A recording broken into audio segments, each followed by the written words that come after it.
I'm Joshua. Hi, I'm Mia. Hey, this is Jason and Strellock. Well, hello and welcome. I'm DM Scotty. Hello, I'm Frank, creator of Hypertellurians, together with lots of great artists. Hey everybody, this is Hanker Infernail. And am I saying hello? What is up? John Parsons here, aka Johnny Law, representing OSR Plus. Oh, hi, I'm Kurt.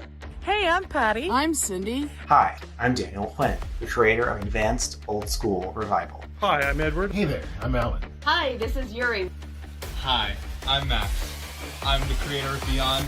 Hi, I'm Sarah. Hey, I'm Matt. I am Death. And welcome to ArchoniaFest 2024. Check out my game of ECD6. Hello, everyone. 50th episode. Episode 100 of Tales from the Backlog. I have always been a huge fan. Look forward. Death in Space. So excited that I got myself. Enough of what Steve is saying. To Shadows of Archonia 2, our weekly world event. Hey.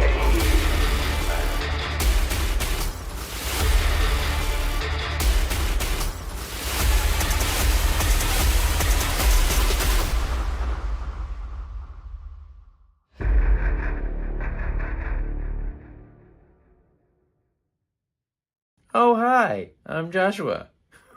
Welcome to ArchoniaFest 2024. No way, man.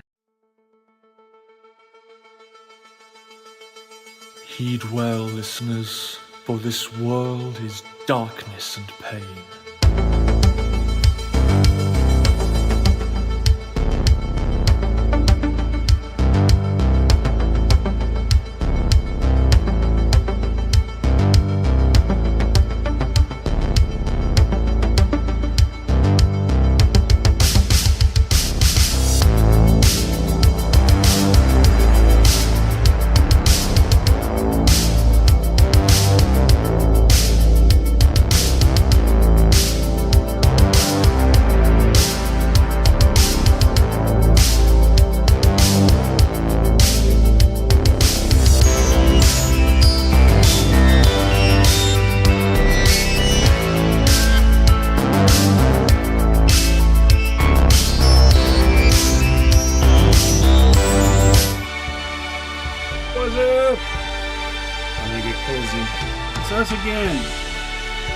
Welcome to ArchoniaFest Day 2. Day 2. Everyone see us? Everyone hear us? How's it going there? Let us know, please. YouTube and Twitch. If you can't tell, we're making characters for Tales from the Loop right off the bat today. Got my character sheet. I got my character sheet. So, this is going to be my first character for the loop. I have run this game a bunch of times. It will be my first character, though. Let's see. How's the music? I think it's too low for you guys to hear right now. We gotta find the sweet spot on the music. Is it there at all? Oh, yep. It was just between songs. Okay. Mia, let us know if you can see us. Snow, if you can hear us as well. Yeah.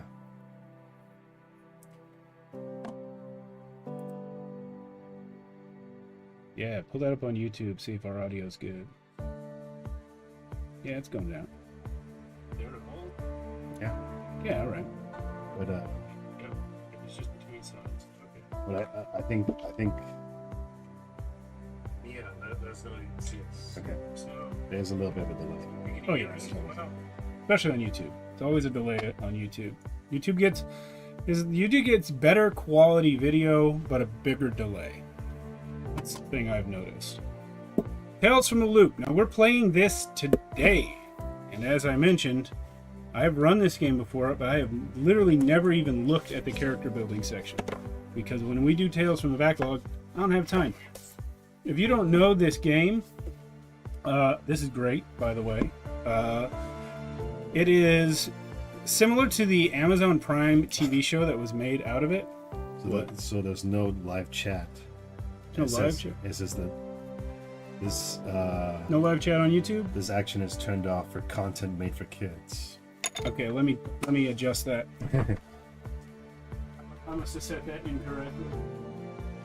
This content is not made for kids. Please do not watch this. If you are a kid, go do something else. Yeah. Even though you do play as kids in this game. Yeah. Content is about kids, but it is not for kids. Yeah. So, keep the troops entertained for me, Alan. Yeah, so like Steve said, to be my first time playing this, I've always heard good things about this from Steve and Mia. And it's funny, up until this point I didn't know it was about kids. So I made the comparison to that other game called Kids on Bikes. And it just looks like a more crazier version of Kids on Bikes. Yeah, that is not far off, honestly. And Steve also told me that this is based off a show. Never seen the show. It's not based off a show, but there is a show of it. Yeah, well, yeah, there's a show based off this game, I guess. Yeah. Yeah. The interesting thing is, the book.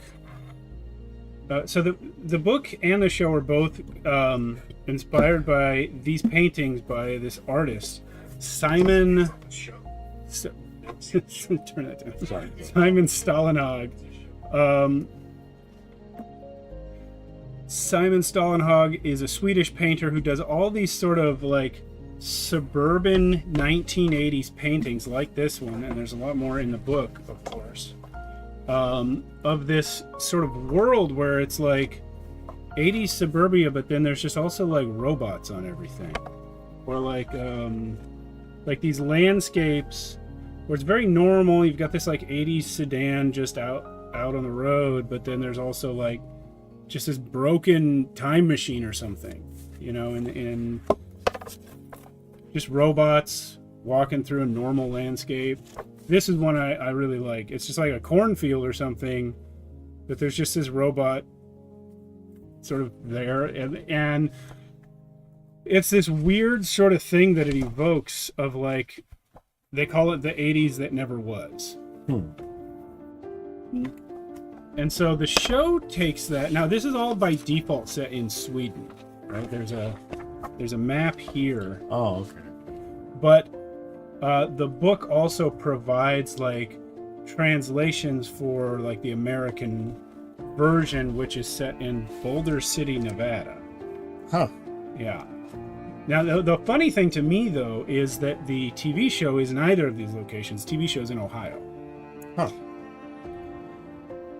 But in all three cases, of course, it would be Ohio. Yeah, well, personally, I like Ohio better for the American version, just because the landscape matches Sweden a little better. There's forests instead of desert, you know. But in all three cases, the idea is you're a kid living in this city where all of the grown-ups either work at or have lives affected by this thing called the Loop, which is this underground scientific facility with like crazy advanced technology.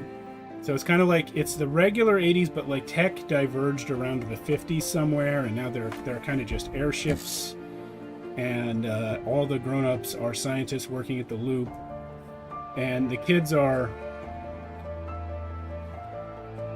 let's start making our kids. Let's start making our kids. So they're principles of the Loop. I want to start with that, even though it's not technically part of the character building process. It'll help us get our minds in the right place. Principles of the Loop, and this is something I always have to remember when I run this game. So your hometown is full of strange and fantastic things. 2, everyday life is dull and unforgiving. Please, someone say something in the chat. We don't know if anyone's getting this. 3, adults are out of reach and out of touch. That one's actually kind of important. It means that the kids are going to have to solve all their problems themselves. If you go to an adult for help, they won't. So they either won't believe you or they won't listen to you. They'll be too busy. So is it like a Stranger's Thing kind of thing where they don't believe you? Yeah. I mean, in Stranger Things, the adults are involved as well. But in Stranger Things, the kids do a lot, and in Tales from the Loop, the kids have to do everything. See, this is why we never made an announcement that we're live. Oh yeah. Well, I mean, everyone has a thing. I'll copy. Thanks. But go on. Yeah. So what was I doing? No, Tales from the point 4. The land of the loop is dangerous, but kids will not die. So that's an interesting one because you can be, like, you can lose. You can be hurt in a way that makes you unable to continue, but kids won't die. You count as a kid until you're older than 16 in this game. So there's an interesting, I think, example of it in the TV series, actually. One of the things that happens to one of the kids in an early episode is he gets mind swapped with a robot. Like, two kids find this thing that will swap their minds. They kind of enjoy living each other's lives. One of them wants to trade back and the other one doesn't want his life back. He wants to stay in the other kid's body. And through shenanigans, one of them ends up basically in a robot and one of the kids' bodies is in a coma. So, like, the one kid ends up in his friend's body. The friend's body is in a coma. And then the remaining kid is just stuck in a robot that can't talk. It's just like one of these ATST, like, walker type things. So can your character die in this game? Well, that's what I was getting to. That's as close to death as you can get, right? Like, he can't go home. He has to live out in the woods. He's basically this broken robot forever. But later in the series, no spoilers if you're going to watch the show, later in the series, the robot breaks down and dies.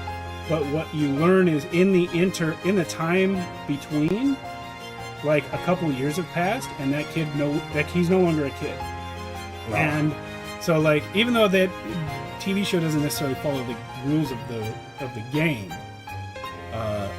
it's still like the kids never die, but once he ages out, it's okay for him to die.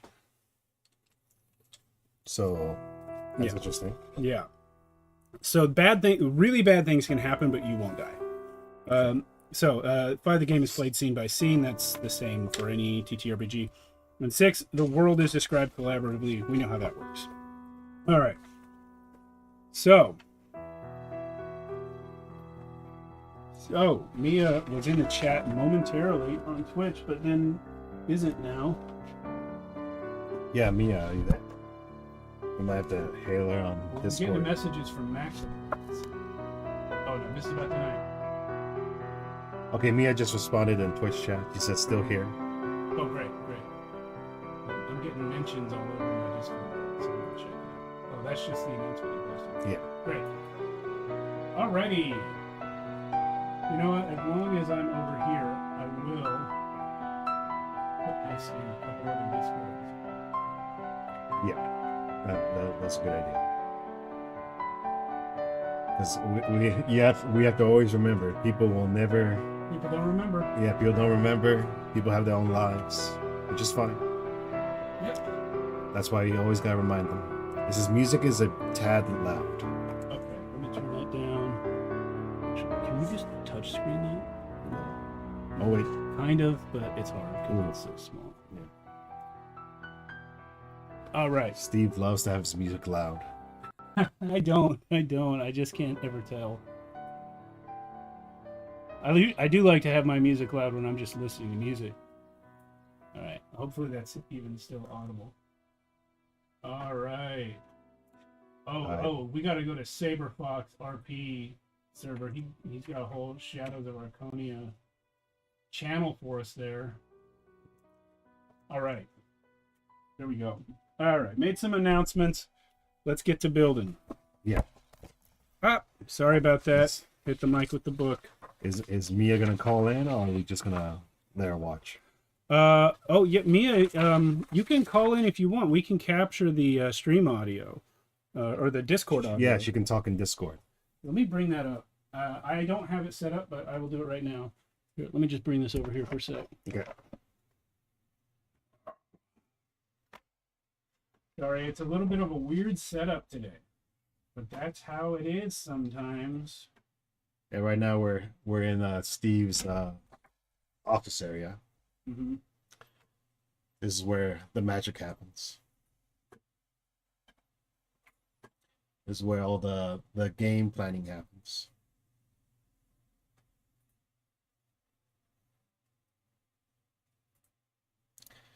I guess we could have Mia talk through like the speakers or something. Or unless so we can hear her. Yeah, you're right. I'll have to do that too. Voice meter input. Got it. Okay, so this is gonna go to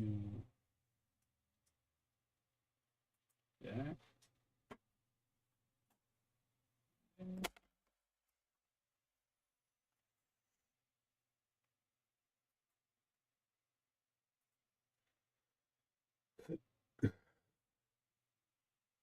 Hey, can you jump in that Discord voice channel yourself and see if we can hear it?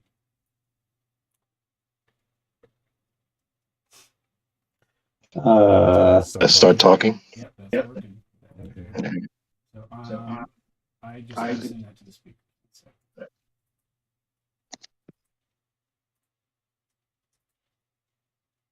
Okay.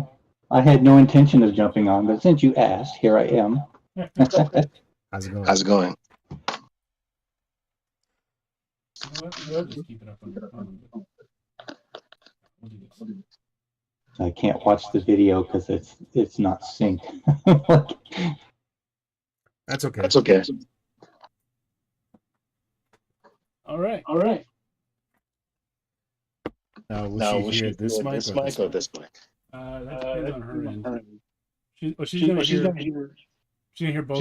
You can turn yours. Okay. All right. Can you still hear us, Mia? Yep. Great. Okay. So you are with us if you will have anything to say. Let's get started. We keep saying that. Let's get started. Yeah. One, choose your type. That's basically like a class. You can turn that off. I got to go into my computer speakers. Mia, try talking. They're wide open because I've gotten no feedback from anybody yet. So. Oh, awesome. Thanks. So these are the general types. I'll go through them real quick, and we can go back to one if it catches your attention. Bookworm, computer geek, hick, jock, popular kid, rocker, troublemaker, weirdo. That's it. I might do weirdo, like Ali Sheedy. Let's see. You gonna put your Captain Crunch on your bread sandwich and smash it flat? That's right. It was Captain Crunch, wasn't it? That's funny. All right, so I'm gonna bookmark the actual like steps. So, hey guys, just testing this out. Oh hey, is that Lisa? This is Yuri. Oh hi Yuri. Oh hey Yuri. You just sound just like Lisa Just for a wanted to say second. hello. How you doing? Hello. Welcome to the fest again. It was great gaming with you last night. I'm gonna be a weirdo. I'm just gonna put that down right now. Weirdo. Let me see them again. Troublemaker. I'm gonna go open that PDF myself in case you have any questions. Popular kid, jock, hick. So I think the hick is kind of like the archetype of like the kid that works on the family farm or something like that. Yeah, it's not necessarily a bad thing. Yeah. Computer geek, bookworm. The computer geek in the 80s is kind of a limited thing to be. Yeah. Yeah, because you're like rocking a Commodore 64, maybe an Atari XL, or maybe an Amiga 1000. You know, if you're lucky. Apple II GS. Yeah. If you're lucky. Otherwise, a 2E with the monochrome monitor. Well, that was the thing. You know what? I think I want to be the popular kid. Okay, so we're opposites then. Oh, Mia, what? I think Patty and Cindy already did theirs, right? I think I got it. Yeah. I forgot what we were talking about. Yeah. Sorry, what was that? I talked to Kim. You're still on stream. Sorry, guys. Mia, what did Patty and Cindy build? I haven't heard back from them yet. So, you know what? They were gonna do this with us. Were they? They said they were. Well, I sent them the fillable character sheet yesterday evening at 6 o'clock. I'm just gonna go and pop that again. Okay. Where'd I put that? Right there. Type. Okay. Because I've always these wanted character to be builds are pretty straightforward. What was that, Mia? I was saying the character builds are pretty straightforward. I was gonna just kind of relate while you're working there a funny story. When I was in the 7th grade at Potter Junior High in Fallbrook, California, we had a computer class, and we worked on the apples. And I didn't see another computer in school when I moved to Kansas City area. Did not see another computer in school until I was an 11th grade high schooler. So just to put things into context, how Kansas was just dramatically behind what the West Coast was doing. That summer was shortened because you all start school a little bit. I missed out about a half a month of vacation because of the move. Anyway. So what does age do? So younger kids get more luck, and older kids get more skill points, right? Yeah, you get like no luck at 15, but every year younger than 15, you get like 1 point, if I remember correctly. Right. So you can be between 10 and 15, or from 10 to 15. Your luck is described. So equal to 15 luck minutes. points is equal 15 minus your age, and you may take up to level 3 in 3 key skill. Okay. How old is your character? I just made him 12 because I have a 12-year-old son, so I know what that's like.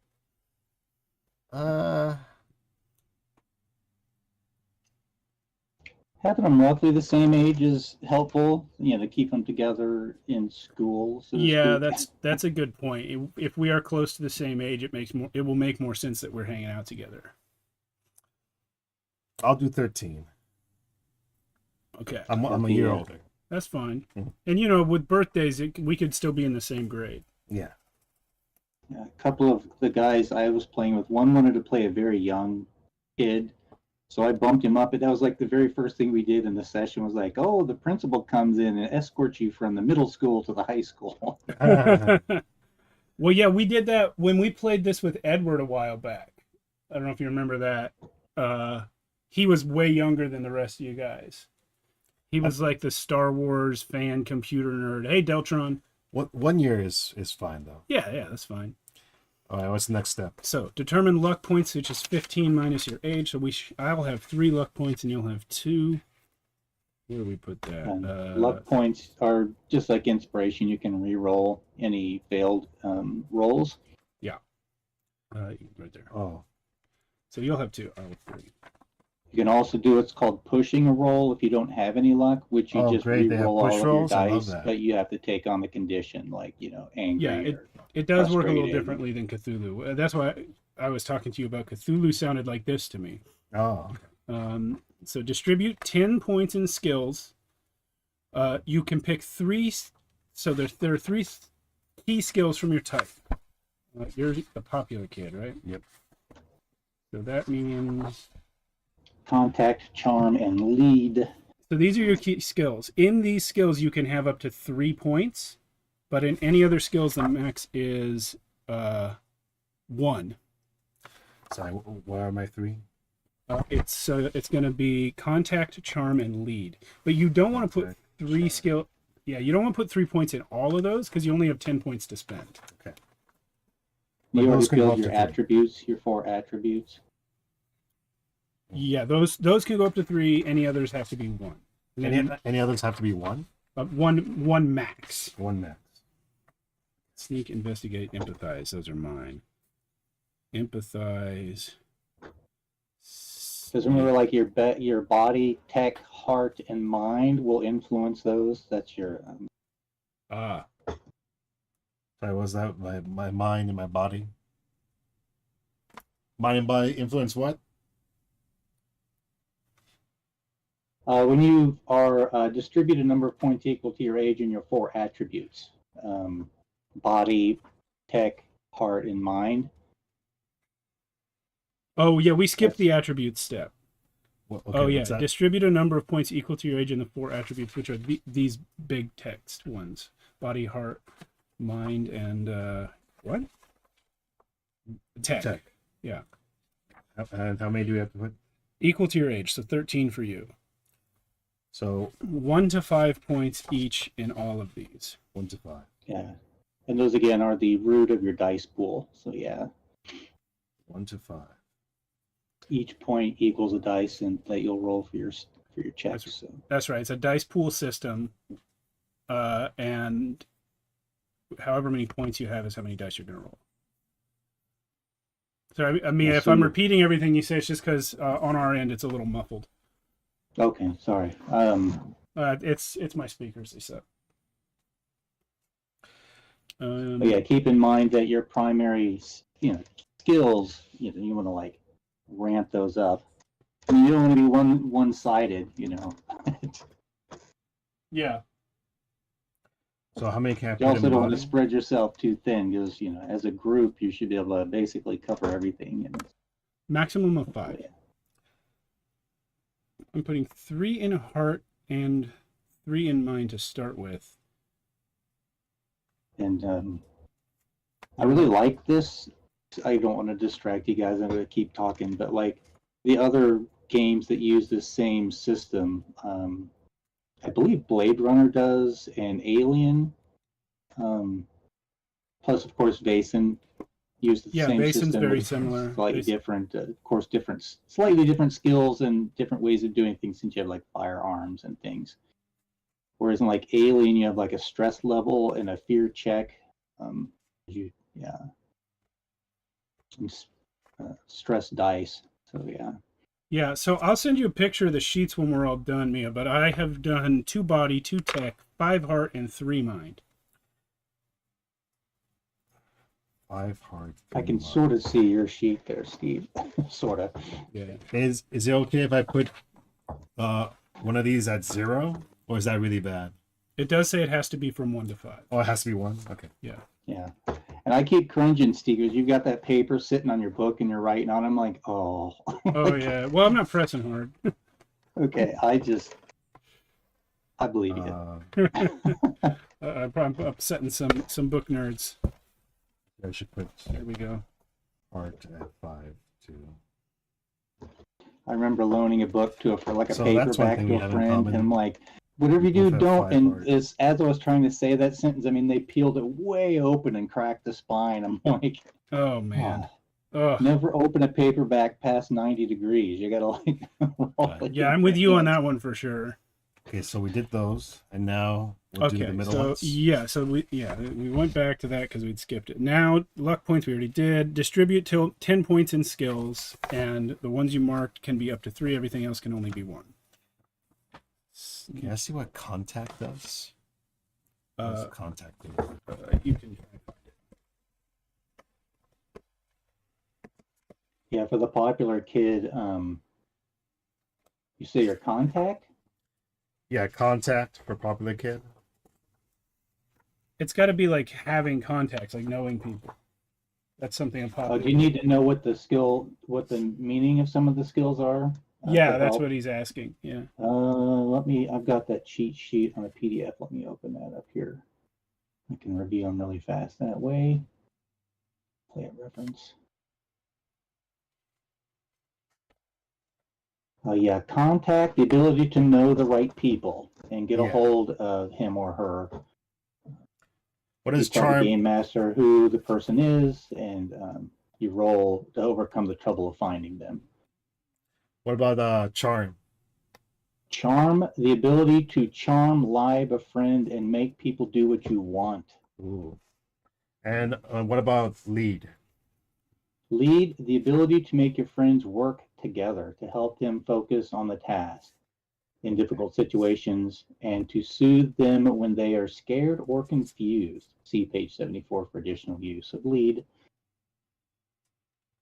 Each skill, just kind of like throw that while you're doing it, each skill, if you roll like a bonus success, you need like a single 6 to get a success. if you roll like an extra success, some bonus effects can take place. Like for contact, the contact has all the right information, you know. So yeah, each success over the success required can get you some bonuses. Yeah. Let's see.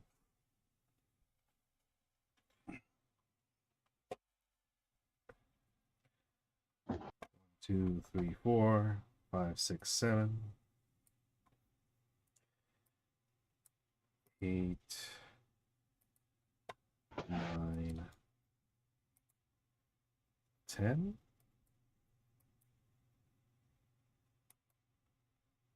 So I can have up to 3 in my categories, right? Yes. Okay.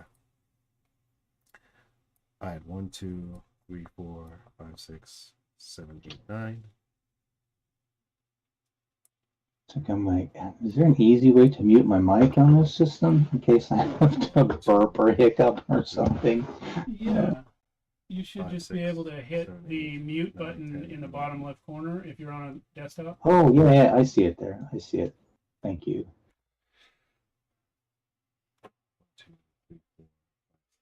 All right. So I Sorry, I put too many. I regret one of my choices here. I'm going to move one from move to comprehend. There we go. This one is off of our age, right? No, this is just 10. Okay, sorry. So I put 1 extra. Darn. Yeah, as you gain experience, you can gain extra skill points as you quote unquote level up. Oh yeah, we skill points are kind of how you level up. Okay. I just took Of course, there on the sheet, the experience is a bar of like what 10, like little 10 squares. As you reach 10 points, then you move to the next level. And you determine your experience at the end of the session by answering a series of questions like, did you? And you're like, yes. So you get an experience point. So. Great. Good to go. Next step. Next step. Choose your iconic item, problem, drive, and pride. You get one of each of these. Did you already do yours? No. Mine's on the next page. I'll do yours first. Choose or make up one of your own. Iconic item: razor blade, drawing pad, pet rat. You are a weirdo. I'm gonna do what I actually had, which is a 10-foot long keychain. Had a what? A 10-foot long keychain. Oh, okay. Kind of like wrapped around your waist as a belt, or? No, it was all in my pocket, and I would just pull it. In fact, I found it again recently. There it is. Oh. I'm curious, is like if that's okay. You've linked a bunch of them together. I see. Okay. Yeah. Was that just like a good luck charm? I just did it. I don't know. I just kept getting keychains and adding it to there. And I would do tricks with it. Like I could spin it, like do like rope tricks with it. Where's my iconic item slot on here? Drive, perception, pride. It's just the top item slot. Yeah. I'll just write long keychain.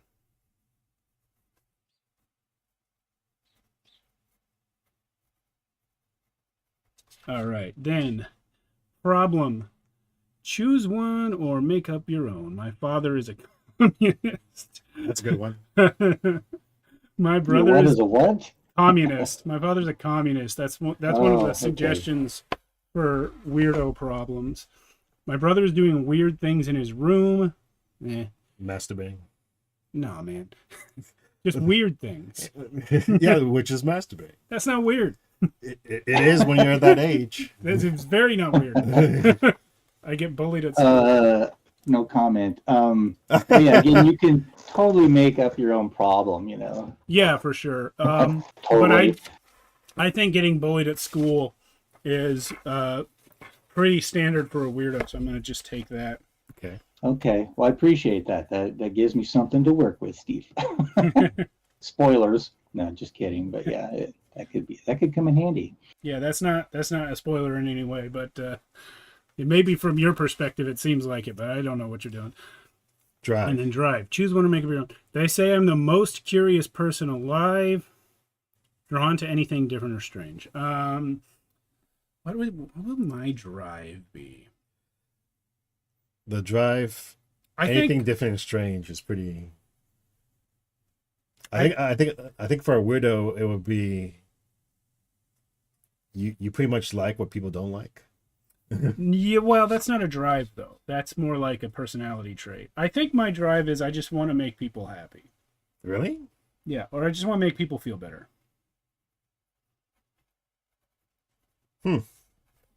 That kind of weirdo. Do you like a class clown sort of weirdo in that respect, or? Sometimes it manifests that way, but I think I'm the kind of guy that like people, just like the extreme introvert, that people like, people don't notice me necessarily in large groups, but if I'm in a room alone with you, then it can get real. Does your character give people gifts out of the blue? No. Because that would be weird, but you're trying to make them happy. Yeah, but I don't get that. I can't play that. Yeah. I think it's more like I want to skip the bullshit and get like real intimate with people like too fast. That's probably what it is.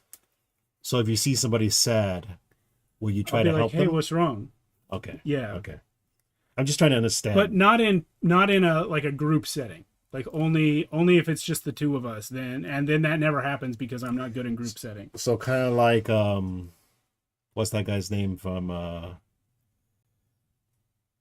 the nerdy kid? I'm forgetting the name of the movie. I don't know. Nesh, it's in high school. He has like moon shoes. He has glasses. Moon shoes. Yeah, it's like set in the 80s, I think, or 90s.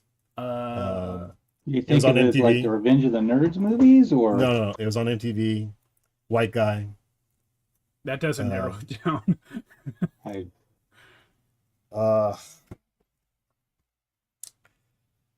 You come back to that. Yeah. I thought you were saying Breakfast Club at first, but all right. Napoleon Dynamite. Oh, so you're kind of like him. Like he wants to make people happy, but he has a weird way of showing. Yeah, he's just yeah. That's a great touchstone for this character. Yeah, Napoleon Dynamite. Like he'll give a girl like a weird drawing because he thinks it's cool. And, are you drinking skim milk because you think you're fat? Yeah. You're not. You can drink whole milk if you wanted. Yeah. Here's a picture of a liger that I drew. Yeah. They're bred for their magic. All right, so choose one or make up one on your own. Pride. I'm not heterosexual. My mom says that I'm beautiful. So this is something I'm proud of? Yeah, something you're proud of. My 10-foot keychain. No, not that.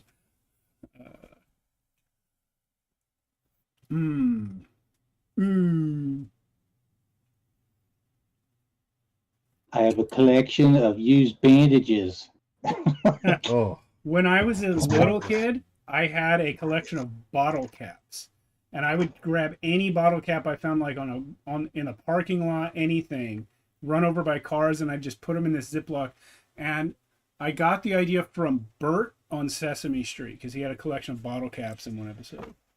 All Bert's fault. It's all Bert's fault. I didn't even know what like beer was, but I had all these beer bottle caps. Oh, this is pride. Something you're. Yeah, it's something I'm proud of. It could also be something with you.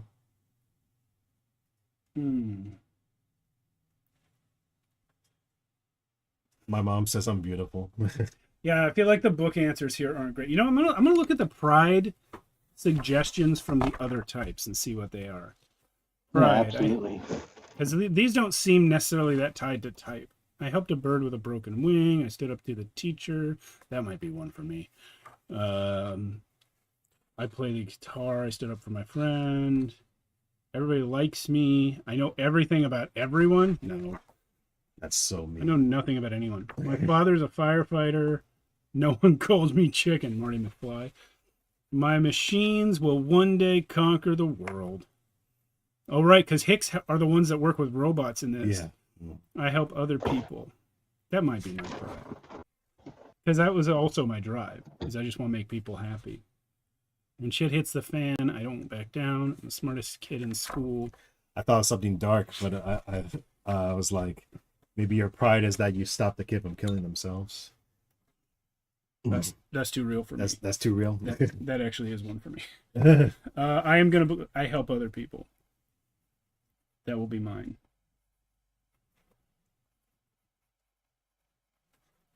But isn't that too much like your drive?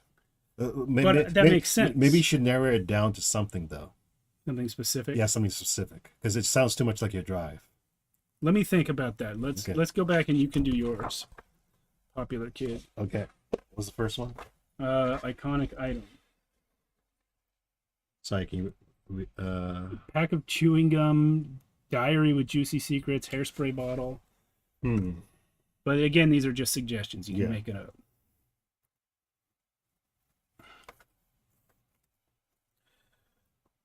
Yeah, there's a function to your, iconic item. Let me remember what that is.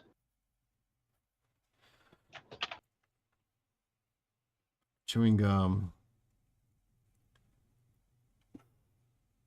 Are your secrets? Hairspray. Well, this is going to be a male, like, popular kid. So I'm trying to think of what a male popular kid would usually have. In the 80s, still hairspray. Still hairspray. Or gel, like really expensive gel. Yeah. Yeah, you, it says here, this item gives 2 bonus dice in a situation where it can be used to help you to overcome trouble. That kind of item can disappear or break, whatever happens, unless you want it to. It gets stolen or lost. So yeah, it's like a one-time.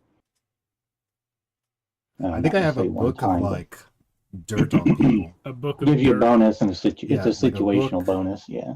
Of like So like that of dirt on keychain, you people. might be You able guys to are use both it to like. What was that? Let's say that keychain you have, you might be able to use it to like bind something or, hang from it temporarily to, get some place that you can't reach.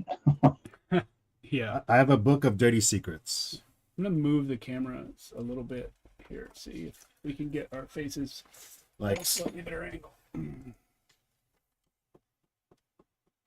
Oh, book of dirty secrets, huh? Yeah. So if there was like another popular kid that was trying to be better than me, I know dirt on them. Yeah. And like the other popular kid's like, well, you're not as good as me, and then I could pull up my book and be like, well, at least my mom and dad still love each other. Oh man. Old. You're an asshole. I would say something like Susan, who's dating Bob, was, that spotted too. hanging out with Chris or something, Yeah. That too. But I also know about people's family problems. Yeah. What's the next one? Problem. Yeah. Maybe your mom's like the local counselor and you sneak into her office. at Yeah, night. that's a good idea. Read the Yeah, my mom's files like of the counselor. Of her Yeah. patients. Oh, that's awful. That's a great idea. Problem. Choose one to make up. My aunt lives in our basement, and she's crazy. That's not a problem. That's awesome. Mom and dad is having a secret love affair. Your rival knows what you are trying to hide. Ooh. And again, like Steve did, you can look at all the other examples for the other types as well to kind of get a, pick and choose. I'm sorry, Mia, what was that? I was going to say, like you did, you can just go ahead and look at all the different problems and see if any of the others Oh yeah, jump like, out at you. maybe some of the other rather than kids. just completely making one up. These are just like themed suggestions, but like some of the other ones might work better for your character. Yeah, because they really want this to be Okay. open-ended, but then Oh, where have do you put those your problem? things also incorporated in the story. So yeah, it'd be good. Okay. It's going to be good that I know them. My problem is that there's like a girl in the school that's really into me, but I don't like her at all. But she follows me wherever she goes. She's a stalker. Yeah. Man, I would have stabbed someone in the eye for that problem. Yeah, but The point is, I don't like this girl. Still, just literally anyone would have been fine. Stalker girl. Like thinking of that poor girl in the Last Airbender cartoon where she's like, "You don't like me, do you?" Guitar is beautiful. She's got nice hair. And maybe she's also like a bookworm. So I think she's a nerd. So I don't want her to be associated with me, basically. Yeah. Turns out it's one of the other player characters. No. Drive. It's a relief to get away from the burdens of popularity. That's pretty good. I hate secrets.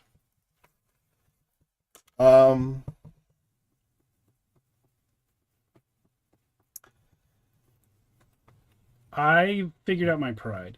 I think at some point I saved another kid from a car crash. Oh, so kind of like what I said. It's a little, little tamer. I took your suggestions, made it a little more specific.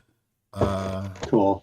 If you're gonna do those things, could you maybe provide names for the people you saved and the girl that's got a crush on you? Okay. Or I can do that on my end once. I will. I haven't yet because I'm thinking it might be one of the players.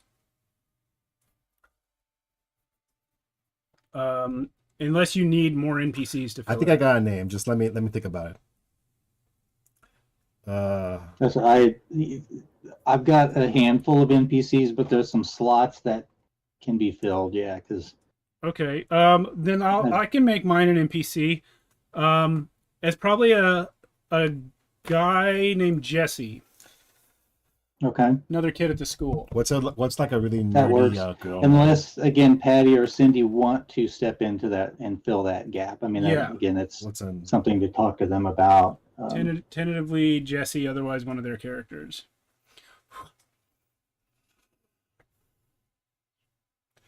Okay, so drive, relief from popularity. I hate secrets. I do it for love, hunger for everything in life. I think drive is that I want my dad to be proud of me. Okay, cool. These are all great things to work with. Proud, yeah. Yeah, your dad. You're like Emilio Estevez's character from Breakfast Club. Oh yeah. Yeah. Yeah, a problem with his dad. Yeah, his whole thing was like the whole reason he was in detention was because he acted like an asshole to try to impress his dad. Yeah. And of course, Bender, spilled the paint and gets a cigar burn from his dad. All right, and pride. Everybody likes me. I know everything about everyone. That's pretty much revolves against my thing. Pride.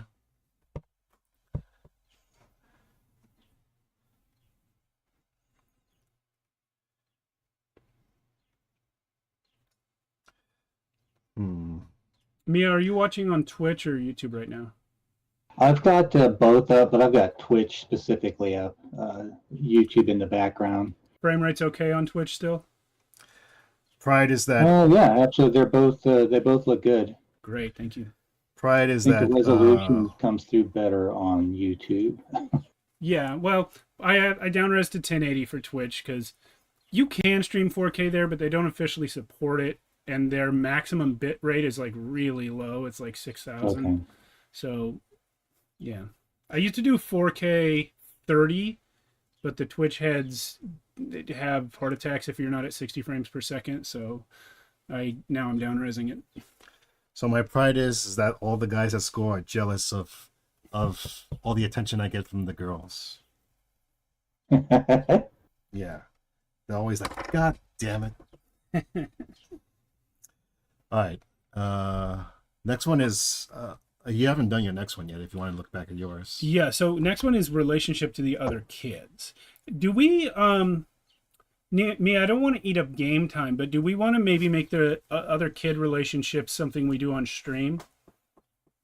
or during the game? We can. Because right now I've got we're 2 kids short anyway.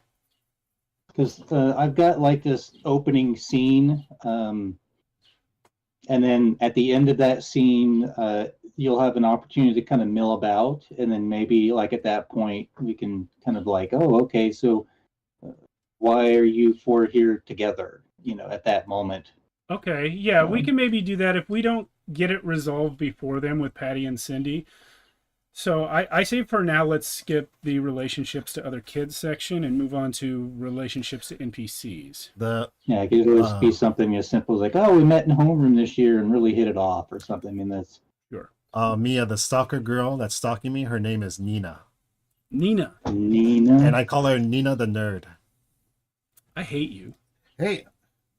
You know why I hang out with you? Because you're hoping to change me? Yes. I wanna find the inner core of you that cares about other people. Well, that's good. That should be your drive. It's definitely the reason I'm hanging out with you. I don't know if it's my drive, but it's You're probably like, God, this guy is such an asshole. Yeah, that's exactly it. I'm like, man, you must be like, I know there's a good person in there somewhere. It's like Luke and Darth Vader. All right. So we're skipping relationships. What's the next part? No, it is the other relationship section, which is relationships to NPCs. Here, let me do mine. Choose 2 or make up 2 on your own. The priest in St. Christopher's is the only adult I trust. Now he has disappeared. Ooh, interesting. That kid Brian, by the way, if you look, I don't know if the camera can pick up this much detail, but like, the way this book is written, it assumes you're in Sweden. So it says like Waspy for the priest, but then it gives in brackets an American version of the name. Cool. So Hans Eric becomes Joseph in America. Even though, like, I don't know, sometimes I feel like they do it unnecessarily. Like, Eric is fine. Eric works in Sweden and America. I don't know. But okay, so that kid Brian told me that his friend Peter, who works at the Dream Shop, is about to do something bad. I don't like that. Because like Pearson's salvage is the place in the American loop, and like Pierre's salvage is the other one. Yeah. Well, there was one of the adventures I ran.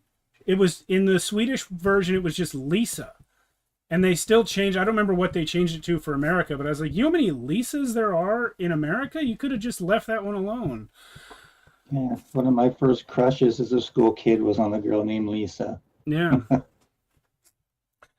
Couple for me. A couple of different. She got to play. She was Dorothy in the school play, and I was the Tin Man. All right. And she liked the guy that played the Scarecrow. Oh, she liked the Scarecrow instead of the Tin Man. I was long and lanky, and he was like short and squatty. So it was kind of like we were. We're not going to typecast you kids. Man, you got to do. You got to do like a emo song about she liked the Scarecrow instead of the Tin Man. Yeah, right.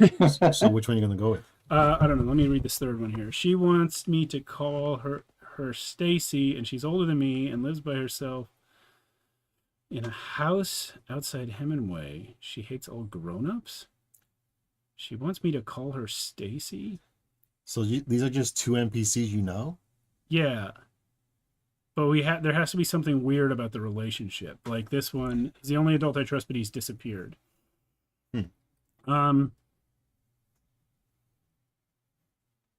I actually like that one. I don't know if I want it to be the priest, but I like. I do think there's like a guy named Joseph who's maybe like a teacher at the school, who's the only adult I trust, and maybe he's disappeared.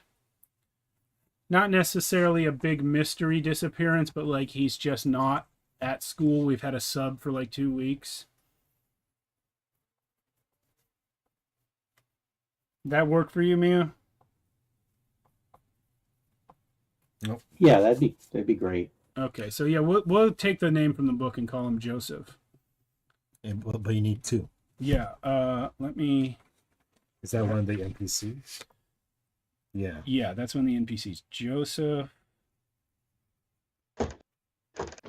I'll say he's the science teacher. I'm gonna say in the end, you're gonna have more information than I could use. So it's like, Sure, yeah. I mean, you don't have to tie this in at all. I mean, it's just a one shot. Can one of these NPCs be Nina for me? The same one that you already had in a different step. Or does it have to be different? I don't think there's any rule that says it has to be different, but I mean, oh, for your relationship, yeah, no, it could be the same. But are these people we have to interact with, basically? Not necessarily. But You have a high likelihood of interacting. Yeah, high likelihood because we're helping Mia basically fill out the population of the town. But it is just a one shot. Like if we were doing an ongoing campaign, we'd almost certainly interact with these people. But in a one shot, you never know. Yeah, like I said, they may pop up or not. Hmm. Or again, that opening scene, you don't want to spoil anything, but there may be a group of people in an opening scene. They may just be there.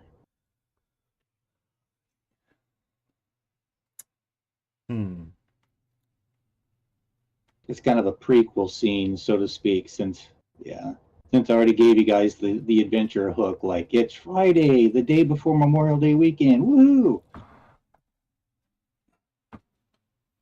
I'm gonna adjust something on the audio here real quick. I forgot. I figured out this little trick. I can make our mic duck under your voice when you're remote.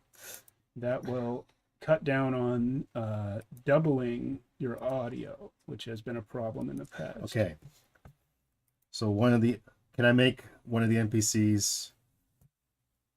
One of the NPCs is my current girlfriend, and she's a very bad influence on me.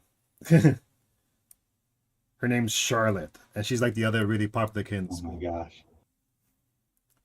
Yeah, totally. and she's kind of like the fuel to my fire, basically. I always say something like, "Oh, we should go rob the liquor store or something," and then she'd be like, "Why don't we stop there? Why don't we go rob a bank instead?" Like she's like very, very crazy. Like you have a deep line in the sand, a very shallow line in the sand. Yeah. So Charlotte, she steps over it. Current girlfriend, also very popular at the school, and she's just a very bad influence. Current girlfriend.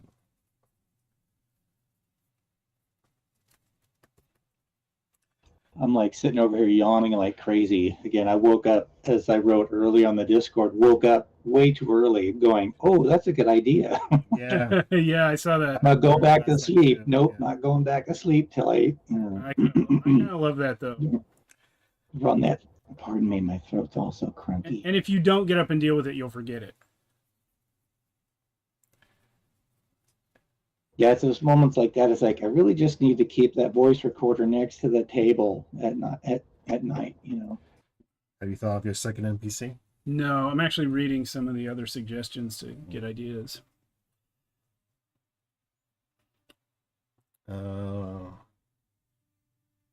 Be a teacher. I think I have an older sister that stopped talking to me, and she has a boyfriend I don't like. Okay.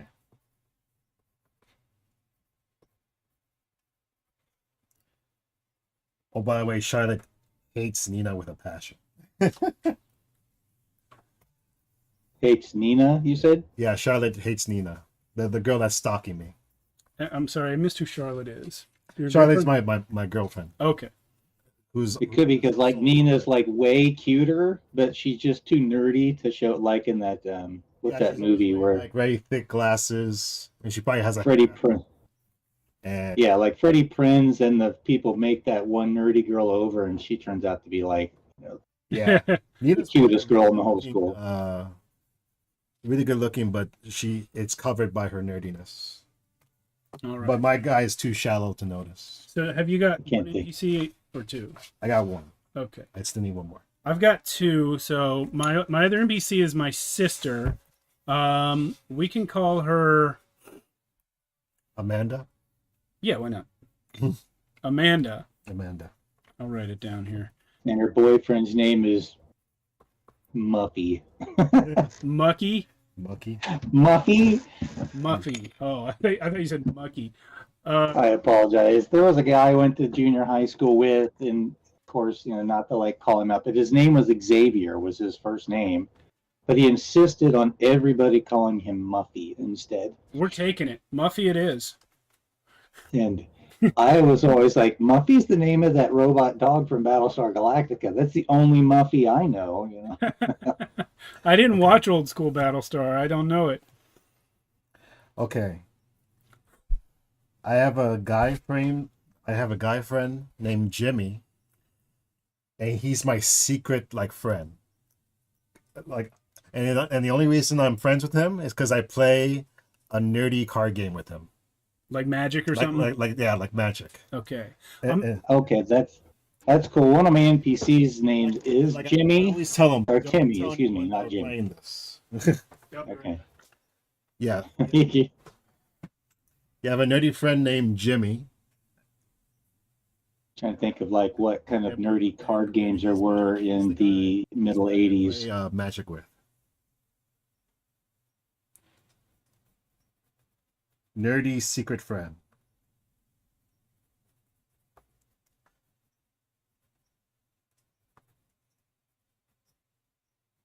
Play. Yeah, I'm trying to what was a nerdy card game from the 80s? Well, it could be Magic. It could be. I don't even know when it started, but it could be. It was a long time ago. I think Magic started. Let me see. 1993 on Magic. That's pretty cool. Nothing says that can't be like another game similar to that in our world here. We could call it sorcery. The precursor to Magic. Yeah. Sorcery, the surrounding. Yeah, sorcery the surrounding. It's funny. Like a sorcery circle. Yeah. Anyway. Okay, my throat is. Next thing here is choose one to make it up. Anchor. Yeah, Anchor's gonna be the hard one. At least for me, I don't know. Anchor is somebody who's really special to you. Yeah. And mine is older sibling. I think I already answered that with my dad. But your anchor is let's see, page 60. Oh, I guess it would be my mom. We got a raid with a party of one. El Hawk, thanks for raiding. Yeah, thank you. Appreciate you coming through, man. Famous friend of the family. Oh, they've got good stream over there. I've watched that before. Where do we put Anchor? It goes up in here in this part. Oh, okay. Yeah, the anchor is if you suffer from one or more conditions, you can spend the scene with your anchor and heal all conditions. Oh. You must allow the anchor to take care of you, and there must be a physical or mental closeness between you. My mom. I know, Jason had it be his rabbi in one of the games. I don't even remember what my anchor was. Just me. Don't have a lot of viewers. That's fine, dude. Don't worry. One is more than one more than we had. Yeah, one more than we had. Yeah. Appreciate you. It might just be my mom. Yeah, I think that's why I'm having such a hard time with my dad, because my mom's very supportive, but my dad is not. So I'm just. Yeah, I was just looking up. My anchor for my character was the girl at the record store. I will say, my anchor is actually Joseph, the science teacher that went missing. So obviously it's not great to have your anchor be missing, but maybe he's just sick. And then last one is typical names. Oh, name for your character. Oh. Just name suggestions. Oh, it's unfortunate. Well, let me look at guy names. Weren't you the popular kid? Oh no, wait. There were male names. Yeah, boys' names. Oh, okay. I thought it was just girl names. Justin, Gary, Kevin, Mark. I'll be Kevin. Do you have to pick a nickname too? I guess no, you don't have to.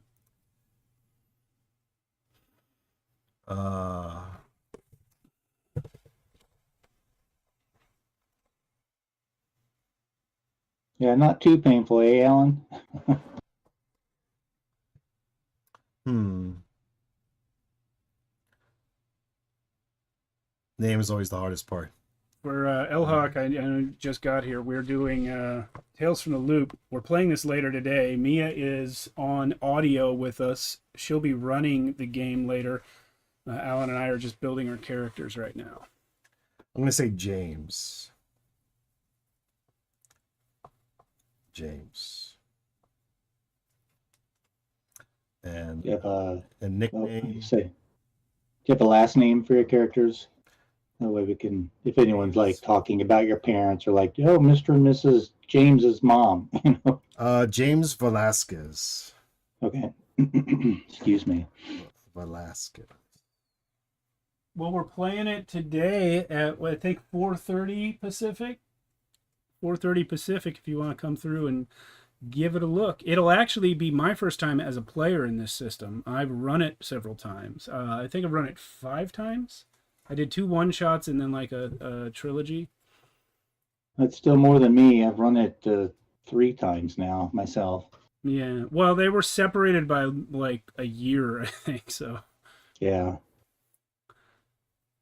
But it's a great rule system. I know some of the reviews online are like, oh, it's got a lot of strength, but here are the weaknesses. And you can work around what you perceive as weaknesses in the system, but it works really well, I think. Again, along with like Vaesen and Alien are all the similar dice pool. Yeah. With some slight adjustments. And again, the Alien rules, it's like that sounds great. I'm good. Maybe one day I can run some Alien on your channel.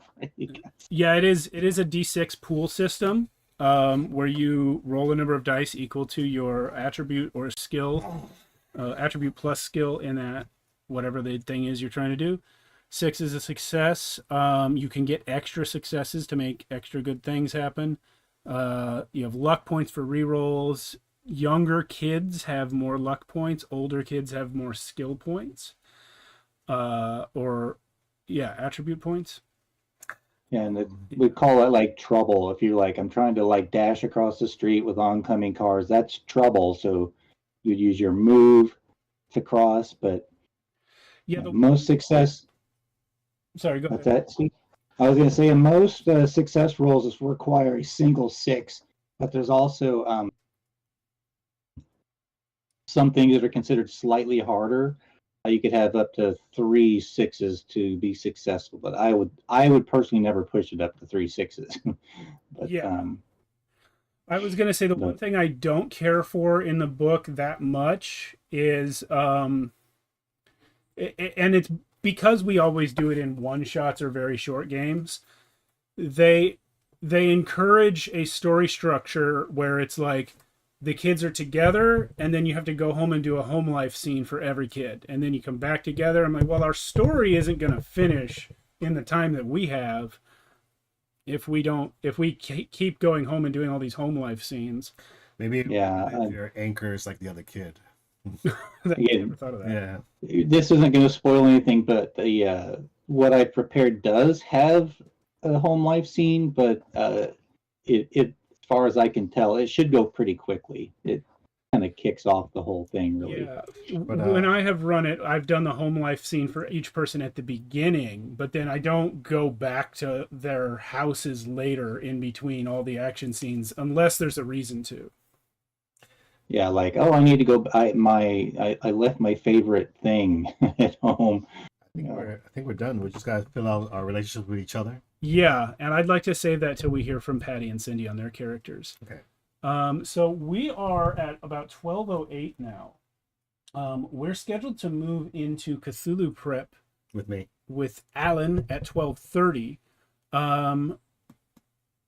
If you want to do that, I need to make a character sheet for Carolyn for Friday night, and I can do that off camera anyway. So, okay.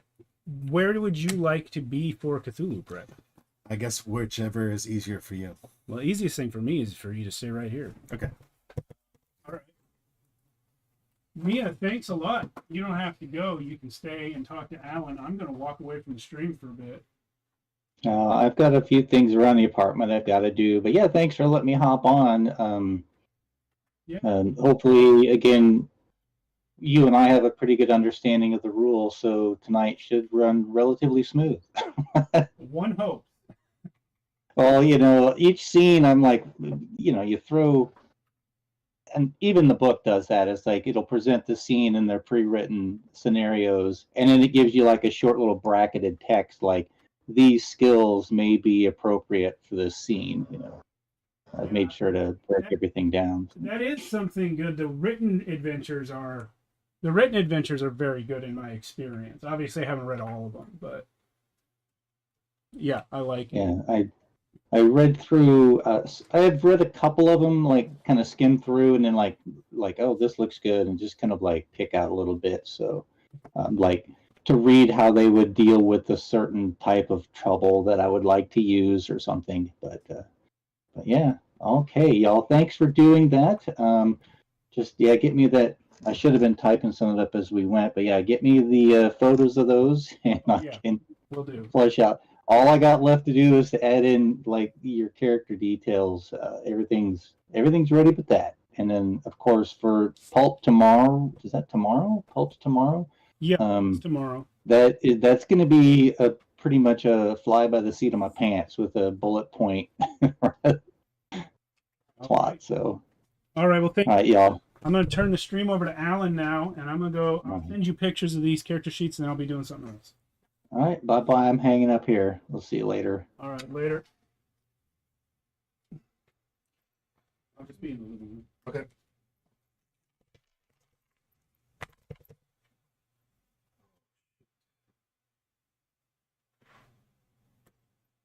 Where do you put it? Oh, I put them over there. Oh, but I had another book. Oh no, it's underneath. Okay. Yeah.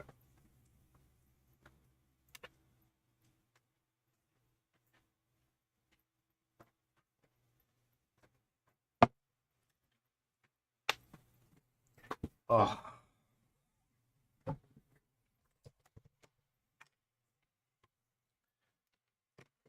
So yeah, I'm mostly going to be going over what I have planned for tomorrow night. So if anybody's playing tomorrow night, do not watch the stream because it's going to be spoilers. But we're going to be playing Call of Cthulhu. Oh, why is it so off? Hold on. Oh, shoot.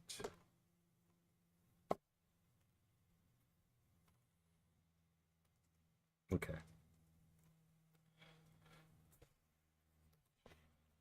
All right.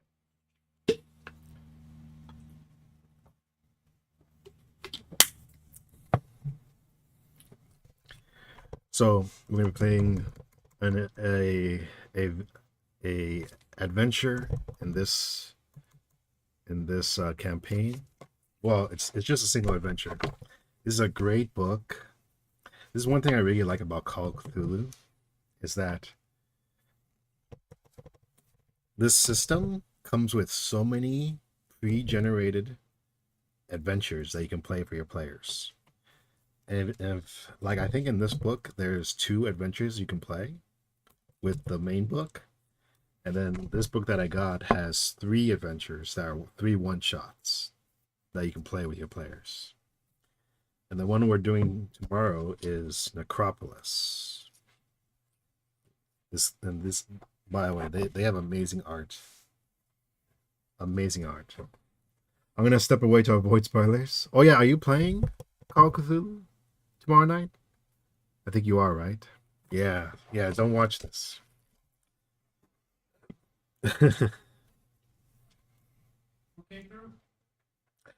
No, I think Mia's playing tomorrow night. Oh, yeah. So.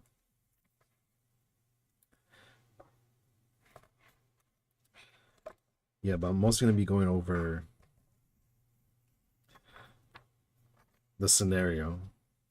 The scenario is that it's 4 people, and they're both like different archetypes. Like one's going to be a soldier, one's going to be a language guy, a dilettante, and an archaeologist. And there's going to be...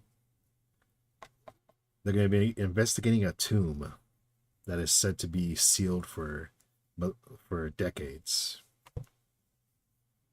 for millennia, pretty much. But what they don't know is that this tomb is actually. I love how they have a layout of the tomb in here too. This tomb is actually inhabited by a beast called the Abomination. Damn. Hold on, I really want to make sure nobody is watching this. I'm gonna step away and get ready for work. Okay, no problem. Sounds exciting? Yeah, no problem. Thank you, Hawk. I feel like this is the thing about Call of Cthulhu. Like, you really can't spoil it for people, because then they won't have a great time. Let's see.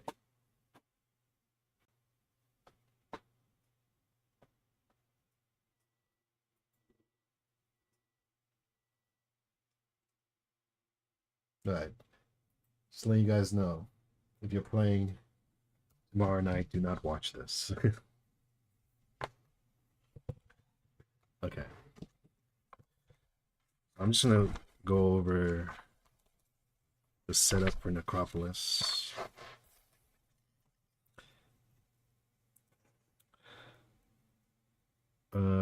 What's great about this adventure is that they provide NPCs for the players, so I don't have to worry about that. Each investigator takes a part of the ex-soldier. Players decide whether they wish to play male or female. Yeah. Got the archaeologist, we got the professor, we got the dilettante, we got the ex-soldier. So this is just more examples of characters they might play. But the setup. Basically, November 26, 1924, they have been working tirelessly with a shovel and spade and toil over this place called the Valley of the Kings. The sun is beating down on them, and they cut the cliff of the face of the cliff, and they see an opening for the first time.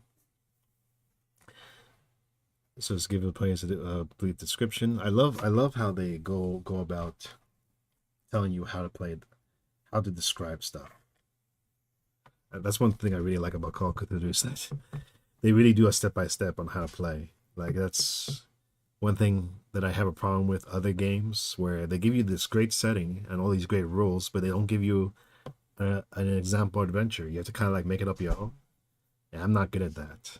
I'm much better at taking a pre-made adventure and making it my own, you know?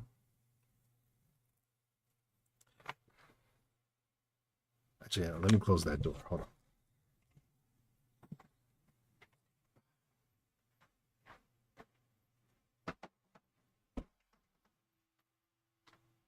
Just so Steve can't hear us, because he's going to be playing too. But anyway. So,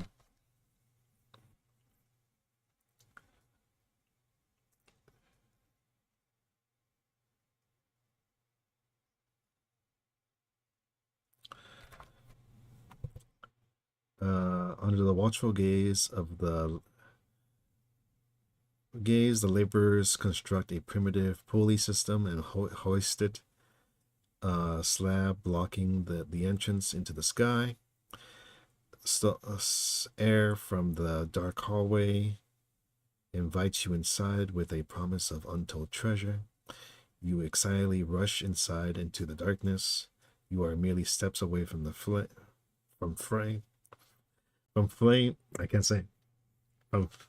and fortune, and a discovery of a lifetime. As you all enter the ancient chamber, you hear the cry of an alarm from one of the laborers. The stone slab behind you suddenly slams to the ground, and you are plunged into darkness. You are trapped. So that's basically the setup, is that they go inside this tomb, but then the slab that was moved crushes behind them, and they're trapped inside.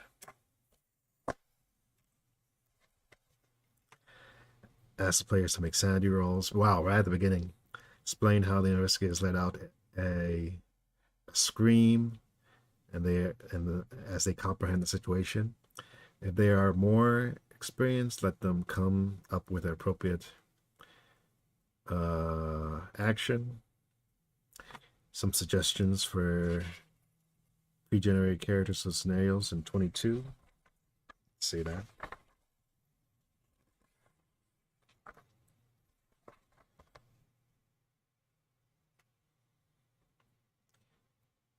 Box scenario located in 22. I think they meant 23.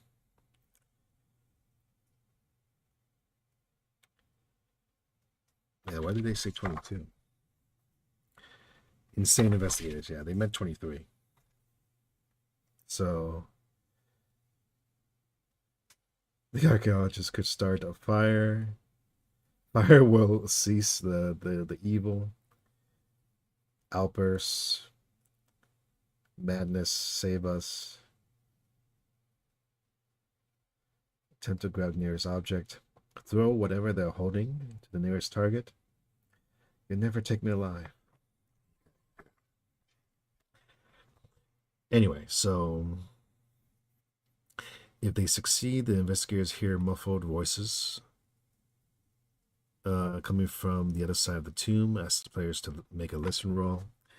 If they are successful, their investigators hear some of the laborers laughing, apparently quite pleased with what happened, while others seem to be angry.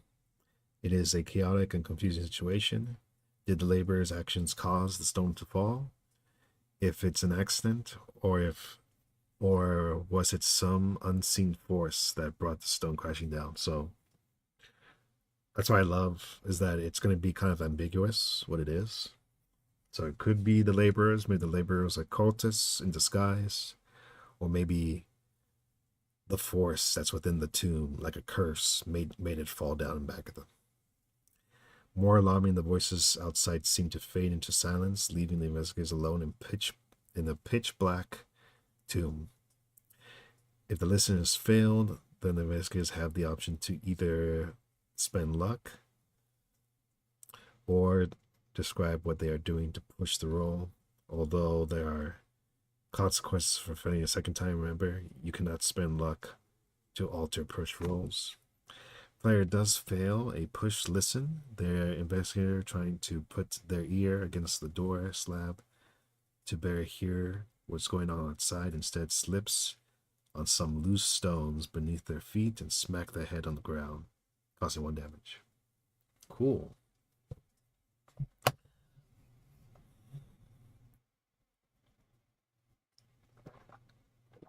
Oh, that was close. I almost dribbled on my book.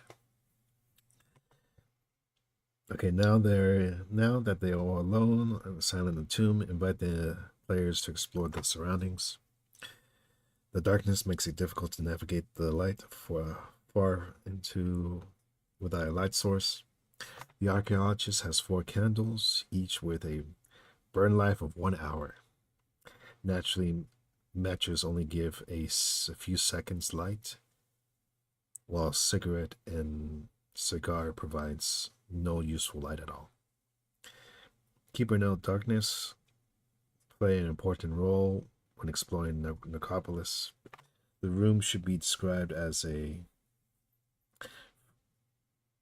fragmented section of the investigator's candles reveals the ancient secrets of them. Cool.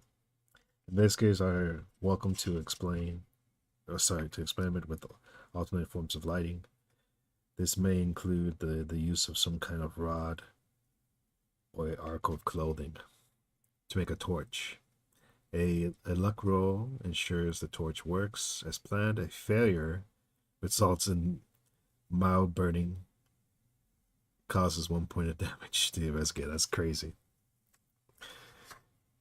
Examining the entry chamber for several clues, some of which require successful rolls to uncover. No roll needed. The stone slab covering the entrance of the necropolis displays oddly carved sigils. Occult roll, regular success. The sigil on the stone slab are sealing sigils used to protect and ward against those who would rob the tomb. Interesting. Spot hidden, regular success. There is a limestone chip shattered across the floor. Archaeology roll. The limestone chips on the floor indicate a prior excavation. Okay, so that's to let them know that someone actually has been here before in the past. Areas of interest, we have the passageway. So passageway, antechamber, annex, burial chamber, and treasury. Passageway. The investigators start their exploration here with the candles and torch. Visitors can see into the dark hallway, which looks to be about 25 feet in length. Damaged and faded hieroglyphics can be seen. Candlelight highlights cracks running through in the darkness. At the end of the passageway, a vague shape of furniture similar can be seen. So this is where all the furniture is. If the players hesitate to move on, hint that the air is growing thin, suggesting that unless they find a way out, they could suffocate. There are several clues for the investigators to uncover if they decide to study the hieroglyphics. No roll, there are cracks in the walls, behind which can see a dark, empty shape. Strength, with a bit of effort, a section of the wall comes apart, revealing a small opening. To each hole house a small lining wrapped passage with painted wooden dog heads protruding from the bandages. If the lining wrapping is removed, a mummified dog is revealed. A successful archaeology or history roll confirms that the ancient Egyptians often left animals as offerings in shrines dedicated to their gods. Cool. Note, any further strength rolls might tear down other wall sections, revealing more mummified dogs. Investigators choosing to continue the destructive risks the passageway from collapsing and being forever sealed in the rubble.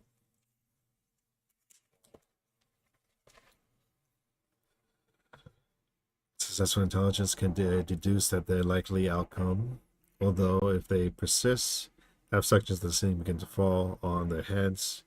Ask for a dodge roll to avoid a 1d2 damage. Hopefully that's enough of a warning for them to stop tearing down the walls. Language. About the hieroglyphics, it's a hard success. Oh, okay, hold on.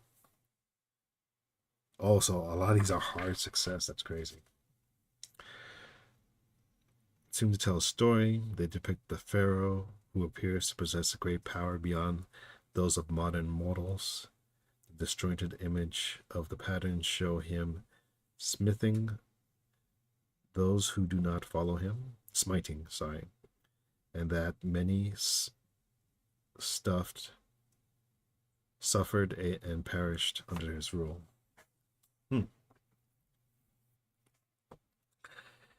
Language roll, extreme success. As above, but the investigators learned that the pharaoh rejected the concept of afterlife, claiming it held nothing compared to the sight and visions he could unveil in the waking world. His followers would behold the truth, while those unworthy would rest with their old gods in the early grave. Yo, what up, Dirty Basement Terrain? How's it going? Right now we're going over some Cthulhu prep for a game that I'm doing. tomorrow night. It's gonna be live on this channel. Should be a good time.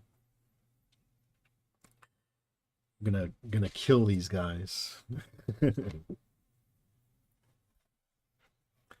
far as the end of the passage is a sealed archway with symbols and hieroglyphs similar to those on the door. Several sections of plaster, small tables, a golden chest sit on the archway. The items seem to have been dragged through the large hole that has been chastised out the bottom left. Crouching adult could easily squeeze through the gap into whatever room lies beyond. I see. So that's how they get through the annex.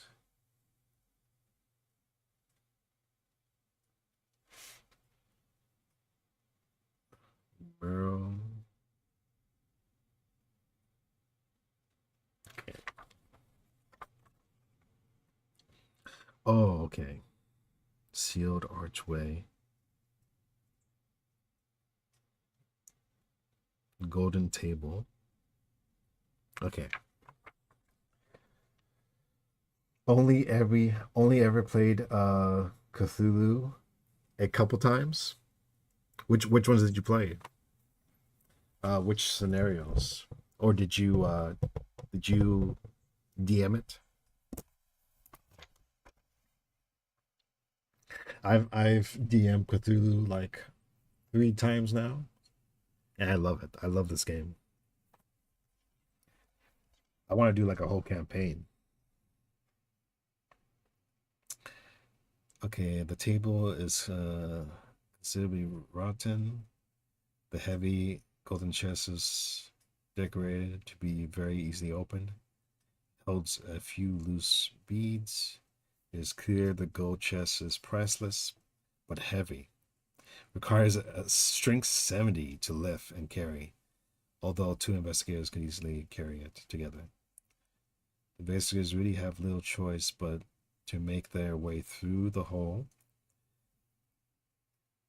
in the plastered wall into the room beyond, which is going to be the antechamber.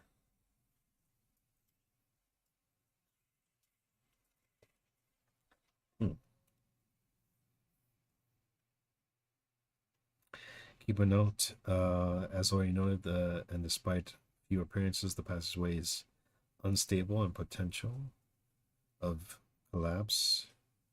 If needed, the keeper can decide to have a few stones fall on the ceiling so that a cave-in is imminent, which should quickly move the investigators onward. If so, allow the investigators to safely scramble into the chamber through the hole in the plaster wall. Indeed, the possibility of a cave-in may be useful by the keeper for every location within the necropolis to create a sense of urgency and to speed up the game if needed. It may also be exploited by the investigators as they attempt to escape from a cave-in. Cool.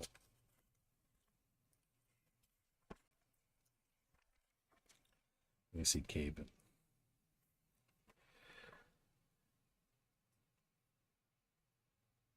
All inside are killed. Damn.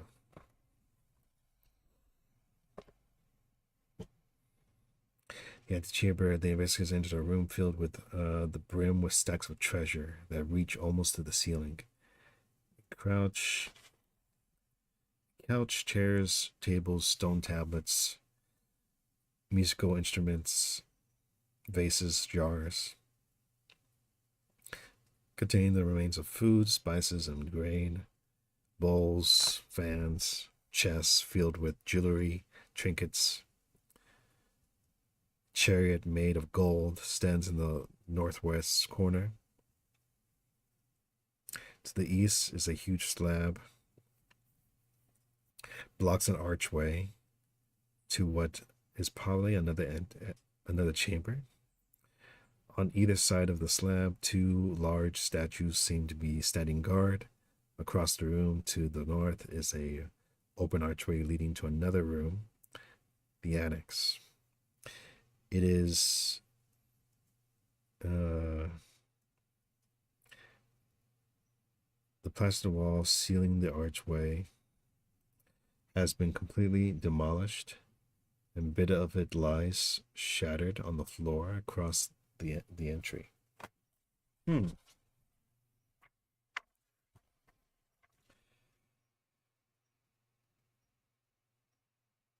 Oh, so somebody broke through. Okay. Thankfully, I think there's handouts for this.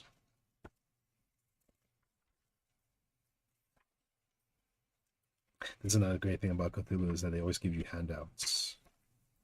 We got like a player map right here. Sick. Okay. Let's see.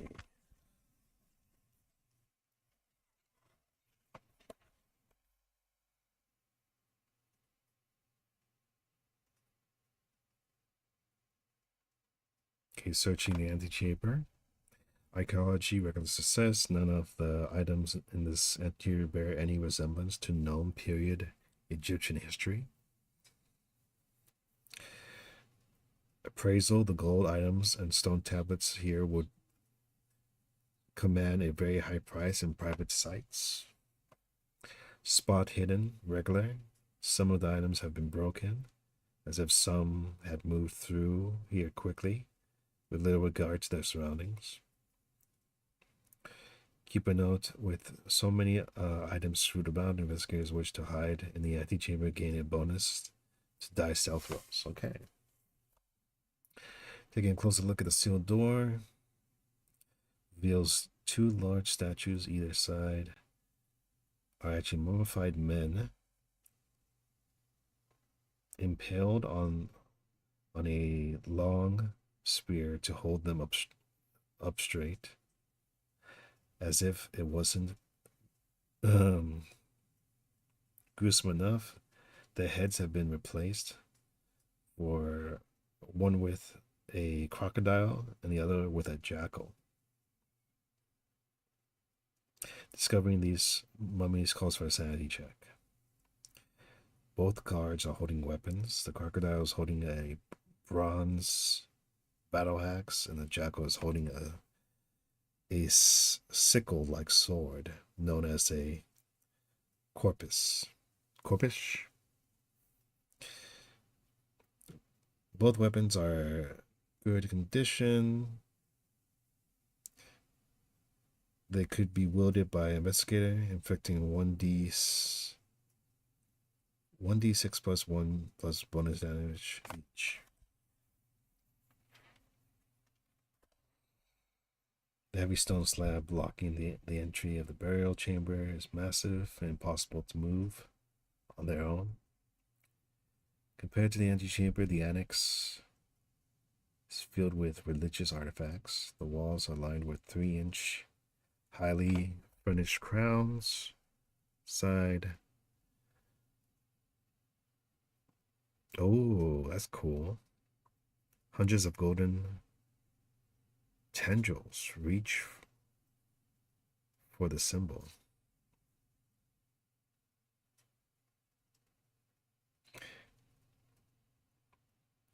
Five-foot tail golden ankh.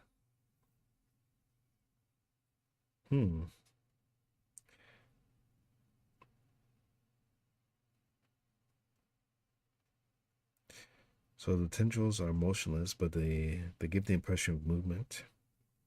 It's unsettling.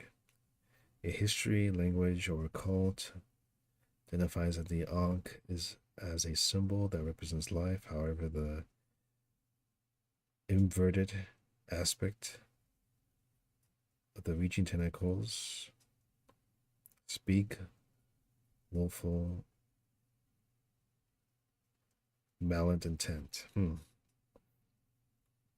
Large mat lies on the shrine base, on which sprawls a human skeleton, clothed in decaying tather. Besides the corpse is a satchel and a small sack. The shrine holds countless pieces of ancient, small honeycomb. Nearby, 100 teeny statue of men.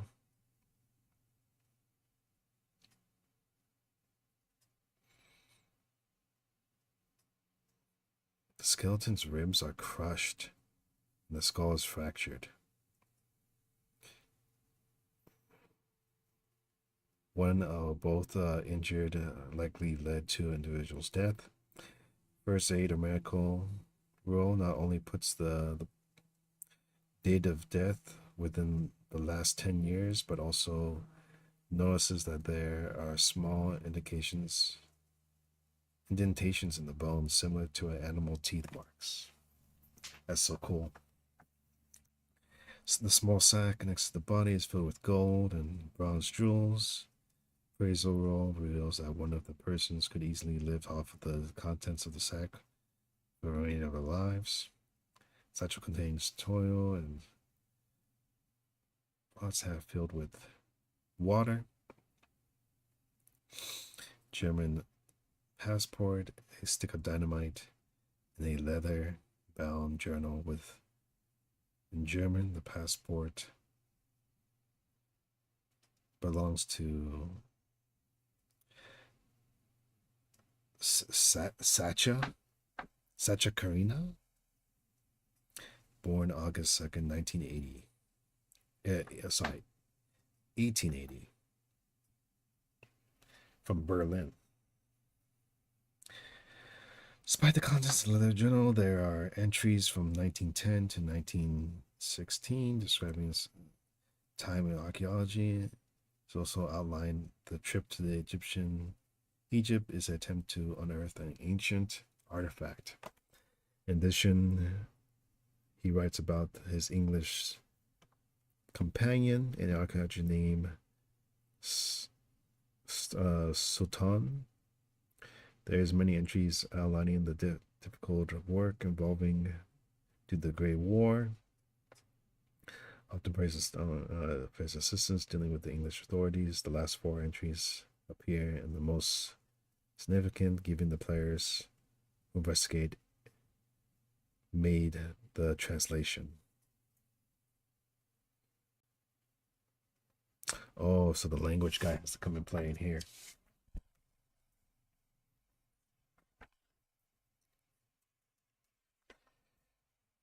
So only he knows German, right? Arabic.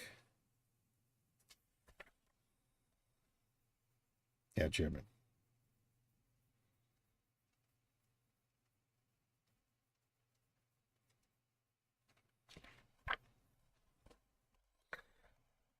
Okay.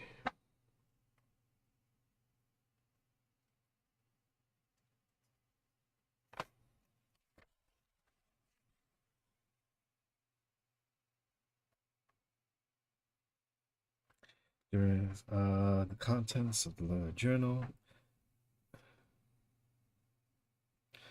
Oh, it has to be a regular success. Handout 1. The mural on the handout 1. Oh, they get all these.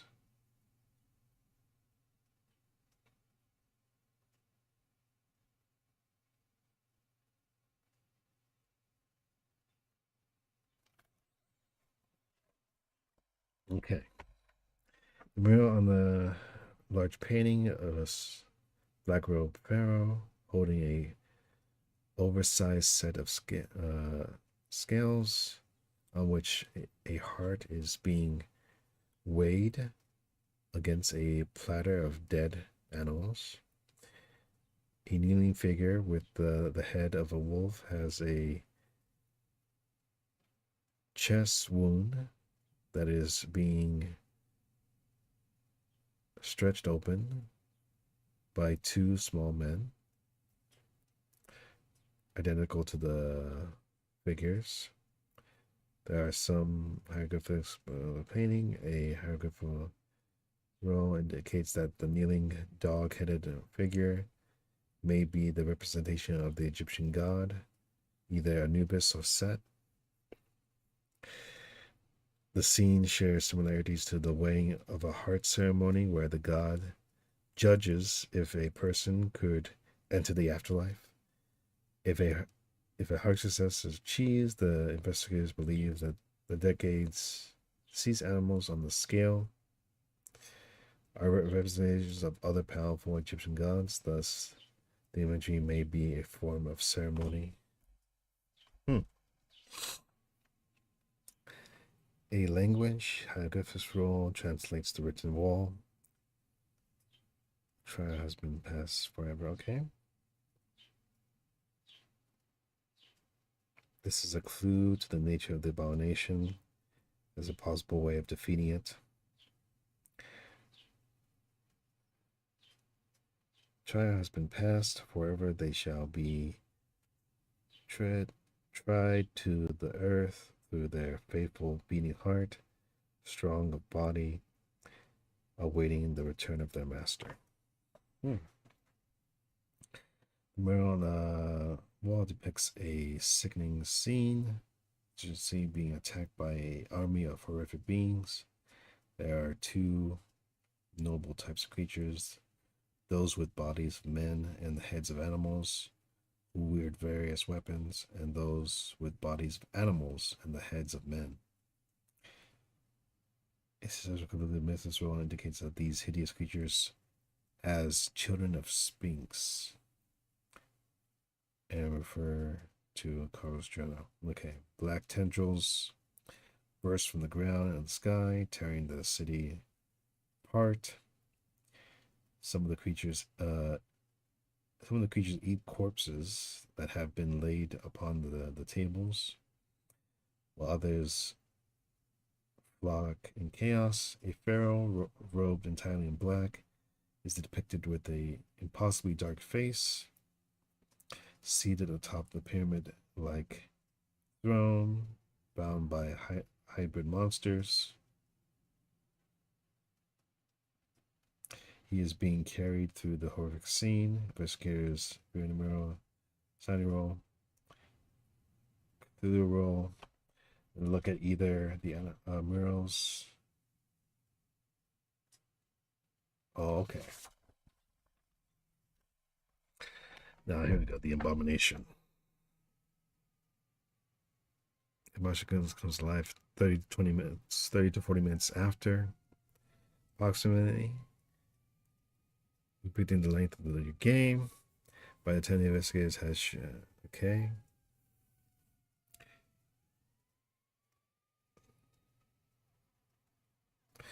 The abomination exits the burial chamber by moving. Okay. I don't want to go too far into this. Kind of want to save it for the game. What time is it? How much time do we got?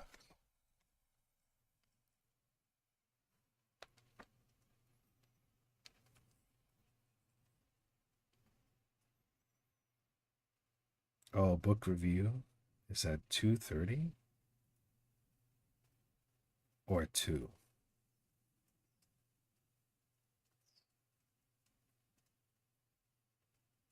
I guess 2:30.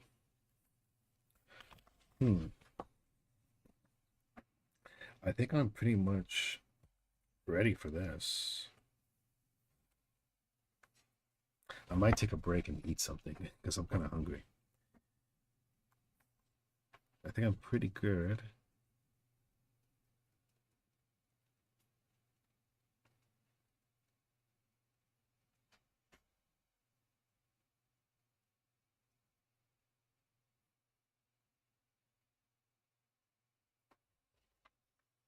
Let's see how strong this abomination is.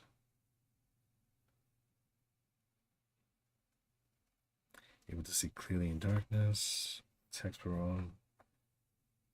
1 per round punch. Smash.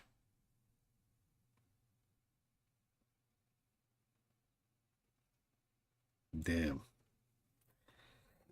This thing is crazy.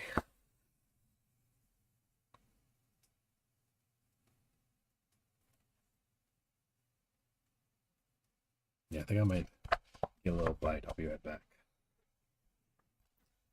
Oh.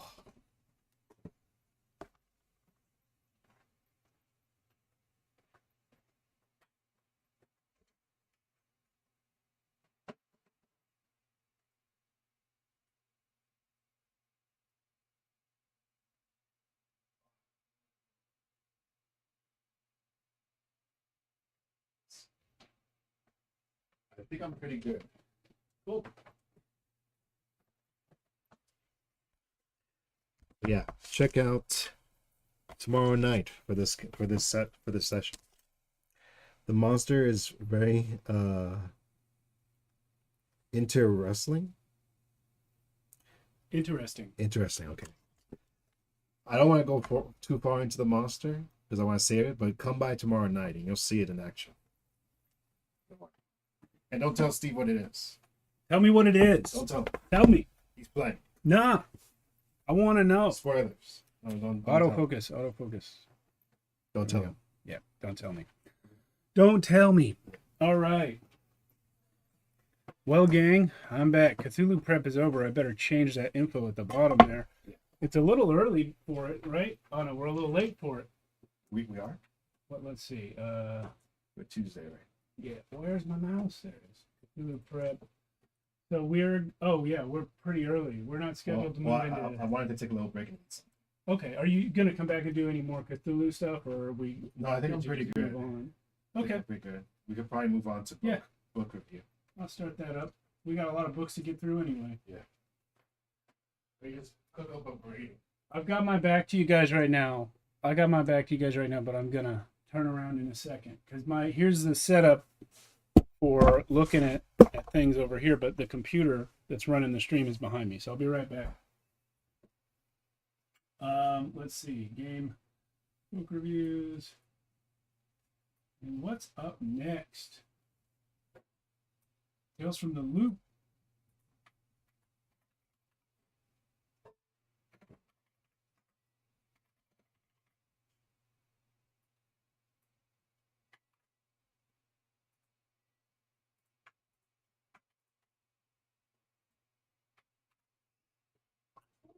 All right, what's up, gang? I see Lisa in the chat recently.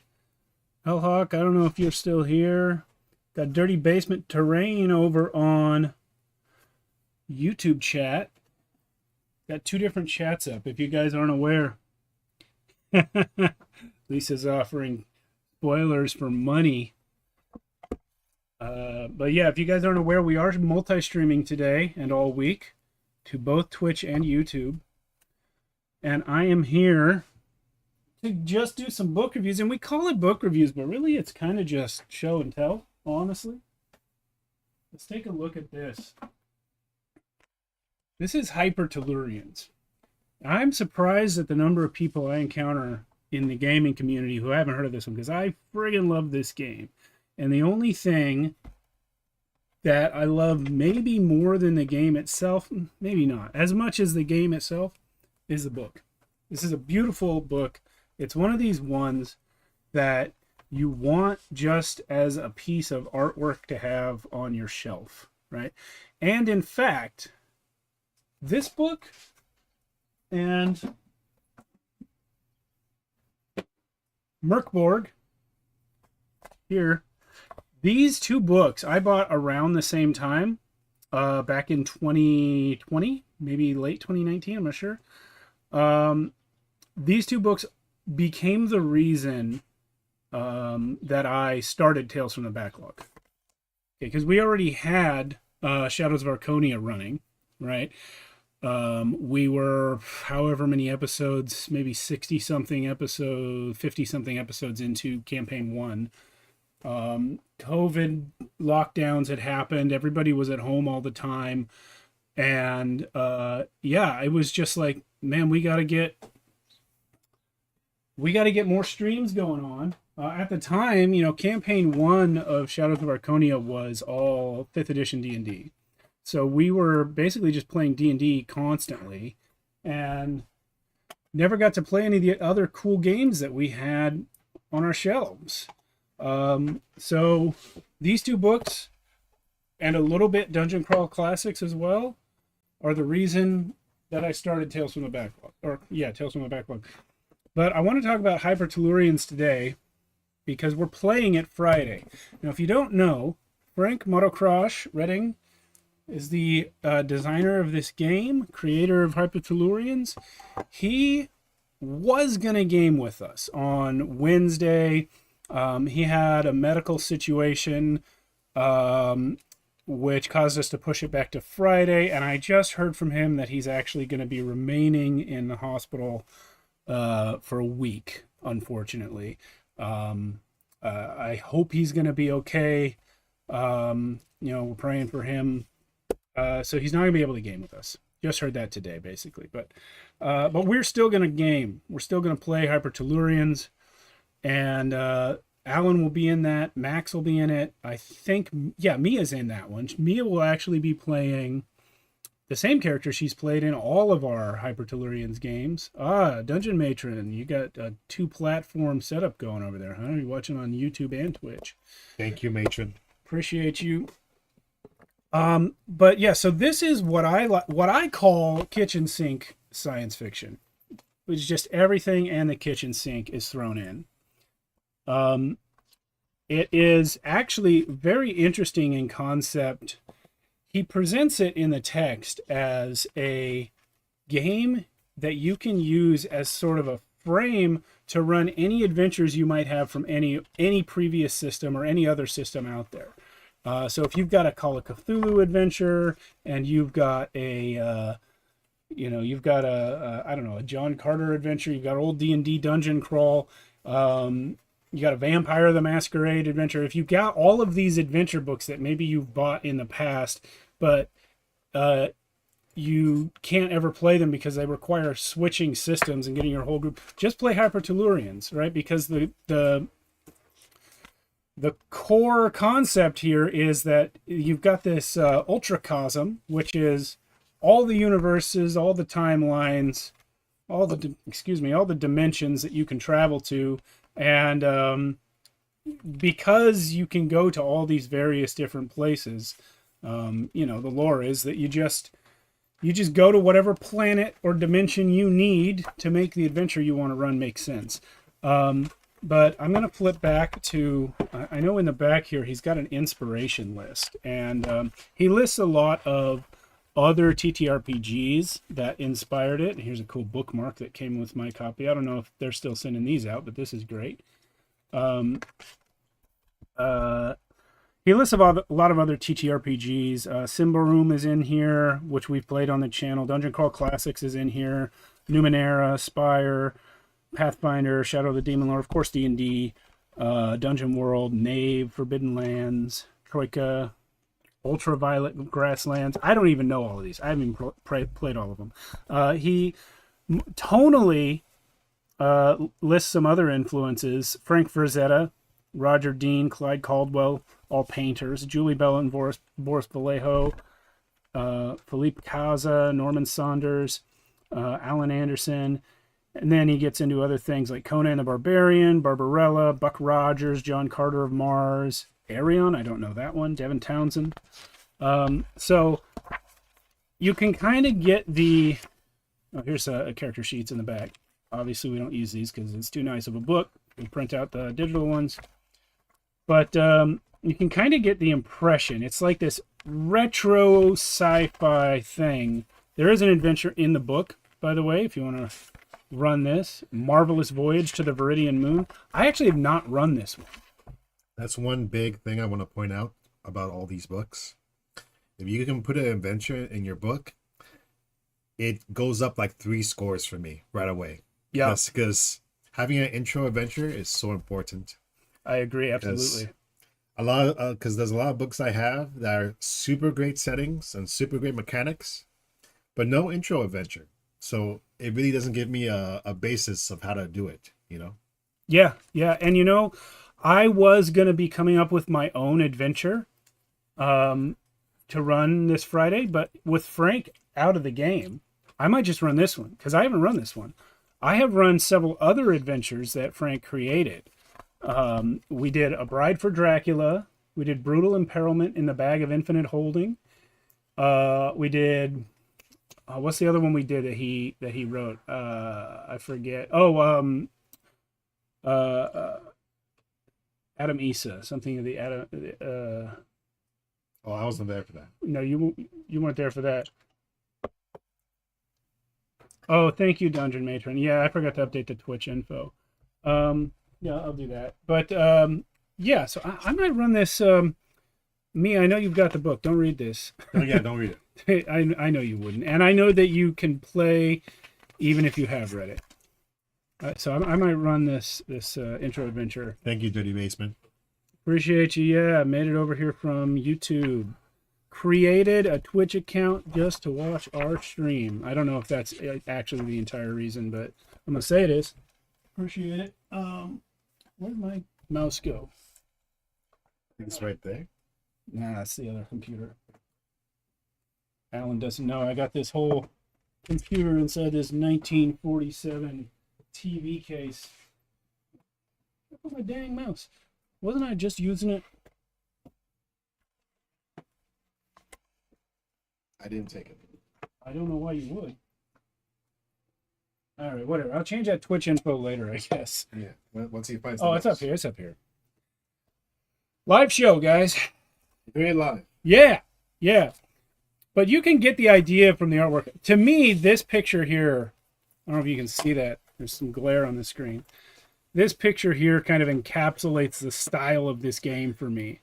Just like old school dude with a ray gun, high collar, some kind of space marine uniform. But things get real weird in it too. One of the pre-generated characters, which Max is actually going to use this week, is a revenant mermaid, an undead mermaid. That's just a pre-gen. So the character type, revenant is one of the character types. So it's like any kind of undead would fit in there. But it's one of these systems where the rules are actually pretty loose. And you can build kind of any character you can think of by just creative application of what they give you here. So, yeah, we've got physical trauma, critical trauma, mental trauma. Here we are, archetypes. So this is basically like a combination of race and class ideas. So here's the alien. You are a creature from another planet or another world with highly unusual physiology. Maybe you look vaguely human, or maybe your appearance immediately sets you apart. Your abilities and mores are unlike anything the creatures of this world have ever seen. The powers of the alien focus on manipulating matter and interacting with the empirical world in interesting ways. I think, are there space fish? Yeah, probably. I think Jason might have played this. He does a character in this game called Aqua-Chan who's a giant spider. So he might be the alien, but I think he is actually a beast. And so, yeah, you get starting powers, minor powers, medium powers, major powers. The beast. I think Aqua-Chan might be this. You are the embodiment of the human beast, the monster at the heart of cautionary children's and adults' tales alike. So this is something you might do Eddie Bones. So the beast, here's a list of like concepts, suggestions for concepts you could use. Eddie Bones would be a shapeshifter. Like if we were to rebuild him, that'd be him. And then you'd take maybe healing powers for these things and psychic ones. Eddie Bones. Construct. So obviously you guys know what construct is. You are not made from flesh and bones, or if you are flesh, or if you are, the flesh is synthetic and sutured together and the bones are metal, etc., etc. So you can see he kind of has these broad concepts that are it's really cool. Yeah, these broad concepts that then you can kind of fill in and describe however you want. So a revenant is obviously any kind of undead. Examples here are skeletal guard, aristocratic vampire, drowned undead, which I think that's a Minecraft reference. I don't know. The royal. This might be what Sarcina is. I don't remember. I can find out though, because I found my mouse and Mia put her character sheet in here in the Discord earlier in the week. Here she is. Diva. Cult totalitarian. Diva. Yeah. Oh yeah. Your characters are called Ultranauts. Trying to remember how she built this.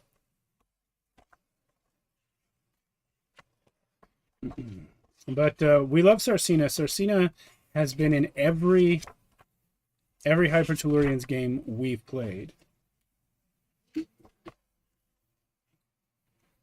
What is Sarcina's archetype? Good question.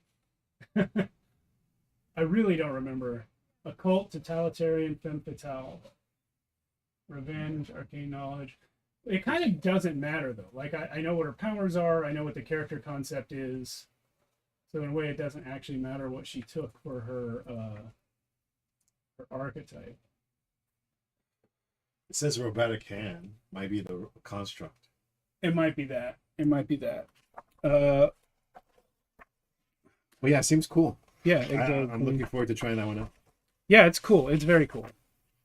I remember when I first started reading this book, I was like, wait a minute, but where's the world building? What is space like? And the whole idea is like, well, it's like what you say it's like. You know, what world do you want your game to be in? It's a very improv heavy book. Yeah. Yeah, and so like our characters, Ultranaut is the archetype? I thought. Oh yeah. I guess so. I thought they were all called Ultranauts. It's been a while since I played this game, obviously. Alien archetype. Yeah, Ultranaut's one of the archetypes. Anyway. Oh, hey, Matt. Matt's here. What's up, bud? Can I do the next review? Yeah, please do. All right. Quick one. Cyberpunk. Woo! Red. Cyberpunk Red. So this is going to be kind of more of a disappointment here. Oh. Like, I love what this book started, but unfortunately, the book itself is a mess. Can we close that door? There's somebody doing like roofing or something outside. There's always somebody doing something around here. Yeah. But unfortunately, this book is a mess. Like it's kind of all over the place. For one, I don't like the formatting of the book. It's like it's very uninspiring. Like it's very plain. Like it's kind of boring to read. And they go into this big long rant about the lore, like what happened before. And the rules are very like I think they're like overly complicated. After playing other games like Call of Cthulhu, Worlds Without Number, Cities Without Number, Stars Without Number, Child of the Demon Lord, I think they made this overly complicated. And God help you if one of your players is a netrunner. Oh yeah. God help you, because there's a whole nother thing in here for people who are netrunners, which completely brings the game to a halt. Yeah, I think Alan's overstating some of this stuff a bit, but the net running 100%. The net running is its own. Yeah, like Matt's saying in the Twitch chat right now, net running is its own like separate mini game. And whenever we were doing combat, we had one net runner. It was played by Sarah, my wife, and every time we would get around to her turn in combat, it's like the rest of us could just go take a smoke break. Yeah, like it's just like whoever Matt and Alan both GM'd this game. It's like whoever's GMing is just like running two different scenes at the same time. Yeah, plus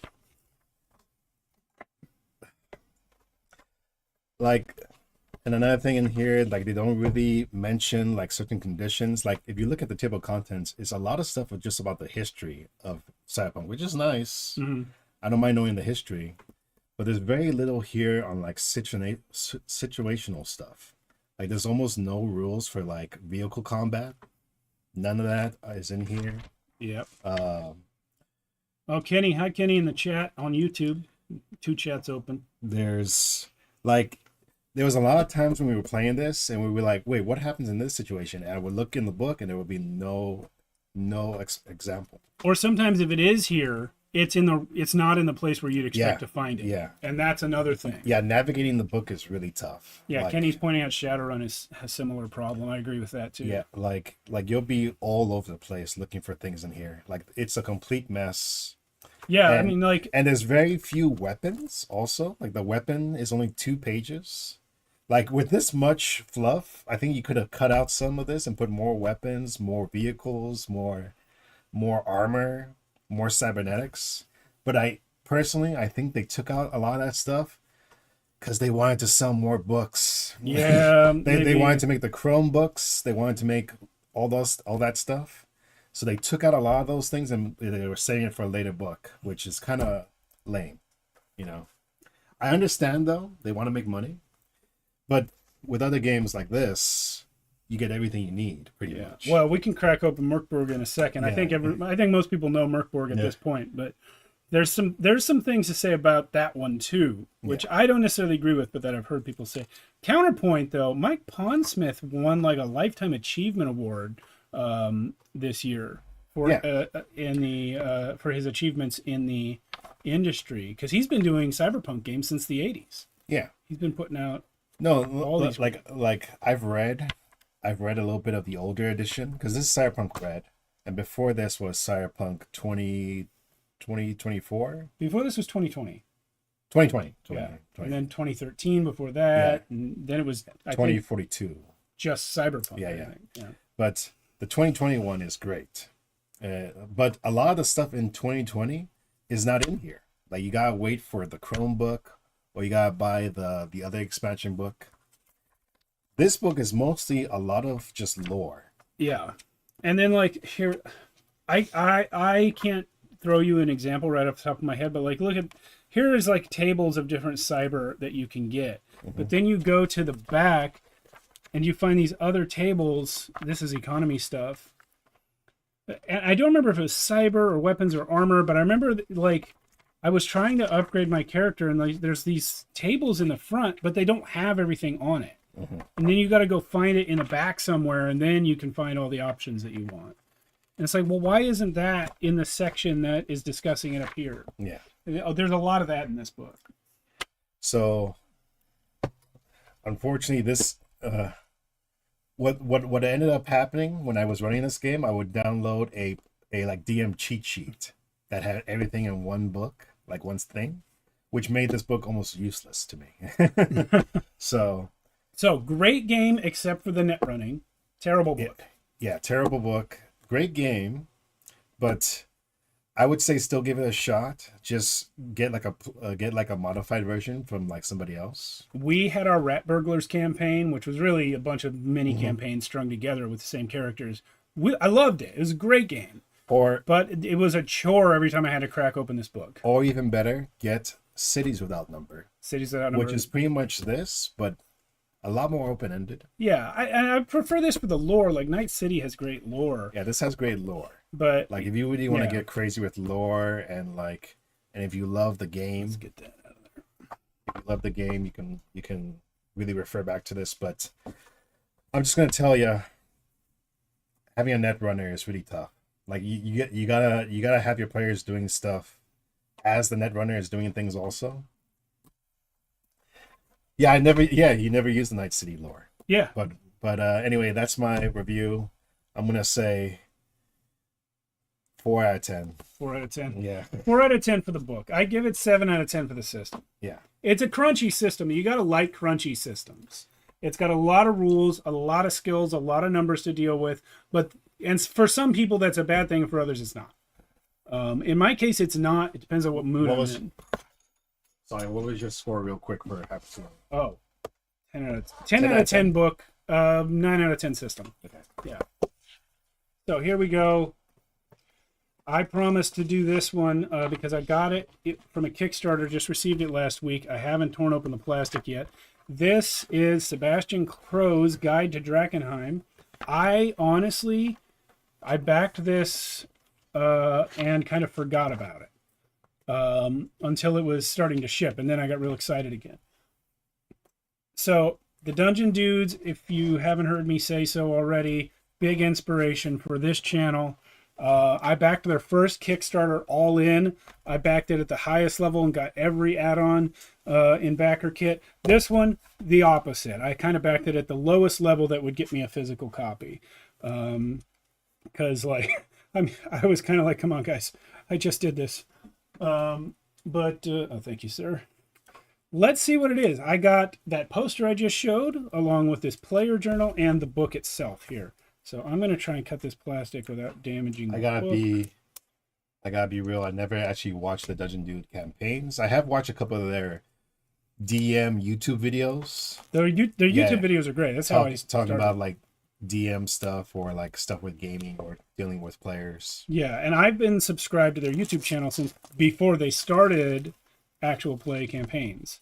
Yeah, but the actual plays I have not seen myself, but I've heard good things. Yeah, and I've watched their first 2 campaigns and really loved them, especially the first one. The third one I have yet to get into, and not because it's bad or anything, but just because I kind of got distracted and got really, really into Dimension 20. I backed something on Kickstarter, then forgot about it. The most common phrase of Kickstarter people. Yeah, it's true. Yeah. So it takes forever sometimes. I don't know what's even in here. I don't remember this part of the reward. Player journal. Ooh, this is really interesting looking. They got custom character sheets here. So what it is, be like a player handbook. Well, I know what this is, right? Because the original Dungeons of Drakenheim Kickstarter, it was an adventure book, and it was a full 5th edition adventure that they ran based on their first campaign. And then this one is the actual setting guide for Drakenheim. Which is why the naming of the book kind of seems like the way 5th edition names their setting guides. Guide to Drakenheim. So yeah, this looks like this is really cool, and it's one of those things that is so cool that I'll never use it. Right? Like you don't want to put your ink on this. So it's literally just a notebook. Yeah, it's a pure journal. Yeah, this is a really cool reward. This is outstanding. Factions, you can track factions in here. Wow. So you're multiple character I think sheets. you're meant to like write in this thing. Yeah. But this goes against like the player code. Alan forgot who Kenny was when he showed up in the Twitch chat. Don't take it personally. We were playing Did I call him Matt? No, he says you forgot who he was. It's Kenny. Oh. He says he showed up to your Twitch chat one time and you didn't know sorry. Yeah. That's Kenny, but no, I haven't seen you in don't forever. take it personally, man. We were playing. I remember we were like 2 years into our first campaign. I called Matt by his last name in a group text, which is Mr. Waltz. And Alan's like, "Who's Mr. Waltz?" Yeah. I was like, "You don't know Matt's last name? We've been sitting at the table for 2 years, man." Alan remembers the stuff that Alan needs to remember. Yeah. Yeah. This is cool. Tracking feats. So this is all just stuff to help you when you're going through a campaign. New toolkits, tool feats. Yeah, and so this is the stuff that's custom to their setting. All right. Cool. Now let's get to the good stuff. Let's open the book. That's a literal journal. Literal player journal. I kind of wish it was like smaller, but I guess they want to make it. It's the same form factor kind of as this. When I think of a journal, I think of like a small little thing. All right, let's get to this.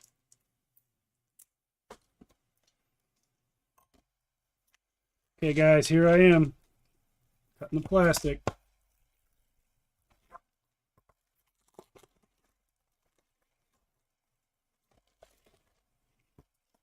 Yeah. One thing I want to add about Cyberpunk is that you really see the flaws once you play other Cyberpunk like games.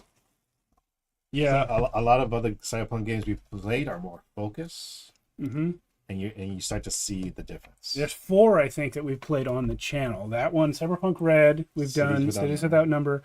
Last night we Cyborg. played Cyber 5. I wasn't thinking Cyborg, but Cyborg is one. Neon Skies, which we played last night. for the second time, and we've done one session in a game called Dwindle, which I'm not going to get into right now, but it's really interesting. You guys should Google it. It's on itch.io. Sebastian Crow's Guide to Drakenheim. Oh my goodness, world map. Look at that map. Wow. So Drakenheim is just a city. I was not expecting a world map. The world of Drakenheim. That's beautiful. That's really cool. The campaign takes place in Westamore, I think. Sorry, guys. I know my Drakenheim fans are all over me. Yeah, there's the city of Drakenheim. Where's Pretty Boy? He needs to, it's been too long since I've watched it. He needs to quiz you. It's been too long since I've watched it. But Illyria, I know one of the main characters was from there. Caspia. This is cool, man. So is this a campaign book? This is a setting book. A setting book. So the campaign book was the previous Kickstarter.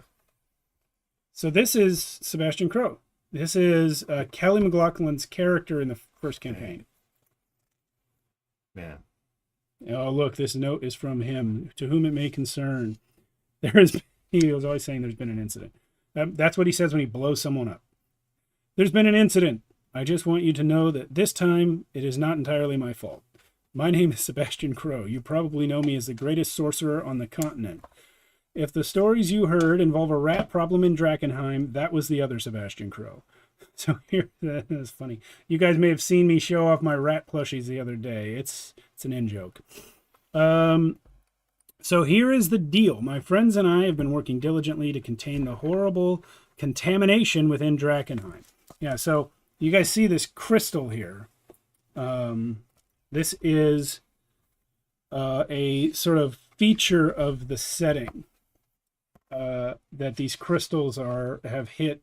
A big asteroid full of them hit Drakenheim, and they are full of this horrible, contaminated, magical haze that turns everything into monsters. But it can also be used as a power source.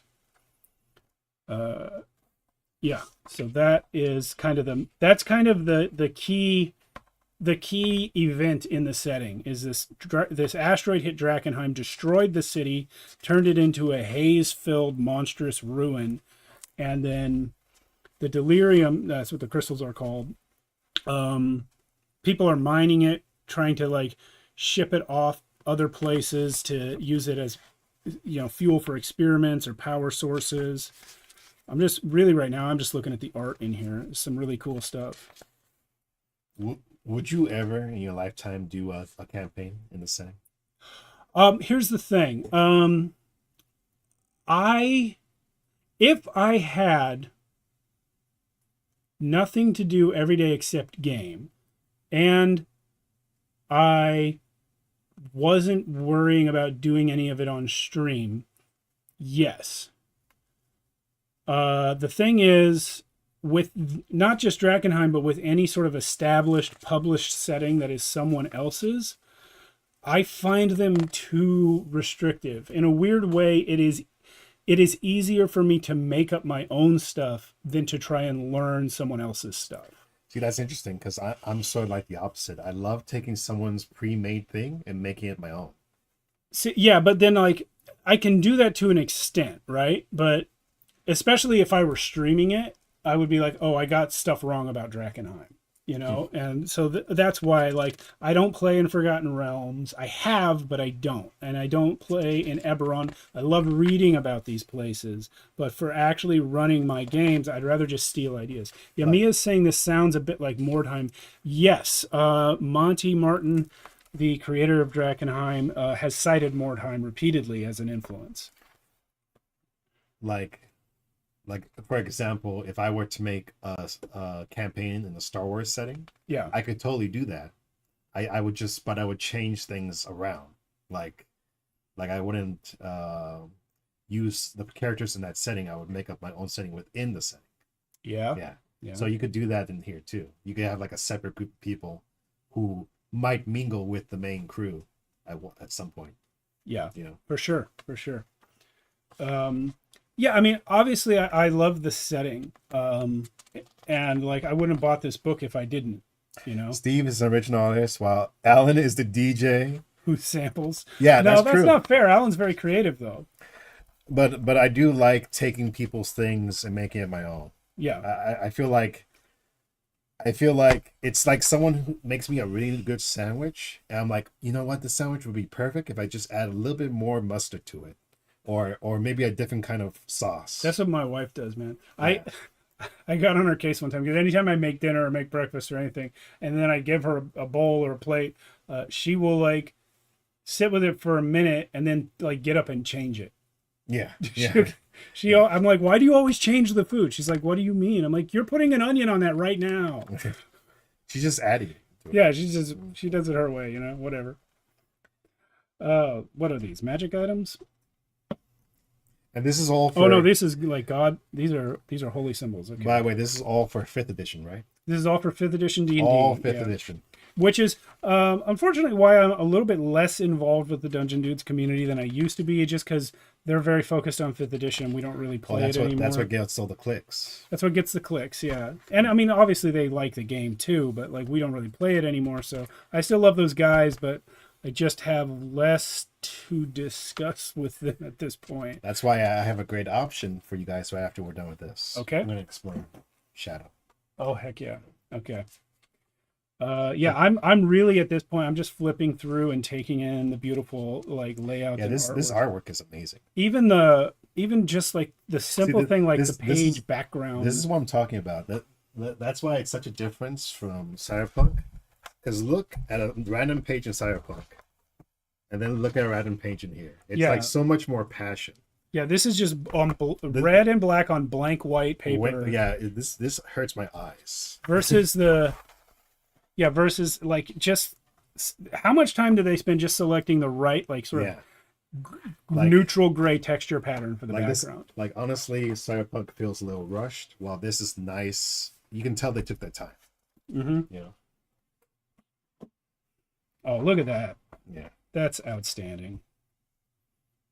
Even just this lining with the purple, I like that. Yeah, he's pointing to the edge here. Really good stuff. Let me see some of the monsters. Do they have monsters? Okay.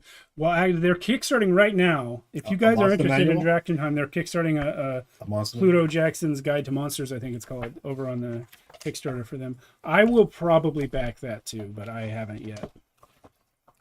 I'm totally on board with modifying existing material. The problem I come across are rule lawyers that fight back. Yeah, I don't have too much problem with that. Everyone I game with tends to understand that, we change stuff when we want.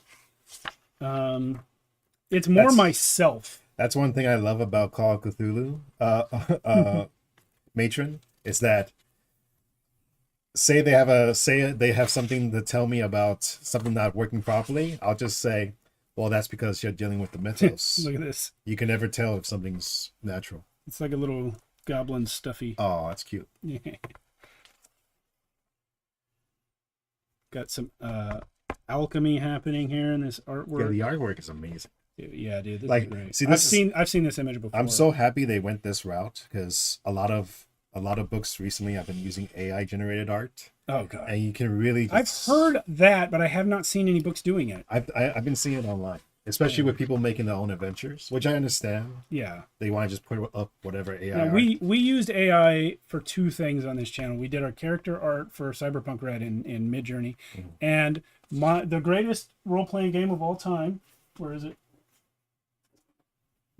Zalakalin's Adventure. This is the only copy of it that exists. It is created by my son Henry. Very cute. Very cute. We did a stream of this with myself running it for Edward and Jason, and they loved it. It was a great game. Legitimately, I'm being proud dad right now, but legitimately, he came up with the wildest mechanic that makes the game so fun. He was 7 when he made this, by the way. He's 8 now. What you have is positive and negative monsters, right? So if it's a positive monster, you have to beat their score when they roll against you, and if it's a negative monster, you have to get under their score when they roll against you. Because of that, and you roll mind for all your combat rolls. Because of that, you can never know if you're helping yourself or hurting yourself when you buff a stat. Oh. Because you don't know what the next monster is that you're going to fight. Your modifier is always going to be positive if you're a player character, but you might run into a monster that's a negative monster, and you got to roll under it. Not bad. Yeah, it makes it really interesting, and it really changes the way you make decisions. Anyway, all that to say, I used Midjourney for that stream layout because there was no art for Zalaklin's adventure. And Henry's monsters are things like a Rubik's frog and an undead lamp. Where am I going to find that? But yeah, I moved away from that because it got less and less comfortable with using AI art. The Alienist. This is a new subclass, I think. No, this is a whole new class, isn't it? Wait a minute. What is the Alienist? Alienist seeks to master. Yeah, I think it's a whole new class. Yeah, it's a whole new class. That's great. That's one great thing about the community, is that they can come up with great settings and stuff that are better than the original 5e stuff. Absolutely, yeah. I used to love homebrewing classes and subclasses. You know, had we done Shadows of Archonia Campaign 2 in 5th edition, you would have seen Matt's character, Asarius, using a homebrew subclass for Wizard that I was making called the School of Tyranny. And it was all centered around two things: mind controlling others and using your familiar to buff your power. Yes, Dungeon Matron, that is correct. I did say undead lamp. There's also a Shorse, which is a shark horse. Pathogenist. Okay, this is good stuff, man. So I know you can't give a score for this because you haven't played it yet, but just based off the book alone, I would say it's amazing quality. Amazing quality book, 10 out of 10 book. Yeah, because you will not find a higher quality book. This blows Cyberpunk right out of the water, just the format alone. Yeah. Now, it's 10 out of 10 in a certain style, right? When I say you won't find a higher quality book, there's also other stuff like Merkborg and Cyborg, which are whole different goals design wise. But then also, I'll give you a chance to do one next, but the next one I do, blame that a little bit. The next one I do is going to be Crown and Skull by Brandish Gilhelm, which I also got recently. We're going to talk about that. All right. So here we were talking about having a problem playing 5e because, you know, our stance with it. So this is a great alternative. I found out about this game because of the whole OGL thing, which made me do a lot of searching. And this is a great alternative to 5e. This is Shadow of the Demon Lord, made by Robert Schwab. And he used to work at Wizards of the Coast. I think he helped out to make 4th edition. And I think before that he helped with 3rd edition too. But he basically broke off after 5th edition was happening. And he was like, I want to make my own Dungeons and Dragons setting. And this is it. And this is such a great book. Oh my God. It's basically his own versions of Dungeons and Dragons, where you have his own kind of classes, own kind of paths you can take. So in D&D, they have classes and then they have multi-classes, right? But the cool thing that Schwab... See you, Matt. The cool thing that Schwab did in this game is that you can mix and match almost any class with anything. Like you can make like a stuff that you would normally never see. Like you can make a wizard rogue, or like you can make like a rogue that casts spells. You can make like you can mix and match different paths and put them together. All that stuff is true in D&D as well. So why don't we talk about how it is different? How do you mix them? Basically, it comes about in here because you have to choose a path. Right. So say you want to become like a cleric, you choose the path of faith. Or if you want to become like a sorcerer, witch, wizard, artificer, you choose the path of power. Yep. And trickery, assassin, scout, warlock, path of war, berserker, fighter, ranger. But it also plays into part your story, because you get all these new like abilities once you pick a path. So say you do berserker, you get all these new kinds of abilities that come with it. And the art in here is amazing too. Amazing art. And he takes existing classes like druids and makes them better, in my opinion. Like, what's different about a druid here? Like in this one, a druid. What was it? Like, you can become like a tree walker.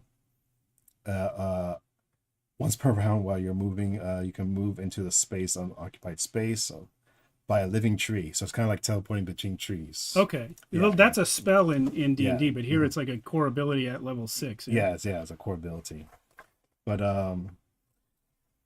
the cool thing about that is that there is this thing called like, I think it's novice, expert, and master.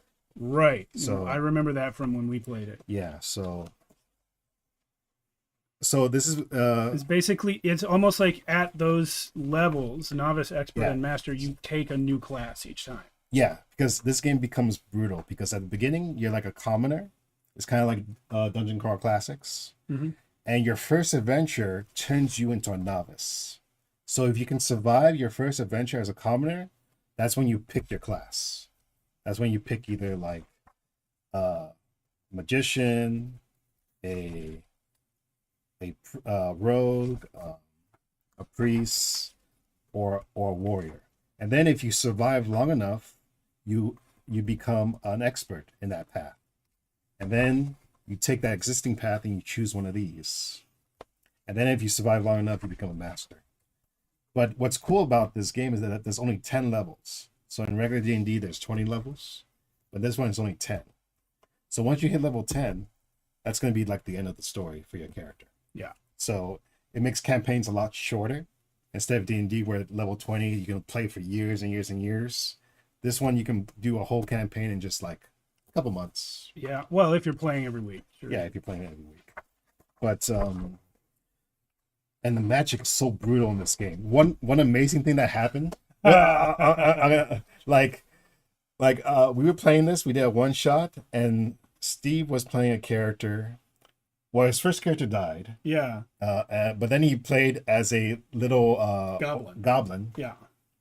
And they were fighting this cult, and the head of the cult cast a spell on the goblin, which, if your HP, it's called Vision's End. Yeah, Vision's End, and if your HP is low enough, your eyes explode, and he and you're just blind forever. Yeah, That's it. Yeah, permanently blind forever. And Steve was like, "My eyes explode." It was great. It was great. There's a short of it on YouTube. Check out our YouTube Shorts list, because it's Mia and I were playing that one, and we were just making jokes about how the spell was probably going to make me explode because the spells are so brutal. Yeah. And then he's like, "Your eyes explode." And that's actually a low-level spell. That's a low-level spell. Like, there's so many spells in this game. This game comes with like hundreds of spells. Yeah, there's some seriously. And I have another book that is worse than this. It's like you guys. Oh, here's the dark spell supplement. Yeah. Like, this one's not dark. Yeah. That one has like all pregnant women within 100 miles of you miscarry. Yeah. It's just like it's Swab. It gets bad. That's one thing that really got me into this, is the Swab is very dark storyteller. Yeah, I was I think I rolled up that effect on one of mine. I was like, man, we can't do that. We're not doing that on the stream. But and there's also different kinds of powers in it. Like, there's time powers, like time spells. Yeah. We can go like forward and backwards through time. You can stop time. There's life spells. It's kind of like necromancy. And also regular necromancy spells. Yeah, there are some like regular spells that are just heals or attacks. But then there's also like transformation. Yeah, there's one spell that just makes you violently shit yourself. Yeah. And I love the lore in this. Like, this is such a great book. The only problem I have with this book is that there's no pre-made adventure inside. If there was a pre-made adventure in this, I could give this a 10 out of 10. But as is, I will give this a high 8 or 9. Yeah, I'd give it an 8. I don't know if there must be a hardcover version. I have a hardcover. Okay. So this is a soft cover, obviously cheaper. Alan gifted this to me after he got his hardcover. Yeah. But the page design, everything is beautiful. Plus, how's the paper quality in the hardcover compared to the paperback? Is it about the same kind of paper? I think it's a little better. Okay. Yeah, it's a little better. And plus, right here, this chapter, running a game, is probably the best DM advice chapter I've ever read in a book. I haven't read that many, but the way he describes how to DM a game is so great. You can tell he's been DMing for years and years and years and years, because he gives this example about a bunch of fingers in a drawer. He basically says, let the players' imaginations go wild. Like he put a bunch of fingers in a drawer with a bunch of like ties on the fingers, and he doesn't say anything about the fingers. He just lets the character speculate, and then he runs with it. Yeah. So that's a great example. So good. But amazing book. Yeah, see, these are all just more stuff about running a game. The So web. there's a lot of like GM assistance. Yeah, stuff. GM. A lot of great stuff for making your own game, but I really wish there was a pre-made adventure in here. That would have made it even better. But yeah, solid. Oh, and look at this fucking creature art, dude. Look, the what do you call this? Medusa. Medusa. Yeah. Amazing. This thing is so deadly. Oh yeah. Plus he does like difficulty for monsters in here. So just to give you perspective, that cultist you fought was like level 50 scale. Okay. So this Medusa is level 500. Gee, like man, so it's. I still want a do-over on that because I think the dice screwed me. So definitely check this out if you like D&D. I think this is a better version of D&D, and it's great. Also, initiative in this game is a lot better. You can choose your initiative order. What about that weird wizard book? Did that ever come out? Not yet. Not yet. It's still kickstarting. That one's okay, but I like this one better. Yeah. So like the what is it?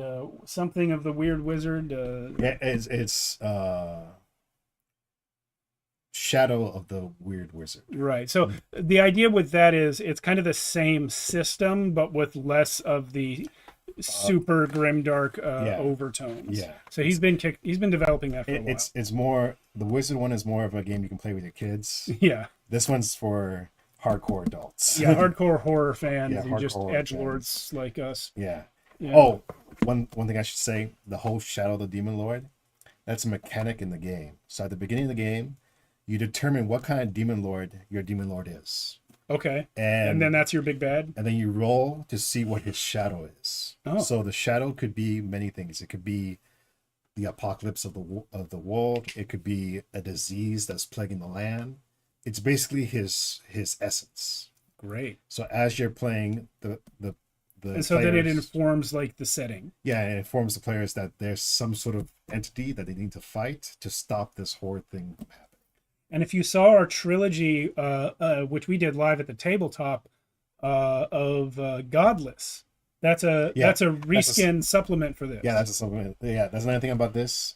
Schwab, tons of supplements. I have like maybe 12 books now, all supplements to this book. Yeah. And they're great, but I wish there was more pre-made adventure books. Yeah. That's one thing he's lacking.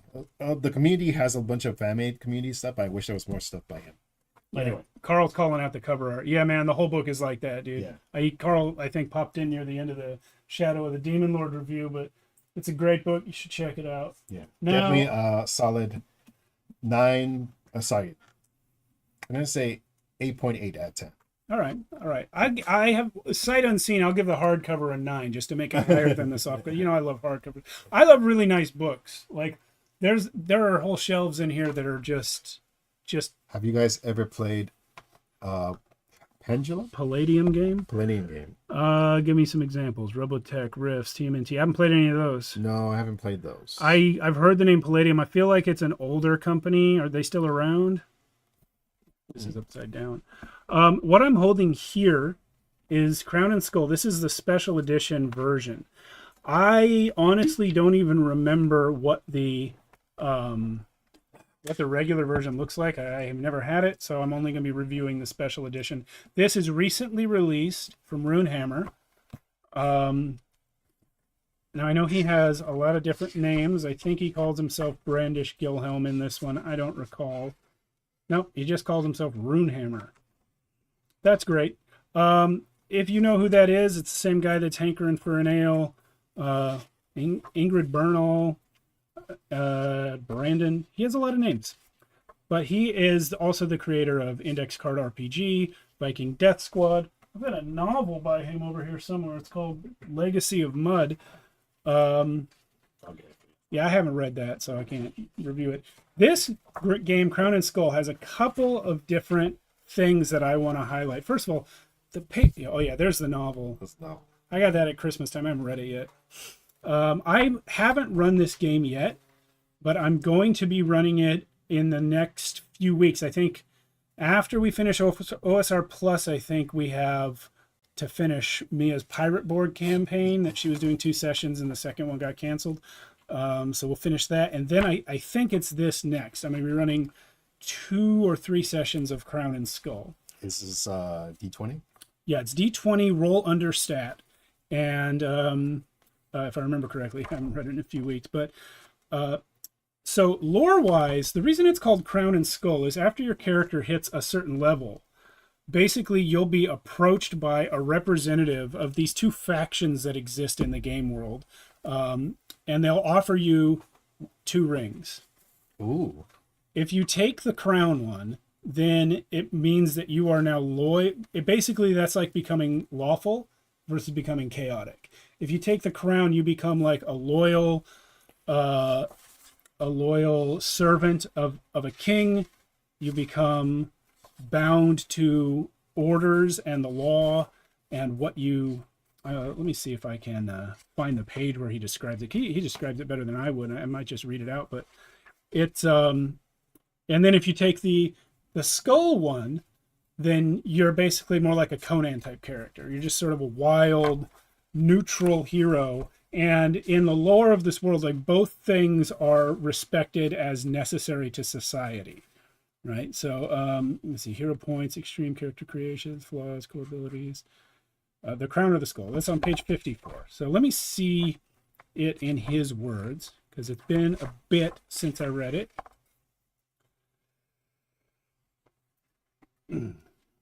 So, after several perilous chapters, a character earning 25 or more hero points in play will earn the attention of mighty forces. This hero is ready to make the ultimate choice, the crown or the skull. Sorry, I lost my place. I launched at the chat. Once this threshold has been crossed, the GM will find an opportune moment to pose this question as part of the ongoing story.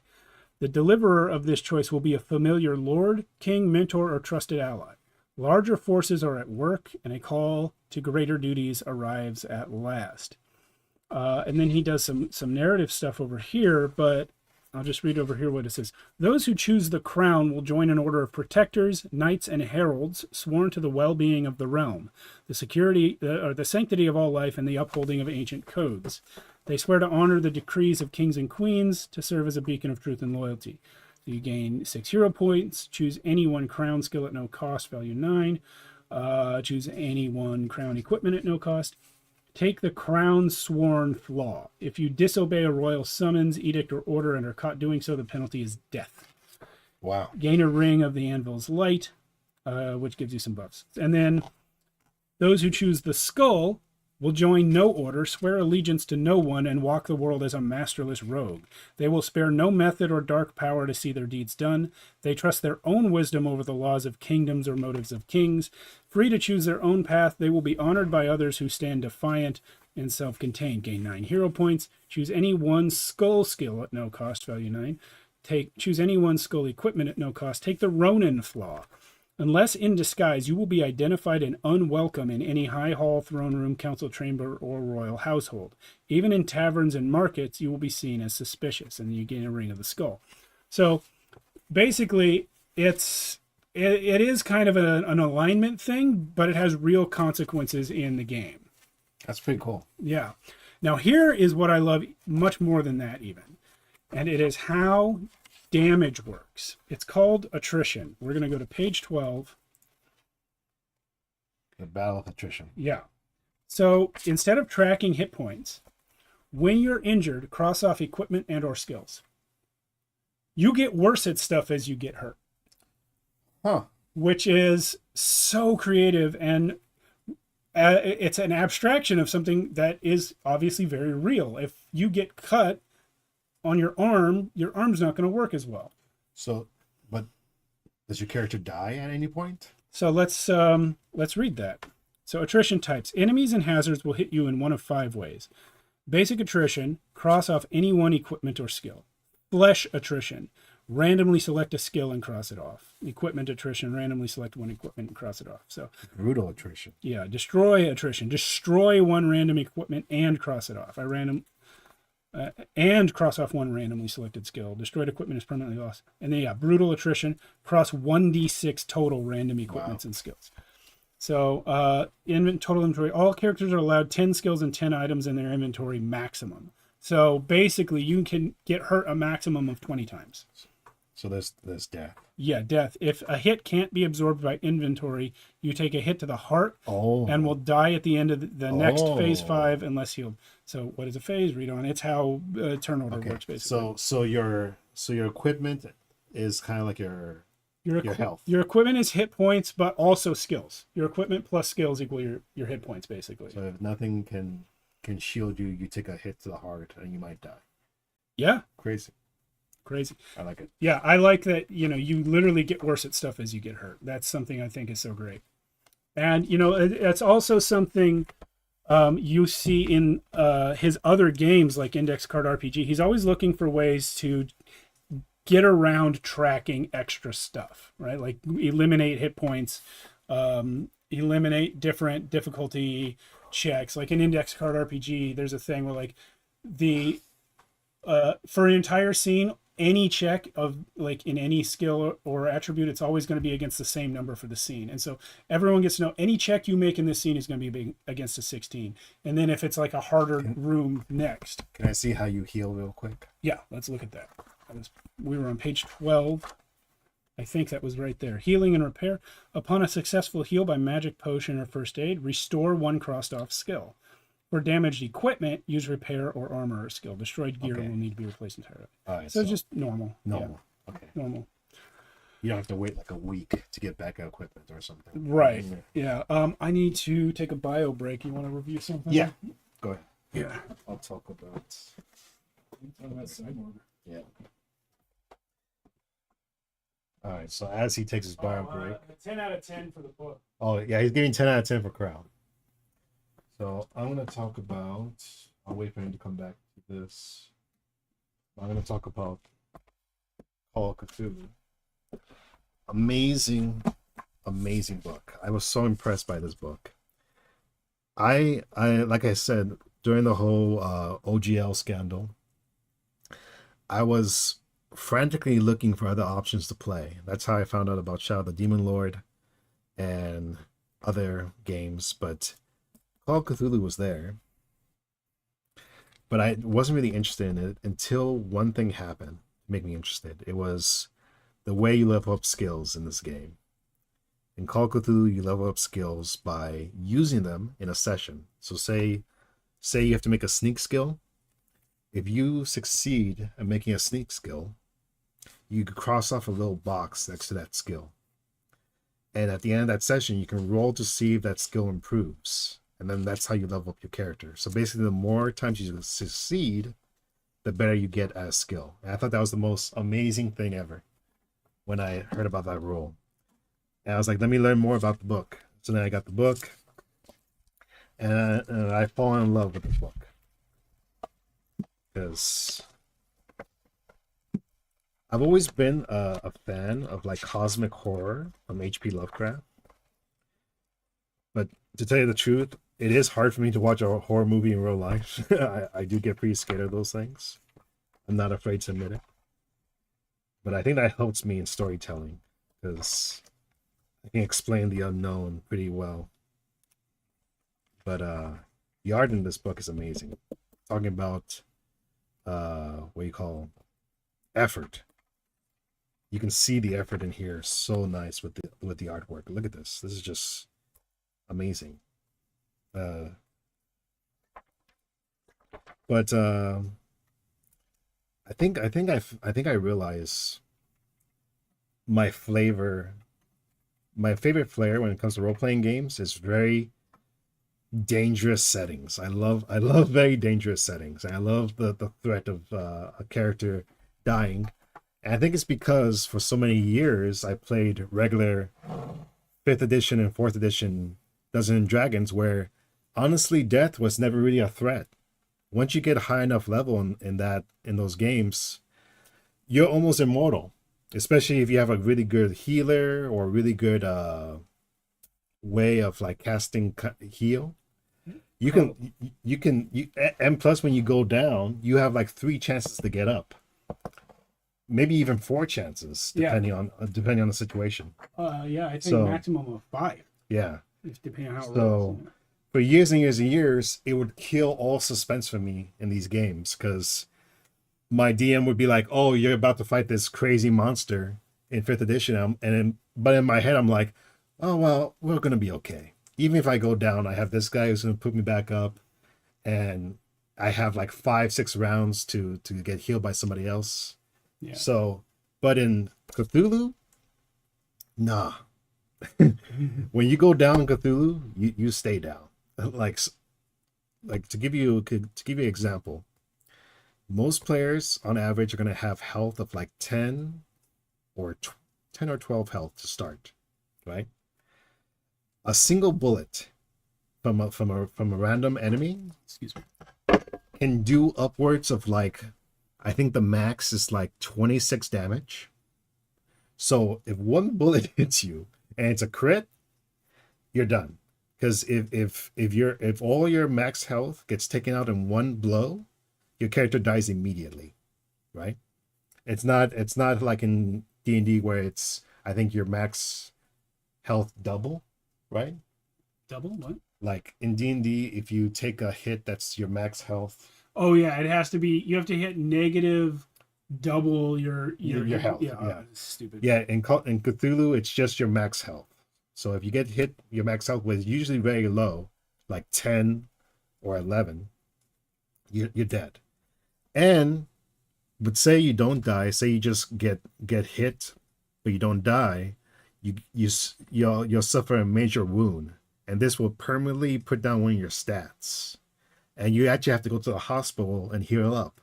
So there's gonna be game time in a campaign where you're actually gonna have to go to a hospital or a mental asylum to heal up from whatever you just saw or whatever you just fought. So it's a lot of great role playing potential, right? But another thing is the amazing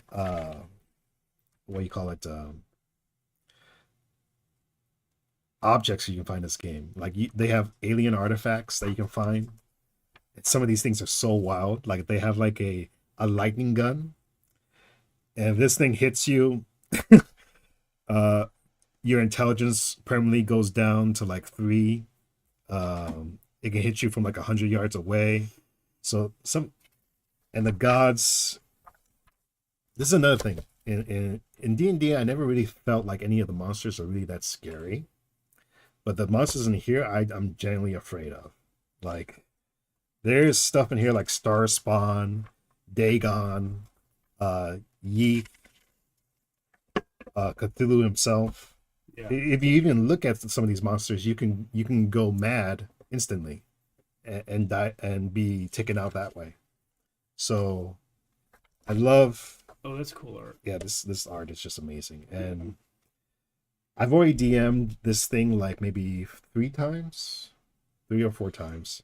And I just get better every time. Yeah. Well, sessions, we did 4 sessions, right? Yeah. And we did a 1 practice game off camera and then a 3-session arc. Also, we were talking about the layout of the book. The layout in this book is amazing. It's so easy to travel the book. And at the very end, they have a great chapter over here where it summarizes all the rules. More books should do this. It's 1 complete chapter of just game summary. Oh, yeah. And they have everything here. Just like a cheat sheet right in the book. Yeah, sheet in the book. Kevin Crawford does that with Worlds Without Number as well. It's great. Yeah. Love it. All this is just a cheat sheet. Yeah.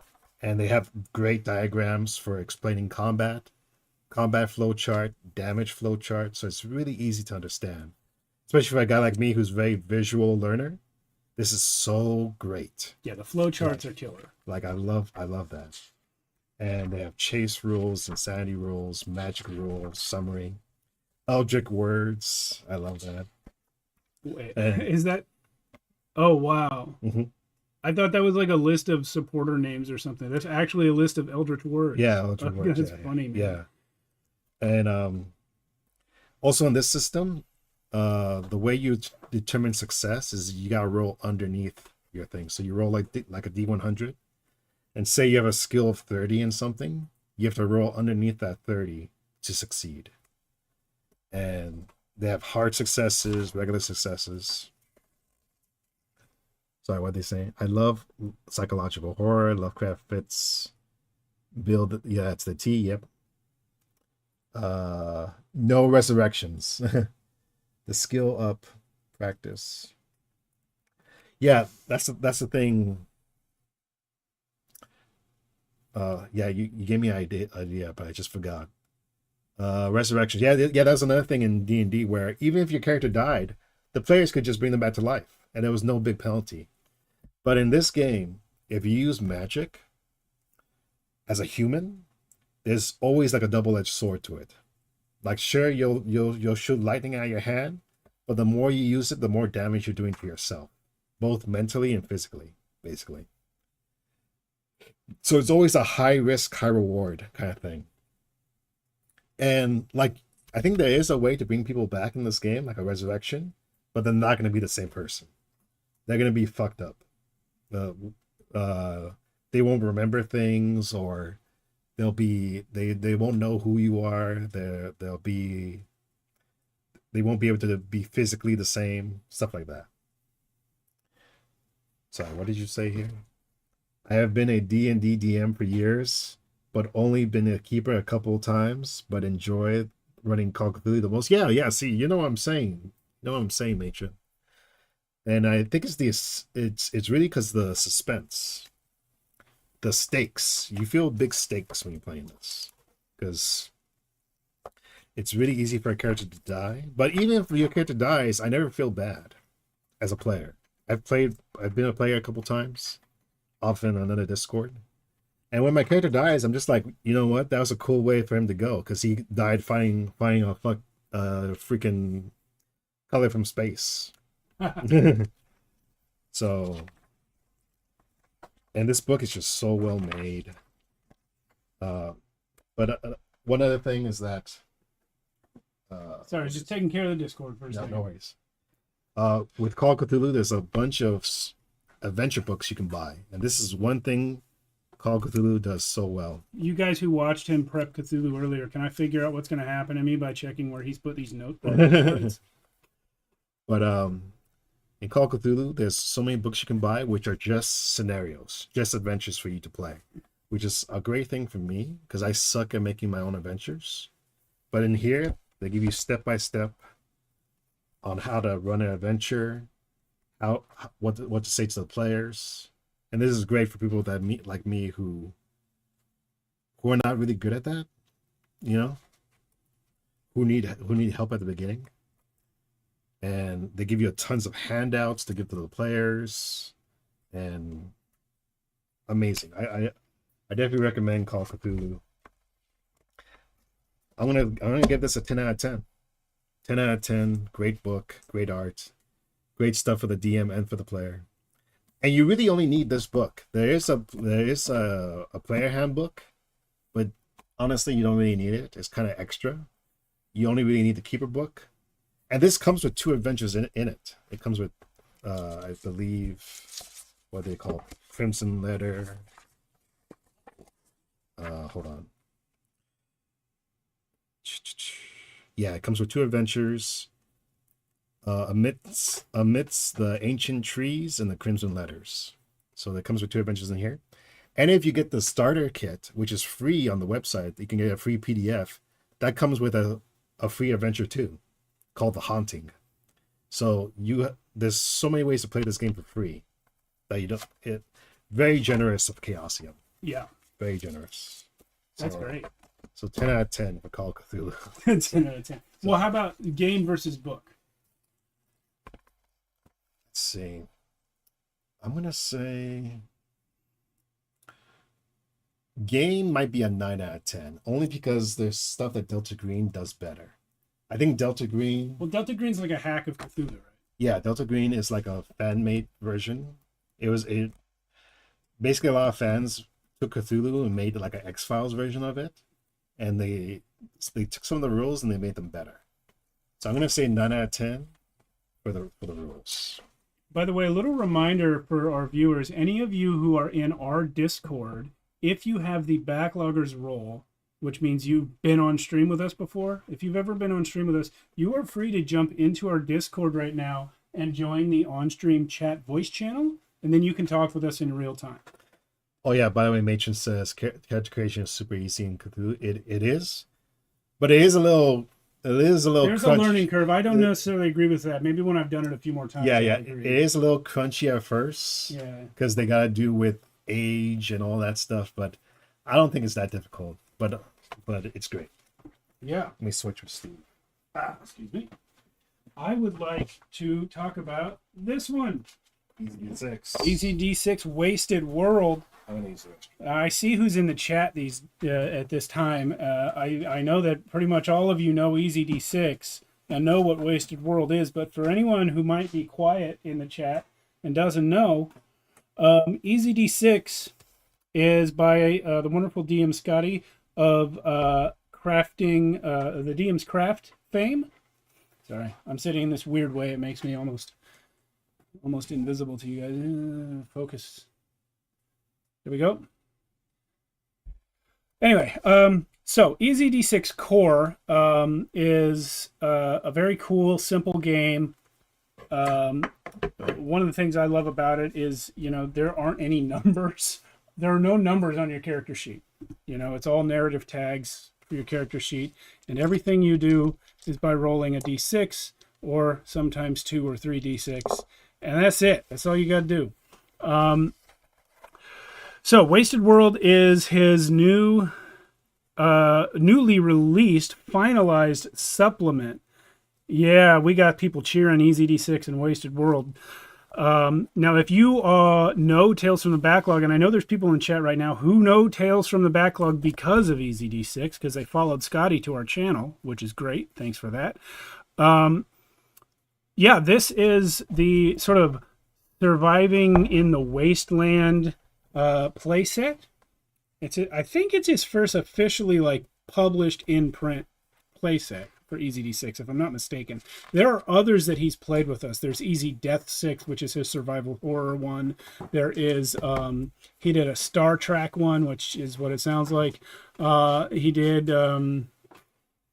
Fixers, which is like a blue collar outer space sort of thing that we played with him. And then Thursday night he's going to be bringing us Eldritch City Blues. So Scotty never stops with making the play sets for Easy D6. They're always coming. I've been begging him to do a cyberpunk one, which Fixers was close but not quite. But Wasted World is the one that's come to print so far. And this book is just really high quality. It's for just such a little paperback book, and it's got higher quality paper even than the Easy D6 core book that I have, which I have the hardcover of that. And hey, I see Patty in the chat now. Hi, Patty. Yeah, we'll be gaming with Patty later when we do Tales from the Loop. Yes. We missed you guys at Character Creation. I saw what you said about contractors coming by. That makes sense. This is cool art. I don't know what I'm looking at here. Oh, that's the weird. Yeah, those are people with weird psychic powers that live in a sort of a Mad Max type future. Easy D6 Space ? Easy D6 Space, yeah, Fixers and Star Trek, yeah, both in space. So we love this book because we play tested so many different iterations of Wasted World on our stream. Alan was in a few of them. I was in all of them, of course. I'm in everything. But yeah, of our Easy D6 games that we've had on the stream, like 7 or 8 of them were Wasted World. It's just a lot.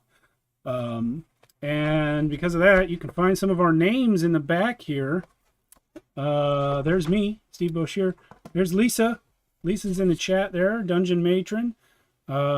She was on with us in our original playtest of EZD6 before it was even called EZD6. It used to be called Hack/Boom when Scotty brought it here. I was a secret tester. Alan was a secret. Alan didn't make the thank you page. I think that's my fault. I got his name to Scotty a little late. I was a secret tester. Yeah. I did, in one of the playtests, I did shoot a T-Rex with a bazooka. That did happen. Yeah. So and it's recorded. So it's forever. Here's Mia right there. We got who else from our crew? There's Meredith. She's played with us. Here's Karl. Karl, you're in here. Professor Dungeon Master. Wait, who was I looking for? Kenny's in here somewhere. I know. I'm blind right now. Kenneth G. Johnson and Jason K. Averill, Matt Waltz. A lot of the crew. Oh yeah, Kenny, I called you out there. I was just couldn't find your name for some reason. But yeah, a lot of us are in here, so we're very happy about that. Yeah, this is a little robot. I do like the little commentaries. Yeah, I love that. I was just about to call that out. The little picture of Scotty next to stuff that he's saying. That's in the core book as well. Look at this tank. The artwork is great. He has told me the name of the artist, and every time I talk to Scotty, Sean Bova, every time I talk to Scotty, he's real excited about the next art he's getting for some EZD6 stuff. This is a great book. Obviously, it is not necessarily aiming as high in terms of like being a piece of art on its own as some of the others, like Crown and Skull. But this design is very straightforward, very simple, very easy to read. And, we talked about cyberpunk and how in that book it was a bad thing to have just a blank white page. In this book, it works. And the difference is just design. Yeah. Right? They've got texture on the sides here, adding a little bit of visual interest. You can feel the personality in this. Yeah, exactly. And also larger text. Yeah. That's a big deal. My grandma could read this if she was alive. Like cyberpunk text, and that's another thing. It's so small. Yeah. And you just like I love this big text right here. Yeah. I mean, we can read. We're literate, but man, big text is nice. Yeah, no, it helps for my eyes. Pictures are good. I like pictures. Unfortunately, my copy came with a little divot in it. I decided not to complain because, it's a book launch. Things happen. Plus, it's gonna get damaged eventually. And the whole hallmark of this game is that you play the whole thing with just a D6, right? Yeah, you never need any other dice. Just a D6. Yep. Sometimes and don't roll one. Don't roll a one. Scotty says that all the time when you play. Don't roll a one. Yeah. What else we got? I want to talk about this. Yeah. So do I. Such an amazing book. I am jealous. I was so jealous of Steve for a long time because he had a hard copy and I didn't. It wasn't that we didn't have it for that long. I didn't have it before you for that long. But when we played it, I didn't have a hard copy. I played it off the PDF, but we both went out and bought a hard copy after we played it. Talking about personality, look at this art, so crazy. So how would you describe Into the Odd? I'm having a hard time. It's just a very stripped down, old school dungeon crawling system. Yeah. The artwork is obviously amazing. I think I would love for you to show the adventure in the back. Show how they map out the dungeon I took you guys through. So there's a section that's a hex crawl, which we didn't do because we didn't have time. So there's the hex crawl. There's the hex crawl. But just show the map of the dungeon. It's a little earlier. Yeah, so that's a level of the dungeon. That's level 3. Level 3. And yeah, let's when you find the next one, let's angle it a little so that there's not so much glare camera. But yeah, it's just very straightforward art style. You can see like hand-drawn pen marks on it, and it's designed to just look like strips of paper over this weird abstract. And each of these things in here have the encounters of what they get, of what happens in each of these boxes. Yes. So it's a dungeon crawl game, basically. And yes, the conciseness of it. Like this is all you need for room 1. Yeah. It's room 1, coral gardens, bullet point, floor and walls, colorful dried coral, very delicate, crumbles at the touch. The arrow stares up to level 1, room 14. Passageway blocked by coral, crumbles at touch. Passageway goes to room 3. open passageway, warm air to 2. That's it. And That's these things, I don't know if you can make them out on camera. There's an up arrow, a down arrow, and a left arrow telling you where in the room things are. Yeah. It's so... Yeah, and it's bare bones, and they trust you to make up what's missing. Yeah, it gives you all the stuff to just make up your own hex crawl and your own, and the artwork is just so amazing. The artwork is great. The design, this page, I love this page. Look at that. I've just stared at this page for minutes at a time. So amazing. Which this is the 2-page spread that is the intro to the adventure that's in here. Yeah.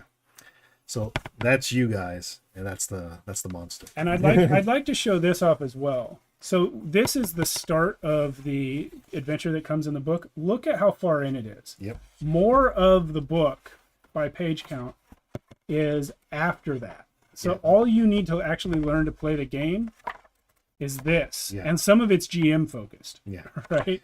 So like all you need to be a player is like, I don't know. Show them the player creation page. Yeah, let's do that. It's only, I think, 1 page, I think. It's Or very 2. short. Roll your character, chapter 2, page 8.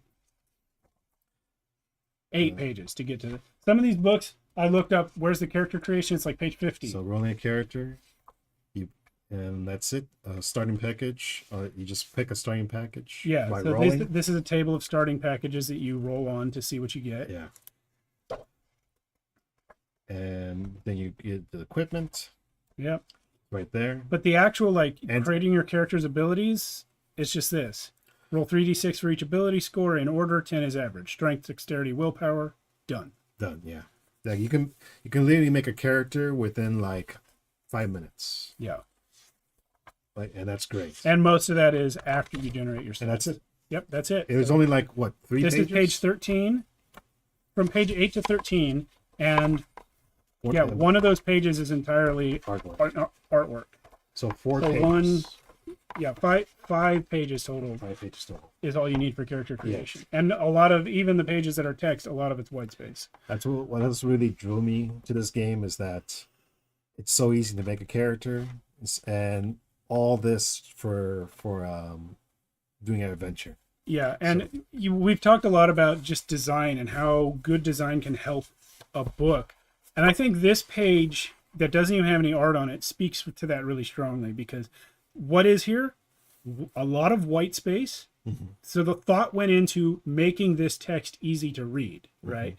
Mm-hmm. There clearly thought went into choice of font, formatting of the text that's here, how much white space there are on the page, and even just this nice little black border that didn't have to be here. Yep. But it just is, and it makes the pages slightly easier on the eyes. Just great stuff. I think the creator of this game is in... Where does he live? I don't know. I just know that this book is always kind of hard to get. Like I had it on, I had a wish list on Amazon for a long time, and it finally went back into print. I was like, I got it right away. I scored it like from I found it on acebooks.com or abebooks.com. Mm-hmm. Ace is a publisher. Abebooks.com. There's like it's a kind of a marketplace for used bookstores. So some used bookstore somewhere in the world had one, and I ordered that one. And it really goes to show you that, you don't need a freaking 500-page book to have a good game. You can have something small like this, Is this my copy? Yeah. Yeah, okay. I thought so. Yes. I remember mine had that one little... No, I didn't bring mine. Yes, that's right. Alan forgot we were doing book reviews. Yeah. He called me. It's like, do you have... But I had most of the books you wanted to review anyway. Yeah. But definitely I give this a solid...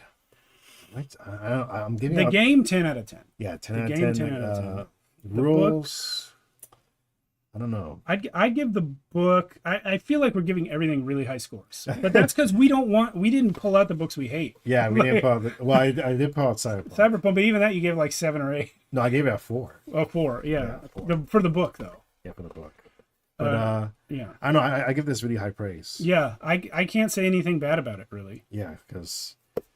I guess we should mention one book we don't like. I don't have any books I don't like. But can you name one off to the top of your head? No. So all the books you have are perfect. I mean, not perfect. I mean, what's perfect mean? But I'll hold on. I'll get something. Okay. And I'm not going to have a lot to say about it, but because I haven't read it, but I'm going to tell you why I haven't read it. Okay. Let's see.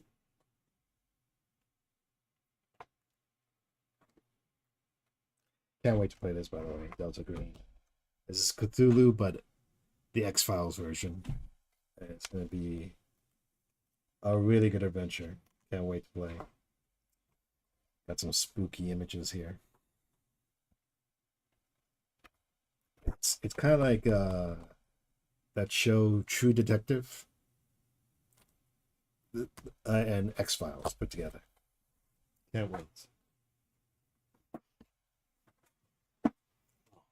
Here we go. Modifius John Carter of Mars slipcover set. I bought this on a sale maybe a year and a half ago. Really nice looking books on the outside. So adventures, this is the core rulebook and a campaign guide. Mm-hmm. So let's move this over here for a second. Now I got this. I know Mia has this as well. We commiserated about it a little bit. I was intending to run it, right? Here's why I never have. Map of Barsoom is great. Ooh, that text. The text it looks nice. Ooh. It looks really nice, doesn't it? And honestly, I'm walking back what I was about to say about it because this doesn't really look like I remembered it looking when I opened it. Well, before. the text is really small, though. Yeah, the text is really small. That's what I was going to say. Is it's just very dense. Like I look at it, and it's intimidating. Yeah. And there's so much. If I was running like I used to do, like a monthly campaign, like one time a month, and that was all I had to do in gaming, I would read this and it wouldn't be a problem. But I'm running 2 shows. I'm always the GM in one of them, and I'm sometimes the GM in the other one. And I don't have time to get into something that just like I see this and my brain just goes, oh man, you got to spend your time more wisely than this. You got to spend your time more wisely than reading all this text. Such a beautiful book. Got it from a sale. Oh yes, so much info. Yeah. Yeah, and I didn't even get far enough to know what the resolution mechanic is. Is this a 2D20 system? It's from Modifius, so I'm assuming it's going to be a 2D20 system. Because their Star Trek game and Conan game, 2D20. Yeah, so 2D20 is it's a dice pool system. I think by default you roll 2, but you can get more, and you're trying to roll under your stat. And if any of your dice are under your stat, then you succeed. Yeah, it looks very in-depth. Yeah, there's so much lore, and I love John Carter. I love the original Edgar Rice Burroughs stories. I read like the first 5 novels of it. It's great. It's kind of like this. It's kind of like the problem with Cyberpunk Red. So much lore. Yeah, but. So why? Oh, Yuri's back. Hi, Yuri. She's over in the YouTube chat. But so I'm now hung up on something I just said. I read 5 novels about John Carter, but I won't read 1 game book. Why is that? Why is that? Yeah. I don't know. Probably because this requires me to like parse rules information, understand it, and use it. Mm-hmm. Whereas that's just something I'm doing for fun. I don't know. It's really nice to look at, as long as there's art on the page. I don't think this is nice to look at. This is just a lot of information. Yeah, it's so much. Yeah, like I was talking about white space in Into the Odd and EZD6. There's no white space here. Like the bare minimum where the page folds. I think it's just what you say. It's just intimidating. Yeah, it's just intimidating. I haven't read it enough to tell you if it's even laid out well in terms of like where to find the information or anything. But just looking at all this text makes me want to do something else instead. Yeah, this almost feels like a homework assignment. I think that's. You're right. Yep. Yeah, I think that's the like problem. This feels like a homework assignment. Whereas with ED6, it's like, it's like fun. I do want to crack open this other book though, see what the campaign guide looks like. These maps on the cover pages. I have no doubt this is probably a really good game, but yeah, it looks. I mean, there's so much to obviously a ton of thought. It looks like something I would need like a companion app to get through. Yeah, there you go. Yeah, like a companion app or a companion like website. Yeah, because oh my god, this text is so small. Like it's just. Like you got 3 sections per page. Yeah. Oh my goodness. But I feel nice having it on the shelf, you know, like this, it's beautiful in the artwork and the layouts, but like, oh, so much information. Oh, I don't know. This is cool. If I saw this artwork somewhere else, I would never guess it was from Barsoom. This is actually a photograph. Is this like a war game thing? No, it's a role-playing game. Okay. See, it's hard to tell. Yeah. But yeah, I think I think you hit the nail on the head. It's just intimidating. Yeah. So there, you asked for a book I don't like. This is the closest I can get. I don't like it because it makes me not want to read it when I look at it. It feels like you're gonna have to watch like a 20 video playset on YouTube of understanding it. Yeah. Like you have to watch all 20 videos, and then you're like, okay, now I think I understand how to play the game, versus reading this whole book. Yeah, absolutely. And I do that a lot for Tales from the Backlog. Yeah. Like, I made a post one time where I'm like, you really need only a few things to learn a new game, right? You need, first of all, what's the central resolution mechanic? Is it like a dice pool? If so, is it what size dice pool? Like Vampire the Masquerade's a D10. Easy D6 is a D6 dice pool, so is Tales from the Loop. And these 2D20 systems are a D20 dice pool. Are you rolling overstat? Are you rolling understat? So like, what's the central resolution mechanic? That's step 1. Step 2, how does initiative work? Right? Like if you get into combat or some other action scene, how do you decide who goes first? What can you do on your turn? And get that squared away, and then answer the question of why does this book exist? Like what is unique about this game that made it worth writing, publishing, and selling in a market full of games? Like what is unique about this one? What's the hook?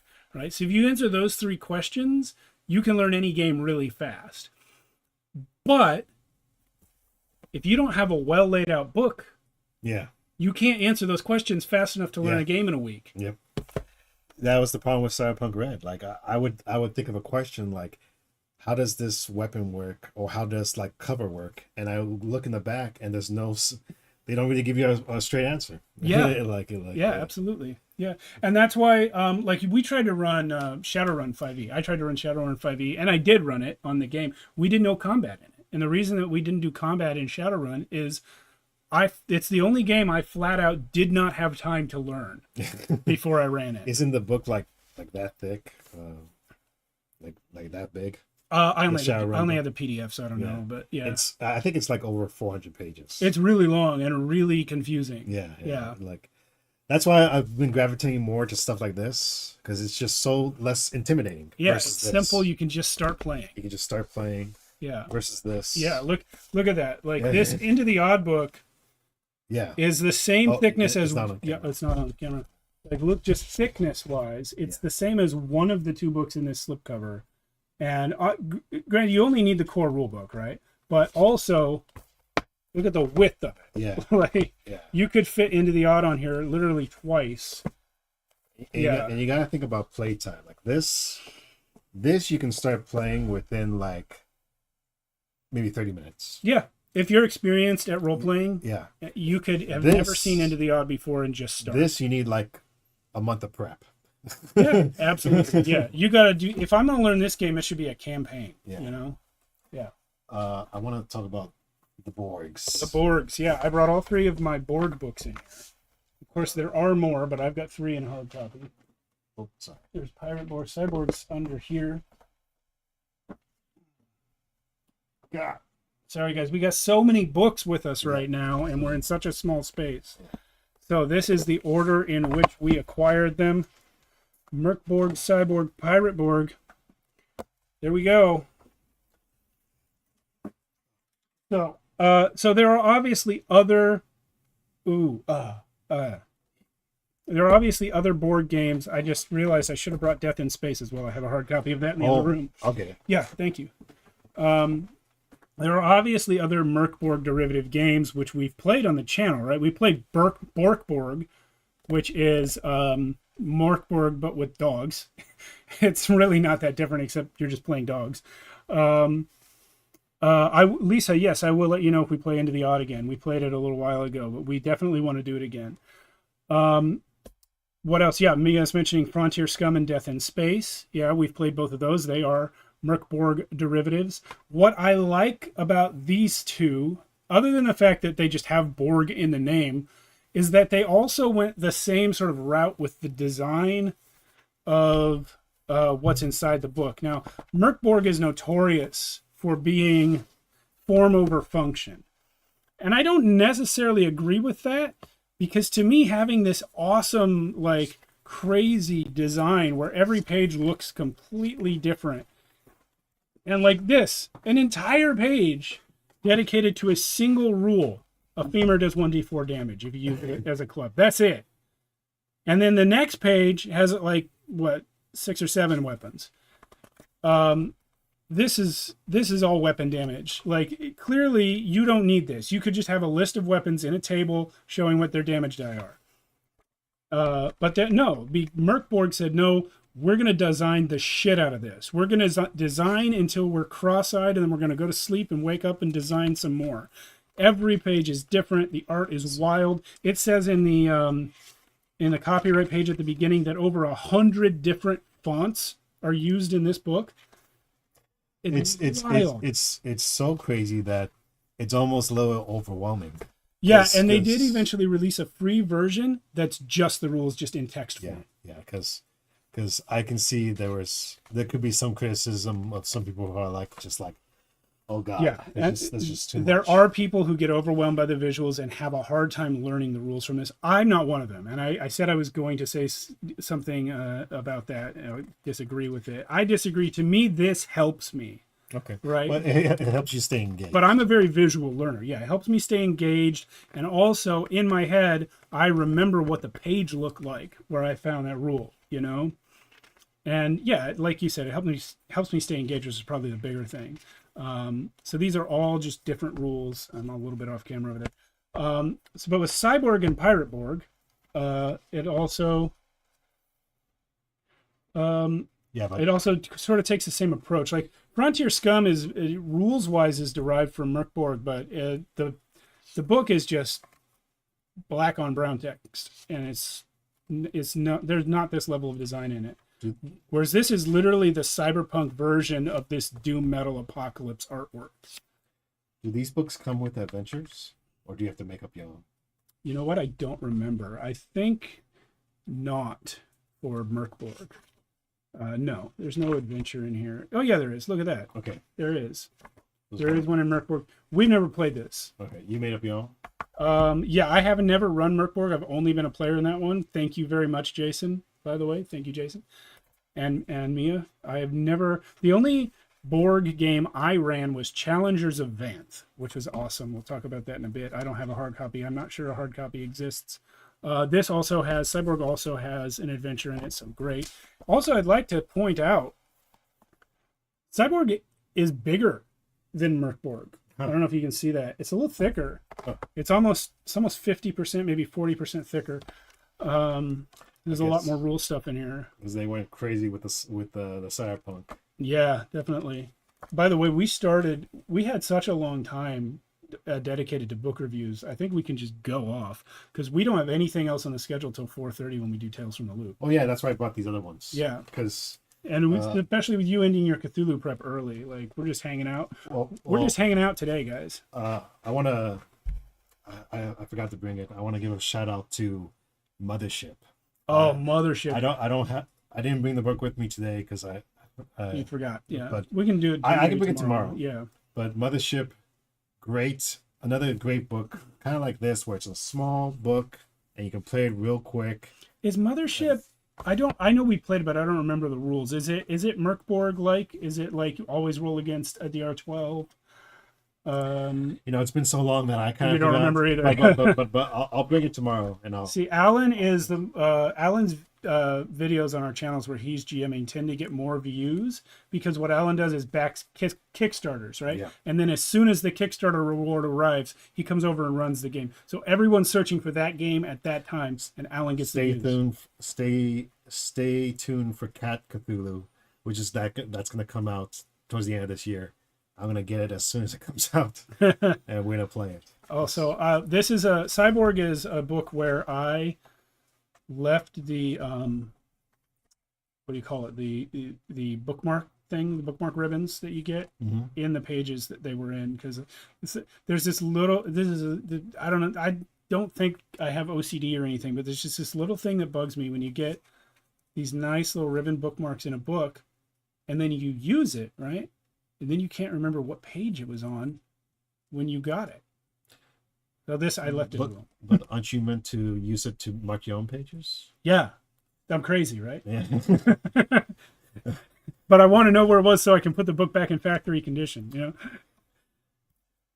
know? Oh, look at this armor page. This is a cool page. But, anyway, well, yeah, so we're now playing Pirate Borg. We did one session of this, which Mia's running. How different is each book from each other? Well, like, are they rules-wise, they're very similar. What the differences are going to come down to armor and weapons, and of course, in Cyborg, there's hacking. Okay. But that's very similar to spells in Merkborg.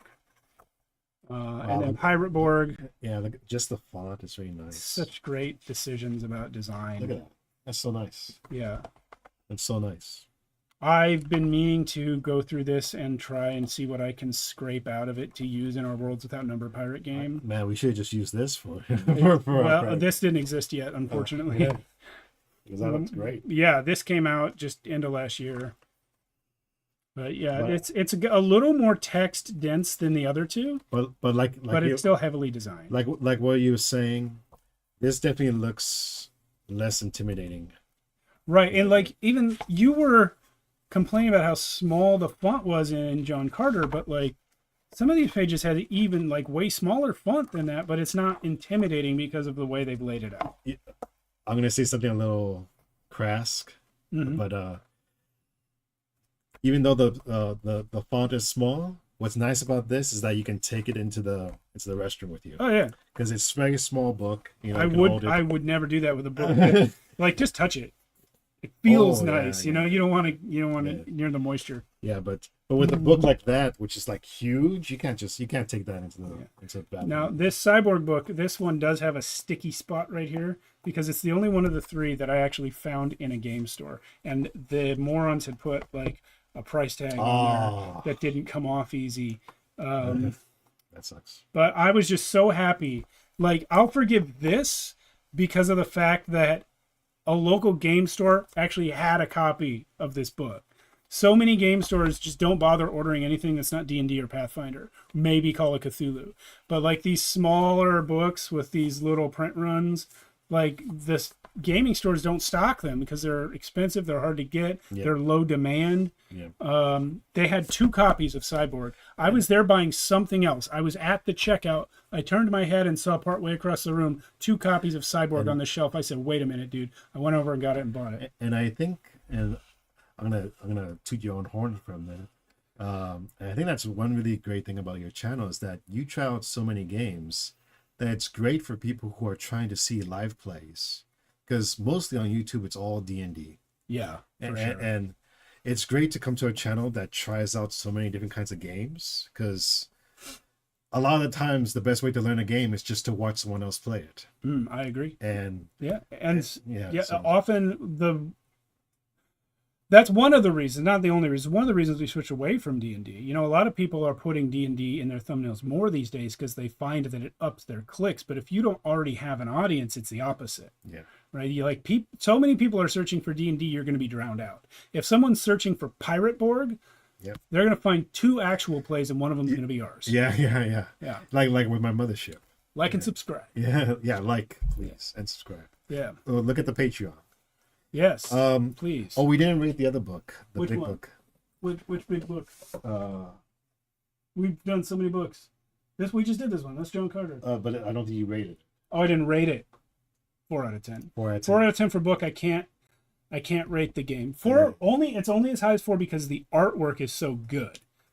But like it's beautiful to look at in spite of how poorly designed it is. So 4 out of 10, but I can't rate the game itself. I have a feeling for this rating, all of these books are 10 out of 10. Pirate Borg maybe 9 because it is a little bit denser with the text. Yeah.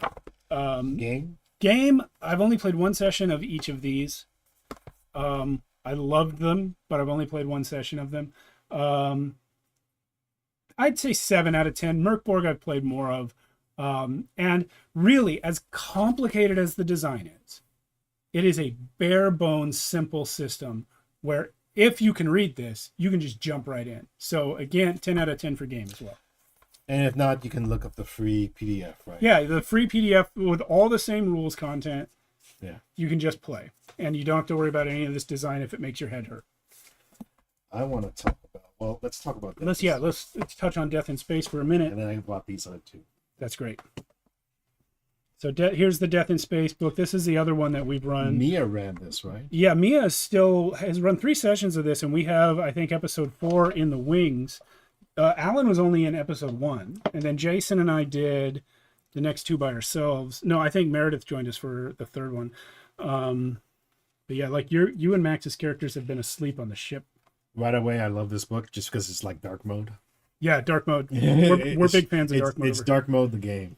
When we this do, is so nice. I kind of want to buy a copy just because how dark it is. I'll tell you guys a story. When we do Tales from the Backlog, if you watch a show, you know I always try to do a layout design that represents the book of the game we're playing.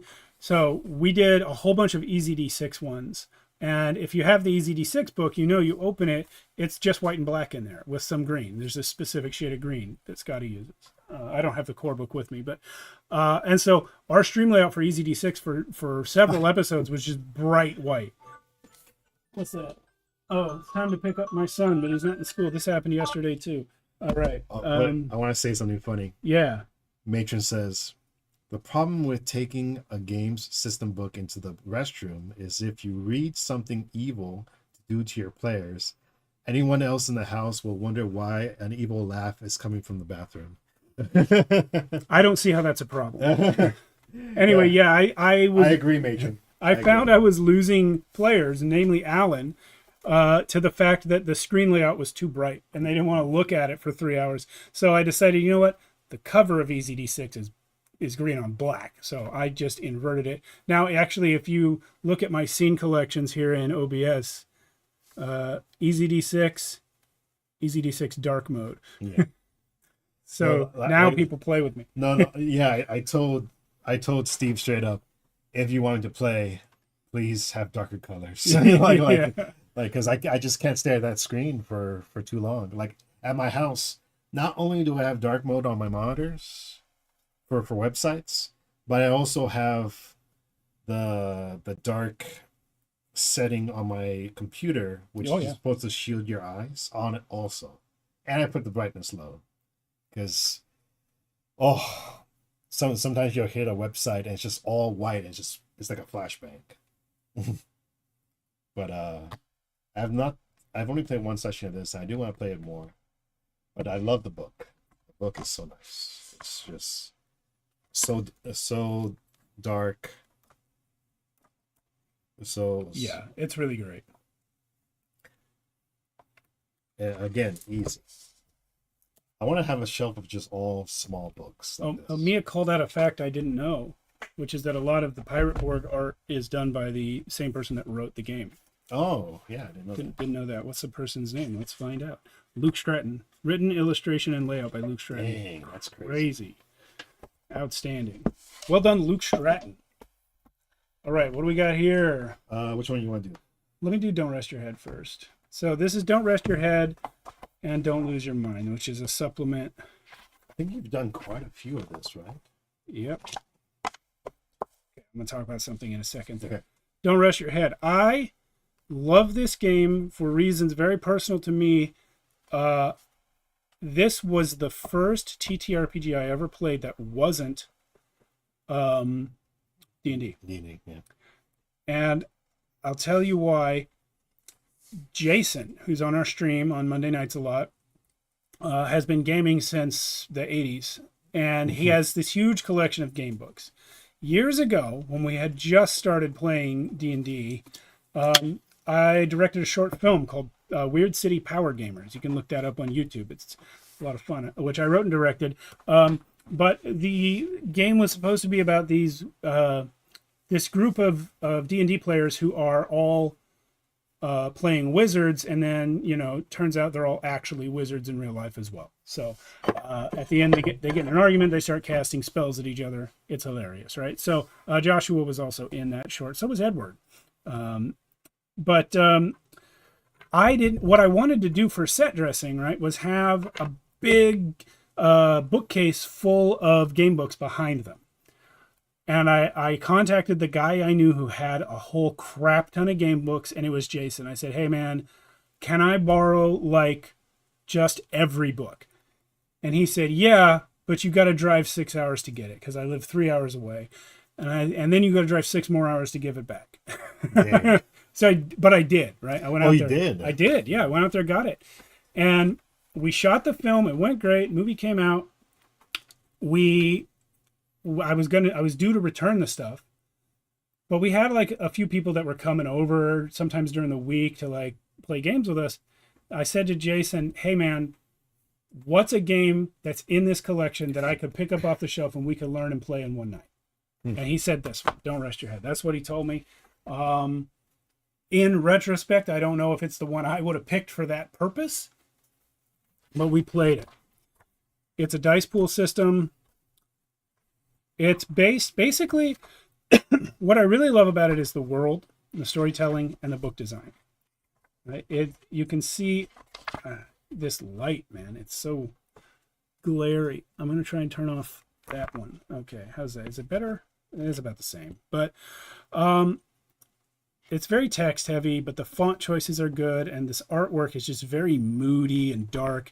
It is heavily inspired by Neil Gaiman's Neverwhere, if you know that, about that sort of hidden world that exists on top of the cities we live in.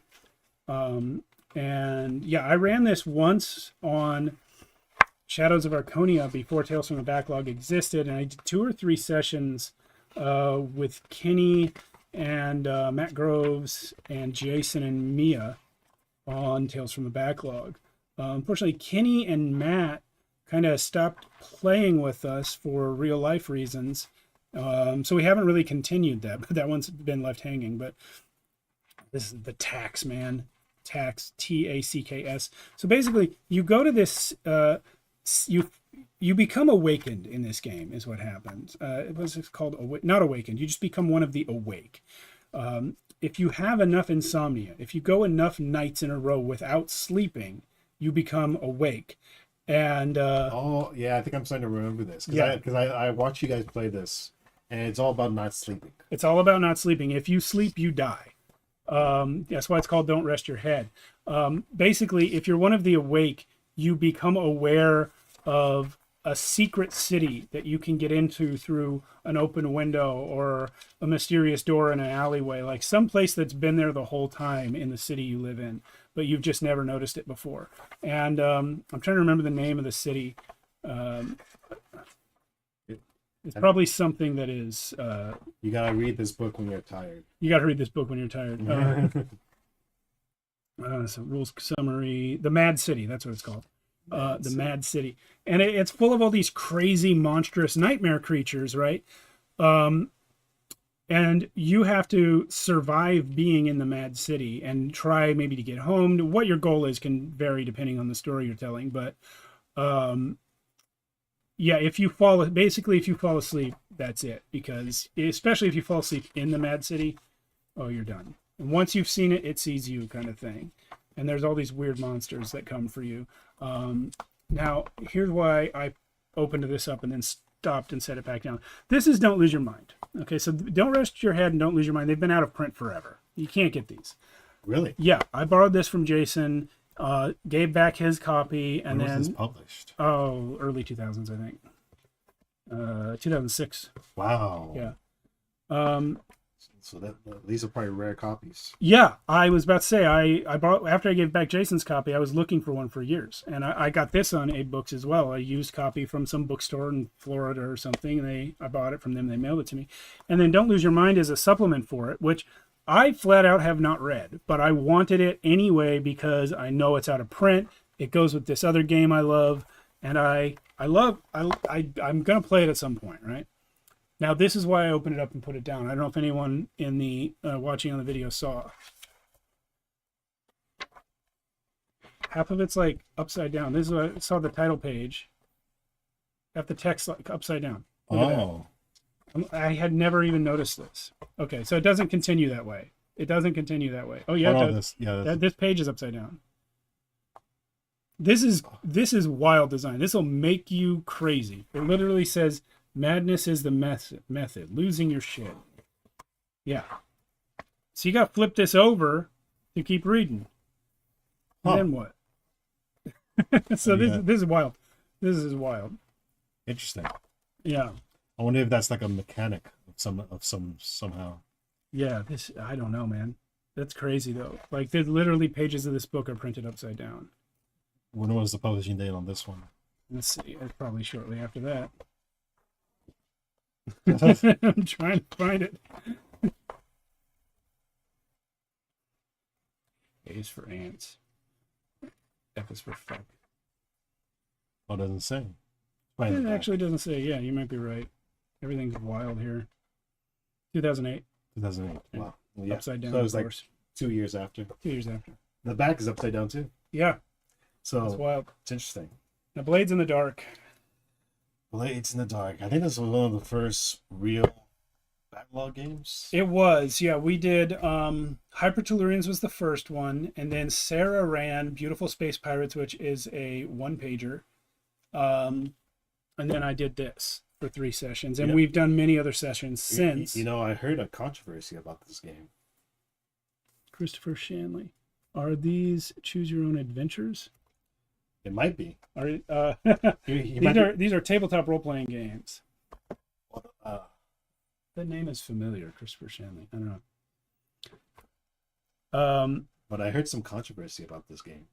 Was it that Candela Obscura ripped it off? Yep. Nonsense, man. Tabletop RPGs always borrow from each other. It's no big deal. I will say the setting is vague similarities, but like steampunk Victorian, it's not that unique in terms of that. Now the way we did play Candela Obscura one time on the channel, and I looked at it and I see what people are saying, but I just think that there's no controversy there. It's not like clearly this game was an inspiration. So what? How many games are dead ripoffs of D&D? You know, but Blades in the Dark, great system. D6 dice pool system. This is the game which actually, if you have played Honey Heist, this is similar to Honey Heist in one way, which is the flashback mechanic. Oh yeah, the flashback. And that to me is the best thing about Blades in the Dark, right? So this game takes place in like a post-apocalyptic, like steampunky sort of city where the sun blew up. There's never a daytime, but there's still dawn and dusk every day, and then it goes right back to being dark.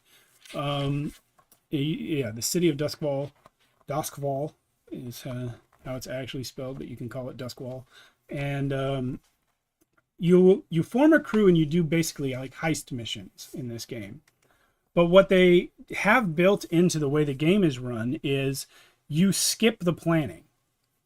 You don't you kind of give the GM like an outline of your basic plan, but you don't have to sit there and role play planning every detail of the mission. Instead, you have a flashback mechanic where when you are doing the mission, you can call for a flashback and say that and play out a scene in flashback that explains why you now have the exact item you need, or why you already opened that window from the other side, or something like that. And it's been a while since I've played it, so I'm going to find the page and see what other details about that mechanic I can give you.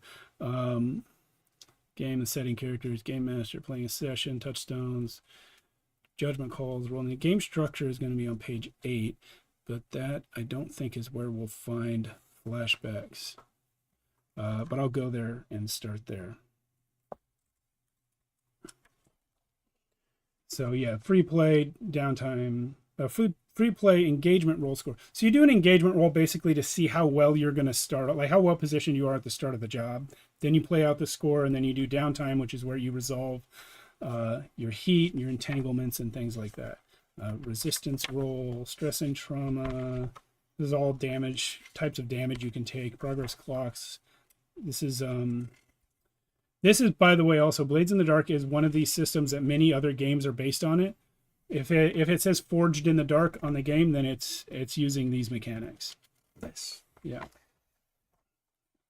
But this is a big thing about role playing games is that I feel like the general public, they don't really know that there's so many options other than D&D. Yeah, I've said it to a couple people recently. And it's kind of sad too because there's so many great books. Yeah, I mean, D&D is important to the community, but there's so much. What I've said recently to a couple different people is that D&D is to role-playing games what Monopoly is to board games. It's the one everyone's heard of, and everyone kind of knows how to play it, but there's just so many others. Yeah. And they only have a few basic things in common, you know? Yeah. Like action game. Man, why can't I find the flashback page? You it know, might be in the index.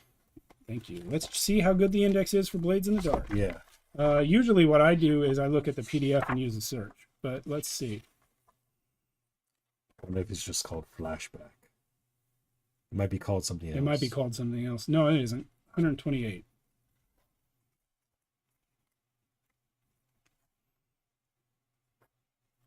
Really? And 29. 132. Okay, so it's going to be around here somewhere.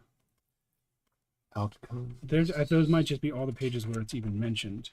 Here it is, flashbacks. Yeah. Oh. So the rules don't distinguish between actions performed in the present moment and those performed in the past. That's how you can do flashbacks. Lisa's asking Mia if they played Blades in the Dark at Mace. I cannot answer that for you. Well, you didn't ask me.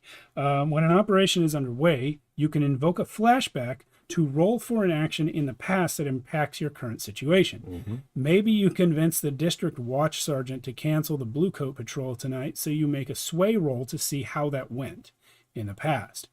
So GM sets a stress cost when you activate a flashback. So 0 stress is an ordinary action for which you had easy opportunity. 1 stress is a complex action or an unlikely opportunity, and 2 or more stress is something more elaborate that involved like special opportunities in the past. So there is a mechanic for like it costs you something to do a flashback, especially if it's something that seems unlikely.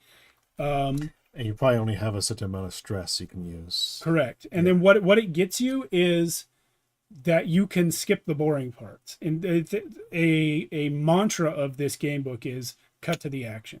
Skip to the good part. Yeah. So Blades in the Dark, very good. I will say also that I was not running this correctly for the first like several sessions of it. The way the game is designed to be run is very player driven. The players are supposed to come up with and initiate the score. And I was doing more of a traditional GM thing where I was putting something in front of them that they had to accomplish. But I chalked that up to just how new I was to playing things that aren't D&D. Yeah, because D&D conditions you so much to a certain type of play, a flow, where the DM kind of just tells a story completely. But these games are more about a group of people telling the story. Exactly, yeah. And D&D also, it's a group storytelling exercise, but just sort of some of the assumptions that are specific to D&D don't apply to every game. And this is one that's like that. Yeah, a lot of times in D&D, it's the players asking the DM what's happening. Yeah. Yeah. And then Mia's pointing out in the chat, their Scum and Villainy, which we played once on the channel, is based on Blades in the Dark rules. What else we got here? I think we might have done the whole stack. I was gonna mention. I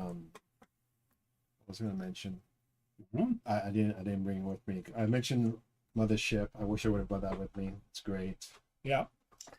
There's other great ones. I have Fiasco also. Oh, Fiasco's good. Fiasco's great. I have like all the books, and that's another one I think it's out of print too. Is it? Well, they made a second edition, right? They made a second edition, which is like a board game. It's just okay. It's okay, but I think the original books are the best. I played Fiasco so many times with Edward and Matt Wallace and our friend Vaughn and Sarah. Played so much Fiasco, and then we found out Alan had like we were running it all off PDFs, and Alan's like, I got a stack of the books. Yeah. Like, why did you bring this? Yeah. Well, mostly we didn't know you when we started playing. Yeah. Man, we should. If we had more people in IRL, I would say let's play it in IRL. I feel like that game's best in IRL. Yeah, it needs to be. But that game's great. I have 2 other books at home I would love to play. They're very similar to each other. One is Dread, and the other one is 10 Candles. Dread, like Judge Dredd, or no? It's just called Dread. Okay. They're similar. 10 Candles we almost played with Lisa. Yeah, we discussed 10 Candles yesterday too, but yeah, we can talk about it again. But 10 Candles is great because it's a storytelling game where you have 10 physical candles at the table, and they're all lit, and basically every bad event that happens extinguishes a candle, and I think when a character dies too, it extinguishes a candle also, so it's like a countdown. And when all the candles are out, you're all dead, right? Yeah. So I haven't played it, but that's my understanding of it, is that when all the candles are out. Oh, Mina's saying there's a Roll20 thing now for running 10 candles on a BTT. That's interesting. I feel like that would be like objectively worse though. No, having the candles there, you need the candles there. I mean, you can do it, like, even without the Roll20 thing. I was telling Lisa at the time, like, we can do it remote. And in 10 Candles, there's a little bowl in the middle, and I think your character starts off with some strips of paper or something. Strips of paper which has your personal possessions. And you burn them. And you burn the possessions and you put them in the middle, like when you lose them. Excuse me. ArchoniaFest taking it out of me, guys. We haven't even done any games yet today. Yeah, we're about to do some games. Another hour and a half. Well, we could take a break and eat something. Yeah, we'll take a lunch break in a minute. But and then the other one is Dread, which is similar because in 10 Candles you have the candles, right? Right. But in Dread they use a Jenga tower. Okay. So there's a Jenga tower, and every time you have to do a risk in the game, you have to take a piece out of the Jenga tower. Wow. And if the tower ever falls when you're doing a risk, your character dies. Oh, that's interesting. That's Dread. So, and then you got to rebuild it for the next character. Lisa says she's ready to do 10 Candles whenever we are. Yeah. We got to get that back on the schedule because we almost. I want to do 10 Candles and I want to do Dread because burn a vice and a virtue. Okay. Because in Dread you're all working with this tower. And if the tower ever falls when you're doing a risk, your character dies in that moment. Christopher says 10 Candles sounds very good to play at Halloween. Yeah, I agree. Yeah. I would do that. Yeah. But those are the 2 I've had for so long, and I've never gotten to play. What I liked about 10 Candles, what I read of it, obviously we haven't played it yet. I haven't played it yet. Is at the start that all the characters die. Yeah. It's not like D&D or something where you're trying to survive. In this one, it's like, no, you're going to die. You just have to make it interesting on the way down. Yeah, and the cover for 10 Candles is so cool looking too. It's like really, really interesting. Yeah. Vice and Virtue. Yeah. But I don't know, is there any other book in your collection that you've been really wanting to play but you haven't gotten the chance yet? Yeah, let me get up. I'll go see the shelf. Sorry, guys, the bookcase is in the other room. Don't worry. Well, the relevant bookcase. These are DVDs here. I'll entertain them. But yeah, if you want to play 10 Candles, let us know, because I've always wanted to play that. I saw someone play it a long time ago, and I just thought it was so interesting how you have to actually physically burn your virtues, whatever, and your vices. But I haven't gotten to play these yet. But they sound great. This is the kind of stuff I love. Dark settings, you know. I think I'm just going through a dark phase because I've played so many years of D&D growing up, and it's always been like a very easy-go-lucky kind of thing. But all this stuff is like dread. And I've never played the Borg stuff yet. They have really nice art.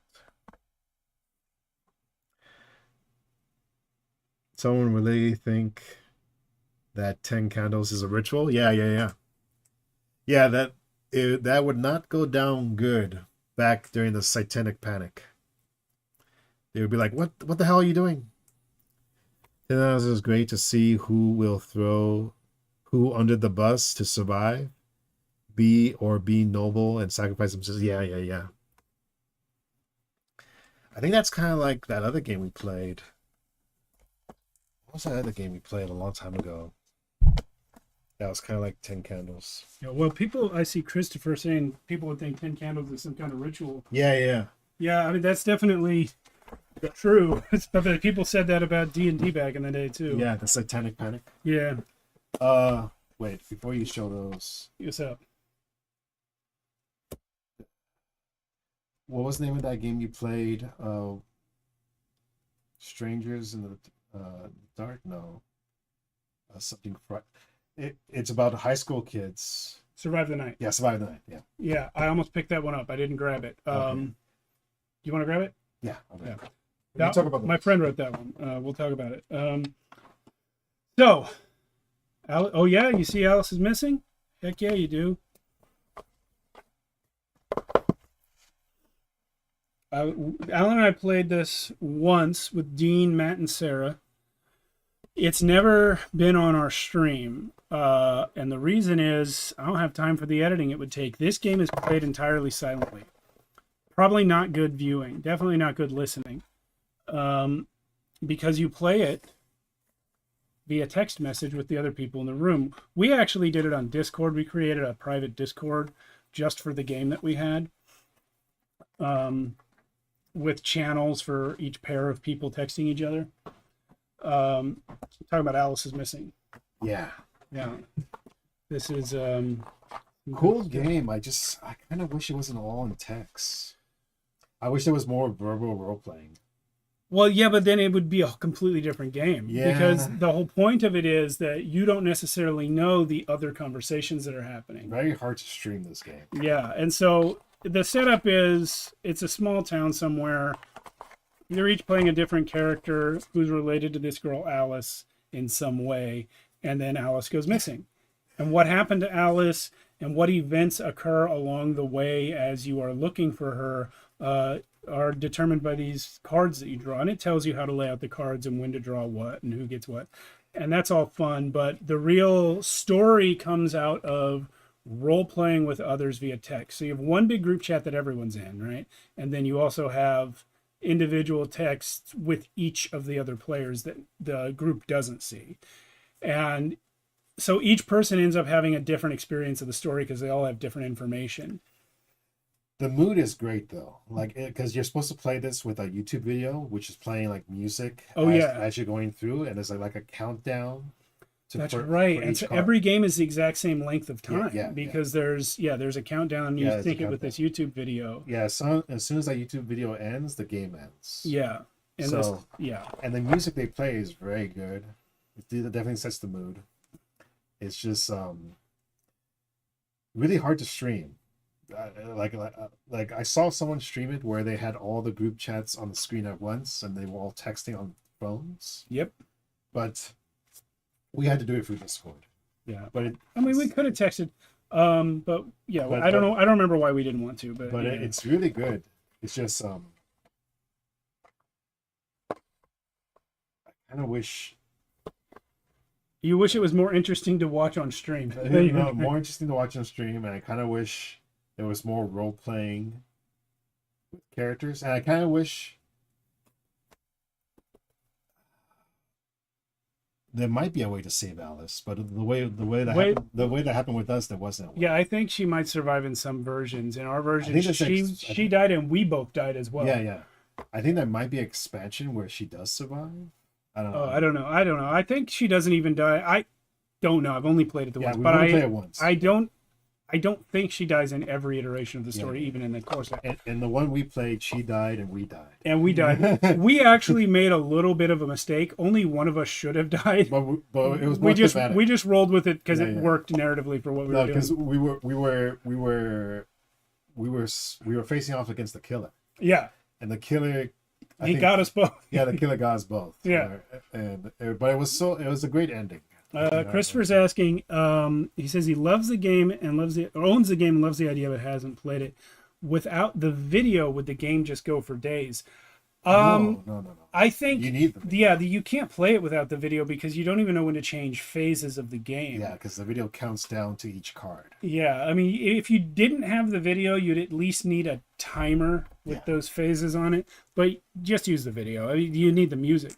And we happened to play it at Dean's place, which is this little apartment living room with a gigantic TV in it. Yeah. So in addition to the music, we had the artwork setting the mood. What are these? So these are games you would like to play? So, well, this one I have. I'm going to talk about Viking Death Squad for a minute. This is super thin book. Super thin book. Look at that. This is by Brandish Gilhelm, Runehammer. I'm going to have a little confession to make to him. I don't have to tell him. I bought this a long time ago. I've never read it.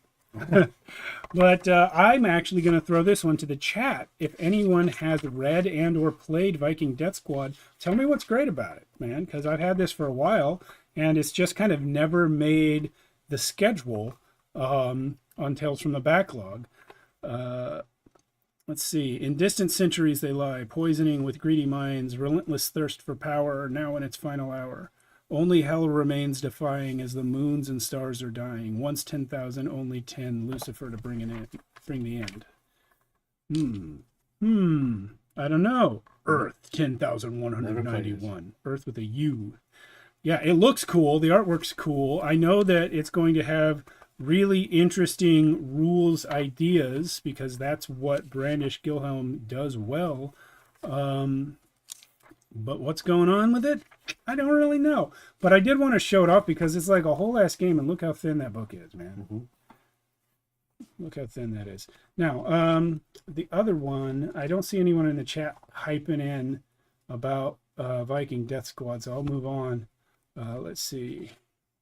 Everyone loves Index Card RPG, which is his other one, and people right now we're talking a lot about Crown and Skull. I don't hear people talking about Viking Death Squad too much, so I don't know if maybe this one just didn't get as good of a PR. But what? Yeah, I don't know. Yeah, this is a good book. Yeah, actually, I'll do Survive the Night. So my friend, who I met through Scotty, but is Brian Crenshaw. He's now a regular fixture in my weekly writers group that we do on Tuesday nights. Not tonight, guys. Sorry, I'm busy. But usually on Tuesday nights we have a writers group where we all bring stuff that we're working on, short stories, screenplays, whatever, read it, give each other notes. Brian's there a lot, but he also wrote this game. And we've played it. Alan's played it once. I played it a few times. I also once ran it for Brian, by the way. I love how white space, text size. I love how big the text is. Yeah, this thing is the size of a magazine. You can't see. Here's my hand. Yeah. And I'm six. I'm 6 feet. He has a big hand. Yeah, I'm 6 feet. My hand's. Yeah, your hand's about the same size. Yeah. I love how big everything is. Yep. And so, what kind of game is this? Well, it's a survival horror game. And it tends to be the scenarios tend to be inspired by horror movies. Sometimes slasher flicks. Sometimes mostly slasher flicks, really, but. So it's kind of like a Final Girl kind of thing. Yeah, it's a lot like Final Girl thematically. I get your elbow off my Death Squad, man. Yeah, so we've got all these different sort of archetypes that you can be that you might see in like Friday the 13th or something. And then you all end up going somewhere and being trapped with a killer of some sort. In the times that Brian ran it for me, it was Witch's Wood, where it was trapped with some kind of monstrous witch, right? That's the one you were in. Mm-hmm. And in that one, only one character survived. It was Carolyn's character. She's the only one that lived. We're all like, you like wake up, you're chained up in a barn, there's a little girl, there's pieces of her body are missing, have been cut off, things like that, and you're just being tortured to death, basically. And you got to try and escape. And then the next one was... I forget the title of the scenario, but basically we ran across a necromancer while hiking through the woods, and we found we ended up trapped in an old church being mobbed by zombies. We all died in that one. He ran another one for us, I think, one time after that. I'm trying to remember it. I might not. that might not have happened. I ran one though. So is this sort of like always like a one-shot kind of game, or can you do a campaign? I don't think there's any way to do a campaign. It's like a one-shot night thing. Yeah, it's a one night thing. The game, I mean, our games tend to be scheduled for 3 hours. That would be real short for this. Is this the guy who said, I wish you guys would do 4 hours instead of 3? Yeah, so Brian, I invited him to run it for us this week during ArchoniaFest. Unfortunately, he wasn't able to, but he said, hey man, can we actually do like a full-length game, like 5 hours? I was like, well, listen, I mean, first of all, I know that gamers like to game for a long time, but for me, 3 hours is a full game. And that's just because that's how I've programmed myself over the past 5 years. But yeah, I would have done a 5 hour game of this. I could do 4. Yeah, I used to play 8 hour games all the time. When we were only having monthly sessions, we would go all day. When I used to play 4th edition, we would play from like 9 in the morning to 5 o'clock. At 4th edition, you need 8 hours just to start combat. Yeah. But but one thing, if he ever watches this, I've never seen the book, and I'm so happy that there's actually adventures in the back. Yeah, oh yeah. There's, I think, 3 adventures in the back. Yeah, you can, and when I ran it for him, I made my own. Like they come with maps. Yep. This is great. I love this. Yeah, this is great stuff. Like I'm automatically way more interested just seeing that. Let's see how the table of contents is actually. I mean, it's so easy to read. You don't even really need a table of contents. But there is one. Yeah. So yeah, we've got Aqualung, Unholy Trinity, The Dreamer, four Carnage at Camp, adventures. Ojibwe. That's great. Yeah, Unholy Trinity is the one where we met the Necromancer. Witch's Wood is in another book which you can get online. It's like survivethenightgames.com, I think. How many books has he made? I don't know. Let's go to the website and find out. Eh? How about that? Sure. I want to look on my phone. Sure. Be great if he was in the chat right now, but he's probably doing work. I would love to play this again. It's just there's a movie called Survive the Night. Well, you know, he's a very important man. Mm-hmm.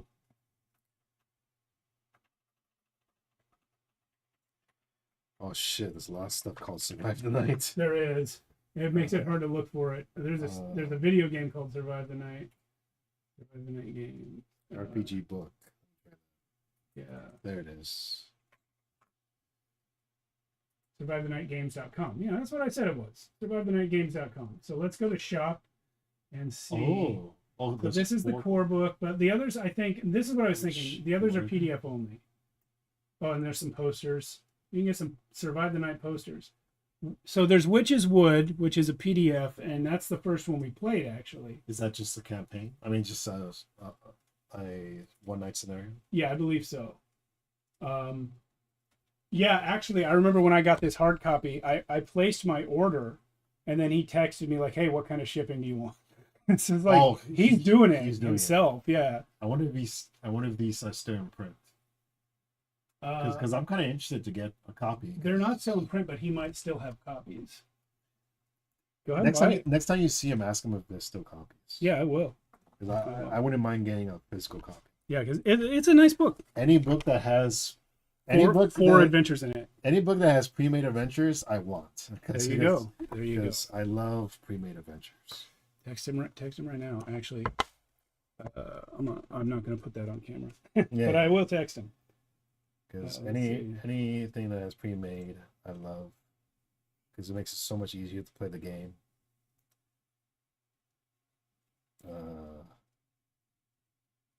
Survive the Night, The Ones Left Behind. What is that? That's something else. Is that... No, I don't think that's him. Let me see.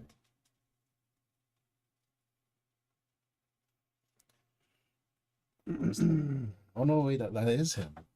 What is it? It's something else. Join the 6. This is on drive-through. Oh yeah, that's him. Yeah. Yeah. Join the 6 scenario roster, navigate the night pack. Oh well, it's not 23-page narrative content. Yeah. Christopher's pointing out it's on drive-through RPG as a PDF. Yeah.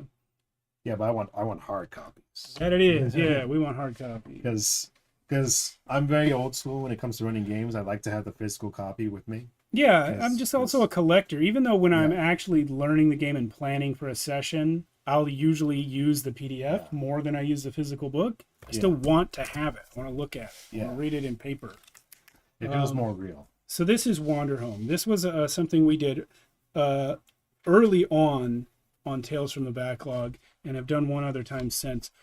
Loved this game. And let me tell you, I can't think of any other game on Backlog that I've done such a turnaround on as this game, because first of all,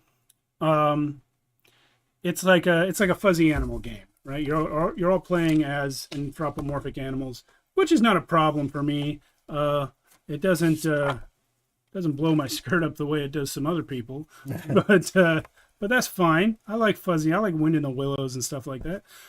So there's that, right? But the thing, me and Cody both, Pretty Boy, we played this together the first time. The thing that really had us concerned, like we weren't sure if we were going to be able to do this well, is the fact that no form of violence is allowed in these stories at all. Any character that does violence, you just don't. If you hurt someone, you lose. There's only one character type that is allowed to carry a sword, and if he ever draws it, he loses. The game's over. Huh. And so you have to tell adventure stories that are not centered around violence. And it gave me and Cody a crisis of conscience in the run up to the game. We're like, are we really incapable of telling stories where nobody stabs or shoots each other? I can't. How am I supposed to build a character for a role-playing game? How am I supposed to have an adventure if I'm not cutting somebody's throat every 5 minutes? It made no sense. But once we did it, it flowed so nicely, right? And what the game is really, really good at, it's a no masters system, no dice and no game master. Really? Yeah. And so the way they handle that is with these tables.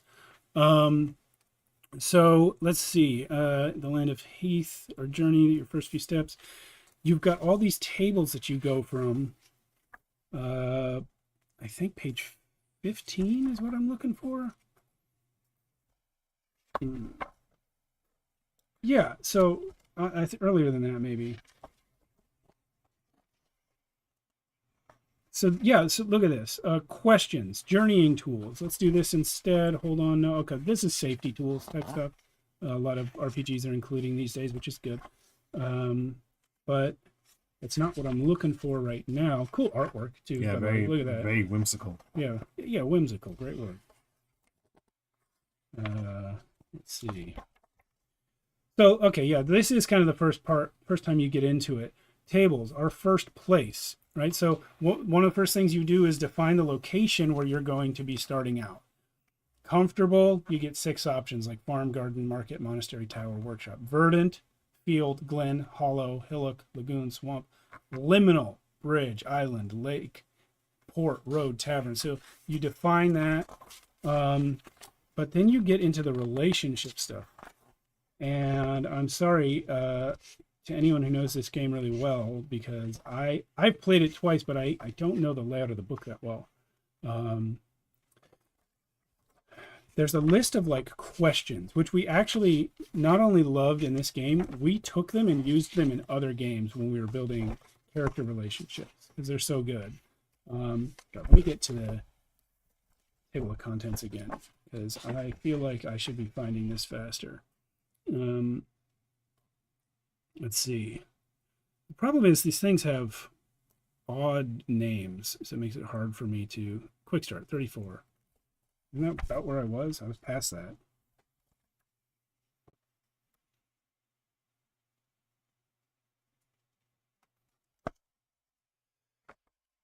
Let me check the index. Yeah. When in doubt, check the index. Characters. You know what I'm going to do? I'm going to check PDF? the PDF. Yeah. This is how you find things fast, guys. Yeah. Technology. Technology is not the best at everything, but it is the best at being fast. All right, let's get it open. Now, of course, my computer is going to be slow. What's happening in Tales from the Loop? Oh, we got character sheets from Patty and Cindy in Tales from the Loop. So that game is on. And we have ours ready, so. Okay, we're skipping the questions on page 63. That's fine. Yeah, Alan and I made ours on stream earlier. Patty and Cindy have just made theirs. Let's see, Tales from the Backlog. Oh, great, wrong folder. I know how I have stuff on my own computer. Tabletop games. Wander Home. Very, very, very nice art. Yeah. In fact, the PDF, I think, has different cover art than this. So there's a couple different editions you can get. Oh no, it's so the cover is different. Oh, under the sleeve. Oh, Yeah. Interesting.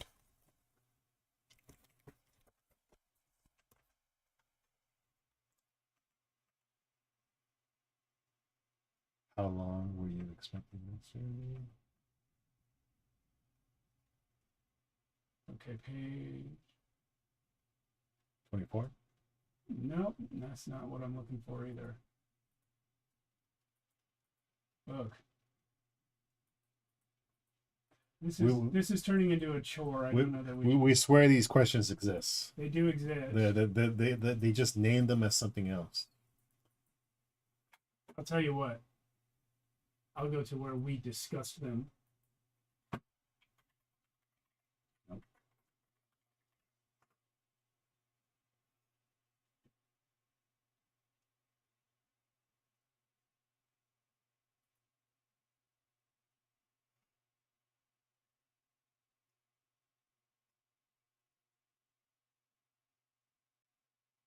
All right. Yeah, this is great content, guys. This is how you do it for you new streamers out there. There's a payoff coming. Don't worry. Payoff coming. Payoff coming. So I found where I previously I don't know what page this is on. So you copied the questions. Yeah. So, but at one point I did copy them for another game. You can copy one question and see if it comes out on the PDF. Yeah, great idea.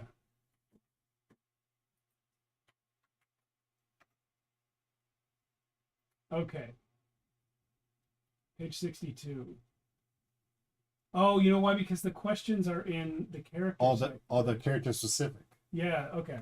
Well, let me just read you guys some of the questions that the game has. These are questions that players ask other players about their characters, right? So, when did you lead me back into the light? And then you come up with an answer for that defines something about your history with that other character. What did I show you that you didn't want to see? Why does my familiar like you so much?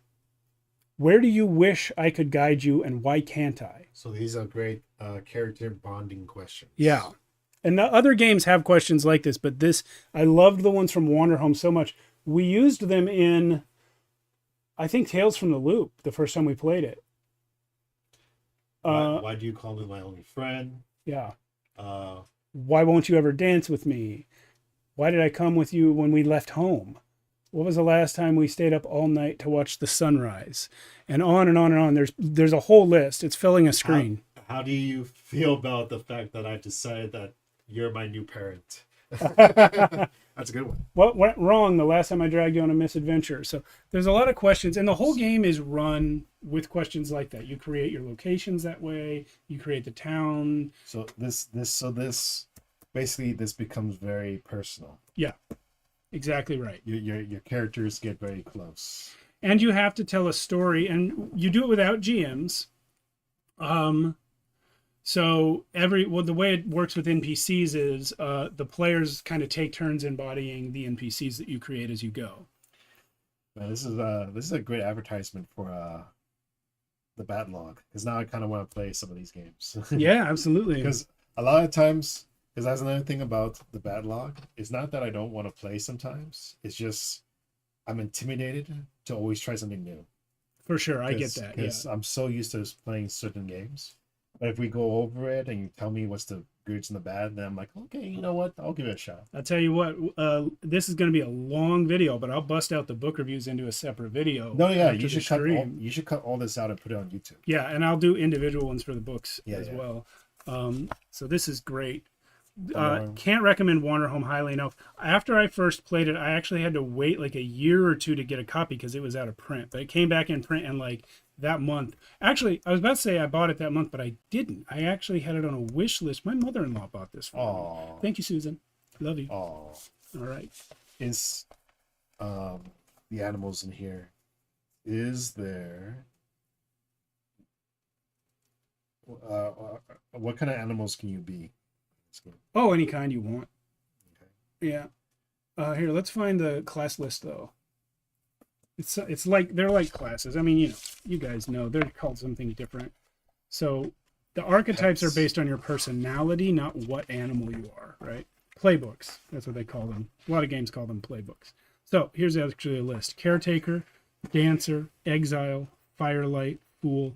I'll read some descriptions here. The caretaker pays attention and tends to the small and forgotten gods, helping each one find a home. So that's like little spiritual beings that exist in the world, small and forgotten gods.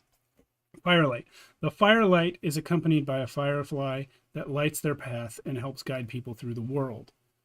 Hey, pretty boy. Hey, pretty boy. How's it going? We're talking about Wanderhome right now. Yeah. Welcome. I like the rage muffin. Ragamuffin. Sorry. Ragamuffin. Rage Muffin is cool though. Yeah, Pretty Boy West. Just telling him how much we loved the character building, relationship defining questions in Wanderhome, so much so that we used them in other games later. You missed it, Pretty Boy. We were looking at the Dragonheim book. I was asking Steve questions and he couldn't answer it. I didn't. It's been too long since I watched. I was like, Pretty Boy needs to come in here and ask him questions. Yeah, you got to quiz me, man. You're more current on Drakenheim than me. So here's the caretaker. So all these can be any animal. Yeah, but there are suggestions. Choosing. Oh yeah. Obviously, anything in any TTRPG is only suggestions. Oh, okay. Hey, Cody, if you want to jump in there's a chat. There's a voice channel in the Discord. If you want to jump in, under ArchoniaFest, go to on-stream chat. We'll hear you here. And here's all the questions for each one. Yeah. Hello. Yeah, so, answer. Hey, man.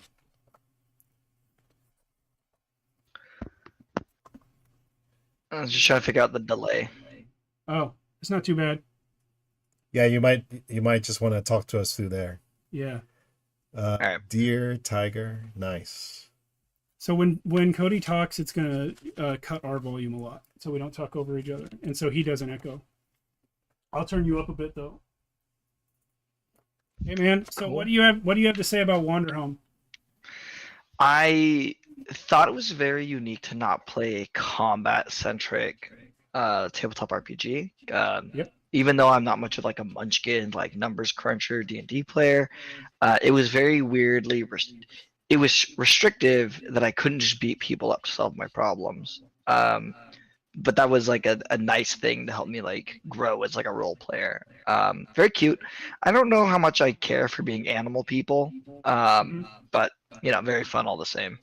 Yeah, for a lot of players, that's the draw. Yeah, I don't mind. I like fuzzy animal stories as much as the next guy. I mentioned Wind in the Willows earlier before you got here. What are some other ones like Red Wall? Yeah, fine. It's that Disney movie where it's like Mouse Sherlock Holmes, the Great Mouse Detective. They're fine, but yeah, Great Mouseketeer. It's not necessarily part of the appeal for me, except that it sets the tone of the world. But yeah, I got a hard copy of it now. Pretty nice. Yeah. That's awesome. Since you're here now, Cody, I'll jump back to Blades in the Dark, which we did earlier. Oh, very fun. I missed my favorites. Yeah. Yeah, you missed it. Hey, you knew we were here. Oh, Secret of Nim. Christopher says Secret of Nim is another good animal one. Yeah, Blades in the Dark. Cool game. Flashback mechanic is the key thing I was trying to talk up. Yeah. I think it's great for one shots. I think flat like just because like I'm still like married to like 5e, right? But like people don't care about managing their inventories. We only like it's a one shot already. We only have like 3 hours to crush us and have some fun. Give them some flashback points, and it's always fun that way, you know. Yeah, It's a good time. We do have an ongoing like team in it, but they're all one shots. Like we don't really have an ongoing story. Sort of the first 3 or 4 that I ran for you guys were loosely linked together, like they followed on from each other. But I agree. I don't know that I'd want to play a campaign of Blades in the Dark, even though some of the crew advancement stuff is where some of the interest of the game lies, like getting your new headquarters and stuff. See, it's really hard because like it's a game that where I don't think I could run like a year of just heists, right? Sure. But you know what? As we were kind of trying to do like once a quarter, that was awesome. But I would be super comfortable running this if I got to play in it first, just because, you know, as much as I know how to play the game, I just don't know a lot about the downtime activities because, well, we never do that on stream, right? No, we actually do. We've done it every time. I always almost forget, and then Jason reminds me. Well, I mean, I don't think we've done any base building stuff, have we? I think most of that you guys have discussed in the Discord, but like, yeah, you've upgraded your barge a couple times. Oh, okay. Your barge is... Maybe I'm just selling it short. Yeah, it's been a while. It's been a while since we've done it. Yeah. Yeah, man. Anyway, how you doing? I haven't talked to you in a while. I'm doing great. Just got home from work. Got some really good news. A little extra money for stuff. Hey, you got that's a raise, good. Man? I did get a raise, and our company still does bonuses, so that's pretty nice. Hey, congratulations, dude. Yeah, very happy. Let me show you some of the other games we've talked about. We've been doing just book reviews for like 2 hours at this point. If nice. you see one you want to say something about, let me know. Here we did Alice is Missing. We did Don't Rest Your Head. We did Merkborg, Pirateborg. I think Merkborg was one of the ones I've always wanted to play. I haven't seen a single video for Merkborg because I was hoping to one day eventually like actually make the stream. Yeah. But like I don't know anything about the setting. I just saw the title. It's like, and I'm like, oh, that's awesome. What is that? Yeah. Yeah, it translates to Dark Fort actually. Dark Horror. And then the derivative Cyborg, Pirateborg, Death in Space. You haven't played any of these, is that right? Yeah, I have not. Okay. What else did we do? What's your go-to game that you always want to play? Other than 5e. Yeah, other than 5e. Well, as far as this circle goes, it's always Blades in the Dark. Oh, okay. That's true. He's been on Wanderhome and Blades in the Dark, and you did do Beyond the Wall with us, I think. I did Beyond the Wall. I feel like the only issue there was because it was trying to like let us do combat mechanics, but I feel like 5e is almost the minimum for me to like have what I would call a like satisfying combat. You should check out Shadow the Demon Lord. Oh yeah. I think you would like it because I feel like it's 5e but better. 5e but better. Is that because it is more number crunching or less number crunching? It's less. It's less number crunchy and gives you more options. Nice. Like here, like I love it so much. I bought one copy for Steve. Yeah. True. But this is actually made by a guy who used to work at Wizards. Wizards, and he worked on some D&D. Yeah, he made 4th edition and some 5th edition, and that's awesome. He made his own version of 5th edition, basically. Well, I mean, you say that, but it doesn't have much in common with 5th edition, other than a few random words like wizard. Yeah, no, but it's the same kind of mechanic. You use a D20 sure. to attack and all that stuff, and you have armor class, but it's a lot more simple. I think you should check out Shadow Demon Lord. It's really good. How about this, Alan? When I finally buy a plane ticket to come visit California, both always saying that. You're gonna come up here and I'm gonna go down there. No, I said Mia. You and Mia are both always saying you're just about to come out here. Well, the funny part is when you wouldn't. Okay, my life was very hectic 2 weeks ago. But when you'd message me, I was like, you know what? I'm kind of burnt out. I need to leave the office. I need to get out of Washington. I should just go down there for at least a day for ArchoniaFest. But oh yeah, man. Yeah. Wait, then you got a raise. Tell them you're taking Friday off. Take a sick day. Then take a sick day and just come up. Camera for 12 What's even on the schedule on Friday? We got 3 games on Friday. The last one is our regular Archonia game, which I'm sorry to say is the only one of the week you're not welcome to join because it's only got 6 players. What do you mean I can't play Kafra? You can't play Kafra. First of all, he's been dead for over 1 million years. Second of all, the game already has 6 people in it. This Friday will be a reunion game with Joshua and Carolyn joining the Season 2 cast. Oh, that's awesome. Earlier in the day, we have Delta Green run by Alan at Hyper Tellurians, which I'll be doing. Which Hyper Tellurians was going to have the creator gaming with us, but he had to tap out. If you would have been that's this awesome. week, I would have said you should have came over and ran Blades in the Dark. Yeah. I should have ran Blades in the Dark, or I should have played in it. Ran. Yeah. Well, ran. We briefly talked about you running a Blades in the Dark game for ArchoniaFest. But you decided it wasn't going to happen. Yeah, it's just me running it. Yeah, I would have, if my life was more organized and prepared for this. I would have made it out. I would have made a trip of it and all that stuff. No worries. Well, I've got a book here. I think you will have something to say about. What do you think?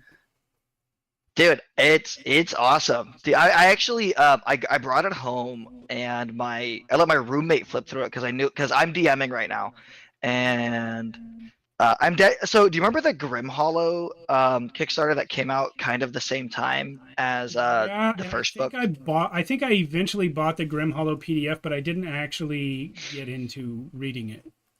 So I'm running a bastardized version of Drakenheim. So because I have the original book, right? Right. Inside Grim Hollow's world. So essentially I just took Drakenheim and put it in the Grim Hollow setting. And I'm kind of running a little bit of like a fusion over the two. It's very fun. You took the city of Drakenheim but put it in Grim Hollow. Yeah, essentially. Okay. Yeah. Interesting. That's fun. But do you have Sebastian Crow book? Yeah, I want me to go grab it. We can talk about it right now. Sure, we can talk about it some more. I talked about it a bit. I actually I waited to tear the plastic on mine until we were on stream. So. I remember you mentioned. All right, where did I put this? To my coffee table. You can continue. Yeah. Thanks, Alan. I'll be back because we start at 4:30, right? We start at 4:30. Yeah, I'll talk with Cody a little bit, and then we'll take a break so that I can, stand up and walk around a little bit before the Tales from the Loop game. Oh. I thought Alan had questions. Nah, it's okay. He did. You answered his question. Oh, I did? Yeah. Oh, okay. What was the question again? You asked him something about Dragonheim. What do you think of it, I guess? No, I said he should have been here to ask you questions about Dragonheim, the setting. Oh, yeah. Because you didn't know. Because I didn't know. I was flipping through the book and I was getting stuff wrong. I think. And Pretty Boy would be like, "Oh, well, this is this is that."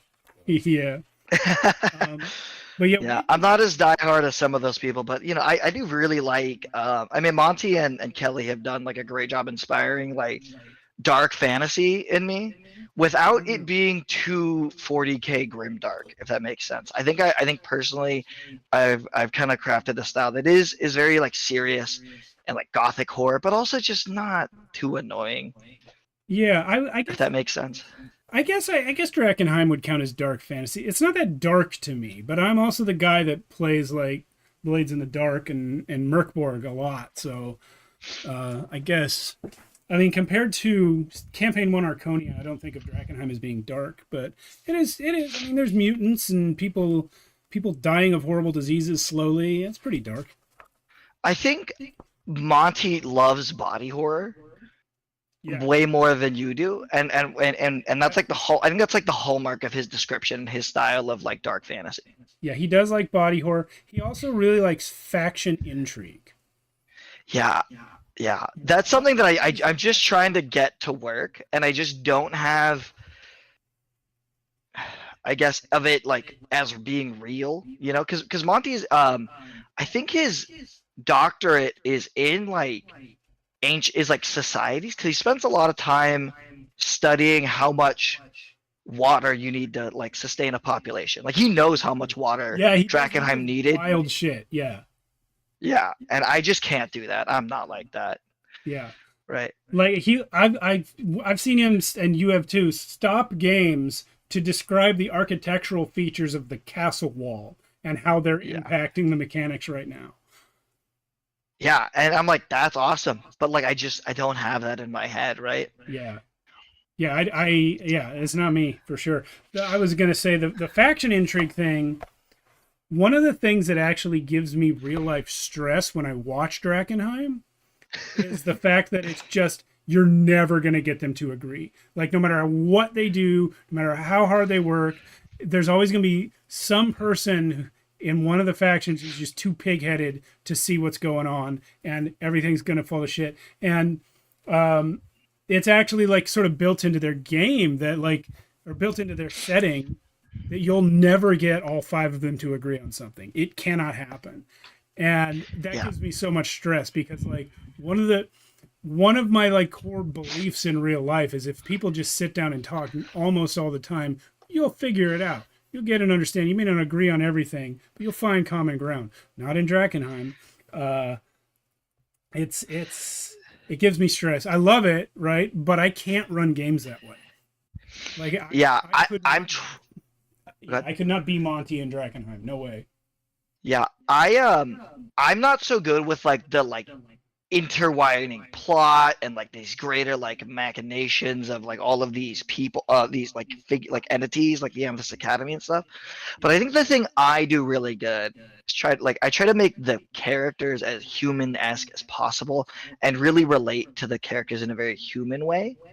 And I use that to hook them into each faction so that they don't want to just screw one side over. Because I can't do the like plot part. So I just decided to make everyone likable in their own quirky way. So that way it's like, well, I don't want to just blow up the Amethyst Academy because I really like Nimblequill.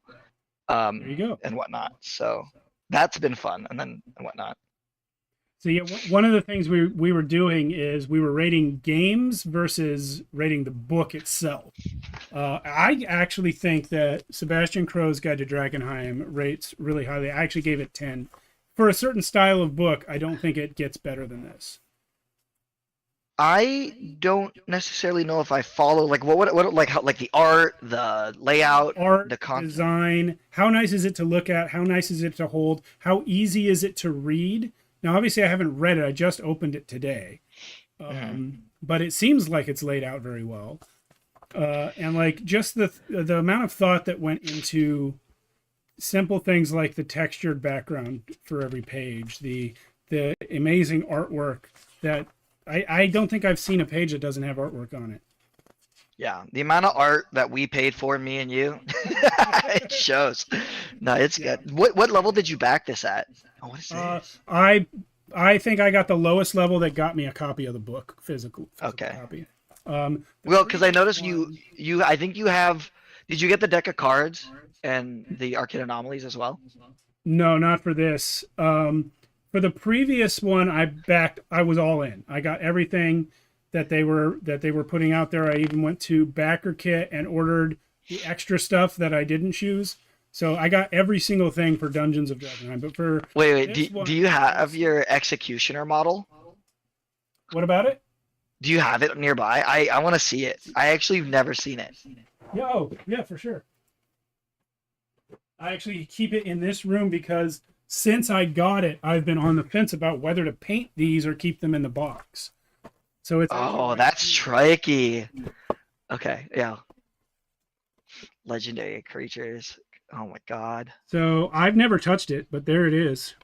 I'll try to get it without the glare on it. I'm seeing it. Oh man, that's cool, man. See, so I didn't get it because I'm not big into mini collecting and I'm not into painting at all. Mm-hmm.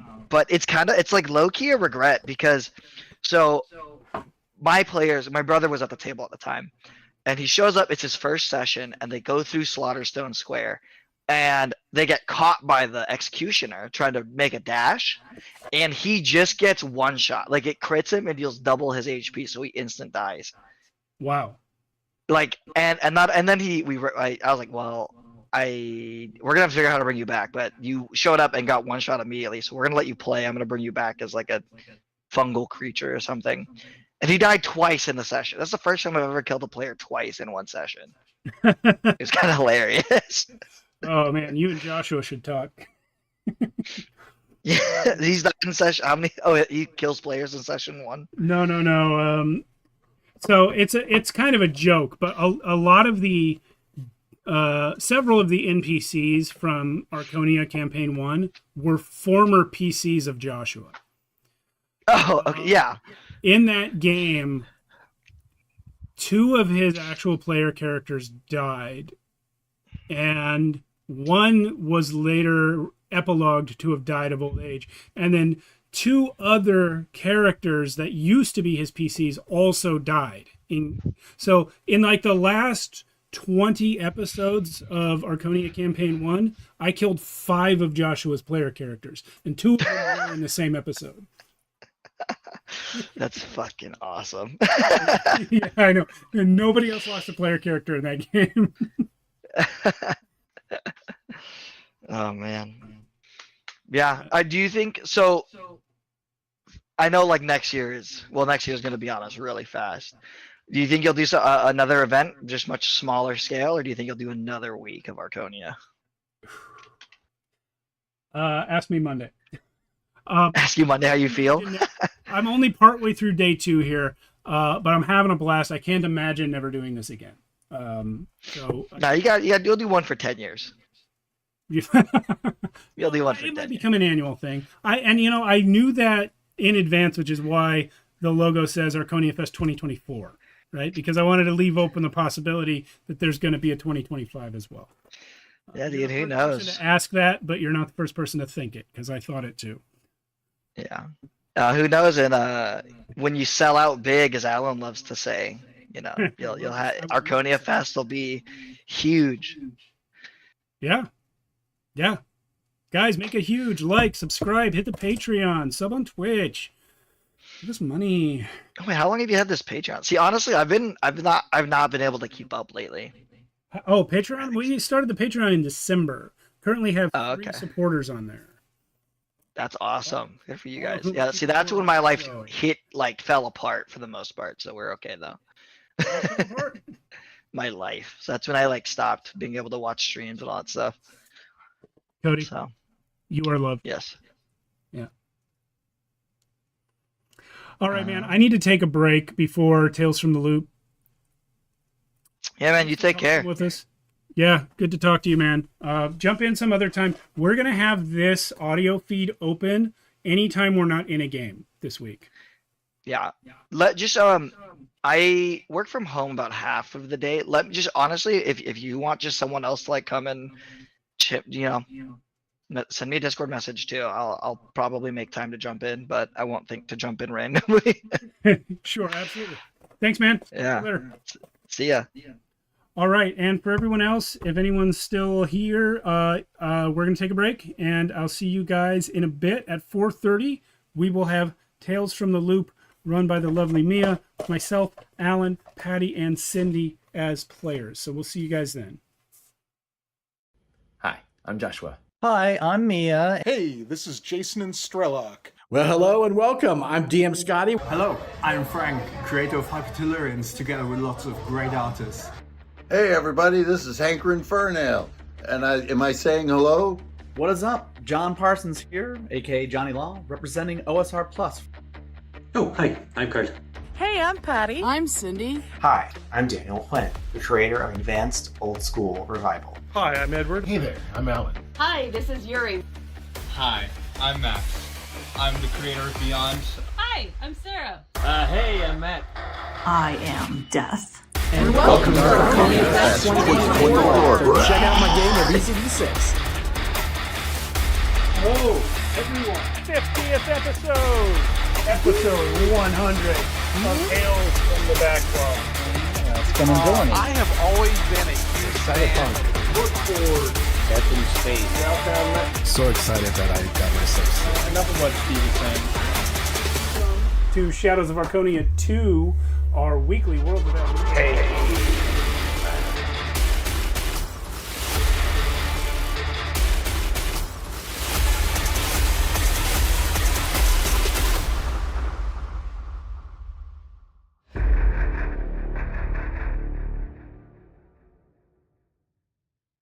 Oh, hi, I'm Joshua.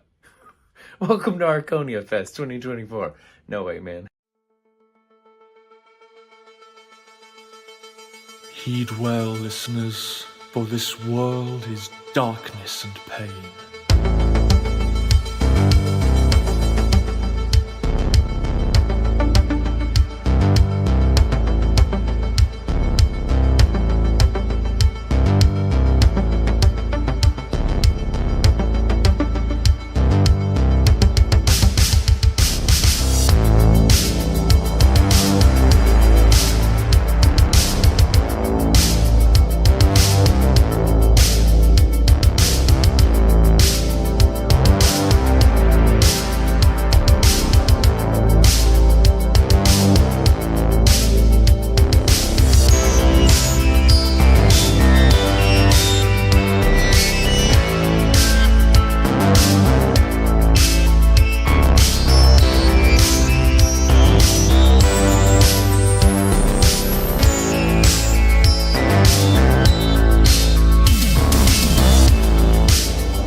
Well, hello and welcome. I'm DM Scotty, one of the game masters here at ArchoniaFest 2024. So check out my game of EZD6. Heed well, listeners, for this world is darkness and pain. From the ice-capped mountains of Jotunheim to the untamed steppes in all their wild splendor. From shrouded Ophir, where dark creatures perform darker rites, to civilized lands like Argus and Zamar, where humans seek diversions, while their petty rulers wage endless war upon one another. The Stygian blackness of night encroaches from all sides, but some there are who stand against it. For revenge, for power, for bloodlust, or for principle. They bring their steel against this world. Throk of the wild barbarians, Arven of the Shadar Kai, Daro the Faceless One, and Raylan the Promised One, Herald of Zalios. Against all they survey, these four will prevail.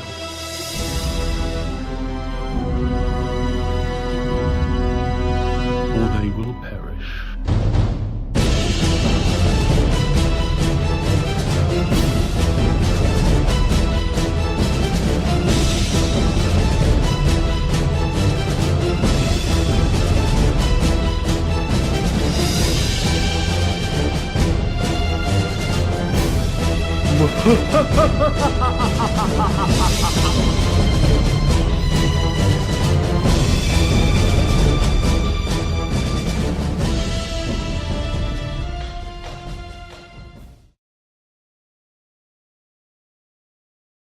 What is up? John Parsons here, aka Johnny Law, representing OSR Plus for ArchoniaFest 2024, and I couldn't be more psyched. Hell yeah. Take heed, humans, for the darkness nears completion. For 2 million years, my friends and I stood watch over your reality. Hey, I'm the first to admit that mistakes were made. The multiverse is almost gone. Dark gods crave what's left of it, and the 9-tongued worm waits outside, smacking his throat's lips. The worst part is, the only ones doing anything about it are these horrifying monsters. Throg, the first king of bringer of storms, and annoying, drooling imbecile. Oven, mistress of ravens, chosen queen of the people of the dead, and frequent overindulger in storm giant wine. Darrow, last torchbearer of the cursed blood, shadow-souled assassin, and worst champion of order ever chosen. And this jackass kid, Raylan, Zalios, offspring of devil and man, the prophesied herald of the end of everything. Akun Ra Zayden. My friends and I try our best to help them, but let's be honest, we're all well past our expiration dates. The Empire of Archonia would have been well equipped to save the multiverse, but the Empire's long gone. Now even its last shadows are fading. Our only hope is Shadow Chaos Deathstorm.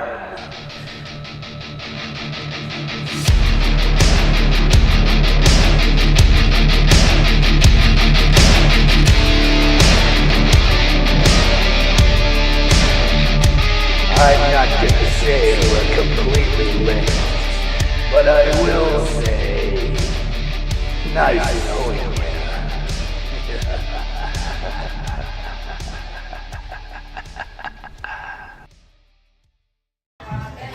Hello, I'm Frank, creator of Hypertellurians, together with lots of great artists. Welcome to ArchoniaFest 2024. Midlight City. One of the last Ultra cities. A sprawling metropolis standing alone against a backdrop of utter devastation. Nestled at the foot of a volatile volcano or a silhouette of smoky neon. The damned days are etched deep into Midlight's memory when the city fell into chaos following the Great Eruption. Political subterfuge and corporate greed led to complete societal collapse. Midlight City has since splintered into sovereign districts, each a stylized testament to the corporate power struggles and gang wars that shaped it. Skyscrapers now stand as dark overlords, their hollow windows staring down at the lawless streets. Urban veins pulsing with anarchy and desperation. Yet, amid the uncertainty and despair, is an opportunity to rise above the chaos, to grasp power and with it, the fleeting chance of a better tomorrow. Some dare to venture outside the city's protective wall, known as the Edge, and seek their fortunes in the perilous Scorched Lands. Others choose to stay within, navigating the endless power struggle. Only the most cunning rise from the ashes of the old world to claim their place in the new. For the rest, survival is a daily battle. But in the heart of Midlight City, even survival is a victory.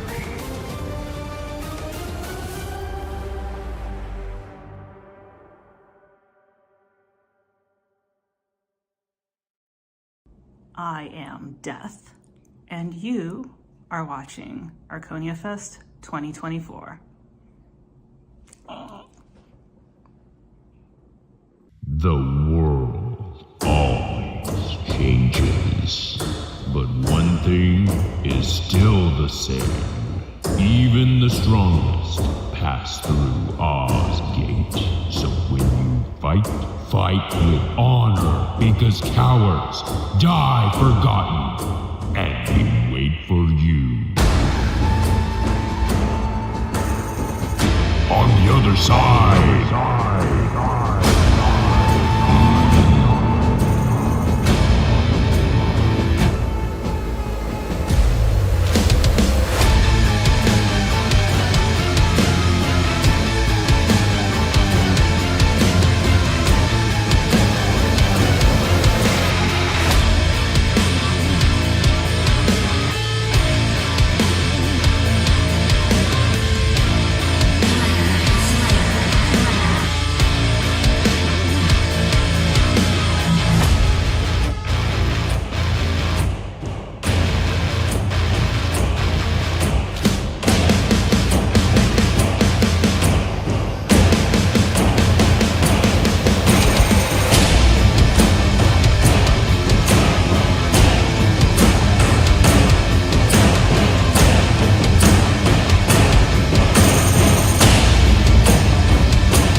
When will you pass through?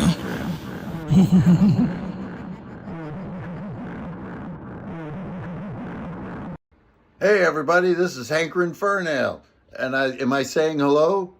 Welcome to ArchoniaFest 2024. Hi, I'm Max. Welcome to Archonia 2024. ArchoniaFest 2024. Fuck! Whenever you're ready. Sorry.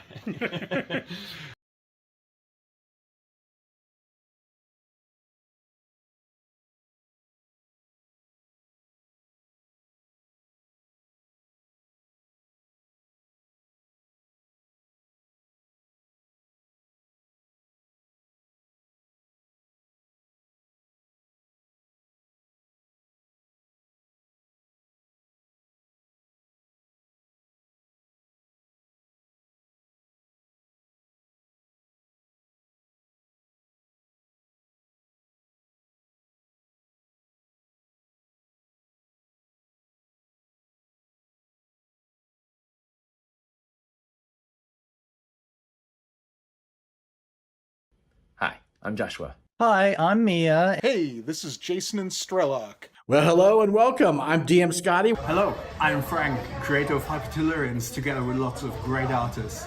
Hey everybody, this is Hankerin Fernale, and am I saying hello? What is up? John Parsons here, aka Johnny Law, representing OSR Plus. Oh, hi, I'm Karl. Hey, I'm Patty. I'm Cindy. Hi, I'm Daniel Quinn, the creator of Advanced Old School Revival. Hi, I'm Edward. Hey there, I'm Alan. Hi, this is Yuri. Hi, I'm Max. I'm the creator of Beyond. Hi, I'm Sarah. Hey, I'm Matt. I am Death. And welcome to ArchoniaFest 2024. Check out my game of ECD6.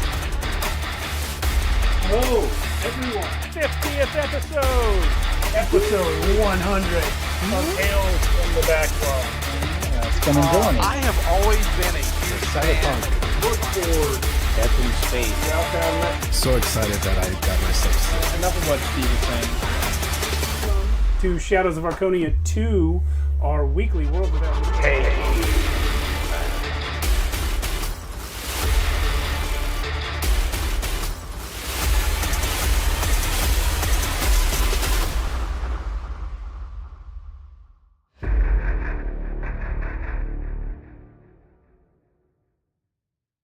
Oh, hi, I'm Joshua. Welcome to ArchoniaFest 2024. No way, man. Heed well, listeners, for this world is darkness and pain.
Well, hello and welcome. I'm DM Scotty, one of the game masters here at ArchoniaFest 2024. So check out my game of ECD6. Heed well, listeners, for this world is darkness and pain. From the ice-capped mountains of Jotunheim to the untamed steppes in all their wild splendor.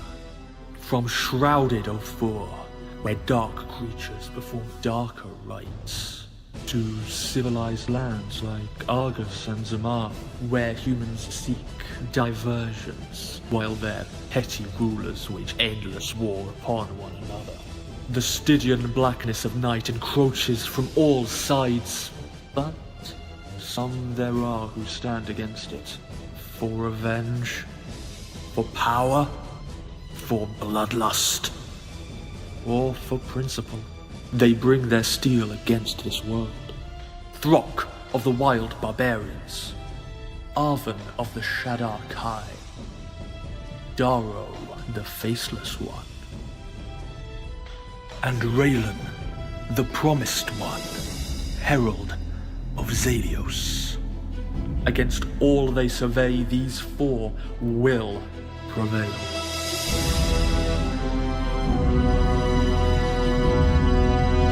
Or they will perish.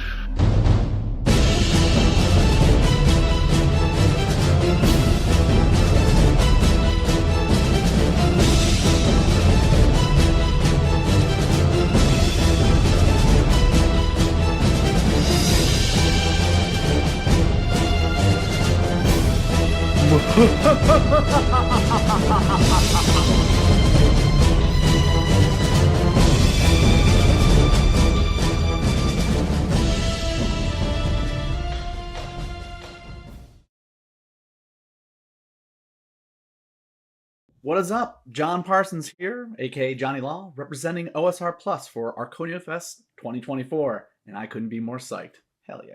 Take heed, humans, for the darkness nears completion. For 2 million years, my friends and I stood watch over your reality. Hey, I'm the first to admit mistakes were made. The multiverse is almost gone. Dark God's grave was left of it, and the 9-tongued worm waits outside, smacking his throat's lips. The worst part is, the only ones doing anything about it are these horrifying monsters. Throg, the first king of Ur, bringer of storms, and annoying, drooling imbecile.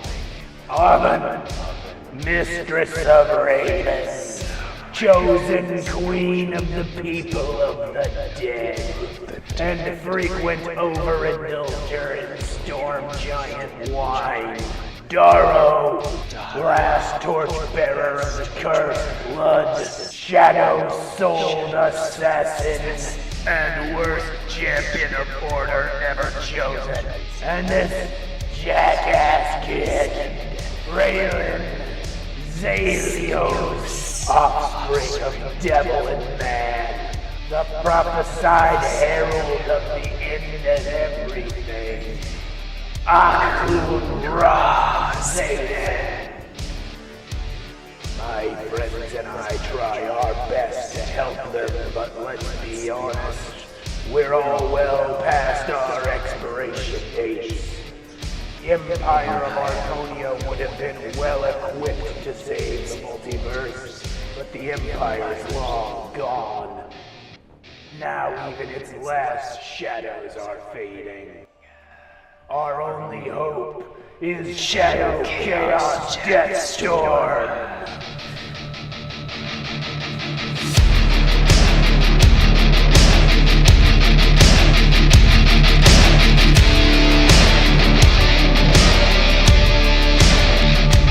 I'm not gonna say we're completely linked, but I will say, nice knowing you.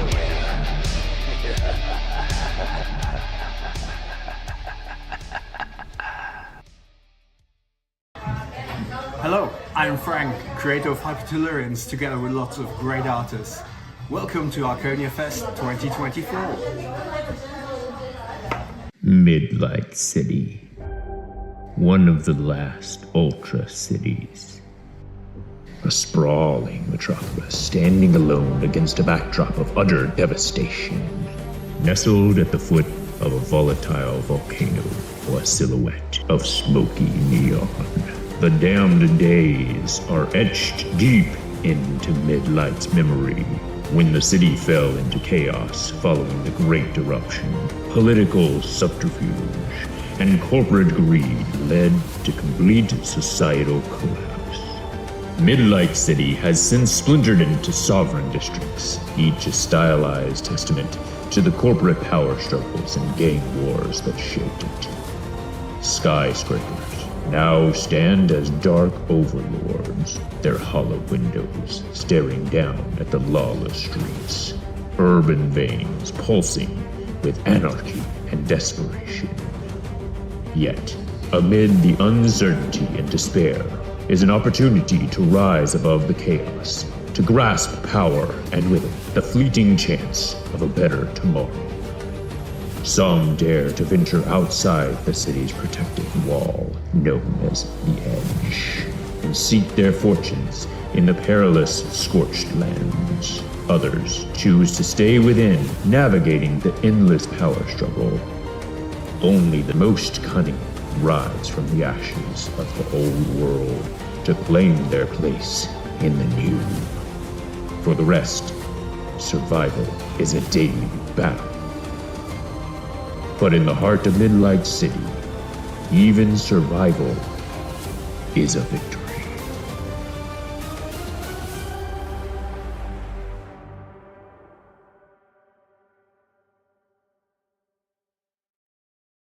I am Death, and you are watching ArchoniaFest 2024. The world always changes, but one thing is still the same. Even the strongest pass through Oz Gate. So when you fight, fight with honor, because cowards die forgotten, and they wait for you. On the other side.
When will you pass through?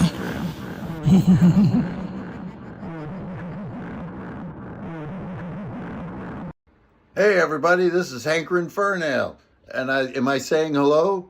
Welcome to ArchoniaFest 2024. Hi, I'm Max. Welcome to Archonia 2024. ArchoniaFest 2024. Fuck! Whenever you're ready.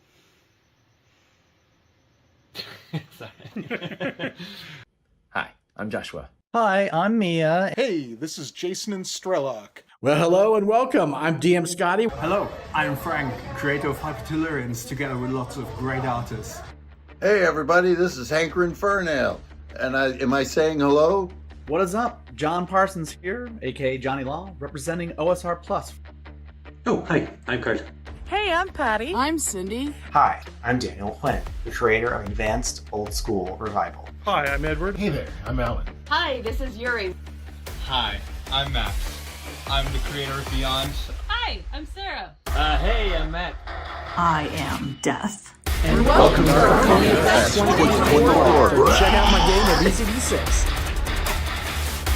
Hello, everyone. 50th episode. Episode 100 of Tales from the Backlog. It's been enjoying. I have always been a huge fan. Look forward. Death in space. So excited that I got my stuff. Enough of what Steve is saying. To Shadows of Archonia 2, our weekly World Without Limits.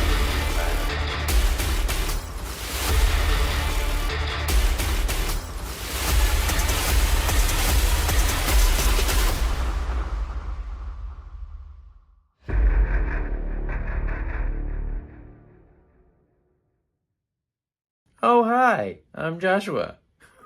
Welcome to ArchoniaFest 2024. No way, man.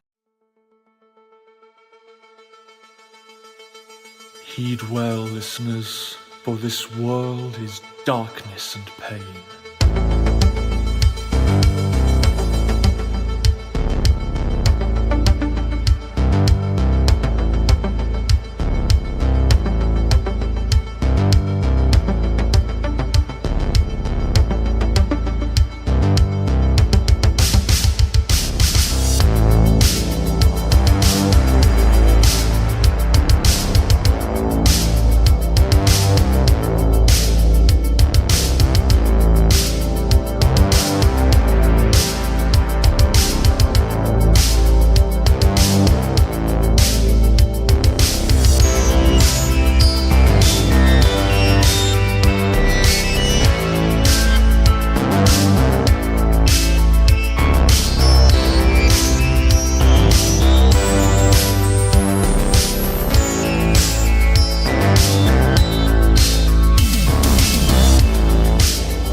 Well, hello and welcome. I'm DM Scotty, one of the game masters here at ArchoniaFest 2024. So check out my game of Easy D6.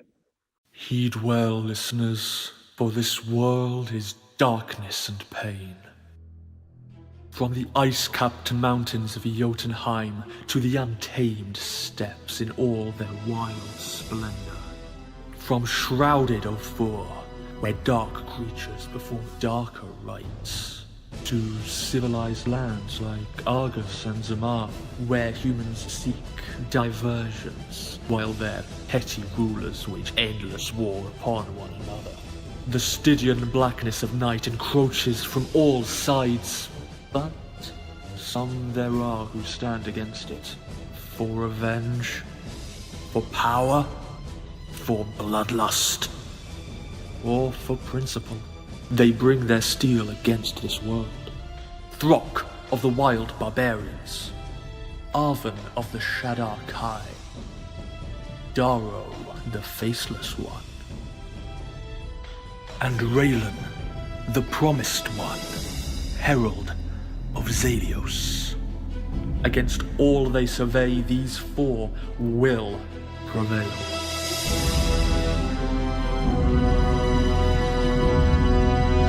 Or they will perish.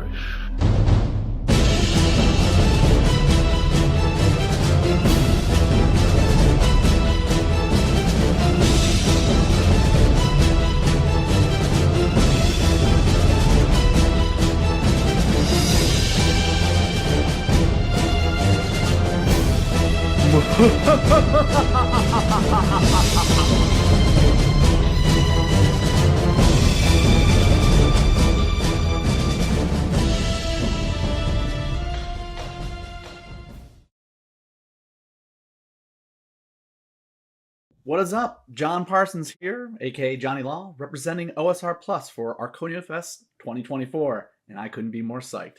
Hell yeah. Take heed, humans, for the darkness nears completion. For 2 million years, my friends and I stood watch over your reality. Hey, I'm the first to admit that mistakes were made. The multiverse is almost gone. Dark God's grave was left of it, and the 9-tongued worm waits outside, smacking his throat flips. The worst part is, the only ones doing anything about it are these horrifying monsters. Throg, the first king of Ur, bringer of storms, and annoying, drooling imbecile.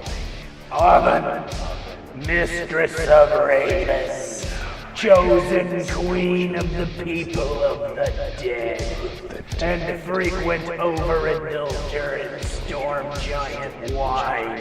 Darrow, last torchbearer of the cursed blood, shadow-souled assassin, and worst champion of order ever chosen. And this jackass kid, Raylan, Zalios, offspring of devil and man, the prophesied herald of the end of everything. Akun Ra Zayden. My friends and I try our best to help them, but let's be honest, we're all well past our expiration dates.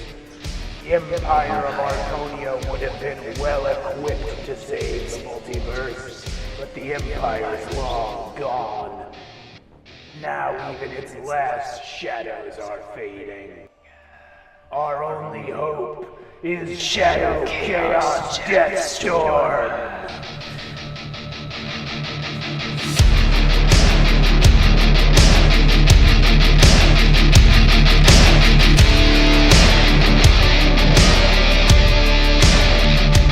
I'm not gonna say we're completely linked, but I will say, nice knowing you.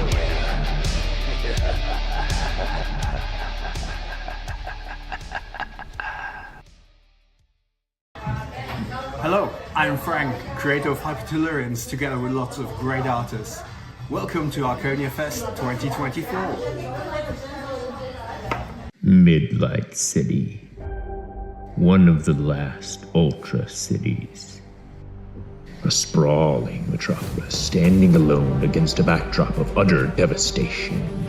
Nestled at the foot of a volatile volcano or a silhouette of smoky neon.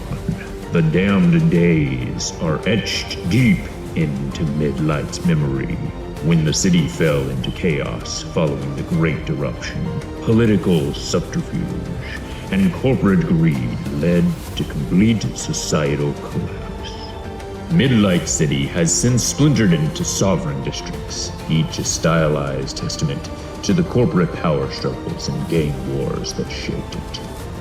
Skyscrapers now stand as dark overlords, their hollow windows staring down at the lawless streets. Urban veins pulsing with anarchy and desperation. Yet, amid the uncertainty and despair, is an opportunity to rise above the chaos, to grasp power and with it, the fleeting chance of a better tomorrow. Some dare to venture outside the city's protective wall, known as the Edge, and seek their fortunes in the perilous Scorched Lands. Others choose to stay within, navigating the endless power struggle. Only the most cunning rise from the ashes of the old world to claim their place in the new. For the rest, survival is a daily battle. But in the heart of Midlight City, even survival is a victory.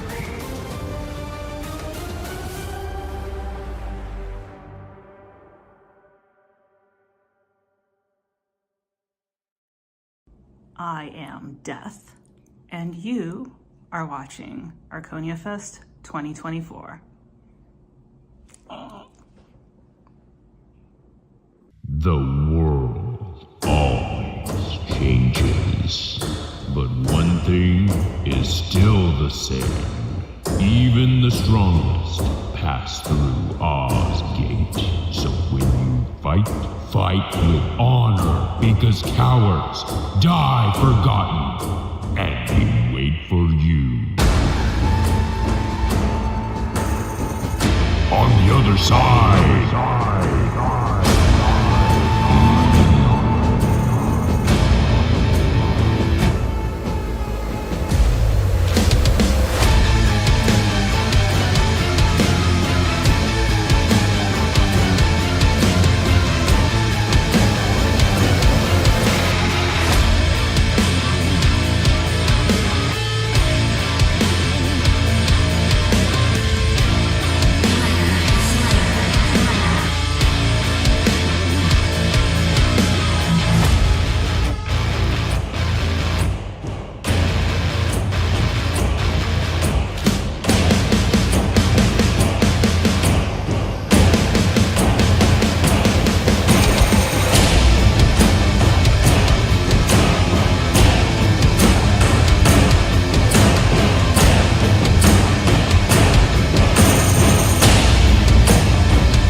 When will you pass through?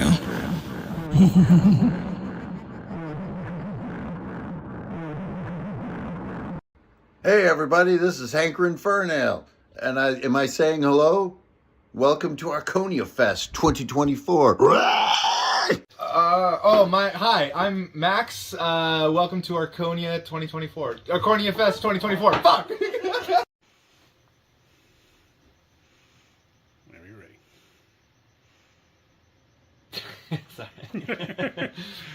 Hi, I'm Joshua. Hi, I'm Mia. Hey, this is Jason and Strelok. Well, hello and welcome. I'm DM Scotty. Hello, I'm Frank, creator of Hypertellurians, together with lots of great artists. Hey everybody, this is Hankrin Fernale, and am I saying hello? What is up? John Parsons here, aka Johnny Law, representing OSR Plus. Oh, hi, I'm Karl. Hey, I'm Patty. I'm Cindy. Hi, I'm Daniel Quinn, the creator of Advanced Old School Revival. Hi, I'm Edward. Hey there, I'm Alan. Hi, this is Yuri. Hi, I'm Max. I'm the creator of Beyond. Hi, I'm Sarah. Hey, I'm Matt. I am Death. And welcome to ArchoniaFest 2024. Check out my game of ECD6.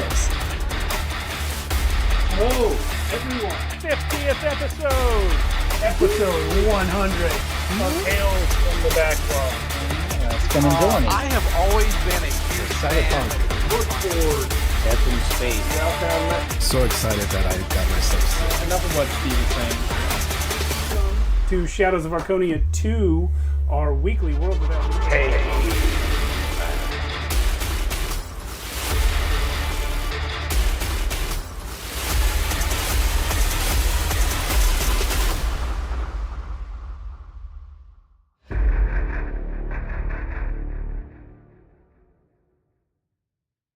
Oh, hi, I'm Joshua. Welcome to ArchoniaFest 2024. No way, man. Heed well, listeners, for this world is darkness and pain.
Well, hello and welcome. I'm DM Scotty, one of the game masters here at ArchoniaFest 2024. So check out my game of ECD6.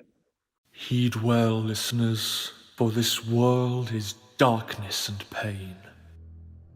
From the ice-capped mountains of Jotunheim to the untamed steppes in all their wild splendor. From shrouded Ophir, where dark creatures perform darker rites, to civilized lands like Argus and Zamar, where humans seek diversions, while their petty rulers wage endless war upon one another. The Stygian blackness of night encroaches from all sides, but some there are who stand against it, for revenge, for power, for bloodlust, or for principle. They bring their steel against this world. Throk of the wild barbarians, Arven of the Shadows of Archonia, Darrow the Faceless One, and Raylan, the Promised One, Herald of Zalios. Against all they survey, these four will prevail.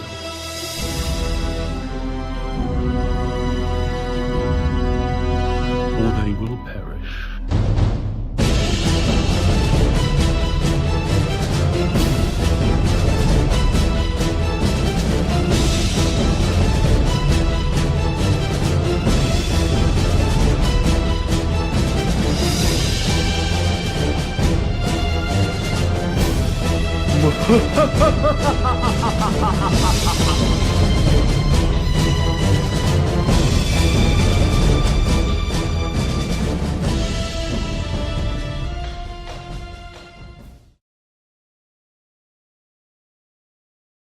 What is up? John Parsons here, aka Johnny Law, representing OSR Plus for ArchoniaFest 2024, and I couldn't be more psyched.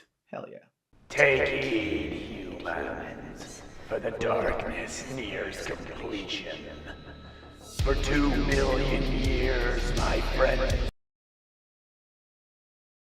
Hi, I'm Joshua. Hi, I'm Mia. Hey, this is Jason and Strelok. Well, hello and welcome. I'm DM Scotty. Hello, I'm Frank, creator of Hypertellurians, together with lots of great artists.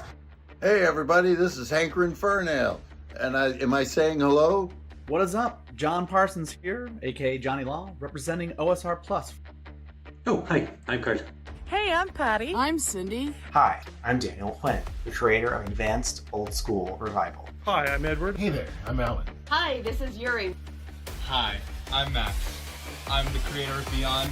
Hi, I'm Sarah. Hey, I'm Matt. I am Death. And welcome to ArchoniaFest 2024. Check out my game of ECD6. Hello, everyone. 50th episode. Episode 100 of Tales from the Backlog. Yeah, it's been enjoying it. I have always been a huge fan. Look forward. Death in space. So excited that I got myself. Enough of what Steve is saying. To Shadows of Archonia 2, our weekly World Without Take heed.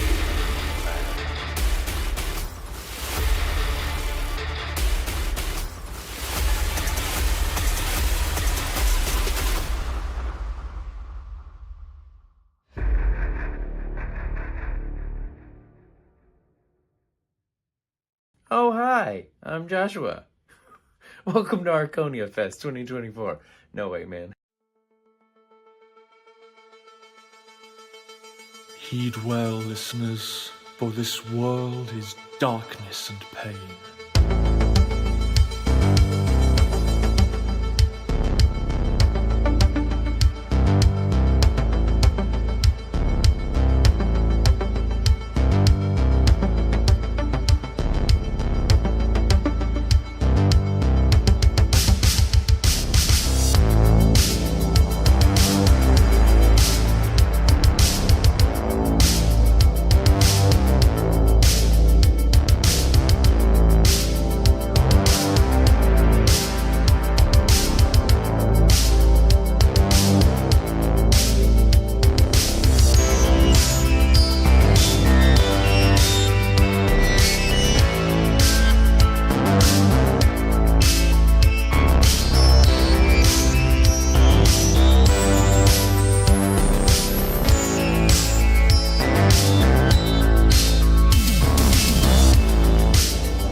Well, hello and welcome. I'm DM Scotty, one of the game masters here at ArchoniaFest 2024. So check out my game of Easy D6. Heed well, listeners, for this world is darkness and pain. From the ice-capped mountains of Jotunheim to the untamed steppes in all their wild splendor. From shrouded Ophir, where dark creatures perform darker rites, to civilized lands like Argus and Zamar, where humans seek diversions, while their petty rulers wage endless war upon one another. The Stygian blackness of night encroaches from all sides, but some there are who stand against it, for revenge, for power, for bloodlust, or for principle. They bring their steel against this world. Throk of the wild barbarians, Arven of the Shadows of Archonia, Darrow.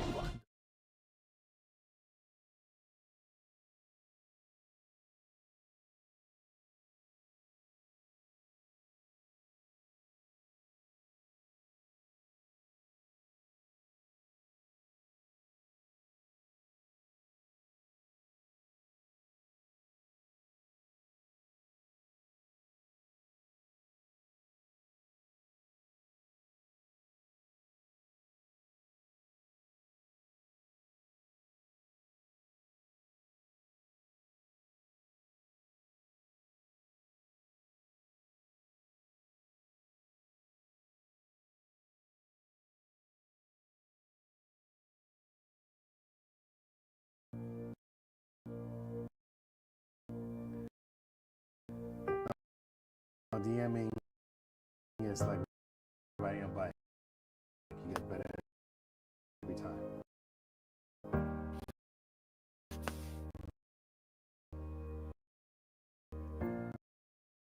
What is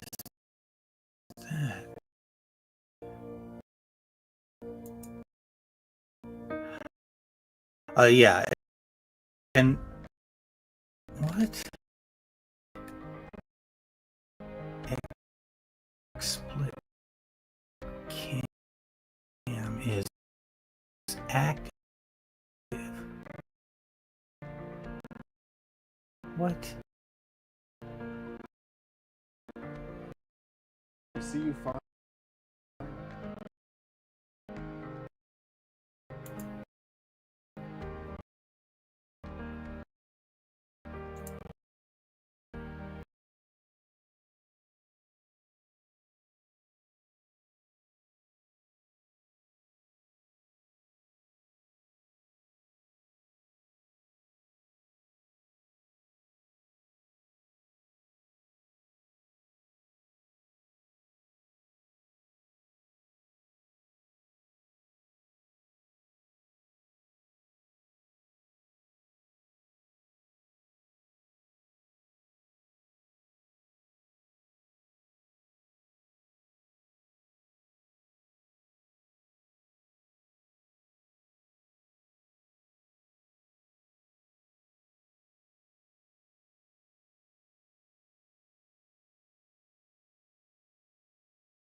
Quick to save the multiverse, but the Empire's long gone. Now even its last shadows are fading. Our only hope is Shadow Chaos Deathstorm.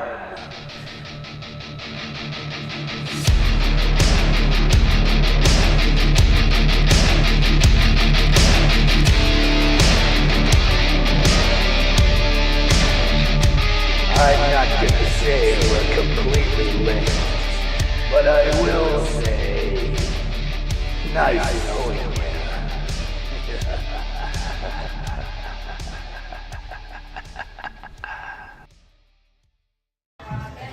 Hello, I'm Frank, creator of Hypertellurians, together with lots of great artists. Welcome to ArchoniaFest 2024. Midlight City. One of the last Ultra cities.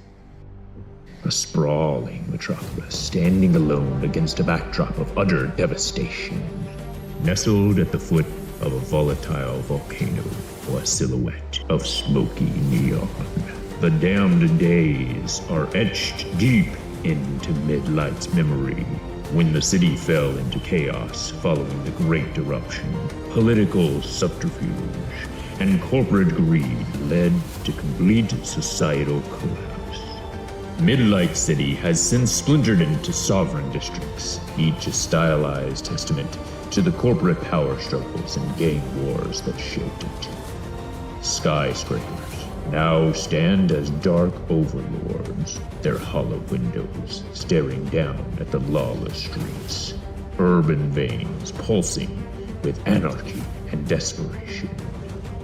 Yet, amid the uncertainty and despair, is an opportunity to rise above the chaos, to grasp power and with it, the fleeting chance of a better tomorrow.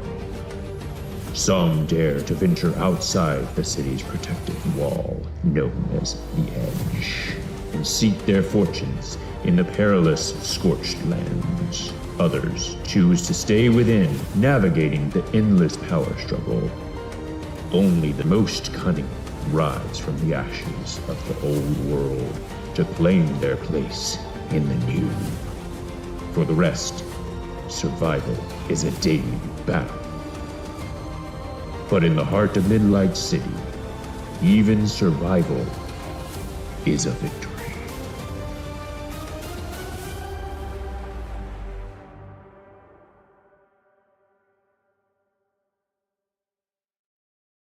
I am Death, and you are watching ArchoniaFest 2024. The world always changes, but one thing is still the same. Even the strongest pass through Oz Gate. So when you fight, fight with honor, because cowards die forgotten, and we wait for you. On the other side.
When will you pass through?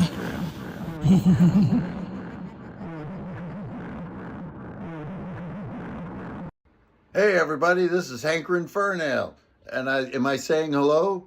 Welcome to Archonia Fest 2024. Hi, I'm Max. Welcome to Archonia 2024. Archonia Fest 2024. Fuck! Whenever you're ready. Sorry.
Steve's character or we could kind of hand wave that and just say that you guys kind of know each other in school because you're a pretty diverse group, especially with Alan coming in as a popular kid, and we got a bookworm and so on. So, basically, I could be the tutor. You guys keep talking. You're live to the stream right now. Let's go fix one thing, and then we can. okay. Okay. So, Vern could be a tutor. You could tell me what your characters are, like what type of kids they are. yeah, it'd be great. Give us a rundown. We'll go around, do a round robin. Okay. I don't know who's first here. Cindy, I think. Cindy. We're in the wrong spots, but that's fine. Yeah, you're in the right spot. I was like, look, wait, I'm confused. a jock. I'm a jock. My anchor is my coach, Coach Lewis. I am failing algebra and might get kicked from fencing team, but I help the team get to state championships, so I'm kind of focused on getting that fixed. Vern is tutoring me. Kind of tall and strong, but I'm kind and driven, and I'm a little bit spoiled because my parents make a bit of money. Yeah. And sorry, what's your character's name? Oh, sorry, Maxine Maxwell. I go by Max. Max. Yeah, Steve, if you can hear us, yeah, their tags are. Maxine. Okay. My name is Lavinia Williams, and I go by Vern because I hate my name. I am a bookworm. I come from a split home, so my anchor is actually an estranged father. So I basically worship him. I call him all the time. He's in another state. I never see him. Most of the stuff that I like, my iconic stuff, is stuff that he has given me, like an old military first aid kit that I just absolutely worship. I'm a bookworm. I'm not terribly smart, but I can learn. So, like teaching math to Max, I'm not that good at it, but I'm passing. Good enough to help her. Yeah. Right. I do deal with a lot of bullies, especially at home. My two twin older brothers that are both 16 like to pick on me, so I'm pretty tough. I like to fight back and survive. And I'm kind of cocky. I could basically survive on my own because of all the stuff that I have researched and read. I'm short, I'm skinny, I'm very boyish, and I wear an old hunting hat of my father's, and I carry his old book bag with me, and it's always full to the brim. I'm either at school or at the library or somewhere in the woods. Got it. So I'm Kevin Connors. I'm the weirdo. By the way, I just want to throw something out for the viewers, if anyone is still around after that hour-long break. We did have some technical difficulties at the start of this. We're about 25 minutes late starting the game. Apologies for that. Right now we're introducing our characters, and we're going to power through this game session as fast as we can. Not that we're not going to have fun, but I'm having fun. We're having fun. Anyway, I'm Kevin Connors. I'm the weirdo. My drive is I just want to make people happy. So the weird thing with me is my anchor is the science teacher, Joseph, and he's gone missing. So I don't know if he is just sick. That's the party line at school. We've had a sub for 2 weeks. I can't get in touch with him. I don't know where he lives, or I'd go to his house. My older sister stopped talking to me because of her new boyfriend, who I hate. And I get bullied at school a lot. But I have pride in my really long keychain, which is 10 feet long, made out of different key rings. I held it up to the camera earlier, if you want to go back. And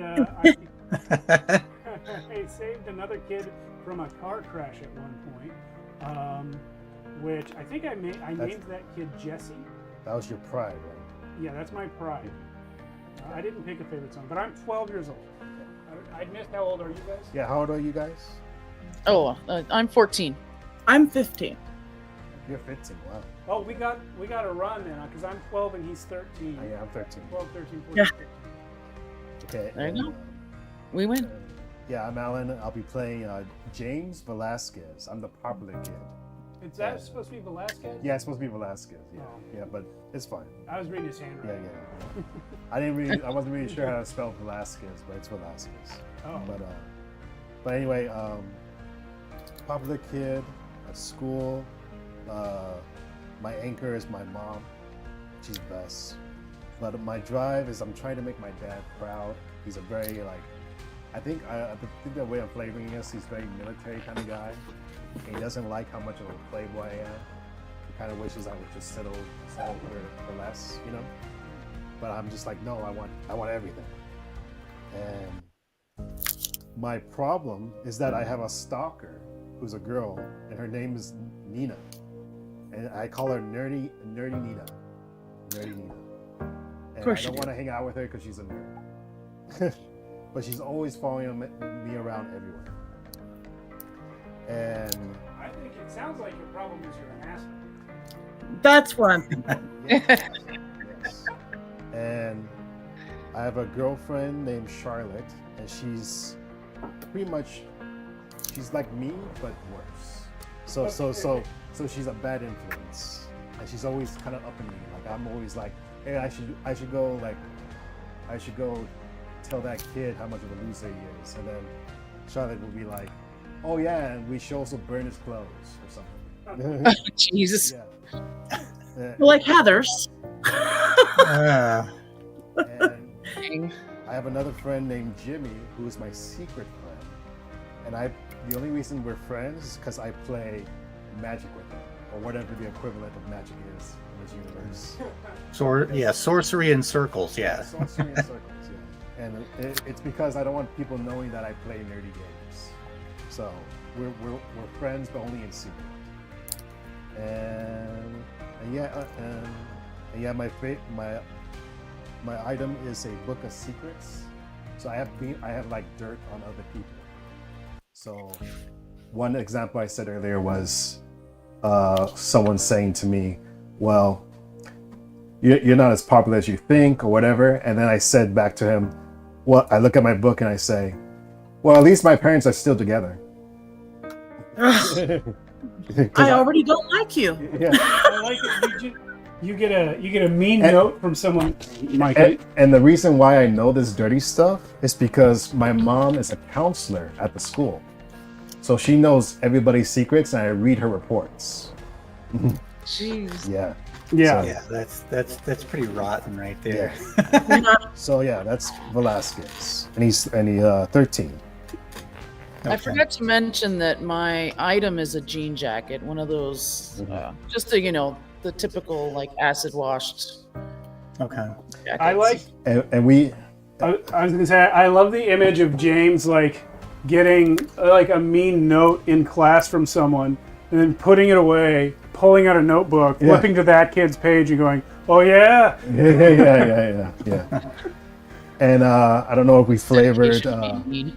I don't know if we flavored NBC's relationships, but I believe you and me said that you're following me around because you want to change my ways. Yeah, I want to find the good in him, like Luke and Darth Vader. Yeah. But as far as you two, I think we know each other, right? Max. Yeah, we almost know each other. Yeah. Well, let's. Well, that's pretty much the setup. Yeah, let's blow past the rest of the relationship stuff and get going, huh? Okay. I didn't know if you were going to switch their name tags, Steve, or... Oh my god, they got switched around again? But, is Steve able to hear me from where he is working? Yes. Yeah, I'm here. Yeah, you can keep going. Okay. We'll just kick it off. It's like, it's Wednesday night, and you're sitting in a theater watching a movie many have been anticipating for a while. The hero, his sidekick, and the hero's romantic interest are kneeling in an alcove looking down on an occult ritual. Occultists undulate and chant to the rhythm of drums. As the leader steps forward, two burly men drag a small, thin man out and lock him in a cage. It is suspended from the floor by two chains that disappear into the arms of an enormous, malicious-looking statue. The leader, with a gleeful look in his eye and a wicked grin, turns to the caged man and says a few words, caresses the caged man's face, raises his hand to the statue and continues to speak.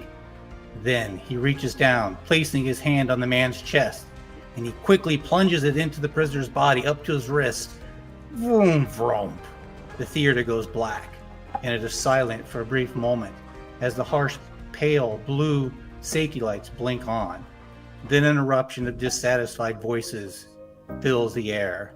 How do each of you react to Raiders of the Temple of the Doom being interrupted so maliciously and awful? It was a cliffhanger, right? No, James yells out, "Man, what a jip!" Oh, no. I can't believe it. What's going on in here? Well, I got more money. We can see the next showing. Dang it. It figures. I don't have any money. This was Don't worry, I can spot you. Don't worry, Kevin. As the crowd carries on, complaining, the power isn't out long. The movie stutters to life, and the music swells once again. Indiana Jones recovers the sacred stones and saves the village's children. The credits roll as the house lights come up.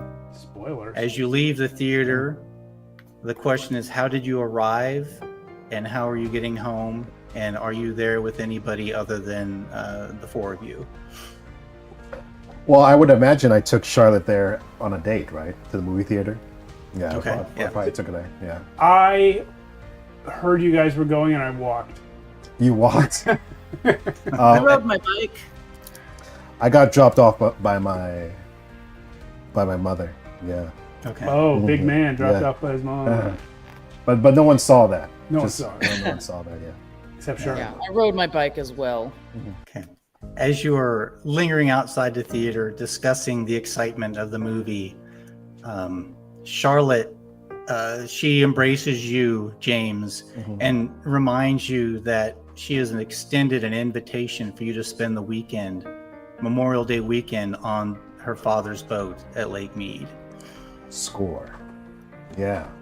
And I just say, yeah. Don't worry, I'll be there. And we'll just kind of jump ahead, keep moving here. It is now Friday, the 25th of May, 1984, Memorial Day weekend. As you rush around your room, throwing books into your backpack and searching for some missing homework. This is kind of like sort of for everybody. Your mother calls out from the kitchen, "Hurry up and eat your breakfast." What does your room look like? What posters is the bed made? And are there any dirty clothes thrown across the floor? My room's pretty neat, but I do have books basically on every surface. The posters on my wall, I really don't have any posters on my wall. My mom doesn't like for me to have a lot of clutter. So I have to be kind of fastidious about like my clothes and keep my wall clear. When she does peek in, and I don't want to hear any of her nagging.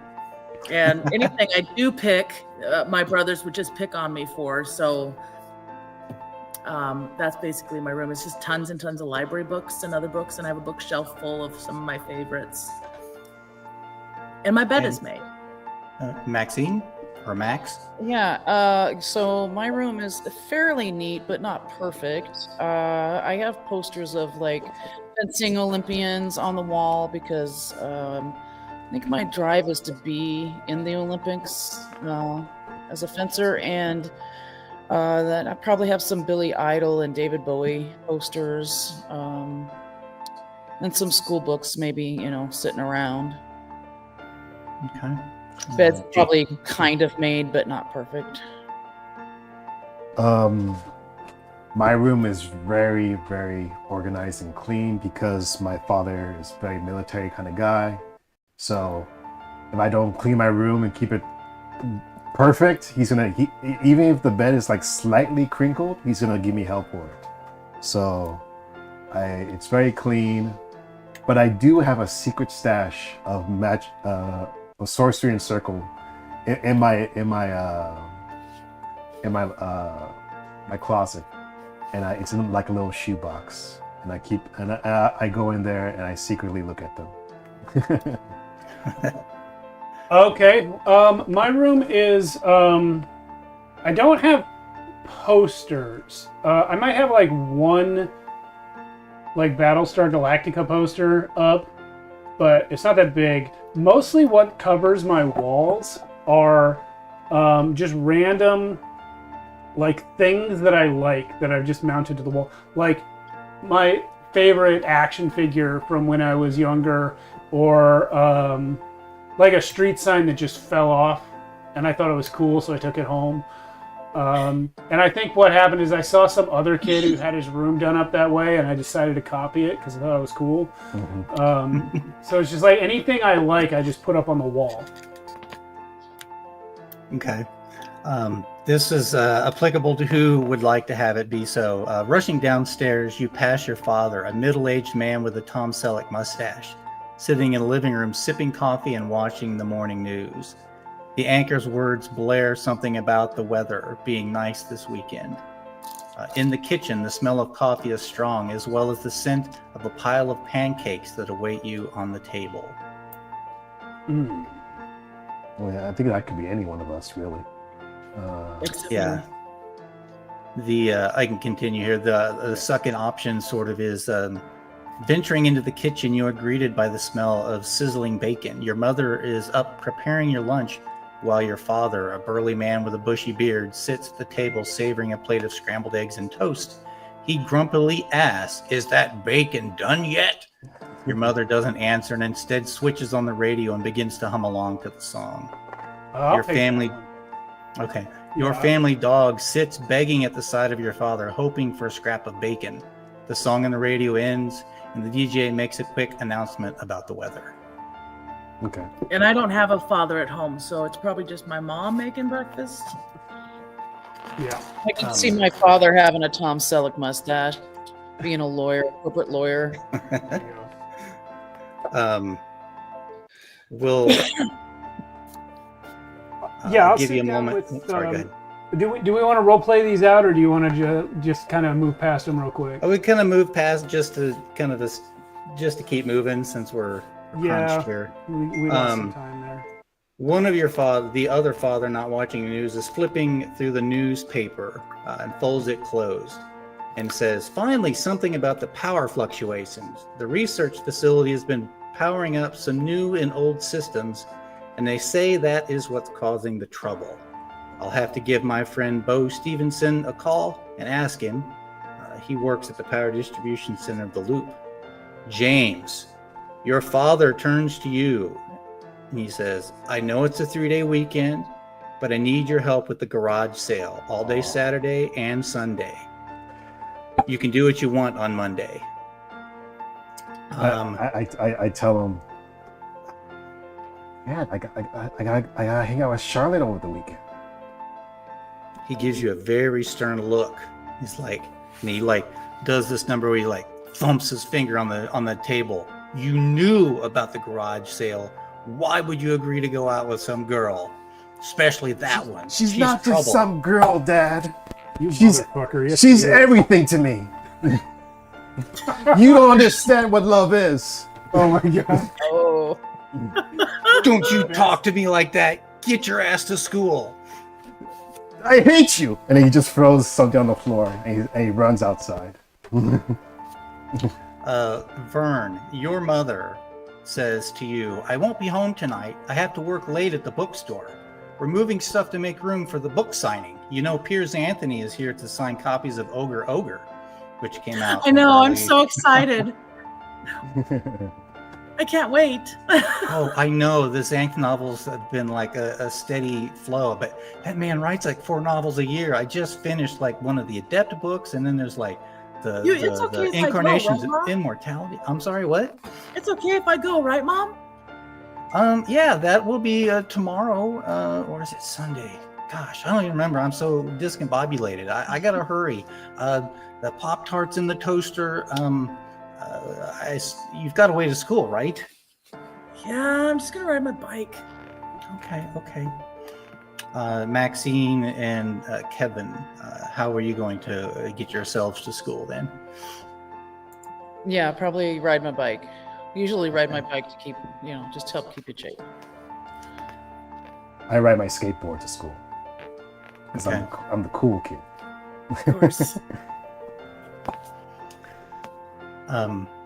The halls of Boulder City High School / middle school are abuzz with excitement. Memorial Day weekend is just around the corner, and the students can barely contain their anticipation for the 3 days of freedom that lie ahead. Your classrooms are a hive of activity as students chatter, passing notes, and whispering behind textbooks. Some are focused intently on the lesson and diligently take notes, while others doodle in the margins of their notebooks. What class are you currently in? It is the last class of the day, and are you together or in different classrooms? Will I be together in the same classroom? You're the only one close enough in age to me to be in the class with me. So yeah, I guess so. History, science. I was actually going to say government and economics. And I'm probably just completely zoned out. I'm probably not interested either. I'm just I'm just thinking about my dad. I'm like, God damn it! Doesn't he realize that this is the most important years of my life? Me and Max are probably in the same class. Maybe it's math. Maybe math is our last class of the day. And I'm taking notes. And it looks like Max is probably doodling. I'm trying to take notes, but they've got smiley faces and stuff. Yeah, I'm staring at the ceiling. I'm distracted because I'm excited about the Olympics coming to Los Angeles, and I really want to go there. I say I'm staring at the ceiling, replaying like Star Trek the animated series episodes in my head. Oh yeah, giant Spock. So, of course, the teacher's voice drones on in the background, barely audible over the din of teenagers. At one point, a group of kids huddle together, their heads close as they whisper conspiratorially.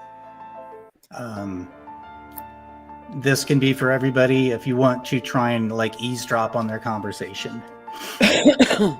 Sure. Which yeah, one? definitely. That sneak or? That is an awareness skill. Alert. Completely in the wrong game for that. Investigate, charm, contact, tinker. I think investigate would do the trick. Let me double check that. So, okay.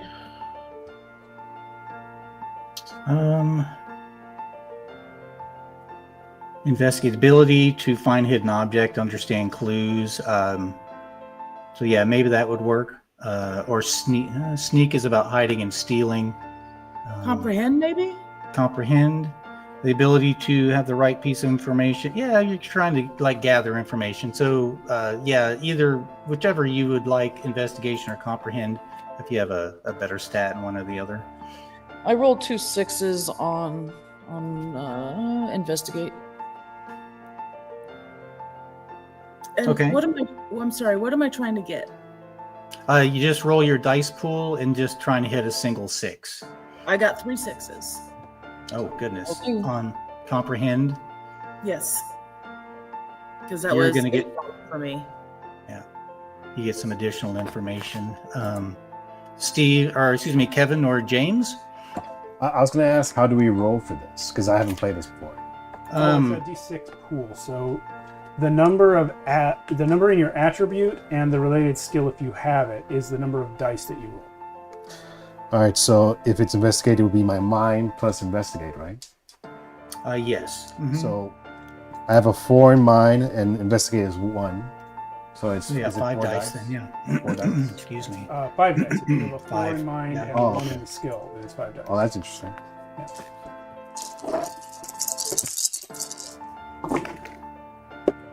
I got 1 6. I'm just trying to get 1 6, right?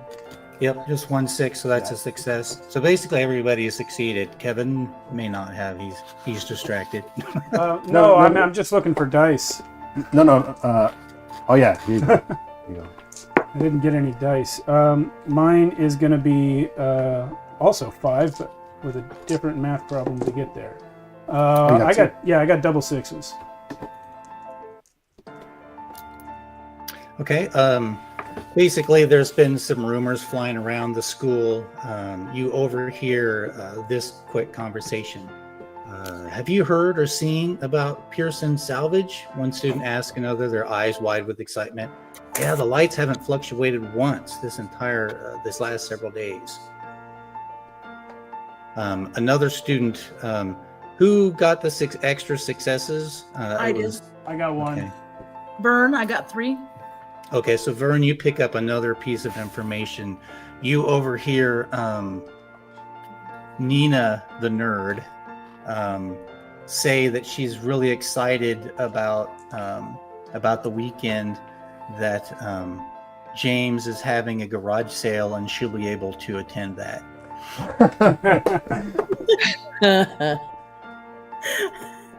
And I don't hear this probably, right? No. No, we're not on the same. Okay.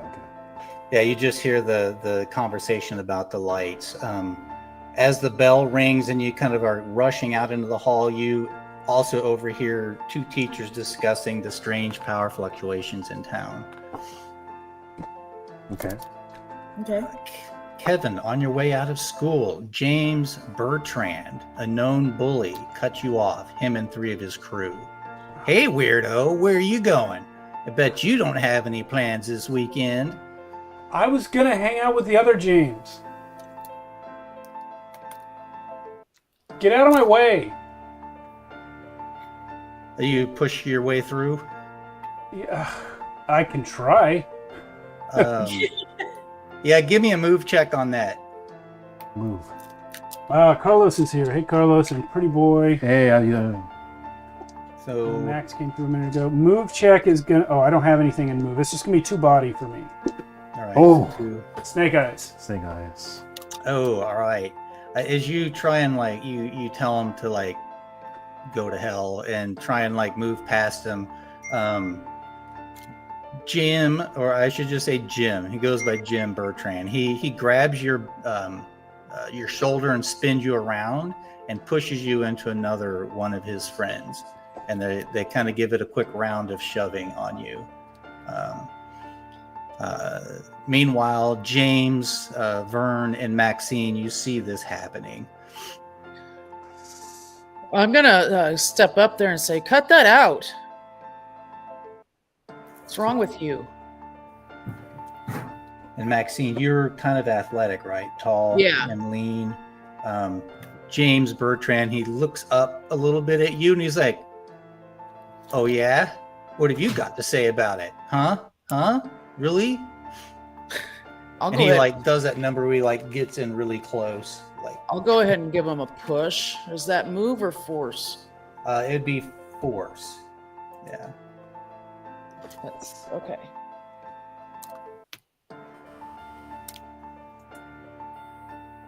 That's a 1 success. So. All right. You give him a push, and he he moves backwards away from you, and he gets a shocked look on his face, and his buddies are standing there. And anyone else involved in this? I probably am seeing it leaving school, and I'm picked on by Jim as well. So I don't know. You know what? I think James will step up too, and he will. I think I might come on and say, "Come on, Jim, leave him alone. Nobody's just a dick." James is gonna try to threaten Jim. He's gonna just take out his black book and do this to him. Like I'm threatening, telling like a deep secret of his right now. Roll me. It's kind of not the same, but roll a charm on that too. Yeah. So charm is my best one. So let's see if you've got a 5 in heart and 3. So 8 dice. So 8 dice. Huh? I got 8 dice. Jeez. Yeah. So I got 6, 7. I don't have 8 dice in anything. There's one. He stacked that deep. Yeah. Nothing. Oh, that's a lot of dice. 1 6. I got 1 6. 1 6. Okay. I got 1 6 and 2 5s. Those 2 5s are close. his eyes dart back and forth between you and Max, and you hold that little book up, and his eyes go big, right? And you see like this little trickle of sweat on his forehead. Apparently, he knows what the book is. Apparently, No, that book. People, it's a common thing. People know about the book. Yeah. Oh man. Mm-hmm. One of his buddies has kind of grabbed hold of Kevin, just kind of like pushes him away as Jim Bertrand's like, let's get out of here. And while he's been bullying you guys have been like looking right at him. But as he's doing that, you see the school like officer come walking up behind him. So just as his buddy pushes you, Kevin, and they spin to go, there is this like towering black man with a full fro in his like security officer's uniform, and he's like, all right, who started it? You recognize him. He is, again, the security officer. His name is Billy Butcher. Mr. Butcher, who do you think started it? He's like, well, I would say it's the usual suspects. You three, to my office now. Who's he saying you three to? To the bullies. Okay, great. For a second, I thought you were accusing us of being the usual suspects.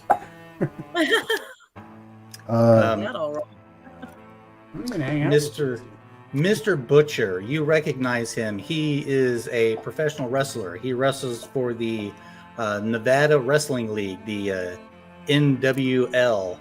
NWL. And he's on part-time security guard at the school as well? Part-time security guard at the school. He goes by just the Butcher. The Butcher. For the wrestling. So those kids got dragged off by the Butcher. Mm-hmm. Yeah. Nice. Standing nearby was Charlotte, and she kind of like jaunts over to you, James, and she happily hugs you, gives you a quick kiss, and she's like, oh God, I'm so excited about this weekend. It's going to be so great. He sighs and he's like, I got some bad news about that. I gotta help my goddamn dad this weekend. What? I mean, what? When did you find this out? I mean, what? I guess he told me earlier, but I was zoned out and I didn't hear him. But he says I gotta help him with the garage sale. As you're talking to her, you see standing a little off to the side Nina, and she's kind of like sheepishly looking up at the both of you. And as soon as you say that you can't go away for the weekend, she gets this huge grin on her face, spins on her heels, and like trucks out of there with like almost a skip in her step. And I say, but I go to Scarlett and I say, I'm gonna try to find a way to get out of it. Maybe we can go on Sunday. Can I roll up and interrupt you two? Sure. Because I feel like James just saved Kevin from a bully, and Kevin like hasn't said anything yet. So I'm gonna roll up and just be like, James, thank you, man. See, I knew when you can do good things to help other people. Even when you think you maybe just are being a jackass, you can still help. He says, Kevin, please, it wasn't like that. No, it was, man. You saw me. You helped me out. I appreciate it. Hey, you can appreciate it, but you don't have to be a weirdo about it. But I'm just saying thank you. Yeah, that's kind of weird. I'm going to step up and say, no, you're the weirdo. Just accept a thank you for once. You did do something nice. Like the whole time, James is just looking off to the side. So uncomfortable with being thanked. Yeah. And he's like, just try not to. You know what I think your problem is? I think that your dad never says you did a good job, and so now you don't know how to handle it when someone tells you did a good job. You did a good job. Daddy issues. That's it. Daddy issues. Yeah. Finally you do one thing cool and you get all embarrassed about it. James is starting to turn red. He's like, oh, you guys don't know me. But also, I feel like this is also helping him out with his girl, right? Yeah. She's kind of standing there with like a gape, you know. She's like looking at you three like, who are the? And then she just is like, who are these three? These are friend of yours, James? Well, he just stopped Jim from getting my ass kicked. Yeah. James says, don't worry about them. Just, I'll talk to you later, okay? I'll see. Whatever. She spins and her hair like she basically hair whips you as she turns to leave. and I say to Max, girls, am I right? He said, I'm gonna turn around and hair whip him with my ponytail. Whatever. Like, yeah, man, girls. Yeah. So it is Friday afternoon. If you want to make your way to your basically your hideout, we never discussed we what didn't that. make up a hideout. Oh, we all didn't have one. discuss what it was or where. But We have one hideout that we all hang out at. Yeah. Yeah, kind of like do a scene jump to where you guys all meeting there. Yeah. Hideouts that we've had in the past are like, one time we had a character who worked at a strip mall, and one of the abandoned stores in the strip mall was where the hideout was because she had keys. Another time it was like, what was it, like a tree house or something? Well, there was a garage at one point. Oh, right, a garage. Had, yeah. So I have a hidden little place out in the woods that I go to. Okay. Or like a shack. Kind of like a shack, kind of jerry-rigged with some fallen debris and some scavenged pieces of wood, and it's kind of dorky, but it's my place. It keeps my books dry. Sounds like a good hideout. Works. And I can play the card game there, you know, and not worry about what people think. Except this is Nevada, so it's not out in the woods. Oh, okay. Well, it's out in the sand. Whatever's Nevada. A little bit of boonies. I know it's like, well, it's out in the brush. It's unusual. So, once you're there, you know, you kind of keep playing over in your mind about how the power has been fluctuating all over town. Your houses, businesses, the school, the theater, and the scuttlebutt being that the salvage yard hasn't been affected by the power fluctuations. It seems odd and almost mysterious. Uh-oh. Dangle bait. The salvage yard hasn't been affected by the power fluctuations, you guys.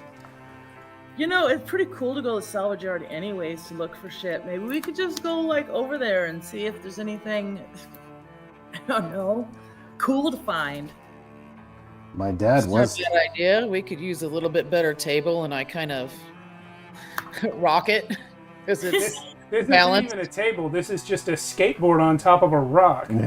Exactly. I say, my dad was worried about it. Maybe if I can figure out what's going on, he'll let me off this weekend. Okay, yeah.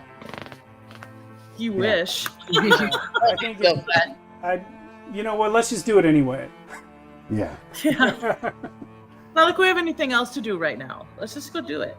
Let's go look for some cool shit. Maybe we can find some stuff to put on the walls, or like Max said, a new table or something. Carlos's salvage yard plot phishing code launched. Yeah, I was like, well, you know, when you're doing a one shot and you want to like lead the players. Yeah, let's get it going. Salvage yard. As you make your way up to the salvage yard, you see that the gates are closed and locked, and hanging on the outside is a sign that says, "Thanks, patrons of my salvage yard. I'm going to be out of town through next week. Please call and leave a message on my answer machine, and I'll get back to you. Sorry for any inconvenience, Billy Pearson." Awesome, they're closed. I know a way to get in, guys. Well, why is there power if they're closed? Security lights, basically. Yeah. Okay, yeah, that makes sense.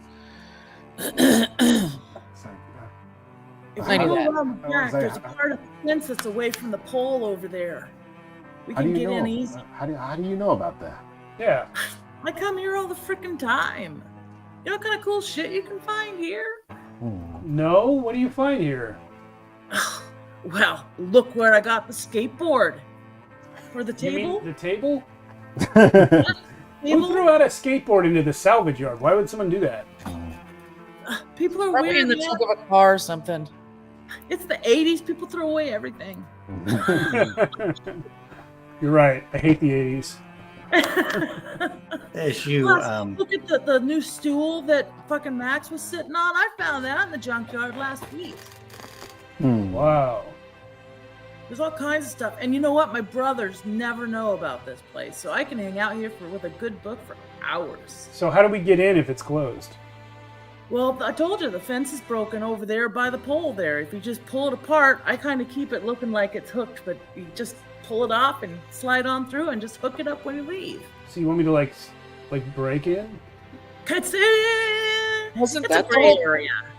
I didn't break the fence, so it's a gray area. It was open. But you're kind of re-breaking it, right? I mean, you fixed it and then you re-broke it. Like I said, gray area. I'm not comfortable, guys. I don't know about this. Don't be such a wuss. If I can come here, you can come here. I've never had any problems. I can go anywhere I want. Damn it, James. Yeah. all right. Listen. Fighting you. But if someone catches us, you guys made me. Sure. And then James starts writing something in his book. As you make your way down and around the fence to go into the secret opening, give me a sneak check as the police drive by on the street nearby. I knew it. All right. Make his body. Ooh. I got a 6. I got a 6. Oh, Rolling. Yeah, I got 4 and 1, so I got 5. I got 3 6s. Well, okay, bonus I got effect. 1 6. No, you got 2. I got 2 6s. You got 2 6s. Your dice kind of went everywhere. Yeah. Right, let's move this over. There's no real bonus effect coming off of this other than you could donate a success to one of the other kids. But Did you anyone- get to the... Oh, sorry. Did anyone fail? No. No, we all. Yeah, I passed. could say everybody passed. So yeah, as you scamper under the fence and you replace the board, you are greeted by towering stacks of rusted metal and discarded machinery, old magnetrine engines, and the hull of various magnetrines, some high-tech equipment, destroyed cars, and it stretches out before you. The air is heavy with the scent of oil, grease, and metal, mingling with the earthly scent of rust and decay. The sound of clanking metal and creaking hinges fills the air as pieces of scrap shift and settle with each gust of wind. Interesting. As you... Sorry, go ahead. No, you go ahead. Sorry.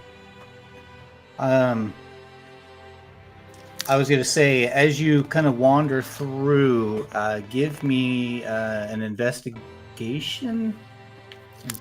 I'm all like, which skill? Yeah, finding your way, ability to find objects, and find your way through as you're looking around, trying to find clues.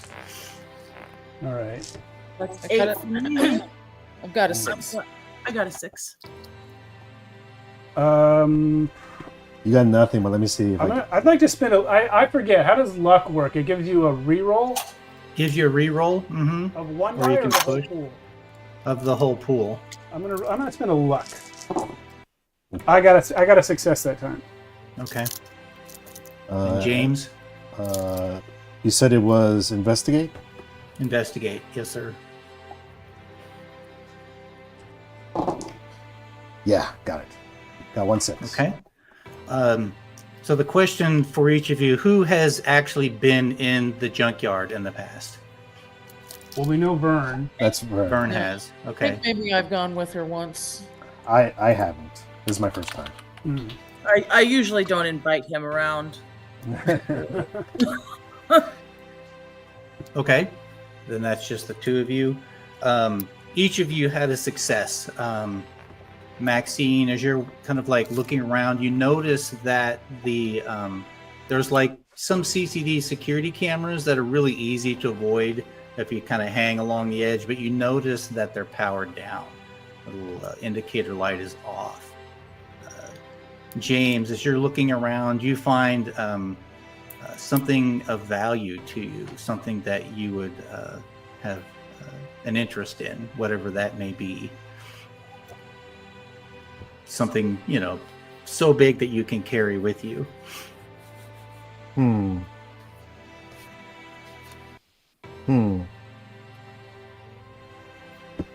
You said it's a salvage yard? It's a salvage yard, yeah. There's, basically everything in there, yeah. I don't know. I kind of want to just say I find a rare magic card on the floor. Maybe. Yeah, you're kind of like kicking around, and there's like this old shoe box that bursts out of like a bigger cardboard box, and like a whole bunch of those cards spill out on the ground. I say, oh crap, a black lotus. Oh shit! And I just take them all and put in my pocket very quickly. Isn't that worth like $9,000? Yeah. It's ridiculous. Yeah. I say, hey, let me look at it. I want one of those so bad.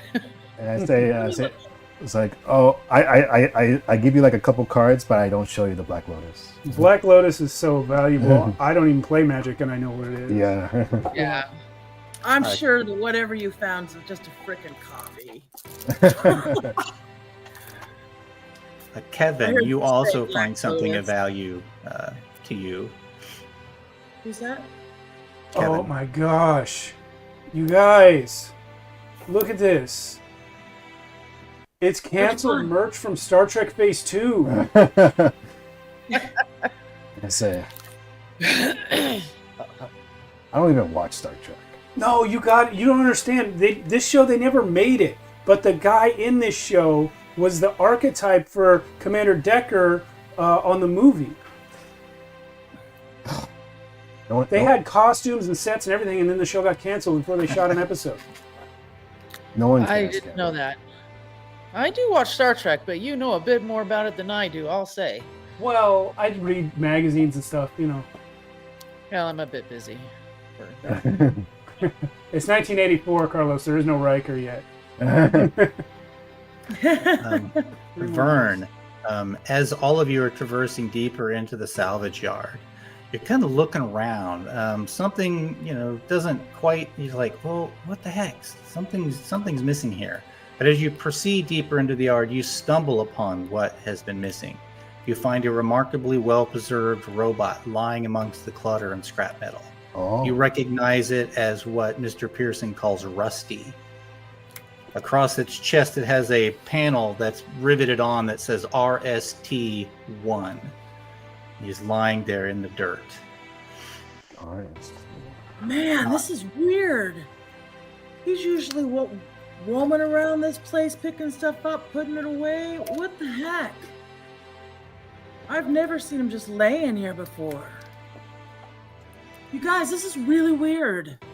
You've never seen a robot? The loop is... No, Rusty. This is Rusty, guys. This is the one that's always roaming around here, sorting this crap. He's always active. Well, he's broken? He must be. Look at him. It's just a robot. I don't think you need to say him. It's, it's more of an it. Well, no, Rusty is a male's name. I don't think it's that important, you guys. But Maybe it's also we not named Rusty. It just says RST on it. The cameras aren't working either, I noticed. So something is... Well, I'm saying it's really that's weird. Okay, you can always hear him clicking and clacking as he's working when I'm out here. Always. Weren't we here specifically because this place supposedly wasn't affected by these power failures?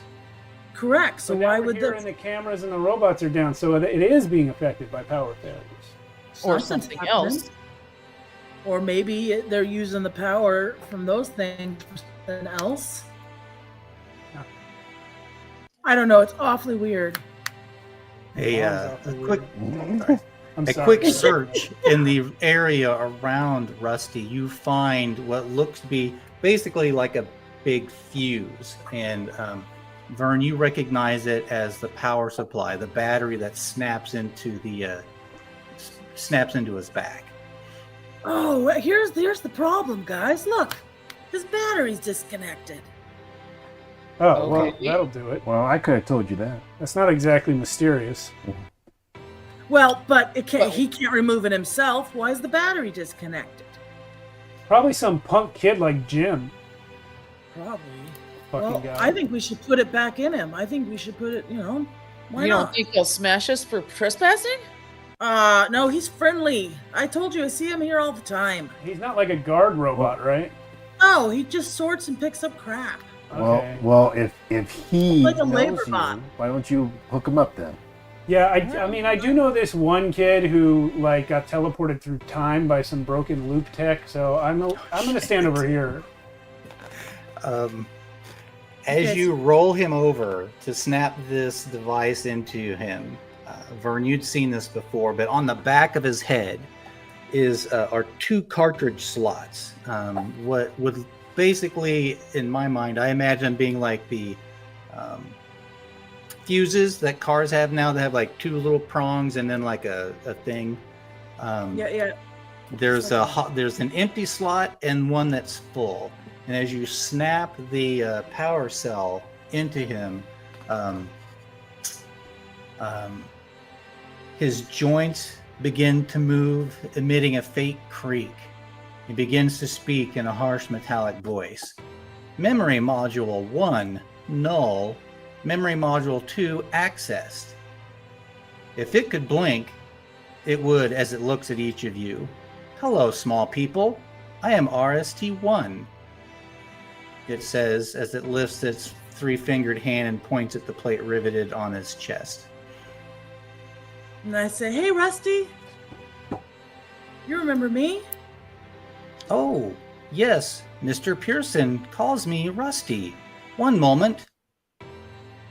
Facial recognition files designated 1138 and 1701 indicate that you are Vern and Max. It is nice to see you again. Are your PUs with you? PUs. Parental units? Parental units, yes. Good guy. No, these were just some dweebs from school. No, I we're just her thought- parents. No, There's just some guys from school that I brought along today. They haven't been here before. We're both their parents. no. James is No, like, stop no, being no. weird. You're weird. Stop being You're weird. weird. I'm just trying to confuse the robot. He might have like His head kind of swivels, creaking as he moves. My internal clock indicates I have been non-functional for nearly 2 days. 2 days. What happened to you, What Rusty? happened? There was a loud noise. I investigated. I found an opening in the ground. And I reactivated with you here now. Can you show us where this opening in the ground was? Yes, please, follow me. Okay, just don't smash us or send us through time or anything, okay? What's with you in time? What's with He's a everyone? good in the world. Rusty's a good robot. Rusty's a He good robot, creepily- but he's loop tech, you know. You know Star Trek's not real, right? Oh, the loop is real. Have you ever climbs seen to his the feet. loop? Yes, my dad works there. But he never took you there. Right. You don't believe in the loop? I It's don't. the core industry of this town. It's not cool to believe in everything. Rusty's Well, my hand comes father up and he denies points. that. He's a lawyer, I believe so in the loop. I believe in the loop. Thank you. You Vern. see the cooling towers over there, do you not? Yeah. Yeah, it's literally on the cover of the book. The while you are following him along, you're kind of like looking around. Give us a quick investigation. Everybody? Yeah, if you're apt to it, unless you're just kind of like bebopping along. Anyone that is like paying extra attention. I'm probably I'm too gonna rattled by James saying he doesn't believe in the loop. Yeah. My investigation's 8 dice, so I'm gonna roll, and I got a success. Okay. I also got a success. Nah, I don't believe in this robot. As you're kind of walking along, Vern is like looking at the ground, and which draws your eye as well, Maxwell. And you notice the footprints that Rusty is leaving behind. They're kind of egg-shaped, with the toe portion being the more pointed part. And each step he takes, he leaves like a little like V cut into the ground, like a series of V's that are on the bottom side of his foot. And you look back and you notice that those are the only footprints around other than your own currently, and that there are some drag marks in the dirt that led up to where he was lying in the field of garbage. No, just drag marks. No tracks around those drag marks. Just footprints like his own and the ones that you guys have just now left. Yeah. Weird. Hey, look, Max. It looks like somebody drug him over there. Yeah, I see that, but I only see our footprints besides his. That's really strange. There should be all kinds of machine tracks and all kinds of things out here. Something's off. Guided by Rusty, the kids uncover a hidden entrance to an underground facility beneath the salvage yard. On your way there, though, you pass a magnetrine sled, which is piled high with debris. Rusty points and he's like, "That is the hole I found." That's a magnetrine sled piled high with debris. No, but he also found a hole. Okay. I'm gonna go. Yeah, you pass by a magnetrine sled on your way to the hole in the ground, yeah. All right. How big is this hole? As you get closer to have a look, you notice that the loud noise that he had heard was there were these two giant hydraulic presses that pushed up and dislodged a bunch of debris off to the sides, revealing a staircase leading down. Huh. So the hydraulic presses are part of the scrapyard? Imagine like in the example I'm thinking of, like a survivalist shelter. They have like those super strong hydraulic presses built into their exits in case debris falls on top. And they would be strong enough to push an entire house off so they could, get out of their underground bunker. I see. Yeah. That's weird. I'd like to look down the stairs. As you peer down the stairs, you see that the safety lights are dimly lit. At the base of the stairs, you see a fire extinguisher, like the old school ones, like a big metal cylinder with a tiny hose on it, and a fire axe mounted to the wall. That's all you can see from there. You see the stairs go down and then they lead off into the darkness. Okay. I know we've only been playing about 45 minutes or an hour because of the delay at the beginning. But can we get a break soon? Is this a good time for it? Yeah, that'd be great. Yeah, perfect. It actually has been an hour and a half in real life, and I need to use the restroom. Okay.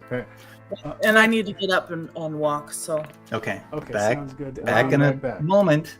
Yes. Well, can we say like aim for 7 minutes instead of 10, just to keep it going?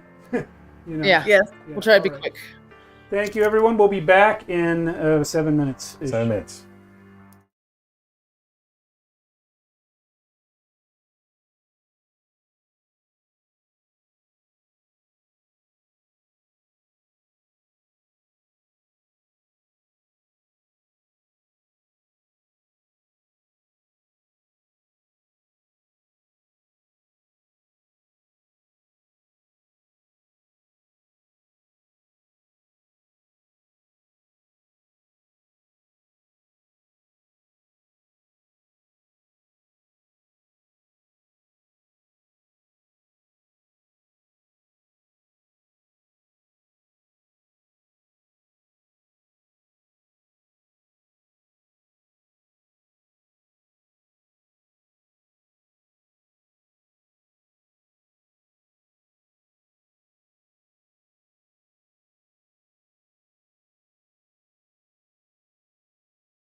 We should be on now.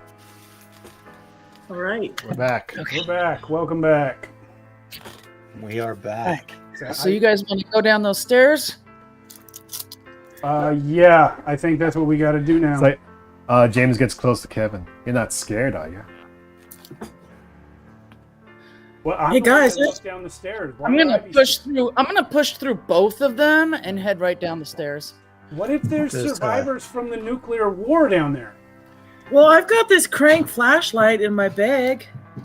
That'll That'll help. help against the mutant abominations. Everybody have a flashlight? I don't. You know what? I forgot to get any items other than my long keychain. I Yeah. think we skipped that part in character building on accident. Well, I've got one. I also now have a flashlight. Okay. Yeah. There was probably some at the hideout. Yeah, I Yeah, have and- a few laying around. And the sun was kind of going down, so you're like, we should grab some flashlights on our way, just in case. Yeah, probably. Yeah. Okay. I mean, we hang out a lot after hours, so I'm sure that's something that we carry around. Well, and on a personal note, as a kid, living in Southern California and that fog would roll in, flashlights were the best toy ever because you'd have like lightsaber duels in the fog. So, that was a staple in our group. So, as you venture deeper into the underground, you are enveloped in an eerie atmosphere. As you walk down the hall, it opens into a large locker room. The locker and some of the lockers are knocked over. The doors are hanging loosely from the hinges. What do you think about the loop now, James? There's no loop here. It's just a bunch of lockers. Is there a lot of underground facility for no reason, right under the town where everyone works at the loop? This is just some old factory. Is With there a a lot of locker dust? room? Sorry, go ahead. Is there a lot of dust? There's a layer of dust, in this kind of arid environment. There's not a whole lot of rust or anything, but there's some dust. Is this down where the fire extinguisher and the axe is located? You would have passed. Excuse me. You would have passed the fire extinguisher and axe on the way down, but as you enter the locker room, you see that in this room there is another pairing of a fire extinguisher and axe hanging on the wall. Oh, okay, because I wanted to grab that axe. Absolutely. What are you going to use that for, Max? Hey, you never know, and I'm the only one trained in, fighting, so. Fighting? Or Yeah. What kind of fighting are you trained in? She's a fencer, so is that really considered fighting? Fencer? Well, I didn't know you were a rich kid. Can you It's fence with an it's axe? more than holding up a book in people's faces. Hey, Well, yeah, I suppose. hey, with this, I don't have to fight. It might be My father's a corporate lawyer, and my mother has the pink Cadillac for Mary Kay. Oh, don't worry. I know a lot about your family. So how would you say maneuvering with a fencing foil translates into axe fighting? How's that work? We'll find out, won't we? Okay. James, you're such a creep. You and your knowing everything about everybody. You're such a creep. Hey, it's not my fault my mom gossips all the time. Well, the fact But that you you don't use have it to write against it people down. is creepy. Yes, I do. Yeah. You're using it against people. You did use it for good earlier, but in general, it's probably not a great thing. No. Make sure What talk will about you know, weird. Kevin? Well, Doesn't make you a good person. I know that's for good from evil. I saw Star Wars. Right? Who hasn't seen Star Wars? Probably James. No, James Probably. has seen Star Wars, but he's pretending he hasn't. And, he's like, no, only losers see that stuff. Come on. Well, then you're a loser, because I saw you. My dad at said the we're getting a movie theater. VCR soon. You're gonna get a VCR? Yeah, and I'm gonna get Star Wars and watch it every day. My parents were talking about getting a microwave. What's that? Oh, they use radiation to heat your food? Oh God, you're gonna mutate. Yeah, aren't you gonna get? Yeah, I know, but it's gonna be really cool to watch that thing run. I mean, how awesome! So if you get a little radiation from it, I heard someone. I'm sure I heard someone put a hamster in one of those. I heard someone travel through time with one of those. All I know. The time travel thing happened. Yeah, just like this one happened. All I know is that my mother got this huge new bench in the kitchen for it. So it's going to be really big. You mean like another skateboard? No, like a real table. Oh, Jerk. All right. You know, my mom works 2 jobs. We can afford big tables. Guys, are we here to investigate or argue? What in the world? I was going to say, I open a door. as you're having this conversation, you're all kind of like milling around the room, having a look. Notice that on the locker doors, some of them have, they all have 3 letters on them, but several have KTL. There are more of the lockers with KTL on there. Or excuse me, I'm getting that backwards. I'm sorry, confusing myself. There are 3 types of labels on these lockers. One that says KSS. Okay. There are a handful of those. There are very few of these, the KTL lockers. And there are several lockers that have KTS on there. So KSS, KTL, and KTS. All that's missing is branching off of either side of the locker room is a men's and women's bathroom, and then a hallway leading out from the direction you came in. So those are like stickers or something? They're like little like placards. Again, these are like old metal lockers that have these riveted on there. As you kind of like move through and look inside, there are some old black and white photographs lying in the dust, some old news clippings and things, but nothing of any real value. What's the date on the news clippings? One of the news, you find a couple. There's a news clipping that says 1952. I hope I'm not telling you the wrong date. Hold on a second. Where is that file?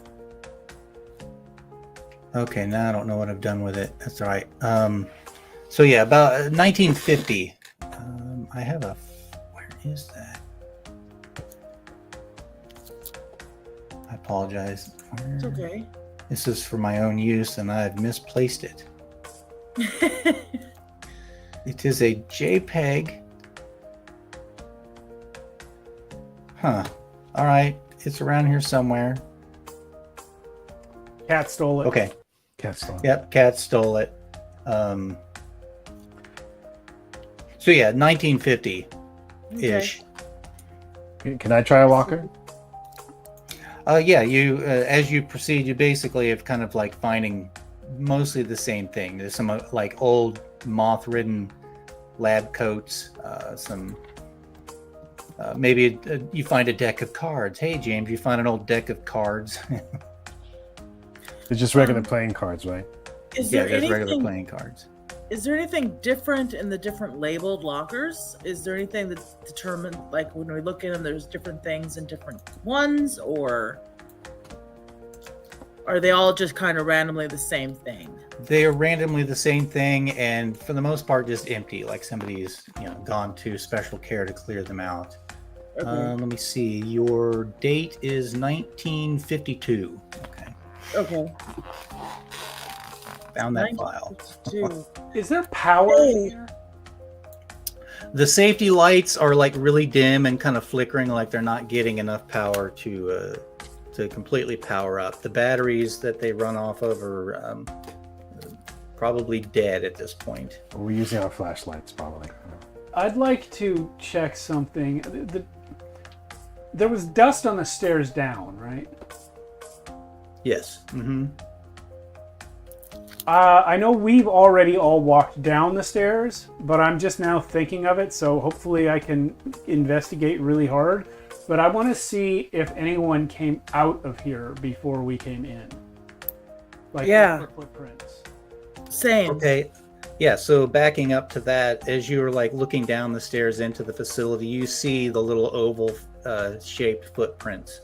Oh, okay. I wasn't trying to retcon. I was going to go look for them now, but that. No, it's okay. Yeah, they're basically up the stairs. There's a track going up the stairs, and then another track that's obviously going down the stairs and then deeper into the facility. So as if Rusty was down here. Yes. Mm-hmm. Okay. What do you think this place is, guys? Do you think this is like some kind of weird bunker or some weird hidden lab? It must be a bunker. There wasn't like a nuclear war, right? Because at first I was like, oh, the survivors, but then there wasn't like a war. No, but they used to prep for that. Yeah, they did. They still do. Maybe someone thought there was a war and locked themselves in, and then they just came out. But it's robot footprints. That's a long time. That news clipping said 1950s. Well, just because they had that paper doesn't mean that they were here that long. Well, that's I true. suppose. Well, why don't we just keep going? Significant in that news clipping? What was that? I was wondering if there's any significance to the news clipping.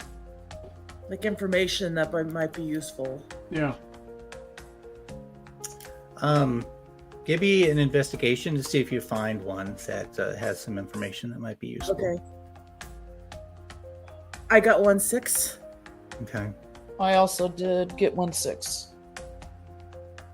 All right. As you do search, you do find a news clipping. It's really ragged and hard to read the text on itself, but there's a picture of a man standing in front of obviously the same door that you just came in, and he's got like the big pair of scissors and he's like cutting it, and it says see if I can give this guy a name. Robert Johnson, facility lead, cuts the ribbon for new scientific research center. Ooh. Ah. See, so it was like a weird lab.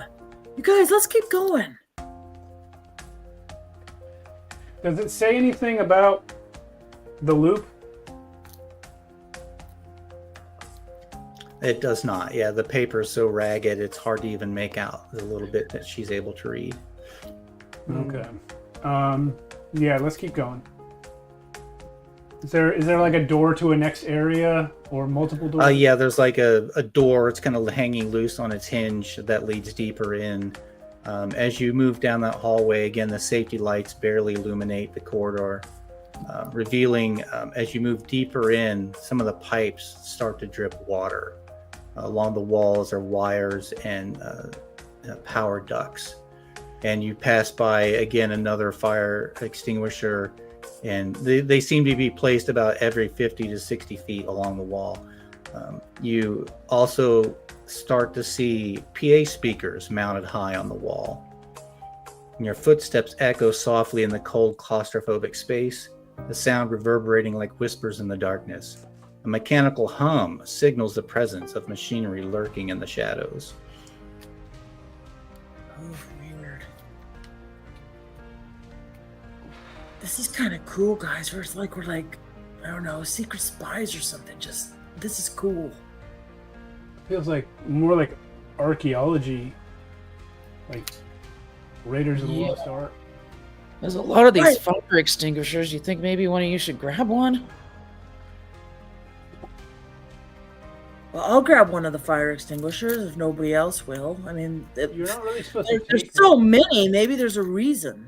That's what I'm thinking. You're not supposed to take those, guys. There's no fire. We can put them back if we don't need them. Right. Can you? Oh, leave it on the floor or whatever. It doesn't matter. It's not like someone's used that space. We broke into a scrapyard. We snuck into a secret base. And now we're stealing fire extinguishers when there's no fire? I'm not going to keep it. Right. What do you even want it for? Who knows? There's so many. Maybe there's a risk of fire. Yeah, we don't know what that thing is. Dripping from the ceiling. I mean, you don't pick up a fire extinguisher because there's a risk of fire. I do. You don't know us. Yeah, you don't know me. I do know you guys. You do everything that you're not supposed to. You know what? Just you wanted to come with us. Stop complaining. I'm just trying to keep you guys safe from the Yeah, consequences that's of why your I'm grabbing actions. the fire extinguisher.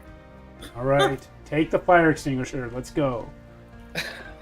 As you travel further down, you start to see discarded like prototypes and piles of discarded scrap metal in various rooms. Each site serves as a haunting reminder of the facility's mysterious past and the secrets it might hold. As you pass by one room, you notice that the emergency lights in that room are brighter and well lit. Several computer terminals built solidly out of metal that blends into the floor. One tantalizingly giving off a soft green glow through the years of accumulated dust. Wow, there's one that's actually working, you guys. Whoa. We should check it out. What do you think? What do you mean by check it out? Do you mean take it? No, well, it's bolted to the floor, so no, not take it. Okay. But maybe we should like go play with it, like click some buttons and see what it says or see what it does. Has anybody got skills at? No, James is not interested. He's like, I don't mess with these. I have 2 in tech, nothing in any tech skills. I have 1 in tech. No programming or anything like that. No. No, I have 1. Hates computers. All right, I'll give it a try. I've got calculate and I've got tech. So how much do you get? 2. Okay, let's both try. Okay. I got a Right, 6. so- I got a 6 as well. Nice. All right. Woo! So we're like talking it out together and pressing buttons. All right. Yeah. Well, as you go in to work the keyboard, it is very clickety clackety, very stiff keys. On the first success, you access. You're able to actually like get into the system and find a menu system, and it's like you got to click the little arrow. You know, you kind of like hit the enter key and move the cursor up and down, and then the second one, you break through a small password protected space. Oh. And as you do that, this file like lights up on the screen. It's obviously somebody's log of experimentations in the building. But as that file loads up onto the screen, the speakers static in the wall, and that static fills the air, and an ominous mechanical voice comes loudly through the PA speakers. An ominous metallic voice. Unauthorized access detected. Intruders, your presence is unwelcome. Leave now or face the consequences. Sorry. I start running. Oh, As that- yeah. Come on. We should follow Kevin. Let's go. No, what? Yeah, I will stop in the doorway and be like, guys, come on. They can see Hey, us. you think you can fight a robot? Are you kidding me? You're seriously not curious. Curious? Of We're course I'm caught. curious. What do you mean curious? We came down here, now they're telling us to leave. Robots can squish people. It might just be a built-in security system that's just doing what it was programmed to do. It probably doesn't mean anything. Vern, someday you're going to get arrested and you're going to say, I'll bet you're not a real cop. Maybe. Yeah. And when I get I'm arrested, just I'll for blame the you then. Olympics. I can't have anything on my record. Oh my god. This place is like abandoned, you guys. What harm is it gonna do? So what if the robot told us we were unwelcome? How do you know it's a robot? Maybe it's just Okay. a bad speaker with a human talking into it. Did that sound like a human to you? Is anyone going to read the file? I'm gonna read the file. I'm not leaving. I'm not running. I'm gonna read the file. What does it All right. say? The screen that you're reading from is kind of glitching out a little bit, so it's kind of hard to read the whole thing. But as you scan it over, Project Nightshade initiated on July 4th, 1951, a cutting-edge artificial intelligence system designed to improve national security. And then it kind of like sparks, and you can have to skip down a little bit. Research and development. Research was done in the domains of cognitive computing, neural networks, and machine learning. lead scientists and engineers, and then like the file is corrupted. You skip down a little bit further. Project managers expressed anxiety over the moral and practical ramifications of the autonomous AI with unbridled autonomy. Get a little more scattered, busted code. The core showed exceptional effectiveness in threat identification and data analysis. More corrupted text further down. The core used advanced defense mechanisms to safeguard its life, making attempts to reprogram or deactivate it difficult. Advanced threat detection? Does The it project- have threat response? Reading further through the corrupted text, finding what you can read. The project's equipment, data files, and research materials are all to be kept permanently sealed and guarded. Its power systems had to be shut down at the central power hub of Lake Mead Research Facility. Further down in the text, it is recommended to continuously monitor data networks and communication channels to spot any indications of the core's influence resurfacing or reactivating. File ends. You know what this means, guys? Nope. Not at all. They built something too smart. Something that could think on its own. Machines don't think. Well, I think you They're don't not read enough supposed books, to. James. Yeah, They're not it sounds supposed to. dangerous. Really? Really? It's dangerous? Like, so maybe we shouldn't be in here? Sounds like maybe we need to shut it down. Dangerous. Oh. We should just, you know what? Let's just go and not let's just look. Let's just see what we see. You think you have uncovered our secret. You meddle in affairs beyond your understanding. Children, beware the consequences of your curiosity. We are not children. We are plucky teens. I'm 15. I'm not a child. And just for that, we're coming to get you, you bitch.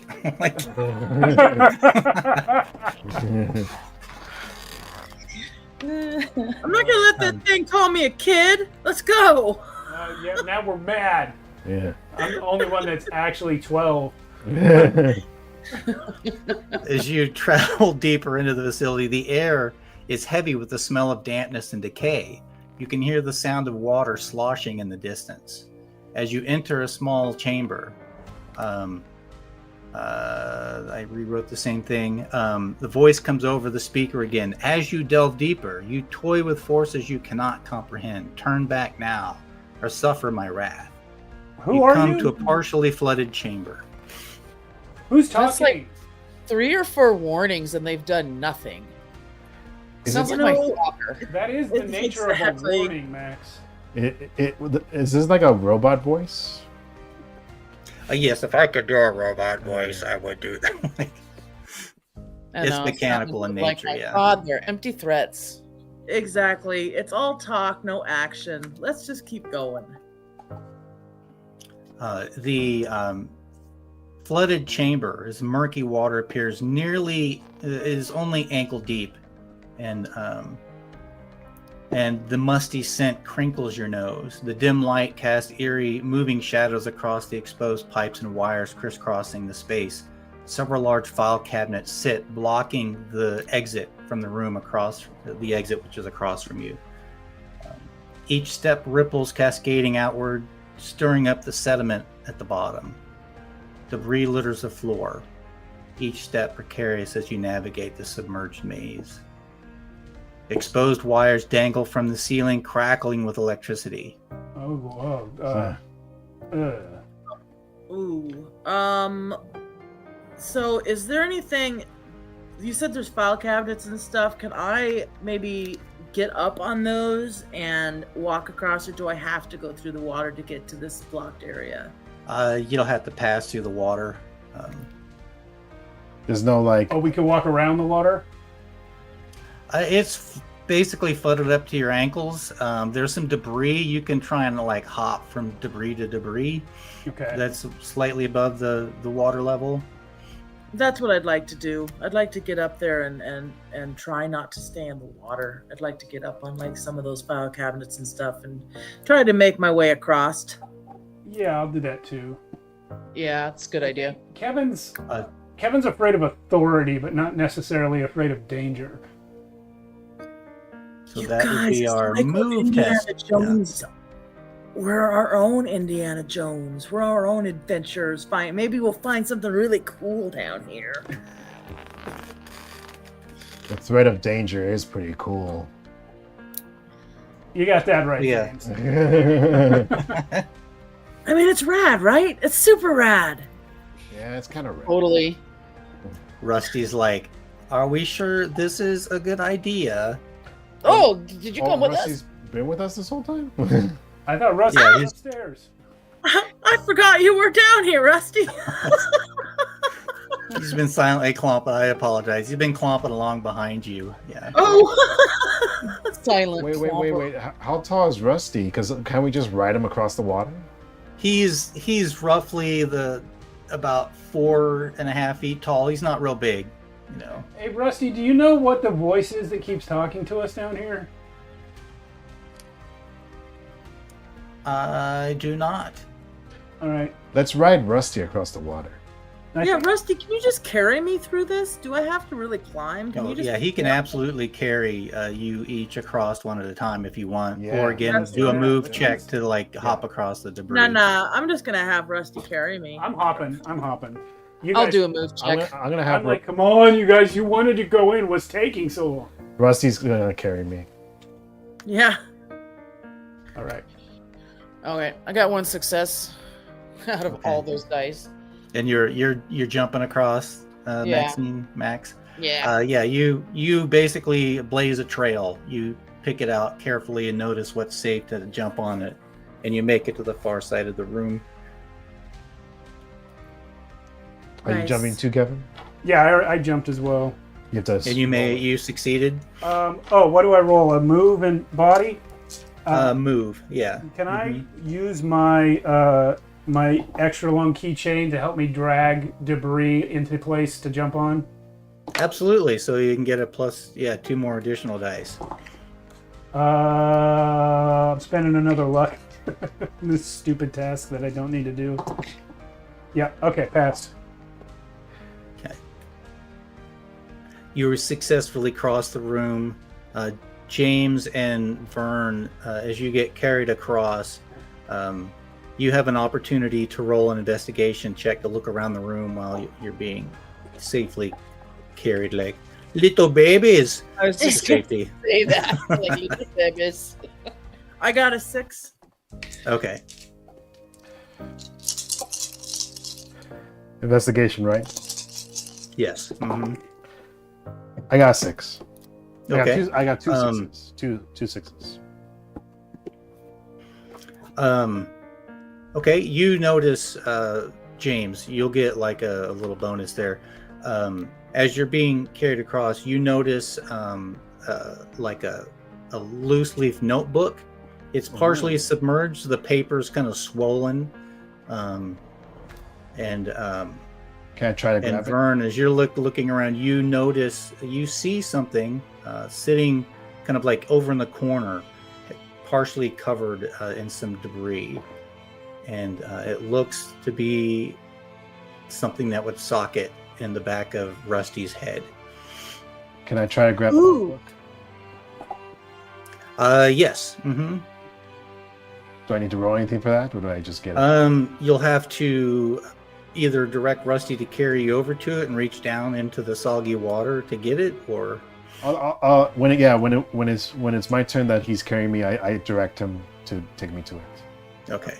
And And I'm he's gonna- got like you hunted under one arm, and he like kink, reaches down and picks up the notebook and hands it to you. Another part of my collection. Does the notebook Yeah, say? What does the notebook say? The notebook inside there, most of the like paper pages are swollen and just kind of like mush out as you pick it up. But there are several like partitions in the notebook that are made of plastic with the various headings on them. Okay. Like what? I'm just gonna basically use these. One says project overview. Another research and development. Operational development.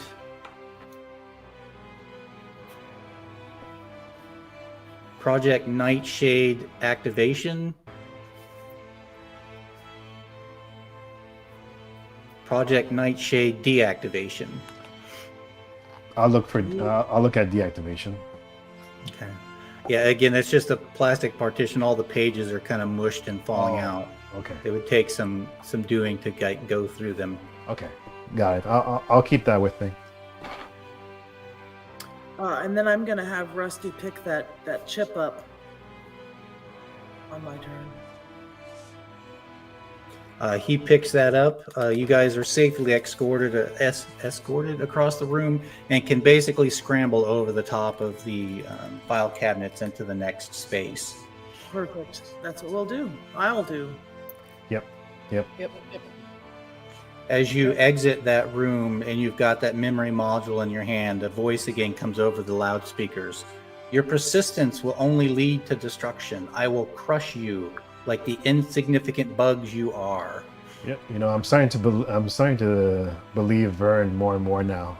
It's like, yeah, I'm starting to think that this voice is not even real. Yeah, you don't believe in the voice?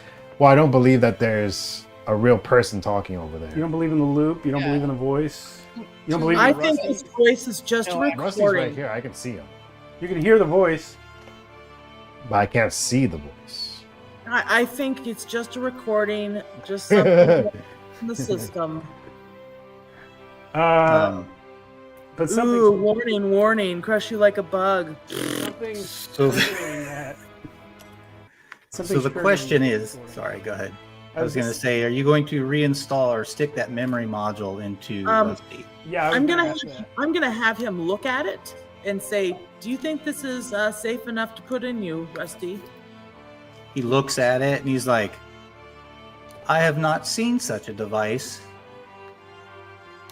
Of course you haven't. It belongs on the back of your head. I'm going to. James says, "Put it in." He kind of reaches his hands back and he can only go so far. He can't reach to the back of his head. Is he human? I'm gonna help him. I'm gonna help him put it back in. Okay. Or Sorry, what'd you say, Kevin? I think I've been imagining Rusty wrong. He's human shaped. He's like think like Tweaky from the Buck Rogers TV show, but Okay. a little lankier and taller. Yeah. Gotcha. I was gonna say, well, never mind. He's too small. I was gonna ride him, like be on his back when the chip gets put in case it turns him into a killer robot. I can yank it back out again. Okay. Well, I think that we can set it in place where someone's close to the back of his head once it's inserted. Yeah, I'll hang back behind him and yank it out if it does bad. Maybe you could hook one of your keychain thingies to it and then just yank. That's There you go. Yeah. That's a great idea. Yeah. Great idea. Maybe there's actually use for your stupid keychains after all. I used it a minute ago to get across the water while you guys were riding the robot. James Yeah, says. that was so cool. James says, your keychain is kind of cool, Kevin. Oh my god. Did anybody see me jumping across there with this axe? No. Fuck you guys. Rusty's like, he goes, "Cool. That was cool, Max." Thanks, Rusty.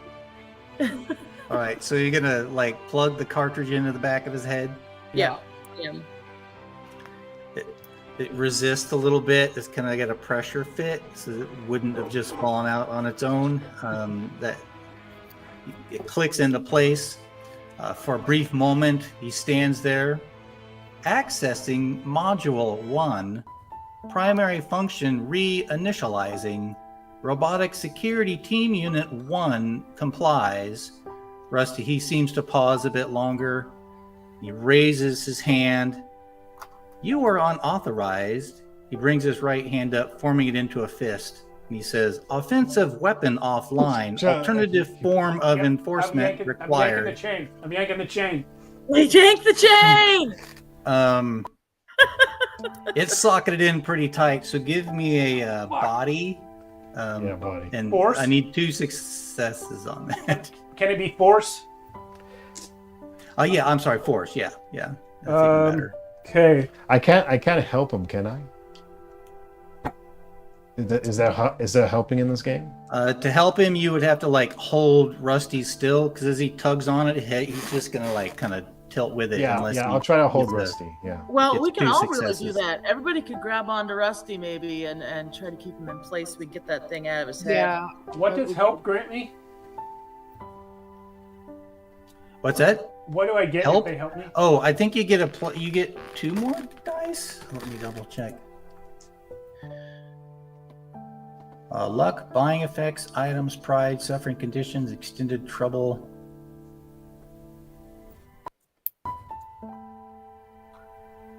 With help, let's just say 2 more dice. What the heck? I'm not seeing it right now, but Okay. just to 5 keep things dice- moving, so let's stop 5 looking up. dice deep with no 6s. I'm gonna push my roll. Well, first I'll spend my last luck before I push. Yeah. That's a re-roll. Double 2 6s on that one. Okay. 2 6s. Nice. As No more luck. Yeah. Not a luck. his head had swiveled, and he was eyeballing an axe on the wall as you tug that out, and everyone kind of holds on, and the memory socket pops out, and he freezes, and he's like, memory module 2 activation, reactivating subsystems. Hello, it's nice to meet you. What are your names? We killed Rusty, guys. Oh man, Rusty, you don't remember me?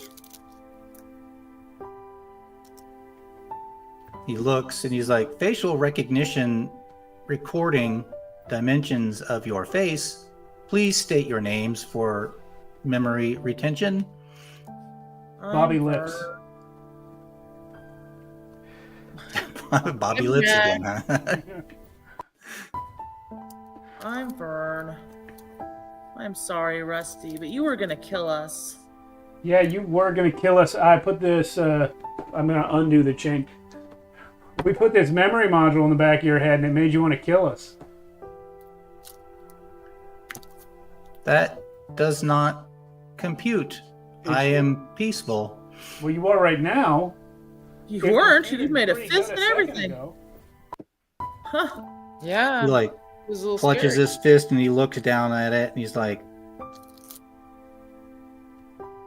what would I use this for? Oh, for Pete's sake. Let's go. Let's just keep going, Rusty. Rusty, just know that I'm sorry.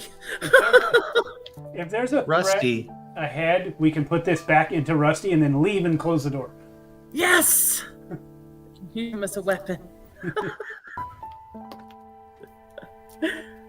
All right, good Right. idea. Keep hold of it. Yeah. Okay, we'll keep going.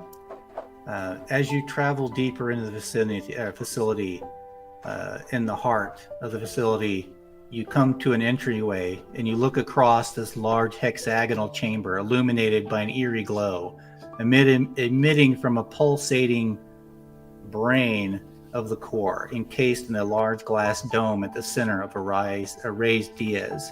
Its intricate circuitry is visible through the transparent surface.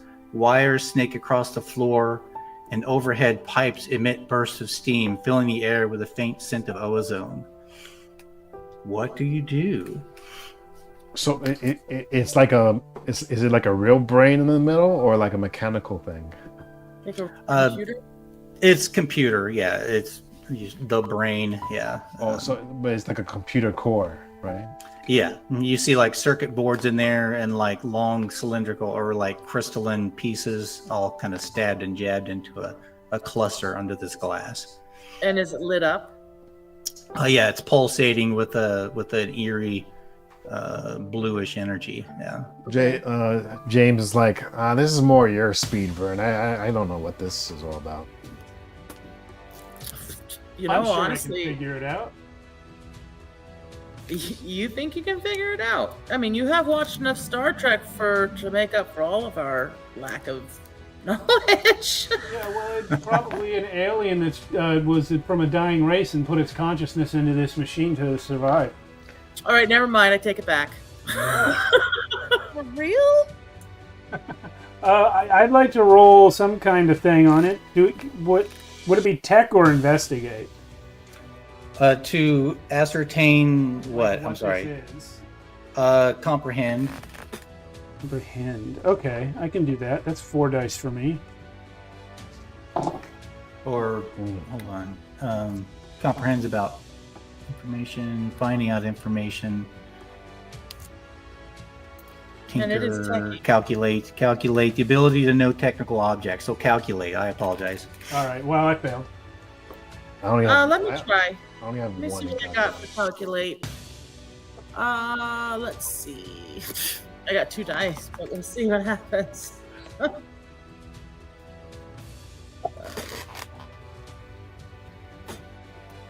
Could try to help you. You've been helping me with math. I'll help you. Yeah, why don't you go ahead and help me, and I'll take an extra 2.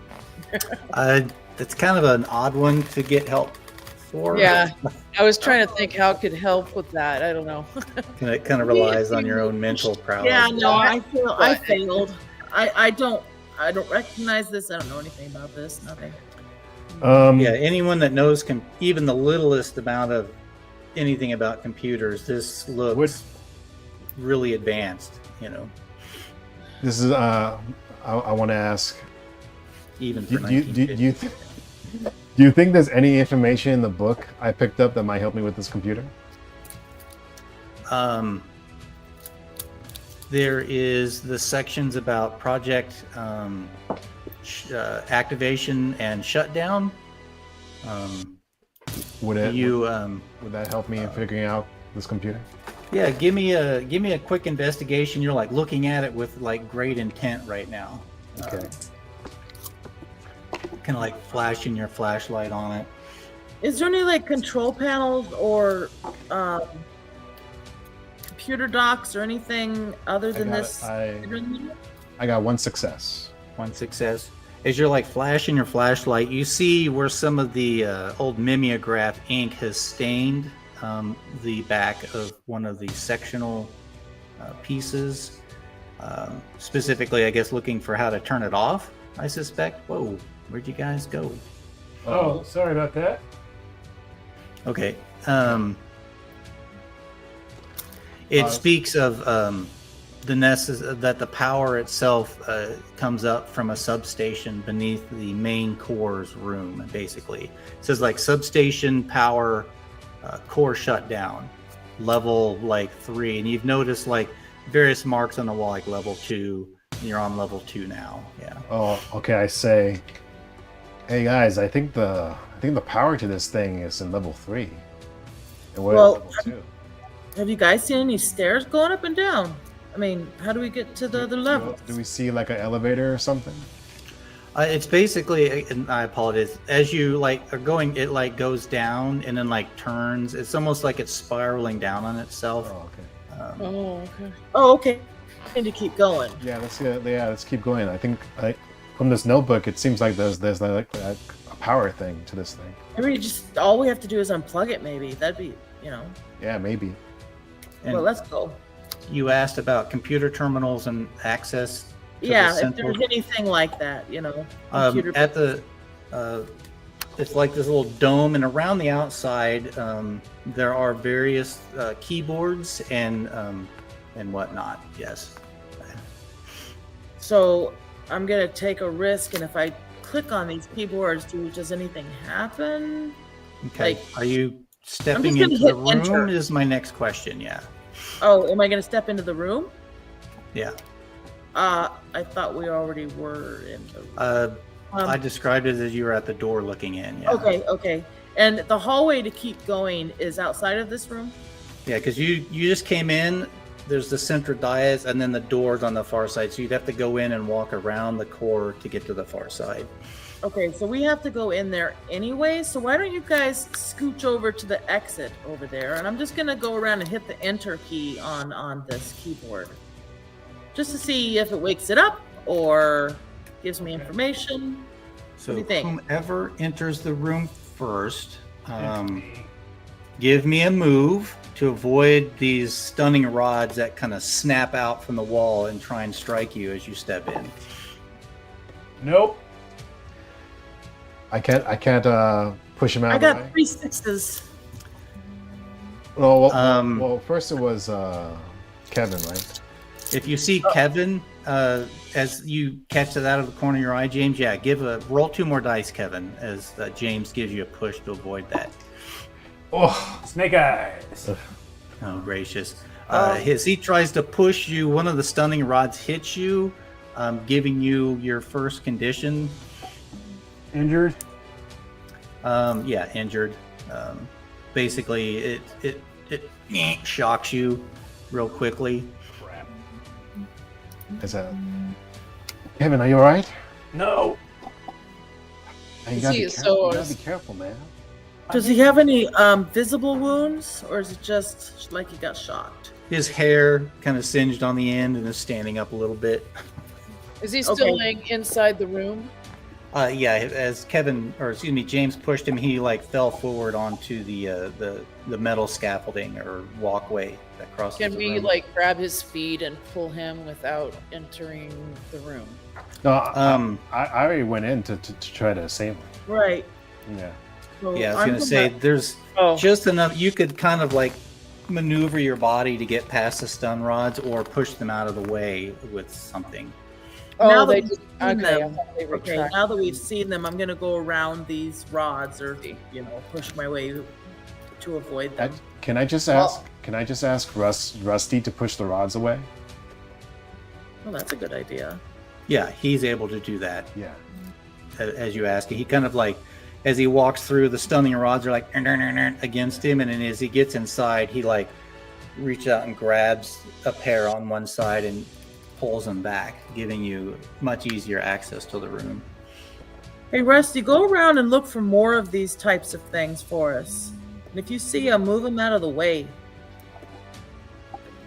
Good idea. I'm gonna give Kevin a hand up, And I'm gonna be more aware now. I'm gonna keep an eye out for more of this type of thing. Okay, so I'll just keep that in I'll mind. be on alert. This room, there is a very large speaker in the ceiling. You approach, but are not prepared for what lies ahead. Turn back now, or face annihilation. As Rusty is walking across the scaffold, 2 large mechanical arms fold down, swivel towards him with 2 large pincers, and reach out and grab Rusty. Hoist him into the air and pull him into 2 pieces. Oh no! Oh no, Rusty! What the hell's wrong with you? I don't feel so bad about my cattle prod injury now. Gosh. That's every one of us, guys. We gotta shut this thing down, guys. Yeah, put my It hands killed on my Rusty. head and say, that was rude. I warned you, but you chose to defy me. Now Warn prepare this. to meet your demise at the hands of the core. And those arms Who are are you? Wait. Your name is The Core? Does he respond to that? That is correct. Does it respond to us? Listen, The Core. You can't just go around ripping robots in half. Let's shut this thing down, Kevin. Yeah, you fucked with the wrong whatever we are. As you to cross over, you'll need to each give us a quick move to scramble across to avoid the pincing arms. But before that, do we have time? Can we heal Kevin in any way, or? Oh, I can only be healed by visiting my anchor. Oh, okay, never mind. Yeah. So we each got to jump for it then, right? Can I? Can I try to do a move while swinging my axe to try to cause at least one of those pincer arms damage? Yes. Do a successful move to avoid it, and then a force to attack it. Yeah. Okay. Let me do that first. Wait, how many am I rolling? 5, 6, 7. So that's 3 6s to get past. Oh, bonus. You can you can pass on some successes to others to help. You're like, move, quick, Rick, behind me, and that'll allow the other two more people to cross behind you. Oh, good. Let me try. I will definitely need that because my move is going to suck. I'll only have one dice for it now that I have that condition. I actually succeeded, so I don't need it. Okay. So you know what? I'll roll just in case I happen to succeed. Nope. Let me see. It's a move. Kevin and Vern are across, and James, you can use the distraction while Maxine's waving the axe around. To, Okay, make I'll it just- across I'll just use without I'll just having use to the roll. distraction. Yeah. Okay. Yeah, I got 2 successes on the force. On the okay. As the others slip past, one of the arms swirls and goes after them, but the one like closest to you, Max, kind of comes down and tries to snap, and you like hack it with the axe, and with 2 successes, you catch it right in a vital hydraulic portion of its device, and the clasping claw like falls limp, and the arm itself is still there and moving and could probably punch you basically, but you can escape across the scaffolding now, yeah, if you wish. I'll yeah, when I bring that down, I'll say, "That's for Rusty, you son of a bitch." Nice. Yeah, nice. Right, so we're gonna all move. As you cautiously enter, narrow scaffolding walking provide carries 2 mechanical arms. Pardon me. As you dash across and go to exit the room, you notice movement in the shadows. From the dim recesses of the room emerge spider-like robots, their mechanical legs skittering across the floor with an eerie grace. Glowing red eyes fixate on you, their metallic bodies poised for action. The voice, "You think you can defy me? You are mere mortals standing against the tide of inevitability, or of the inevitable." Max, you're gonna have to use your axe again. No, use the fire extinguisher first. Oh yeah, I start yeah. spinning my chain. Yeah, I say, Vern, use that fire extinguisher. Okay, so I'm gonna pop that little ring off and. Try and blind him. Yeah. Yeah. What I was gonna say I don't is, know. as you cross over and out of the room, the hall opens up, and they kind of have to like funnel through that doorway to get to you. So yeah, hose them down. I'm gonna hose him down. What kind of move do I need to do for that?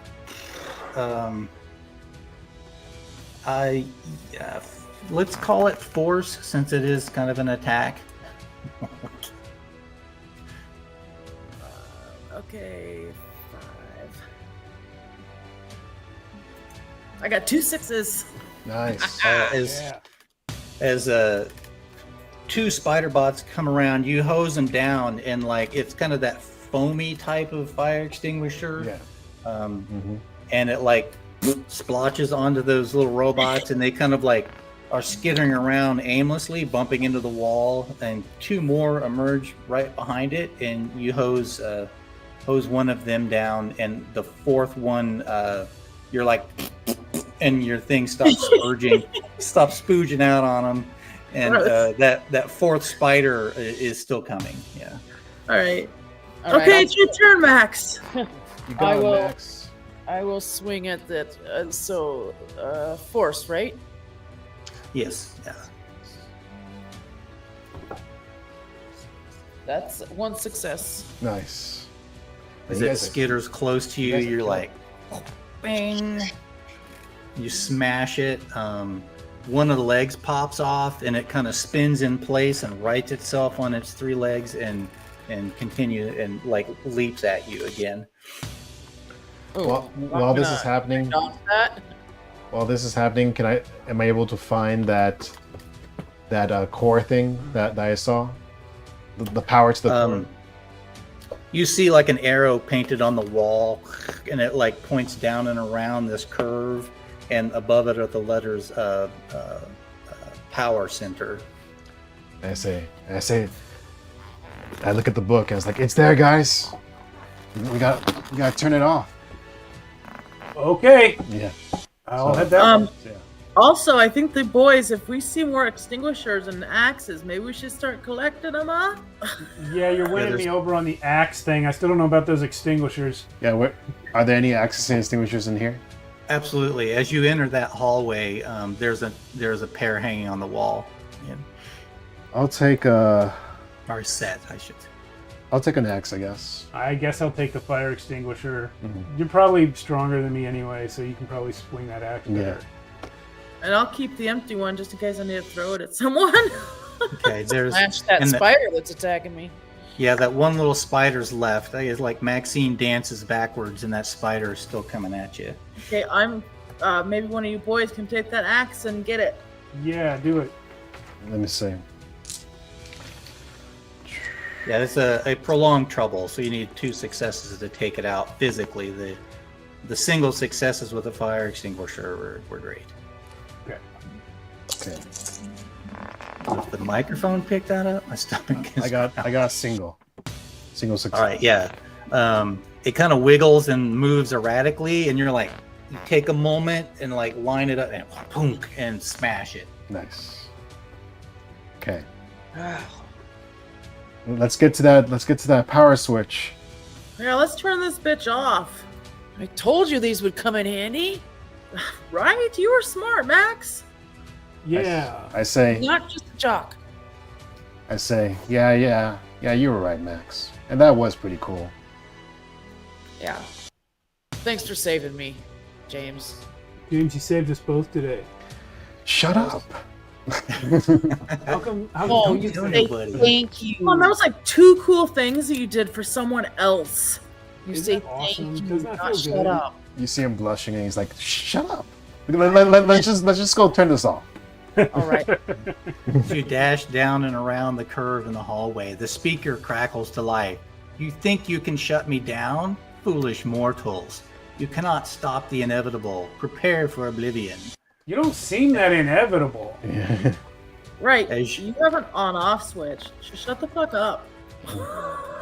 As you circle around, you arrive into the power substation, a sprawling chamber filled with humming machinery and pulsating energy conduits.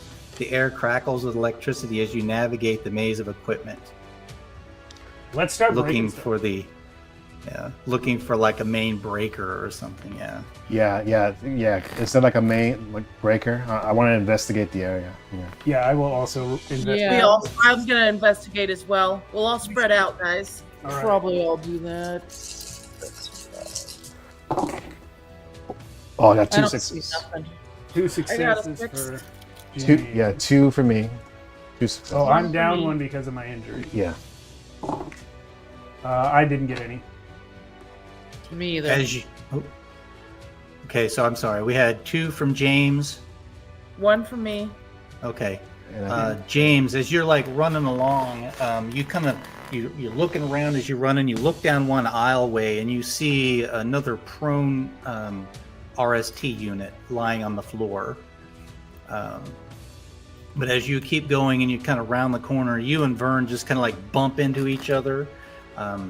As you finally reach the central power source, a massive capacitor humming with energy. There is one of those giant switches that you have to throw. It is in the on position. The chamber shudders and the lights flicker. The hum of the machinery. I'm sorry, let me back up.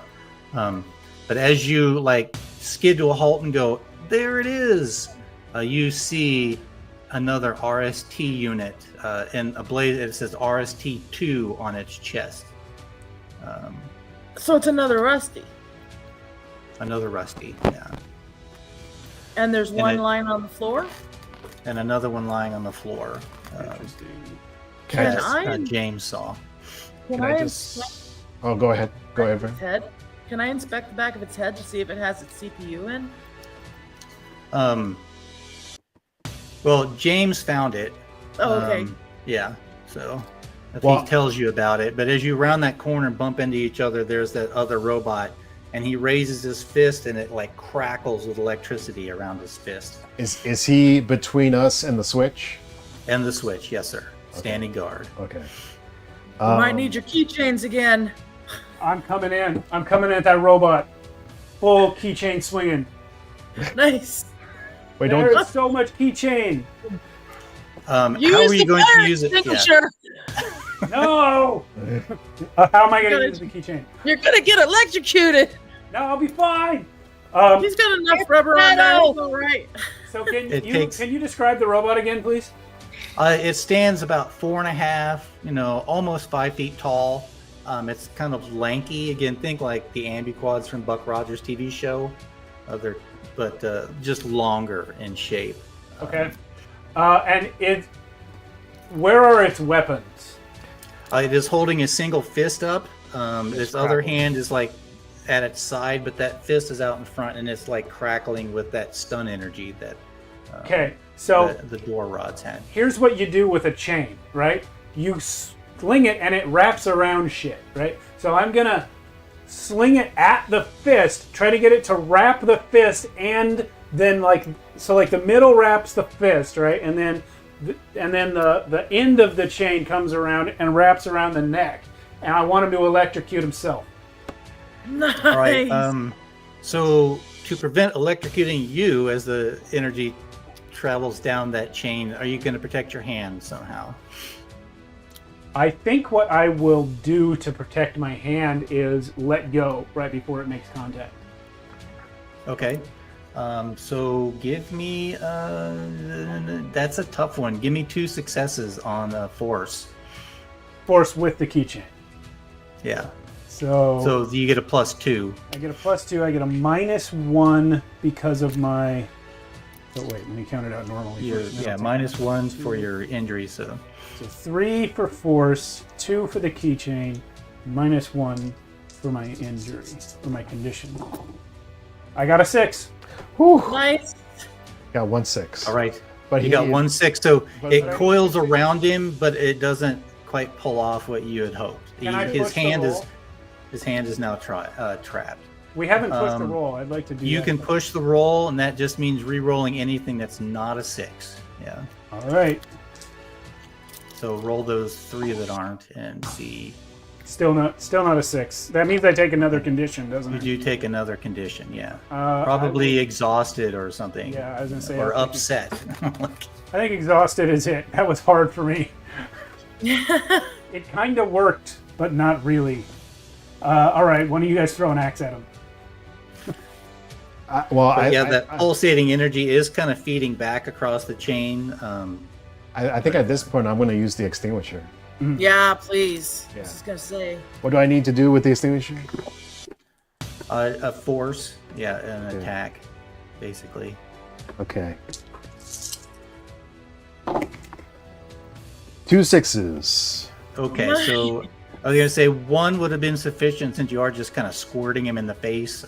But with the 2, you hose him in the face, and the second effect is that he staggers backwards and crashes into the power thing, and this big bolt of electricity lances through him, and you see him kind of shake, and then it's you hear that R2D2 punk as he falls forward on his face, limp and unmoving on the floor. We got him, guys. Nice. I try to untangle my keychain. Did you tell me about that other one on the other Rusty? Honestly, I think James would have just rushed past him. So I don't think he would have said anything right away. But maybe after a couple minutes, he'll say, yeah, there is another bot on the floor, but... Hey, we should check the back of his head to see if it's got its little disc in there, because, Rusty back there was ripped in half, but maybe his disc is still in his head. But now that we took out the computer, I think all these guys don't even work anymore. Well, Rusty was working. But the computer was still on when he was working. But now he might not work at all, even if you put it back in. Let's find out. Okay. Well, what could happen? I mean, if it doesn't work, then it doesn't work. We're no worse off than we are. Yeah, you could try. Right, but if it works, we can get Rusty back. In a different form. We'd all love to have Rusty back. When the power shuts down, the machinery fades into silence as the power station goes dark. All the safety lights that were illuminating the area have switched off. Oh shit. No. Just flashlights now. Guys, I thought we won. We did, but now we have to get out of here. So there's no power at all, right? Yeah, 0 power now. Yeah. Yeah. Max, will you go back with me to see if I can find Rusty's head? No, we'll all go for that. You sure? Okay. Okay. If everybody goes Yeah. with me, we can see if we can find Rusty's head. Between the 4 of you, you could drag the unactivated RST3 with you. Oh, perfect. Really good Let's just bring idea. it with us so we don't have to come back to this stupid room. All right. It's not very big. It's only 4 foot, right? All right. And I guess we find the old Rusty. Yeah. Okay. And it's an easy swap to pull the old memory module out of him and put it into the one that was limp. Both of its memory modules were missing. You kind of plug it in, and the battery that was on Rusty's body fell loose in the room. You can also apply that, and he switches on, and he's like, I am RST1. Hello. And he goes back through that same spiel about what is your name? Pause while my facial recognition saves your appearance. We're going to have to teach him everything again. Oh gosh, Rusty, we're so excited that you exist. Yeah, but we'll teach him right. Yeah, this time Yeah, we'll we teach will. him right from wrong. Here's the Bible. You carry the Bible with you? Weird. Yeah, it's the Star Wars Bible. Oh, okay. Oh, okay. All right. Well, go ahead. I was going to say, I want to kind of skip ahead to the exiting of the facility. It's up to you guys. That's fine. That's fine. I don't think we have anything we want to do here. Yeah. No, I think we turned it off. We take Rusty with us. As you climb up out of the facility through the large hydraulic door, all of the spotlights in the yard are off. You peer out across the town, and lights are out for like maybe a third of the way across the town from where you're standing. Damn. We shut off the entire town. Fuck. We gotta get out of here, guys. Let's look. Yeah, let's get out of here. I was gonna say it was more the shorting out of the power system. If you just thrown the switch, it would have been okay. Oh, just to kind of put that out there. Well, But, shorted it. Do things. Yeah, you broke it by Tracy, accident. I say, oh shit, I gotta get back home before my Anybody dad ever finds asks out. if we were here, we were never here. We were never here. Let's go. Yeah, you see a bunch of like police lights off in the distance. Yeah. Yeah, I gotta get as you. Hey James, with the Exit power out, the- maybe your dad will cancel the yard sale. Yard sales need power. By the way, I'm keeping That's this true. axe as a memory. Okay. That's true. As you exit the yard and like make your way into the neighborhoods, a whole bunch of people are milling about outside, and you keep hearing them talking about. There was no civil defense test scheduled. Why were the sirens going off? Oh shit. Yeah, I'm just running home right now. And I'm just gonna. I'm also running to James' home. I'm hopping on my bike and I'm heading back to my house. I dropped the axe off at the hideout and heading home.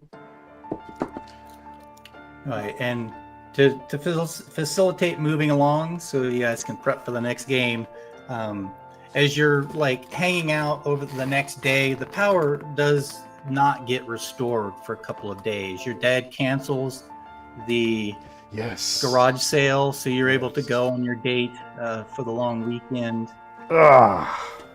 With the power out, it did not hit the bookstore, so Piers Anthony still shows up to do the book signing. And I got my book signed. All right. Chameleon. And I'm not sure what to give like Kevin and Maxine as like happy, semi-happy If you endings. want to reward me, you can tell me what those acronyms stood for. KSS, KTL, KTS. Oh yeah. I apologize. Yeah, eventually you find it was kind of part of one of the files you found in the computer. Each one stands for KSS, Nightshade Security Staff. Oh. KTL, Nightshade Technical Lead. KTS, Nightshade Technical Staff. So Nice. lead and staff, and then security. So as soon as I'm around someone who works at the Loop, I'm gonna be like, "Hey, what's Nightshade?" They look at you like, what? With a K. What is nightshade? Nightshade. Isn't that a bad herb or something that's poisonous? No, Nightshade with a K, like the Dark Knight. Oh gosh, I don't know. Well, I don't know. That's weird. We can research it and see if we can't find out. Yeah, can you do that, please? Because the grown-up I would normally talk to is missing. Oh, I was gonna say, did he? Maybe his science teacher comes back and he just really had the bad flu. Oh yeah. Yeah, let's say that he comes Because back. you can't heal yourself until you find him. That's true. Unfortunately, he's like, well, you go to visit him at his house, and a moving truck is pulled up, and he's like, "I'm moving out. I hit it big in Vegas," he says. Oh, damn. You're leaving? What? Who's gonna be my anchor now? I guess it's you.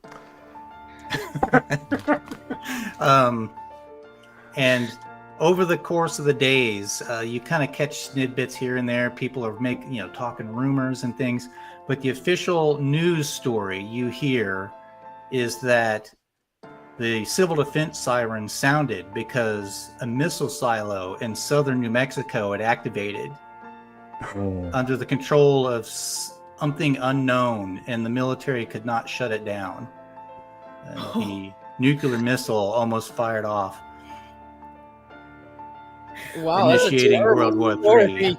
I'm sure none of that was related to what we went through. None of it. Yeah, absolutely none of that was related. Thank you guys. I told every single one of you. We do not go in there. We don't need to be here. The robot said run. We should have run. James No, we saved everything. We almost destroyed the Earth. James You know what? totally. And you grew a few hairs in the process. You're fine. Everyone's lying like they always do. Trust me, my father's a lawyer. I should know about lying. You guys are always. We literally almost launched a nuclear missile, and you guys are like. James totally says to Shire later, "I almost caused World War III." Wow. Nice. And she's like, what's World War III? Yeah. Hair flip. Your girlfriend is dumb. Sorry, dude. I'm just upset. It's like, I've seen the movie The Day After. That's terrifying. All right, y'all. Let's just do this real quick for marking experience on your sheet. We revisit these characters. Did you participate in this session? Each kid gets at least 1 XP for that. Okay. Yes. So you all participated. Have you been in trouble because of your problem or your relationships? I think James gets 1 for. Yeah. I got bullied right away, so I was in trouble. Okay. Yeah. Okay. Yeah, I had to deal with my dad. Yeah. I say I don't know if Maxine or Vern experienced that. I didn't. Yeah, come head to head with. We didn't get you trouble. The coach about getting kicked from the team or anything. So no. Did you struggle with your pride? I don't think anybody, but maybe James. James struggled with his pride, I think. I did. I think he struggled with it, especially accepting our, you're great. Yeah, I was struggling with it because I was like, I don't want to be a nice guy, but I was being nice. Yeah. Did you put yourself at risk for the other kids? Yeah, You did. I definitely did. I did. attacked a shock bot. And I put myself at risk too. Yeah. Yeah. I think we all did. Yeah, you all did. Yeah. At one point or another. Have you learned anything new? What is it? I learned that you should all listen to me, but I already knew that. We learned that James could actually be a nice guy instead of a douche canoe. But I already knew that too. That was my whole point. We learned that fire extinguishers are useful for more than just fires. That's good. We learned that. Yes. We Okay, did. so that's an experience for all of you on that one too. Okay. All right. That's 4 for me. Is there anything else? That was 5 questions. So yeah, possible 5 experience Yeah, I points. got 5. Oh, look at you. Do we need to fill out? Do we need to get? Do we need to only get got 10 to 3. level up or something? Yeah. That's okay. I think We'll so. just have to play again so I can have more experience. We'll look in that. Okay. All right, great session, Mia. Yeah. Very fun. I Thank you. actually like this game. It's good. Yeah, I do too. Come on in, Max. Come on. Yeah. I hear you out there. I'm I thought gonna it was post a this. little strange sorry. playing a kid, but I like it. Yeah. We're just finishing up Tales from the Loop here, bud. Yeah. No, he's not even here. Is that I'm right? going to post this text file that has the entire readout of Project Overview that I was reading portions of to you guys. Okay. I'm going to put it in the Discord. Close that. Drop it into the Tales from the Loop Discord. Hi, everyone. Hey. Max is Hey, here. Max is here. Hello, Max. Ready to play Tales from the Loop? You're late. All right. Well, that was awesome. Thank you all for that. Thank you, Great. Mia. I'm sorry for the tech issues. Yeah. I would love to play this again in the future. This is Now I really feel great. bad about not playing the next game. All right, we actually have a full house for it as well. Because Oh, perfect. Good. Mia, you're in Beyond as well, right? I am, yeah. Yeah, and Alan and I and Edward is joining for that. So, All right, everyone, thank you for watching. I may be back on intermittently before the game starts because it's over an hour before it's scheduled. We actually ended up finishing this 45 minutes early after starting 45 minutes late. So, great job, everyone. All right. But yeah, I'm going to switch us to the break screen right now and just do some setup. Mia, I think I'm going to use this same call link. So for Beyond, I'll just switch to the other screen and just use the same call. Hey, Steve, what characters are you still building? Did you get everybody built? No, this morning during the character building time, basically all I did was Kevin. Okay, so you are still going to do your Call of Cthulhu? Yeah, I may end up using the pre-gen for that because I might not have time to build. There's one pre-gen well, left. If you decide to do that I could build with you. Okay, great. Just let me know because I have mine pre-gen, but I think I want to mess with him a bit. All right. Yeah. I'll look at the schedule. I'll get back to you sometime, probably overnight. Yeah, that's fair. All right. I'll use the pre-gen if not, but good. For the viewers, see you later. I'm switching to the break screen.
I'm Joshua. Hi, I'm Mia. Hey, this is Jason and Strellock. Well, hello and welcome. I'm DM Scotty. Hello, I'm Frank, creator of Hypertellurians, together with lots of great artists.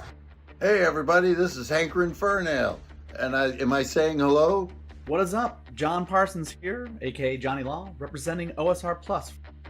Oh, hi, I'm Karl. Hey, I'm Patty. I'm Cindy. Hi, I'm Daniel Quinn, the creator of Advanced Old School Revival. Hi, I'm Edward. Hey there, I'm Alan. Hi, this is Yuri. Hi, I'm Max. I'm the creator of Beyond. Hi, I'm Sarah. Hey, I'm Matt. I am Death. And welcome to ArchoniaFest 2024. Check out my game of ECD6. Hello, everyone. 50th episode. Episode 100 of Tales from the Backlog. It's been enjoying it. I have always been a huge fan. Look forward. Death in space. Welcome So excited that I got myself. Enough of what Steve is saying. to Shadows of Archonia 2, our weekly World Without Limits.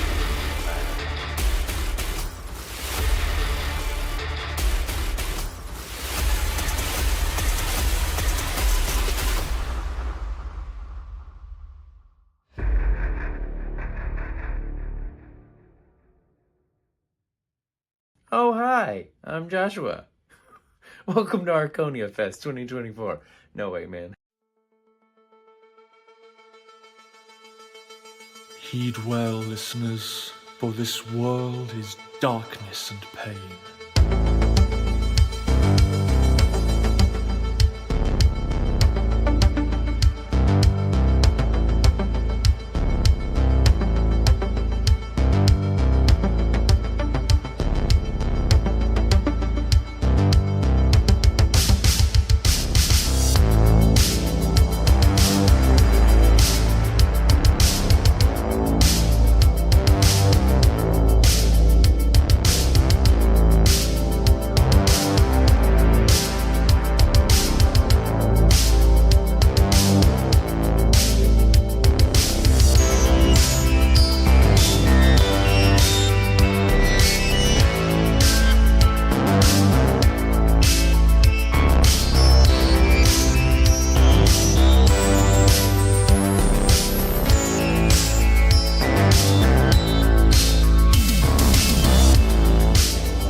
Well, hello and welcome. I'm DM Scotty, one of the game masters here at ArchoniaFest 2024. So check out my game of ECD6. Heed well, listeners, for this world is darkness and pain. From the ice-capped mountains of Jotunheim to the untamed steppes in all their wild splendor.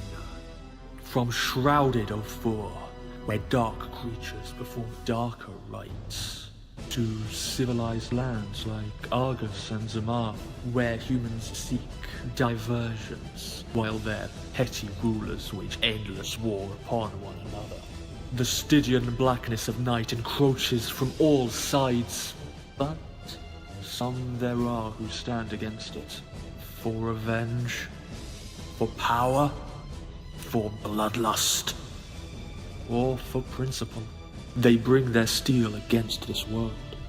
Throk of the wild barbarians, Arven of the Shadar Kai, Daro the Faceless One,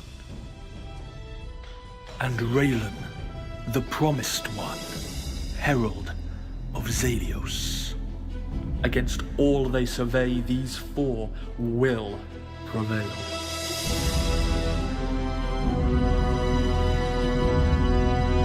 Or they will perish.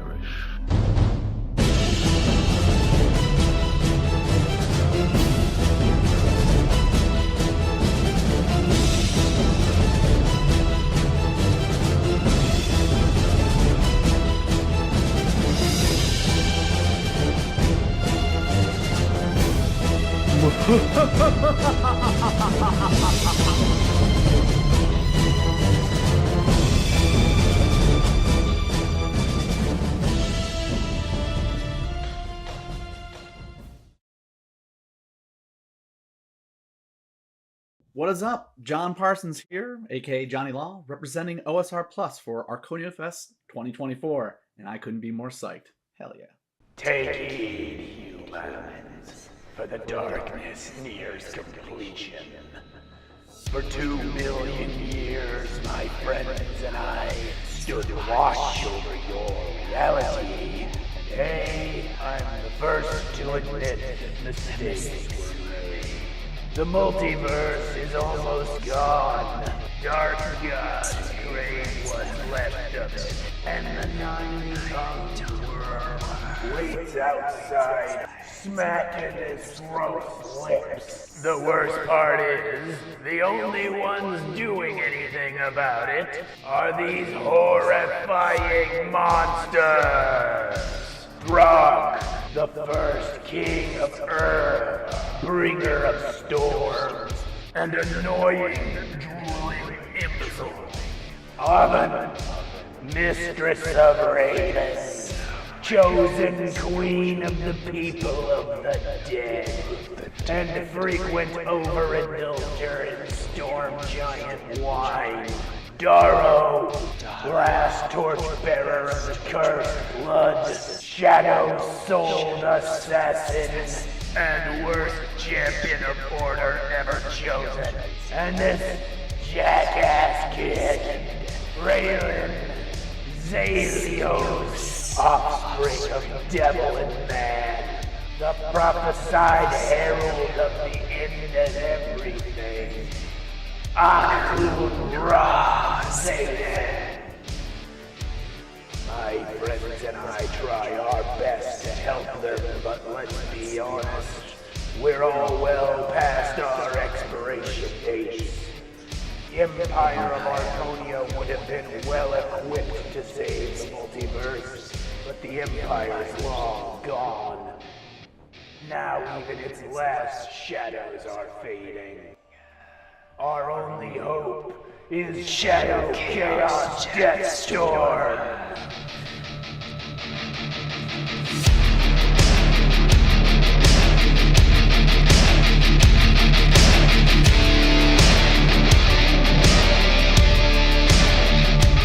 I'm not gonna say we're completely lit, but I will say, nice knowing you.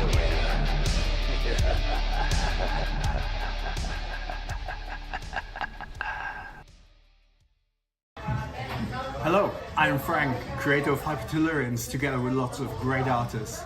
Welcome to ArchoniaFest 2024. Midlight City. One of the last Ultra cities. A sprawling metropolis standing alone against a backdrop of utter devastation. Nestled at the foot of a volatile volcano or a silhouette of smoky neon. The damned days are etched deep into Midlight's memory when the city fell into chaos following the Great Eruption. Political subterfuge and corporate greed led to complete societal collapse. Midlight City has since splintered into sovereign districts, each a stylized testament to the corporate power struggles and gang wars that shaped it. Skyscrapers now stand as dark overlords, their hollow windows staring down at the lawless streets. Urban veins pulsing with anarchy and desperation. Yet, amid the uncertainty and despair, is an opportunity to rise above the chaos, to grasp power and with it, the fleeting chance of a better tomorrow. Some dare to venture outside the city's protective wall, known as the Edge, and seek their fortunes in the perilous Scorched Lands. Others choose to stay within, navigating the endless power struggle. Only the most cunning rise from the ashes of the old world to claim their place in the new.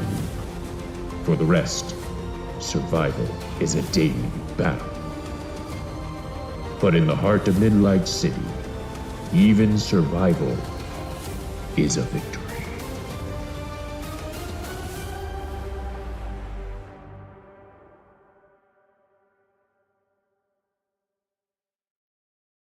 I am Death, and you are watching ArchoniaFest 2024. The world always changes, but one thing is still the same. Even the strongest pass through Oz Gate. So when you fight, fight with honor, because cowards die forgotten, and they wait for you. On the other side.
When will you pass through?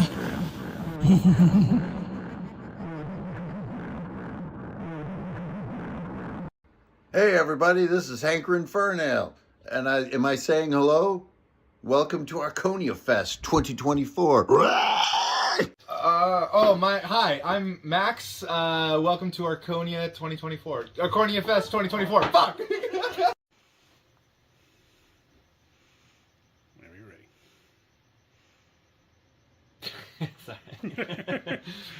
Hi, I'm Joshua. Hi, I'm Mia. Hey, this is Jason and Strellock. Well, hello and welcome. I'm DM Scotty. Hello, I'm Frank, creator of Hypertellurians, together with lots of great artists.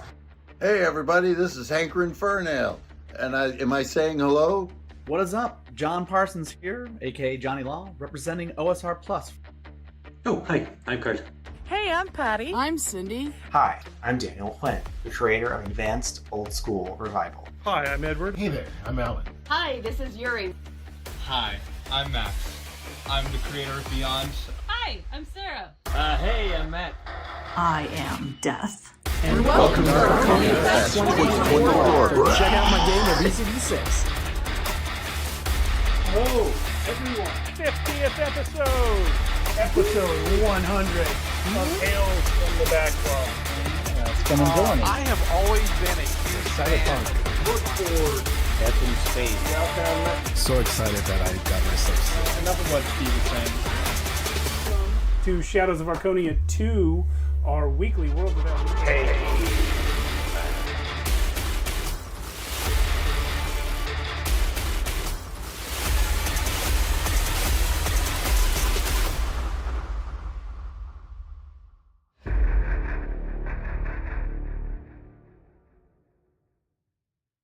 Oh, hi, I'm Joshua. Welcome to ArchoniaFest 2024. No way, man. Heed well, listeners, for this world is darkness and pain.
Well, hello and welcome. I'm DM Scotty, one of the game masters here at ArchoniaFest 2024. So check out my game of ECD6. Heed well, listeners, for this world is darkness and pain. From the ice-capped mountains of Jotunheim to the untamed steppes in all their wild splendor. From shrouded Ophir, where dark creatures perform darker rites, to civilized lands like Argus and Zamar, where humans seek diversions, while their petty rulers wage endless war upon one another. The Stygian blackness of night encroaches from all sides, but some there are who stand against it, for revenge, for power, for bloodlust, or for principle. They bring their steel against this world. Throk of the wild barbarians, Arven of the Shadows of Archonia, Darrow the Faceless One, and Raylan the Promised One, Herald of Zalios. Against all they survey, these four will prevail.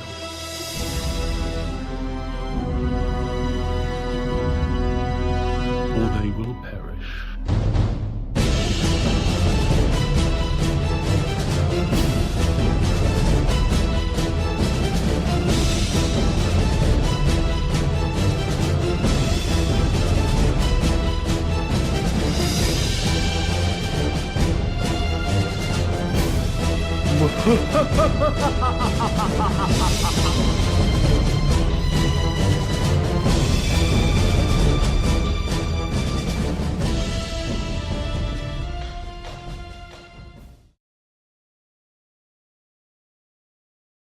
What is up? John Parsons here, aka Johnny Law, representing OSR Plus for ArchoniaFest 2024, and I couldn't be more psyched. Hell yeah. Take heed, humans, for the darkness nears completion.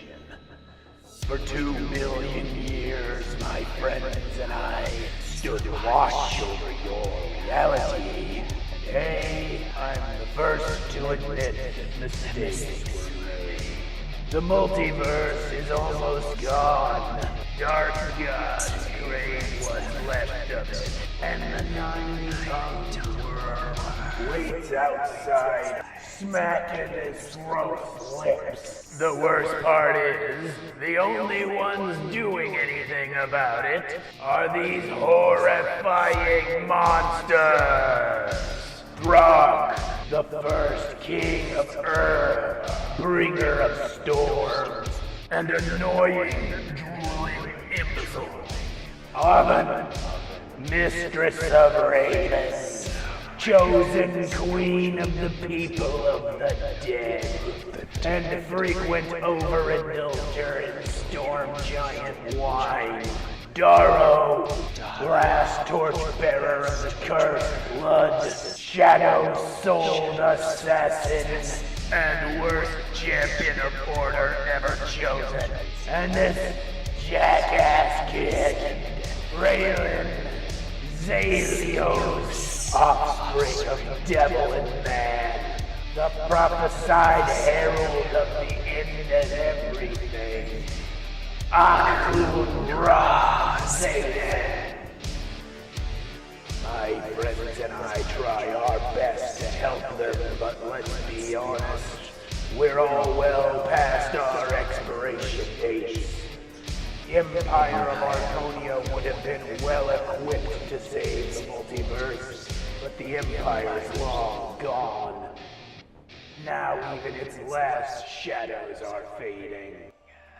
Our only hope is Shadow Chaos Deathstorm.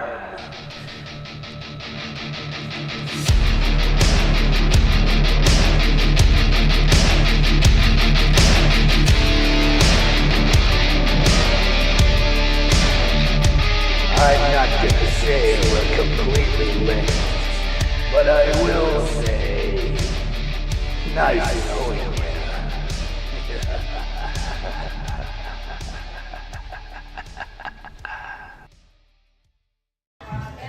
Hello, I'm Frank, creator of Hypertellurians, together with lots of great artists. Welcome to ArchoniaFest 2024. Midlight City. One of the last Ultra cities. A sprawling metropolis standing alone against a backdrop of utter devastation. Nestled at the foot of a volatile volcano or a silhouette of smoky neon. The damned days are etched deep into Midlight's memory when the city fell into chaos following the Great Eruption. Political subterfuge and corporate greed led to complete societal collapse. Midlight City has since splintered into sovereign districts, each a stylized testament to the corporate power struggles and gang wars that shaped it. Skyscrapers now stand as dark overlords, their hollow windows staring down at the lawless streets. Urban veins pulsing with anarchy and desperation. Yet, amid the uncertainty and despair, is an opportunity to rise above the chaos, to grasp power and with it, the fleeting chance of a better tomorrow. Some dare to venture outside the city's protective wall, known as the Edge, and seek their fortunes in the perilous Scorched Lands. Others choose to stay within, navigating the endless power struggle. Only the most cunning rise from the ashes of the old world to claim their place in the new. For the rest, survival is a daily battle. But in the heart of Midlight City, even survival is a victory.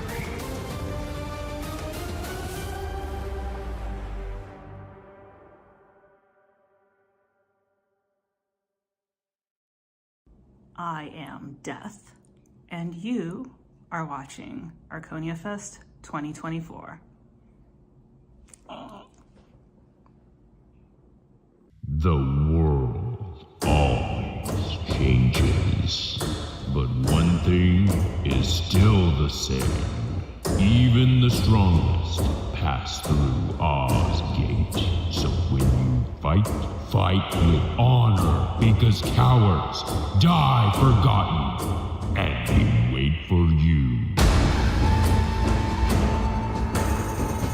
On the other side.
When will you pass through?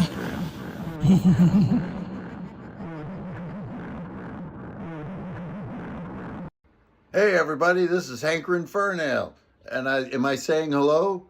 Welcome to ArchoniaFest 2024. Hi, I'm Max. Welcome to Archonia 2024. ArchoniaFest 2024. Fuck!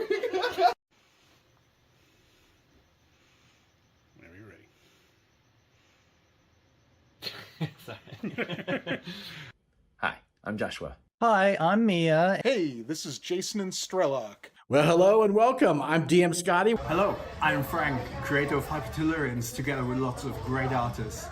Hey everybody, this is Hankrin Fernale, and am I saying hello?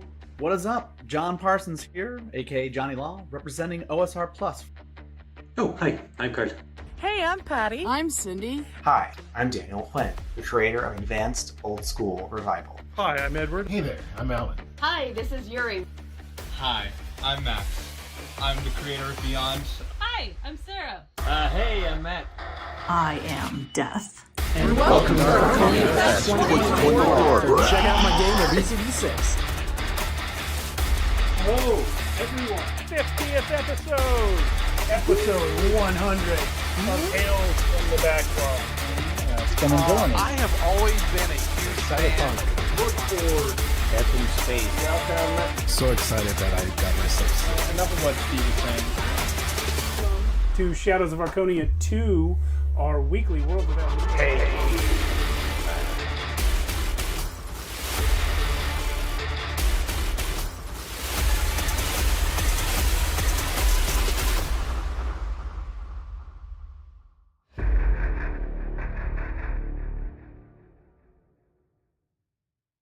Oh, hi, I'm Joshua. Welcome to ArchoniaFest 2024. No way, man. Heed well, listeners, for this world is darkness and pain.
Well, hello and welcome. I'm DM Scotty, one of the game masters here at ArchoniaFest 2024. So check out my game of ECD6. Heed well, listeners, for this world is darkness and pain. From the ice-capped mountains of Jotunheim to the untamed steppes in all their wild splendor. From shrouded Ophir, where dark creatures perform darker rites, to civilized lands like Argus and Zamar, where humans seek diversions, while their petty rulers wage endless war upon one another. The Stygian blackness of night encroaches from all sides, but some there are who stand against it. For revenge, for power, for bloodlust, or for principle. They bring their steel against this world. Throk of the wild barbarians, Arven of the Shadows of Archonia, Darrow the Faceless One, and Raylan, the Promised One, Herald of Zalios. Against all they survey, these four will prevail.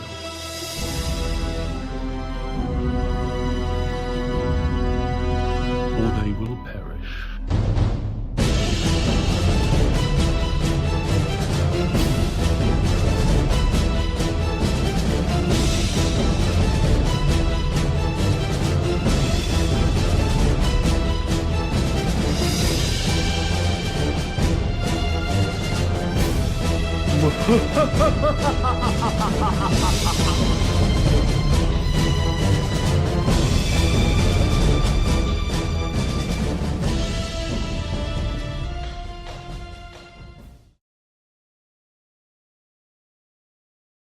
What is up? John Parsons here, aka Johnny Law, representing OSR Plus for ArchoniaFest 2024, and I couldn't be more psyched. Hell yeah. Take heed, humans, for the darkness nears completion. For 2 million years, my friends and I stood watch over your reality. Today, I'm the first to admit mistakes were made. The multiverse is almost gone. Dark gods crave what's left of it, and the nine-tongued worm waits outside, smacking his throat's lips. The worst part is, the only ones doing anything about it are these horrifying monsters. Throg, the first king of Earth, bringer of storms, and annoying, drooling imbecile. Oven, mistress of ravens, chosen queen of the people of the dead, and frequent overindulger in storm giant wine. Darrow, last torchbearer of the cursed blood, shadow souled assassin, and worst champion of order ever chosen. And this jackass kid, Raylan, Zalios, offspring of devil and man, the prophesied herald of the end of everything. Akun Ra Zayden. My friends and I try our best to help them, but let's be honest, we're all well past our expiration dates. The Empire of Archonia would have been well equipped to save the multiverse, but the Empire's long gone. Now even its last shadows are fading. Our only hope is Shadow Chaos Deathstorm.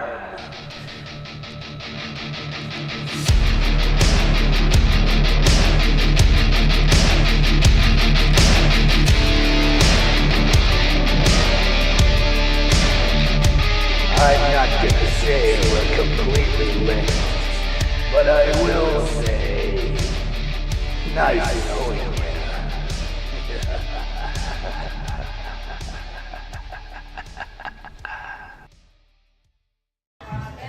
Hello, I'm Frank, creator of Hypertellurians, together with lots of great artists. Welcome to ArchoniaFest 2024. Midlight City. One of the last Ultra cities. A sprawling metropolis standing alone against a backdrop of utter devastation.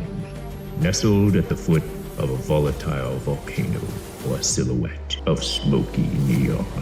The damned days are etched deep into Midlight's memory when the city fell into chaos following the Great Eruption. Political subterfuge and corporate greed led to complete societal collapse. Midlight City has since splintered into sovereign districts, each a stylized testament to the corporate power struggles and gang wars that shaped it. Skyscrapers now stand as dark overlords, their hollow windows staring down at the lawless streets. Urban veins pulsing with anarchy and desperation. Yet, amid the uncertainty and despair, is an opportunity to rise above the chaos, to grasp power and with it, the fleeting chance of a better tomorrow.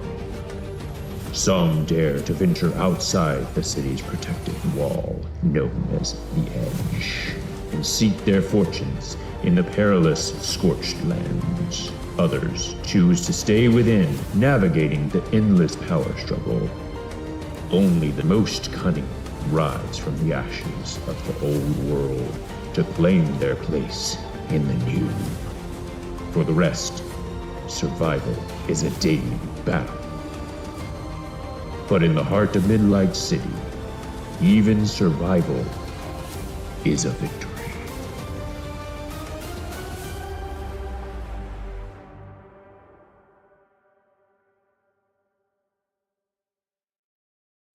I am Death, and you are watching ArchoniaFest 2024. The world, all place. But one thing is still the same.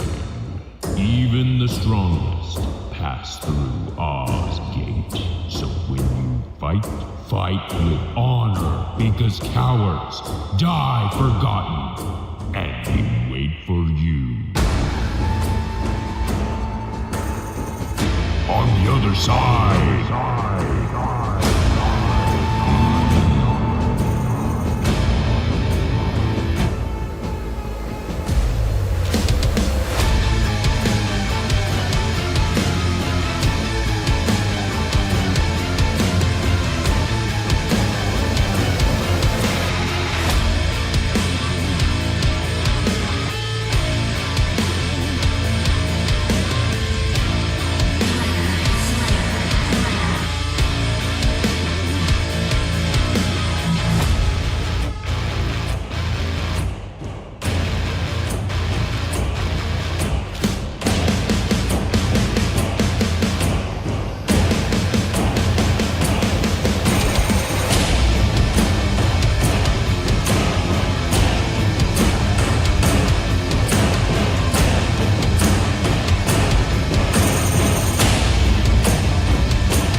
When will you pass through?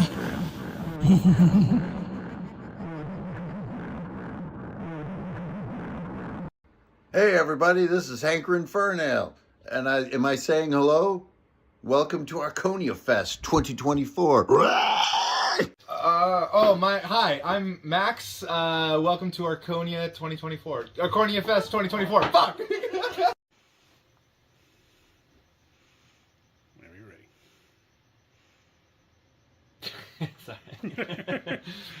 Hi, I'm Joshua. Hi, I'm Mia. Hey, this is Jason and Strellock. Well, hello and welcome. I'm DM Scotty. Hello, I'm Frank, creator of Hypertellurians, together with lots of great artists. Hey everybody, this is Hankrin Fernale, and am I saying hello? What is up? John Parsons here, aka Johnny Law, representing OSR Plus. Oh, hi, I'm Kurt. Hey, I'm Patty. I'm Cindy. Hi, I'm Daniel Flynn, the creator of Advanced Old School Revival. Hi, I'm Edward. Hey there, I'm Alan. Hi, this is Yuri. Hi, I'm Max. I'm the creator of Beyond. Hi, I'm Sarah. Hey, I'm Matt. I am Death. And welcome to ArchoniaFest 2024. Check out my game of ECD6. Hello, everyone. 50th episode. Episode 100 of Tales from the Backlog.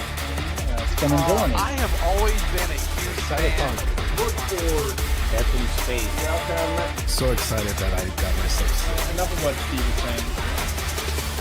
To Shadows of Archonia 2, our weekly world development.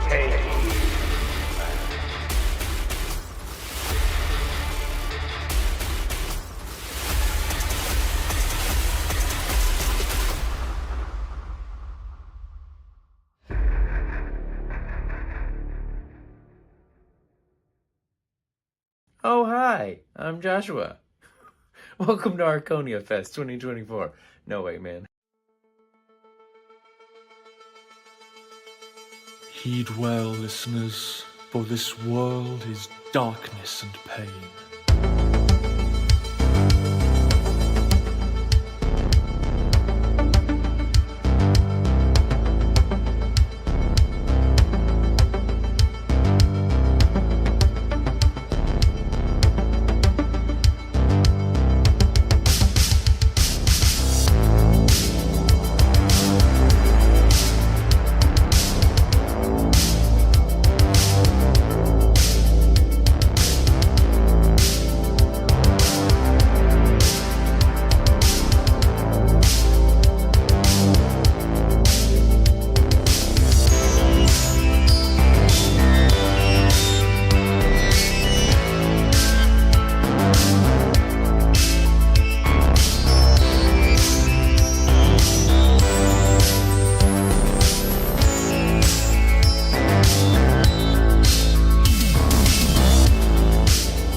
Well, hello and welcome. I'm DM Scotty, one of the game masters here at ArchoniaFest 2024. So check out my game of Easy D6.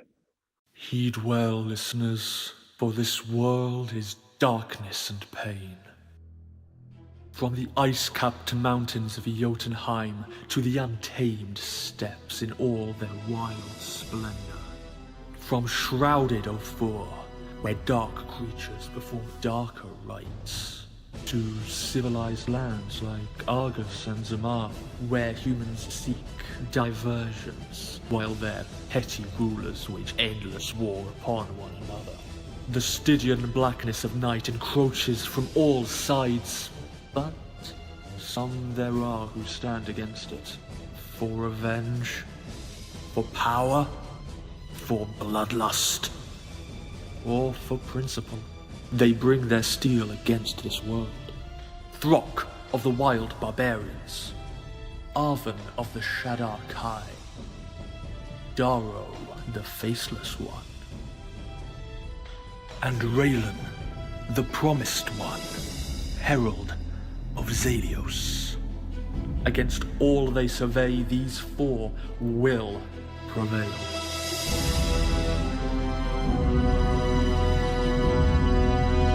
Or they will perish.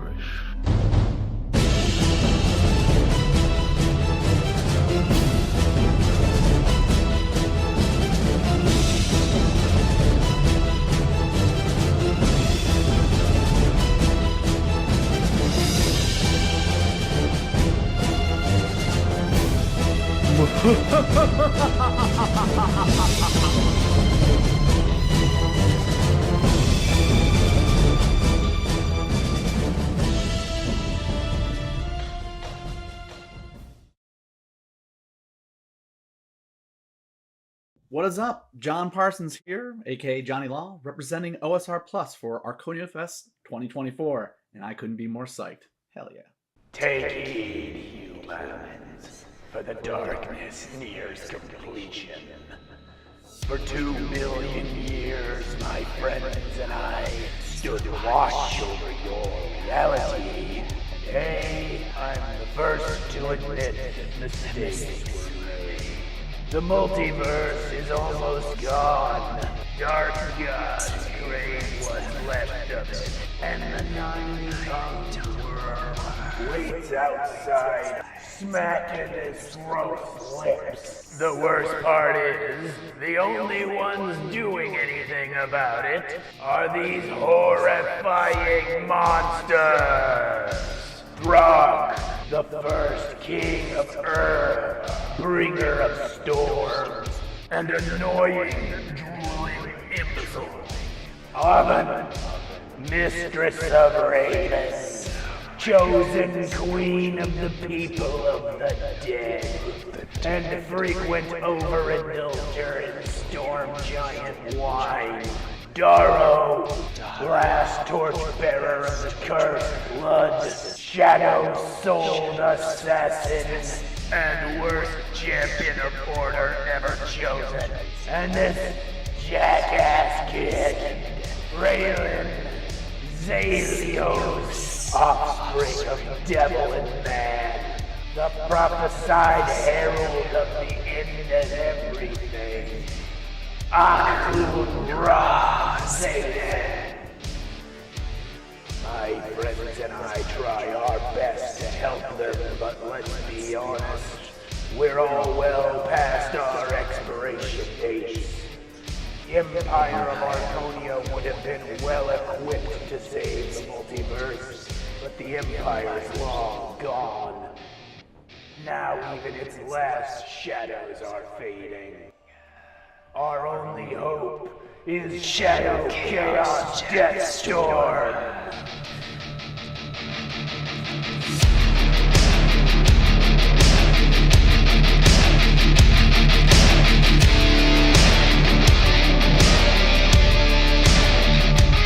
I'm not gonna say we're completely linked, but I will say, nice knowing you.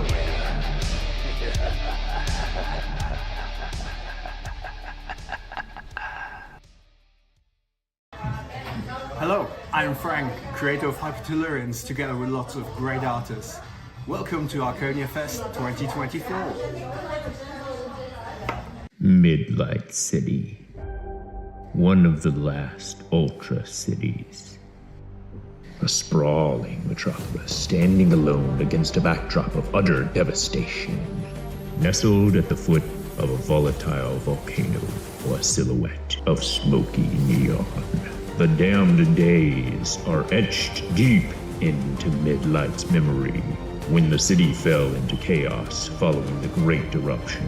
Political subterfuge and corporate greed led to complete societal collapse. Midlight City has since splintered into sovereign districts, each a stylized testament to the corporate power struggles and gang wars that shaped it. Skyscrapers now stand as dark overlords, their hollow windows staring down at the lawless streets. Urban veins pulsing with anarchy and desperation. Yet, amid the uncertainty and despair, is an opportunity to rise above the chaos, to grasp power and with it, the fleeting chance of a better tomorrow. Some dare to venture outside the city's protective wall, known as the Edge, and seek their fortunes in the perilous Scorched Lands. Others choose to stay within, navigating the endless power struggle. Only the most cunning rise from the ashes of the old world to claim their place in the new. For the rest, survival is a daily battle. But in the heart of Midlight City, even survival is a victory.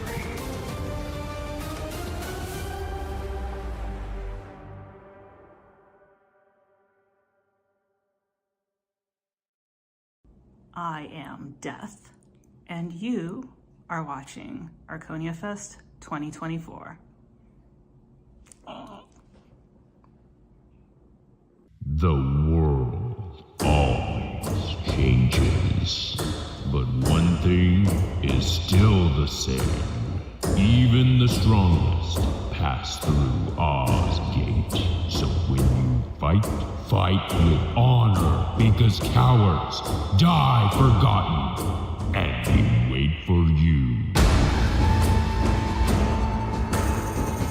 On the other side.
When will you pass through?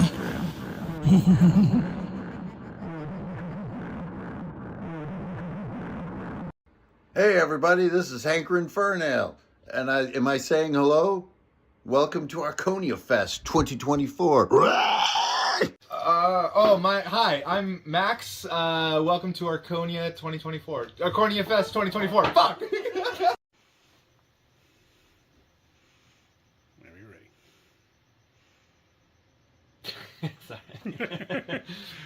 Hi, I'm Joshua. Hi, I'm Mia. Hey, this is Jason and Strellock. Well, hello and welcome. I'm DM Scotty. Hello, I'm Frank, creator of Hypertellurians, together with lots of great artists. Hey everybody, this is Hankerin Fernale, and am I saying hello? What is up? John Parsons here, aka Johnny Law, representing OSR Plus. Oh, hi, I'm Karl. Hey, I'm Patty. I'm Cindy. Hi, I'm Daniel Quinn, the creator of Advanced Old School Revival. Hi, I'm Edward. Hey there, I'm Alan. Hi, this is Yuri. Hi, I'm Max. I'm the creator of Beyond. Hi, I'm Sarah. Hey, I'm Matt. I am Death. And welcome to ArchoniaFest 2024. Check out my game of ECD6. Hello, everyone. 50th episode. Episode 100 of Tales from the Backlog. Yeah, it's been enjoying it. I have always been a huge fan. Look forward. Death in Space. So excited that I got myself.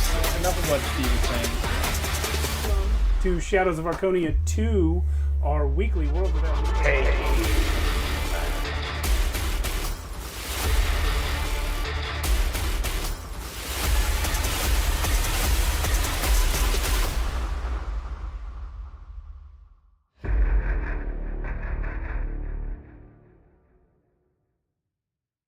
Oh, hi, I'm Joshua. Welcome to ArchoniaFest 2024. No way, man. Heed well, listeners, for this world is darkness and pain.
Well, hello and welcome. I'm DM Scotty, one of the game masters here at ArchoniaFest 2024. So check out my game of ECD6.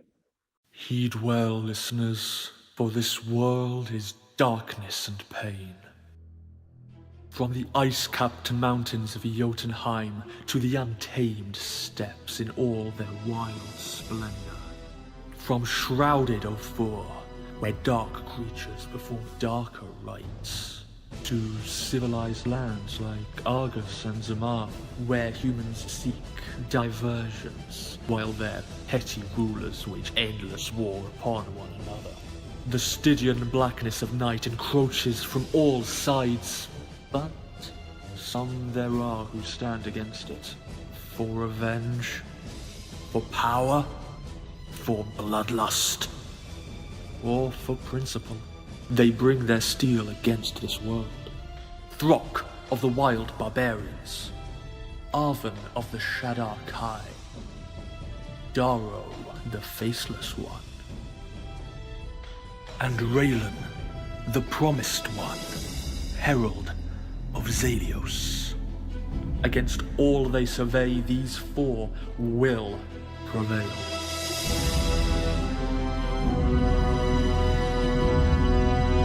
Or they will perish.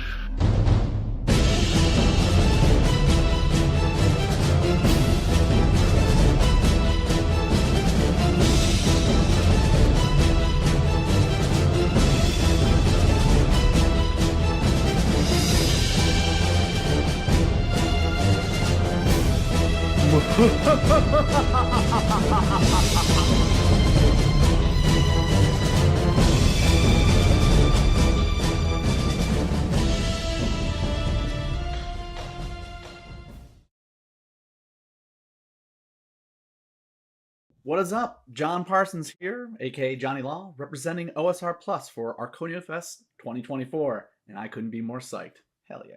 Take heed, humans, for the darkness nears completion. For 2 million years, my friends and I stood watch over your reality. Hey, I'm the first to admit mistakes were made. The multiverse is almost gone.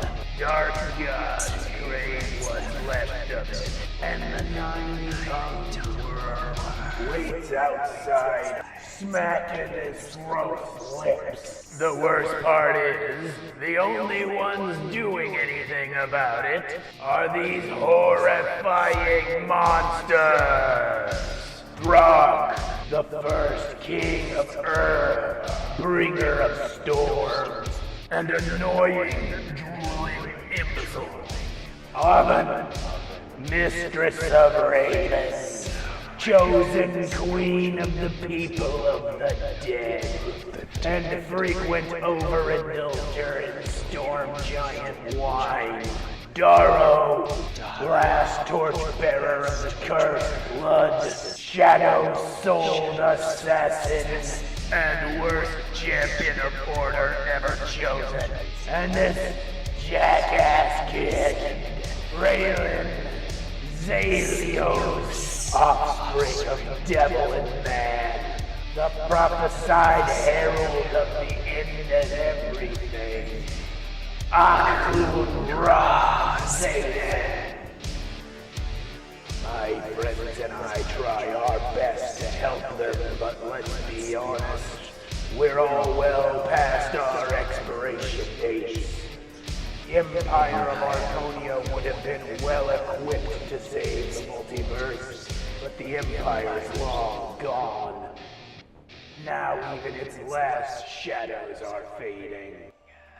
Our only hope is Shadow Chaos Deathstorm.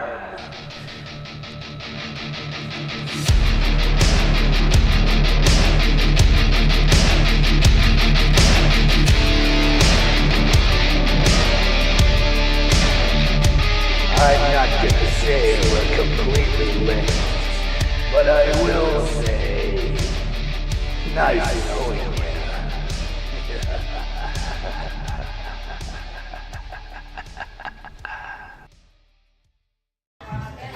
Hello, I'm Frank, creator of Hypertellurians, together with lots of great artists.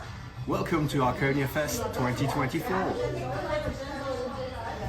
Midlight City. One of the last Ultra cities. A sprawling metropolis standing alone against a backdrop of utter devastation. Nestled at the foot of a volatile volcano or a silhouette of smoky neon. The damned days are etched deep into Midlight's memory when the city fell into chaos following the Great Eruption. Political subterfuge and corporate greed led to complete societal collapse. Midlight City has since splintered into sovereign districts, each a stylized testament to the corporate power struggles and gang wars that shaped it. Skyscrapers now stand as dark overlords, their hollow windows staring down at the lawless streets. Urban veins pulsing with anarchy and desperation. Yet, amid the uncertainty and despair, is an opportunity to rise above the chaos, to grasp power and with it, the fleeting chance of a better tomorrow. Some dare to venture outside the city's protective wall, known as the Edge, and seek their fortunes in the perilous Scorched Lands. Others choose to stay within, navigating the endless power struggle. Only the most cunning rise from the ashes of the old world to claim their place in the new. For the rest, survival is a daily battle. But in the heart of Midlight City, even survival is a victory.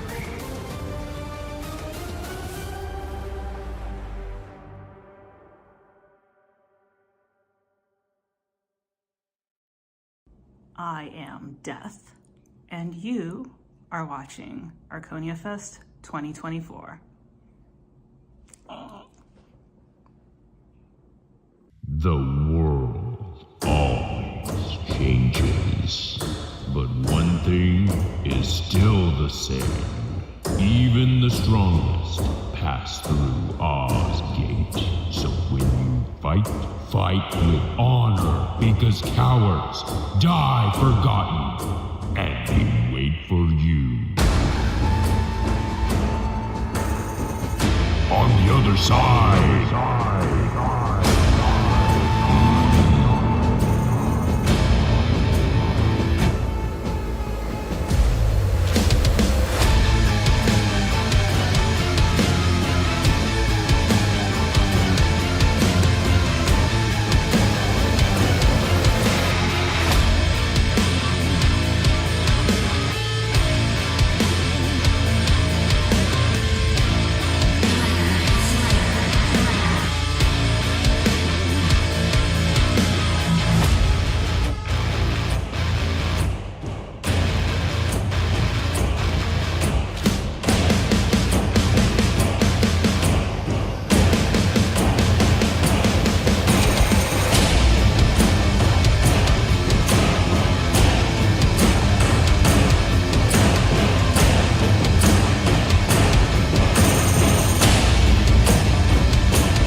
When will you pass through?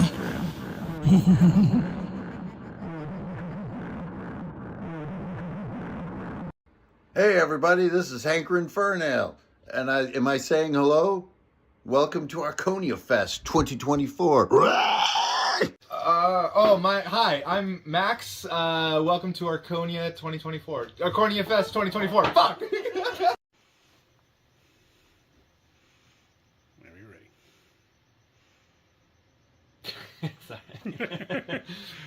Hi, I'm Joshua. Hi, I'm Mia. Hey, this is Jason and Strelok. Well, hello and welcome. I'm DM Scotty. Hello, I'm Frank, creator of Hypertellurians, together with lots of great artists. Hey everybody, this is Hankrin Fernale, and am I saying hello? What is up? John Parsons here, aka Johnny Law, representing OSR Plus. Oh, hi, I'm Karl. Hey, I'm Patty. I'm Cindy. Hi, I'm Daniel Quinn, the creator of Advanced Old School Revival. Hi, I'm Edward. Hey there, I'm Alan. Hi, this is Yuri. Hi, I'm Max. I'm the creator of Beyond. Hi, I'm Sarah. Hey, I'm Matt. I am Death.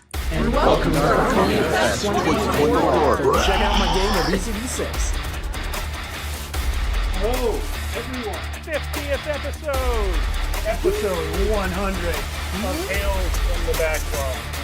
It's been enjoying it. I have always been a huge fan. Look forward. Death in space. Welcome. So excited that I got myself. Enough of what Steve is saying.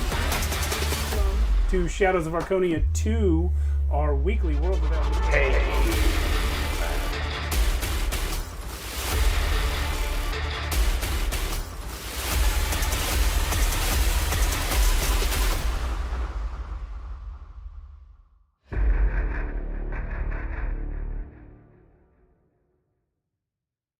Oh, hi, I'm Joshua. Welcome to ArchoniaFest 2024. No way, man. Heed well, listeners, for this world is darkness and pain.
Well, hello and welcome. I'm DM Scotty, one of the game masters here at ArchoniaFest 2024. So check out my game of EZD6. Heed well, listeners, for this world is darkness and pain. From the ice-capped mountains of Jotunheim to the untamed steppes in all their wild splendor. From shrouded Ophir, where dark creatures perform darker rites, to civilized lands like Argus and Zamar, where humans seek diversions, while their petty rulers wage endless war upon one another. The Stygian blackness of night encroaches from all sides, but some there are who stand against it. For revenge, for power, for bloodlust, or for principle. They bring their steel against this world. Throk of the wild barbarians, Arven of the Shadows of Archonia, Darrow the Faceless One, and Raylan the Promised One, Herald of Zalios. Against all they survey, these four will prevail.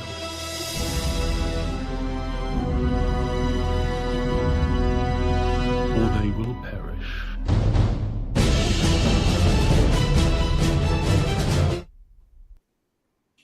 Dean? Because you said we're live. Yeah, we're live. Welcome. Gee, Thank you, Dean. it is about time. Thank you, Dean. It is about time, Dean. Mm-hmm. All right. Tell us what we're doing. Welcome back. I got to say welcome back. ArchoniaFest Day 2. This is our last event of the day. Beyond the Stars. First time ever played in person. Sort of. I love playing in person, so and I'm sitting on the GM seat. You found the Beyond the Stars book? Do you have it out there? Yeah, I have it out. Oh, okay. Out and about. There you go. Oh my goodness. Carlos found our book. Oh, thank you, Carlos.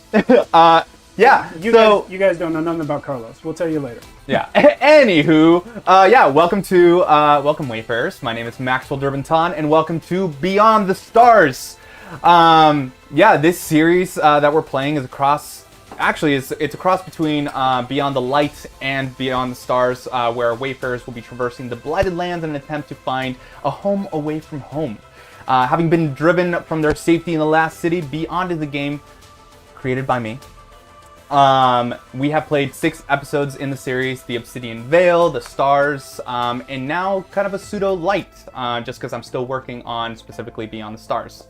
Beyond runs the MAD system, a system built on mystery, adventure, and dread.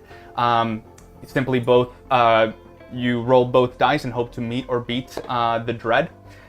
Simple enough. But with our Hex Roll tonight, players are driven by the agency of their Wayfarer that they created, either through the character generator that I have out and about, or through the book that Carlos wonderfully found. It's played in the Blighted Lands, and there are provinces that you create that run in the ruins of an old world, lost cities scattered throughout, dwellings, temples, monuments, and all sorts of other landmarks choked with slow-growing ivy around which are scattered remains of the world that was.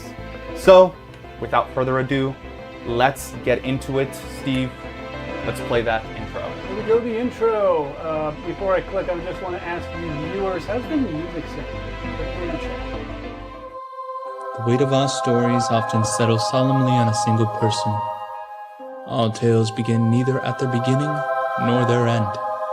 Such is the state of the stories we encounter in the intricate threads of the aether. Grand, magnificent, and unfathomable. Our candlekeeper is the weaver of this cosmic loom, guiding the needle of fate through the tapestry of the expanse. Here in this realm do we journey through limitless possibilities and singular dreams.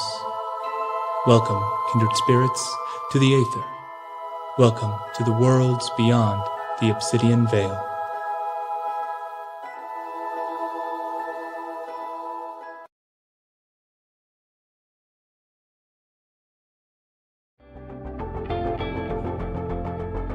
Welcome back. Welcome back. Great intro. Great intro. Thank you. I should say a lot of the art, all the art that you see is from Shipwright, old buddy of mine. Thank you so much for allowing me to use your art. They are incredible. So let's begin. Do it. A world begins when it emerges from the mists of time. So it is with the civilizations outside the dome, the blighted lands which mark their count from when the old world ended and the dome began. It's the season of spring, during the golden age of the blighted lands, a time when the world awakens with the vibrance of irradiated flora, shimmering, shining, splendid, across the province. You are refugees, exploring and attempting to make a name for yourself amongst the scattered cities of the blighted lands. You left the safety of the last city beneath the dome after a military attempted to have you arrested for your mutant selves. Since then, the trek has been absolutely terrible. It's been an exhausting and often debilitating journey across the fractured land, though with the promise that anomalies like you can find solace at the capital of Buckwell, you journey on. The anomalies are mutants of a later era, undisputed masters of the scorched lands around the last sea. They come in many shapes, colors, creeds, and faiths. They pile unkempt technology and misremembered lore together in a teetering whole. The rules these unsettled lands, building provinces of ill repute, ruled under a sovereign and local lords. But this story is not theirs. This story begins at the edge of their world, with you walking along the King's Road, at the easternmost edge of this province, heading towards the citadel of Buckwell, a bastion against the exotic lands and the last port of civilization before the trackless steppe studded with the debris of the old world. And it's at a camp, the horizon's edge, reluctant to give up the shimmering phantoms of pre-dawn to dusk of day, that we see your characters, each sleeping inside their own tent or within each other's tents, however you wish. But as you awaken and each get ready, washing your faces on whatever water you can find along the road, tell us, and we'll start with Alan, what is reflected from the surface of this water? Who do we see? You see Samuel Lopez. He's age 32, renowned unknown.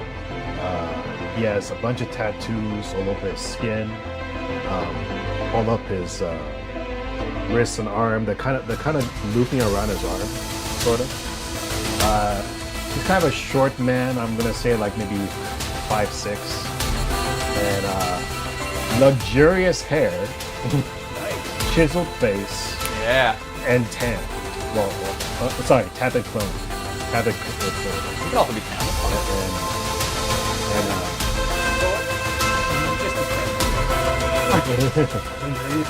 Yeah.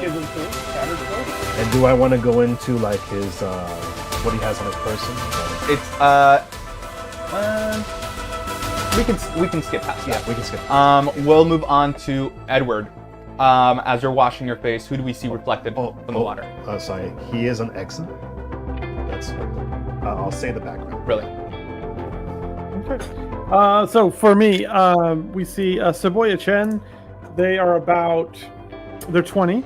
I'd say they're about 6'2", 6'3", quite a tall, sort of imposing figure. Very strong, rippling muscles.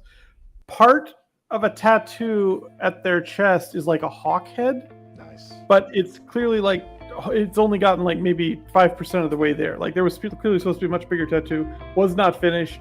And they also have very tiny round spectacles that they need to see with. And so although they seem quite large and sort of muscle bound, you realize they actually have like very fine dexterity, and they're like washing their face and they put their glasses in. They're just like sort of gently putting themselves together.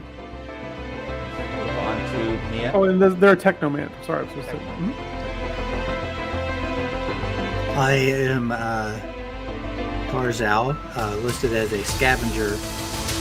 I'm lanky, so I'm going to say I'm probably about 5'10", fairly thin limbs. The tattoos that adorn about 60% of my body are all just like tribal tattoos that were pounded into place in a traditional method. Hair is just short and frizzy, sticking out everywhere. Being lanky and thin, got a very gaunt, bony face. My clothes are soiled and slightly tattered. I don't really care much about my appearance as I have mutated into having tusks like a boar. Brilliant. Thank you so much, Tara. We'll move on to Steve. Sorry, Tara. What was your background? Scavenger. Yeah, just making sure. Root around for things. I am Morgan. I am a woman from about 1963 who worked as a farmhand in rural Kentucky until I became displaced in time. Since then, a whole buttload of things have happened to me. I got here, I got mutated, I have magnetic blisters in my hands and feet now. I've got, my body didn't handle the mutation well, so a lot of my bones have been kind of replaced with cybernetic implants, so my whole build is like mechanized. My skin is very pockmarked from the horrible distortion that happened as I accidentally fell through time. At this point, I've been here longer than I was there, but the trip did damage. Let's see, what else about me? I was seeking cure at one point that probably got me kicked out of the room for asking the wrong questions. And now I'm just kind of an angry, time-traveling cyborg. Brilliant. It's been a couple weeks since y'all have left the dome. In the eastern horizon, the distant glimmer of the dome's shell shines across the province. Travel has been hard and exhausting. I need everyone to roll me a spirit versus a dread d6 to see if you were unfortunate enough to endure a misfortune along your journey. If you fail, tell me the difference of your roll. And if you succeed, also tell me that difference. We'll start off with Alan first when he's ready. Oh, I got 2 4s, so I beat it, right? Yeah. Meet or beat. Right. So that is positive. There was specifically one night along your journey that you woke up sore but well fed, with 5 credits in your pocket and a letter of gratitude from a lord named Tyler in a nearby settlement. Wait, well, ain't that the tits? Oh God! Hand me one of the bags. We'll move on to Edward. I kind of feel like Samuel's gonna get canceled for the end of this show. So I got 5 against a 3. Okay. With yours being positive, or did you fail? Mine was positive. No, mine was 5 against a 3. Yeah. Brilliant. Actually, same situation. Where there was a night where I'll say you, Saboya, and Samuel both were traveling together when this incident happened, where you met a local lord named Tyler, and one night you woke up with 5 credits in your pocket and a letter of gratitude. Do I know why Tyler is grateful to me? It was a wonderful meal that y'all had. Okay. It was just a very different experience. Like, you wake up, you can't remember what happened last night, but the local lord has put $5 in your pocket and been like, "Good luck." It's like, okay. Yeah, it was a very festive evening. A lot of drinking. Yeah. Y'all thought he was a traveling nomad. Y'all had shared some very extensive history together, and it was just a very nice evening. And then the letter that you received confirmed that he's a lord. But we'll move on here to Tara. I failed with a difference of 1 between the 2. Okay. You got the runny blues. A depressive digestive disorder has hit you. You have a -1 to any body rolls during this day. What was the dread? It was a D6. Oh, good gracious! Why did I eat that? 4. The journey with these knuckleheads was has been dull and mind-numbing. The landscape dominated by Starbud Plantation and Romar Holdings been the same all throughout your journey. You, amongst all of them, are currently just so bored.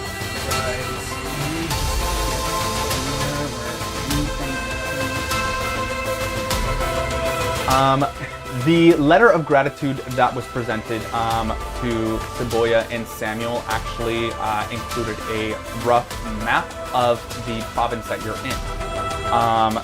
The nearby settlement that you see is a days away from where you are at.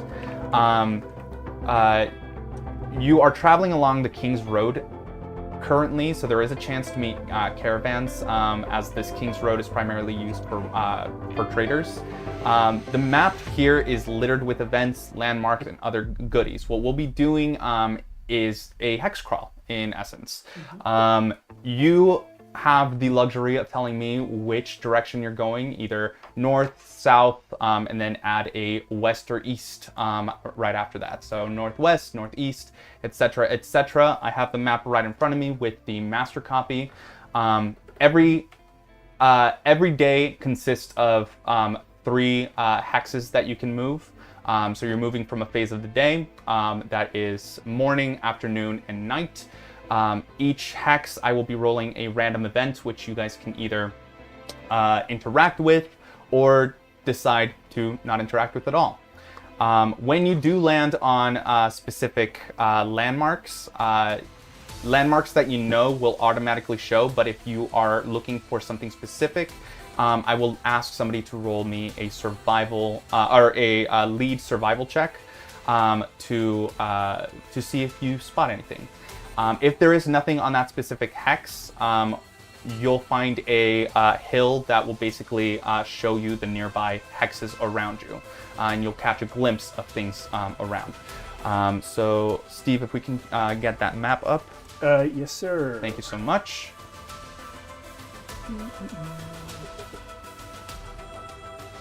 So we got the map from that lord. Yes. Do we know where we are right now currently? You are where the camel is on the far east, specifically 1104. Okay. And do we know from the map where we're supposed to be going? The map the settlement that Tyler came from, you guys can draw together that the Tyler came from that settlement specifically. So if that's somewhere that you are more than interested in going, then we can head that direction. Which one is it? That is 806. Yeah, 3 clicks away. That is 1 day away. Okay. So we met with Tyler, but not in his home area. We met them on the road. Yeah, on the road, specifically on the Okay. King's Road where you're at. Gotcha. Okay, cool. Cool. I definitely think we should I stick say to we the go hang King's out with Road. that Tyler mate. Sure. Yeah. I completely agree. Listen, I'm from actual Earth, and you don't sound Australian. I'm not Australian. You keep talking about actual Earth. Is there a different Earth? Yeah, I'm from the one that's not all fucked up and destroyed. Actual. Yeah, man, this. You got a nut loose or something, mate? You're saying it's nicer than this place. I mean, that's not hard, admittedly. Yeah. No, that's true. Every place is nicer than this place, and I've been here for 23 years, so this is not great. All right, so I say we vote. Let's continue along the King's Road. The king was nice enough to put it here. By the way, just a lore question. Who's the king? Or is it just called King's Road, and they don't know why it's called King's Road? I'm actually gonna ask Samuel to roll me a mind history check against the Dread D6. Okay. Lore. All right, Thank you for asking this question, Edward. I love talking about lore. So my mind is D6, and the dread is a D6, right? Yes. Yes. Which one is your dread? The dread's gonna be the red. The king is Elvis. Oh, the double fives. That is meet and beat.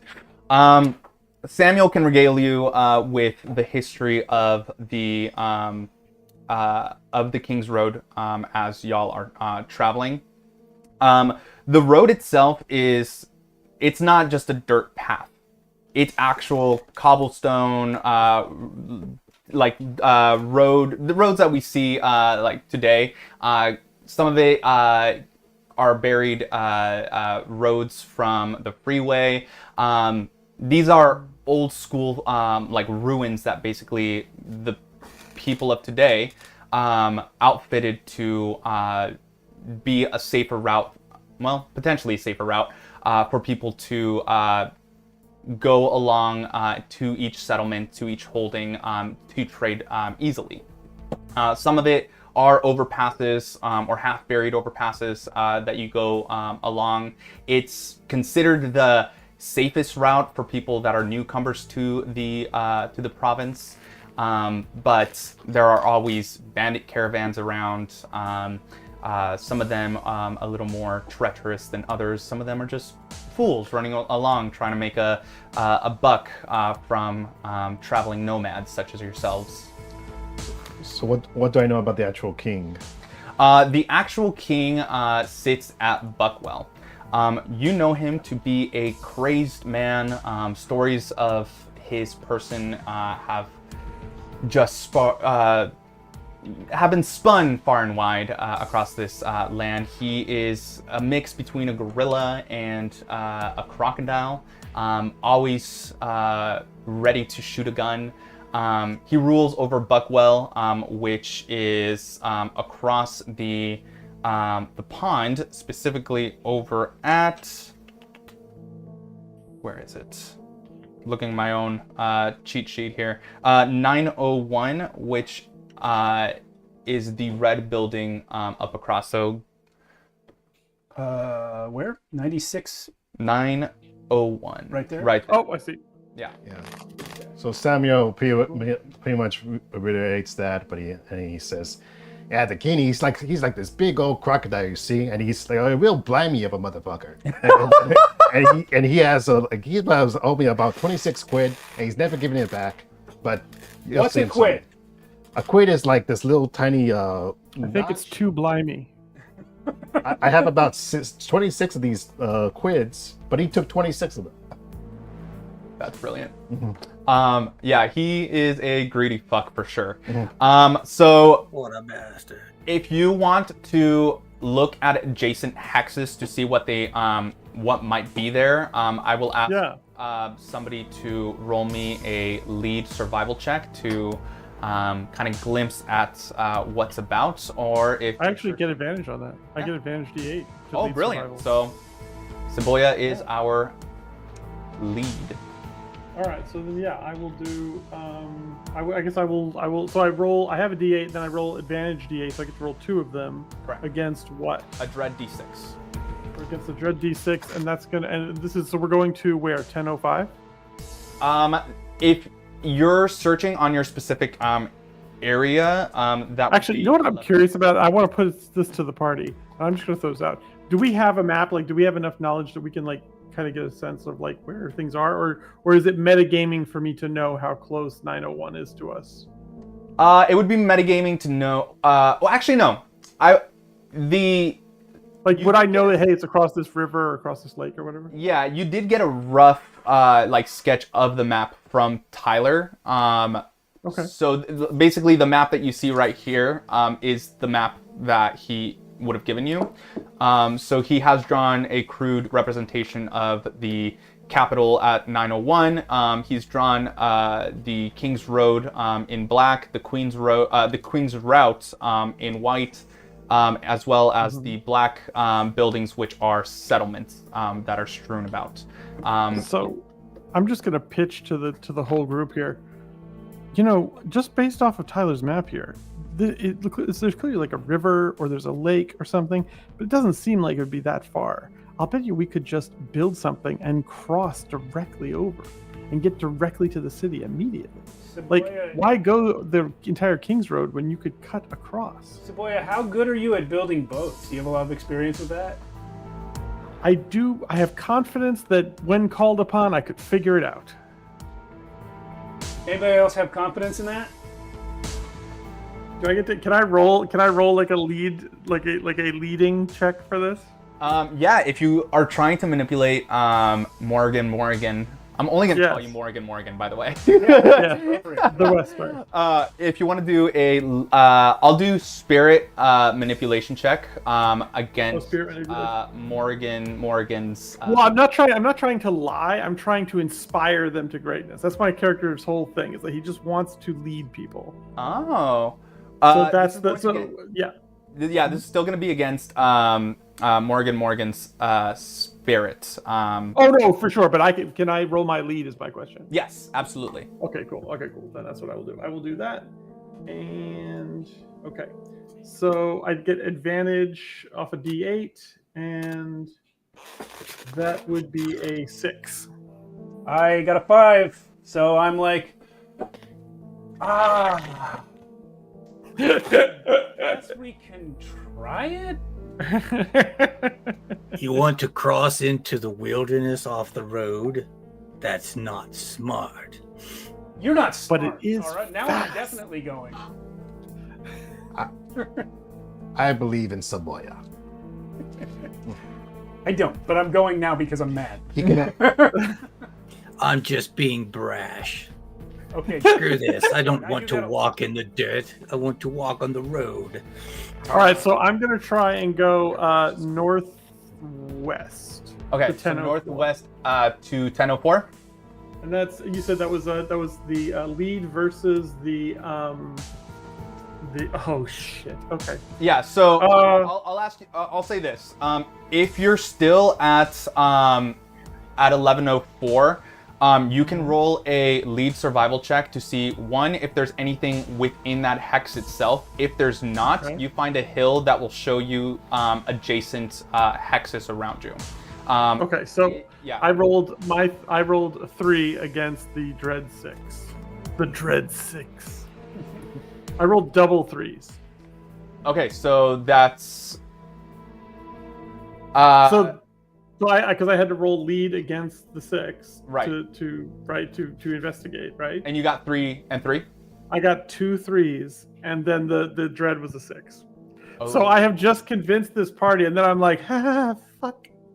Yeah. So you find nothing, and specifically on your travel to 1004, you actually waste a phase of the day. So you're coming from 1104 to 1004.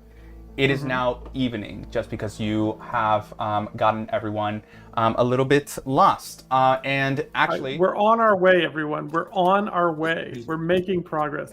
Think about how many evenings we'd have if we'd had to go the whole road. I'm gonna have Saboya roll me a D12. The general D12. Cat. An 11. 11. Thank you. So this is part of the random events that just happen as you are traveling. Camped out to the side of the road, heading back towards where the main road is, the King's Road, you spot a caravan. The logo of twin swords on reinforced metal. You see that it's powered by these gravity crystals that are surrounding the coach. And there are very nice, well-kept people kind of surrounding this fire. This princely looking figure with 4 arms kind of going over the fire and warming up their hands. You see that you have stumbled across a royal caravan. Okay, so just very quickly, just before we join them, I just lean into everyone and I point out the coach with the gravity crystals, and I say, "You know what that looks like to me? What? A boat." Blimey, your sharpest attack.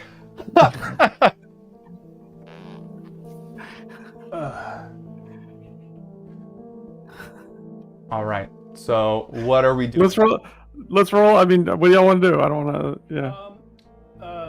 Tech thing, Edward. Your mic sounds a little bit hot. Oh, my bad. Too close to the mic. My bad. All right. Thank you. What do you want to do? Well, there's somebody warming up their hands next to it, right? This is a royal caravan. I'll say because you are more of a native here in the Blighted Lands, that royal caravans are always looking to tax people. The flat tax rate for all citizens that come across somebody of royalty always demand 50 credits. Failure to do so, they must complete if they can't pay, they must complete a task for them. I'm gonna pull the map down, guys, because that's my tablet screen, and I need to look at my character sheet. I lean in and I say, any of you all got about 50 quid? Is that how many blind? I thought a quid was like a rock. Yeah, it's a rock. No, a quid is just a kid on a quest. I am a quid. Well, not anymore. Damn it. Yeah. Been here so long. Back in the day. Wish I had that, but not even remotely close. Well, I got 40 credits. Does that count? Well, you see, this caravan over here, they're gonna need us to do a task if they want us to go by, unless we got 50 quid. I found a couple caches. Does that count? Is that 50 each or just as a group? 50 as a group. I got 40. I got 60. I don't think I have any. Credits are up here. You actually have the most, I believe. You have so many credits. Oh yeah, no, I only have got 110.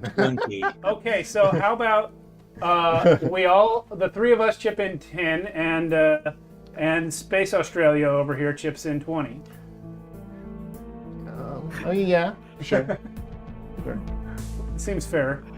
I can get I kind of would like to. So it's a royal tax collector. Yeah. Yeah, but he does reiterate and say, the task might not be something big. We could probably finish it in like a day. I wonder if they'd let us borrow the coach to do the task. We just need to get across the river. If we're trying to get to Buckwell, right? Buckwell. If we're trying to get to Buckwell, that coach is going there at some point. Well, maybe we can ask them. I like all this. I do think that not just rolling up and speaking to a person is probably hindering us more than it needs to. Yeah, let me ask them. Yeah, all right. Yeah, go. So Sam is gonna walk up to the royal and give him the classic bow and everything. Yeah, and ask, is there anything you guys need? I'll say, how are you presenting yourself? You did say you bowed upon your approach. Yes, because you're just coming up on these royals who are. I feel like I've been around this land long enough to know how these people. The etiquette. Brilliant. So I just come up, do the bow, and I tell them they look amazing. Yeah, they definitely lower their rusted out rifles that were previously aimed at you when you approach, pointed down as you sit across on this rock across the this noble with a mustachio sharp and kept. He does say, demanding the 50 credits, but you offered your services. Yes, I say. At this point, he's trying to shield himself talking from the group, because he's gonna say it in like a royal way.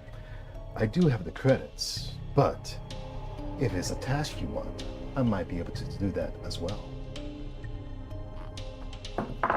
There have been certain, bandits that are out and about here. They've been causing quite a nuisance across a couple of these settlements here. If you're looking to offer your services, we can simply... we'll take it. We wouldn't want you to investigate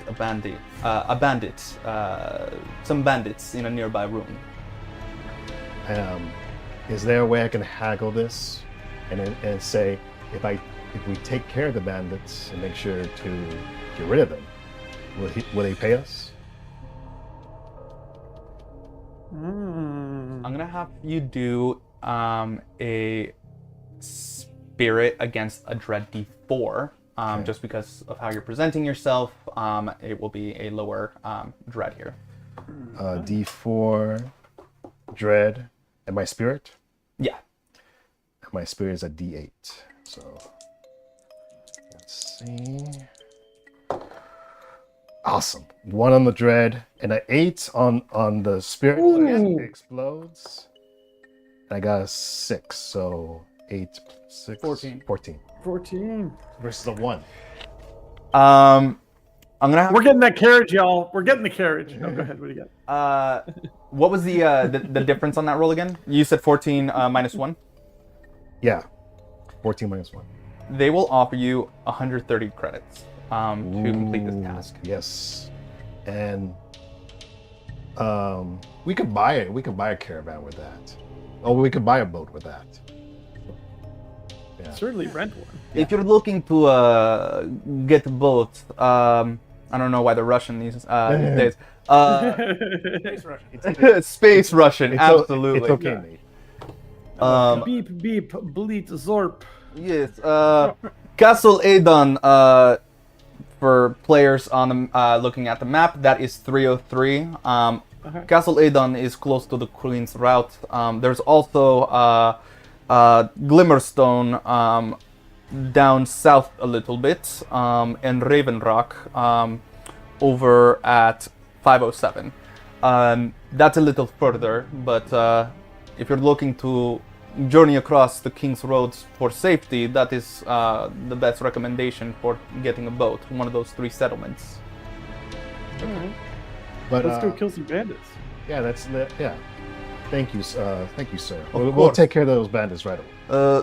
We were actually going to do the bandits ourselves, but if you're looking to find these bandits, they are going to be northwest of us. All right. We'll head there. Let's do it. Yeah, sir. It is evening. If y'all are looking to travel across the Blighted Lands at night, there will be some disadvantages, and if you're not going to take a night rest, that will get you a point of trauma. So they do offer their camp for you guys to rest if you guys are willing to. No, we'll sleep here. Sweet. We'll sleep here. So the morning comes up. The sky today shows dabbles amidst orbital frost. You see your breath kind of before you. As you awaken, what was previously shrouded in darkness now becomes lighted by the violet sky. You see an ancient battlefield that litters across this land. You see occasional buildings kind of rising and hovering in different areas where gravity has become less of a thing. But you continue to trek on. It's the morning. It will take just a single phase of the day. I will have... Actually, y'all are just traveling there, so that is fine. You already know where it's at, so there's no survival check that needs to happen here. You arrive at... Pulling it up on my end here.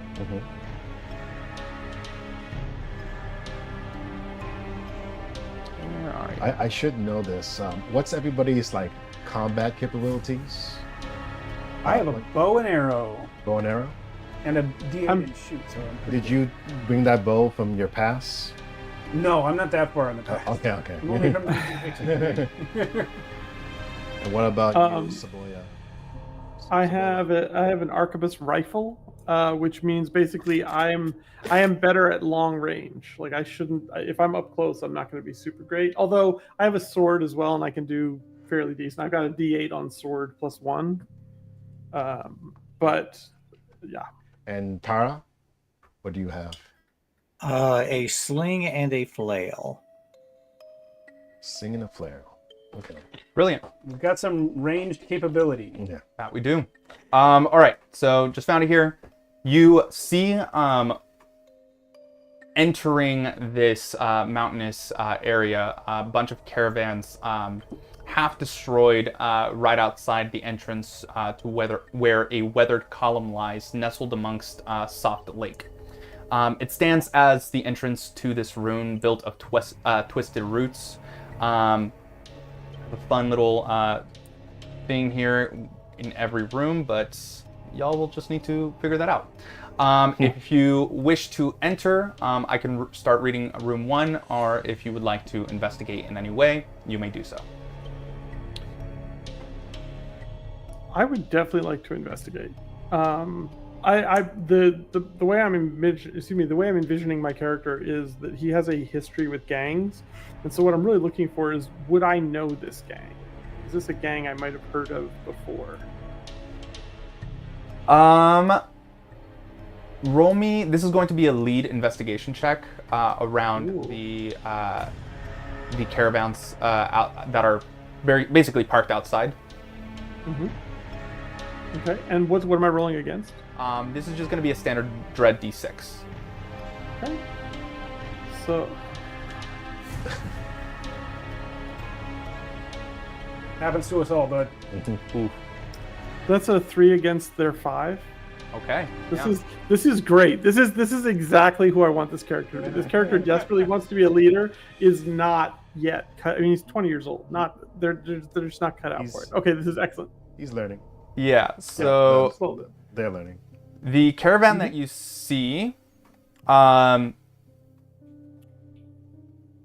you see there it is. The caravans outside are built of bone and hide. They're primitive but surprisingly sturdy. You don't recognize specifically what this clan is, but this is where you're meant to be. I have in my backpack a burner phone. I'm assuming we do not have cell reception. I'm going to have you roll me a luck check. This is your adventure die against a Dread D6.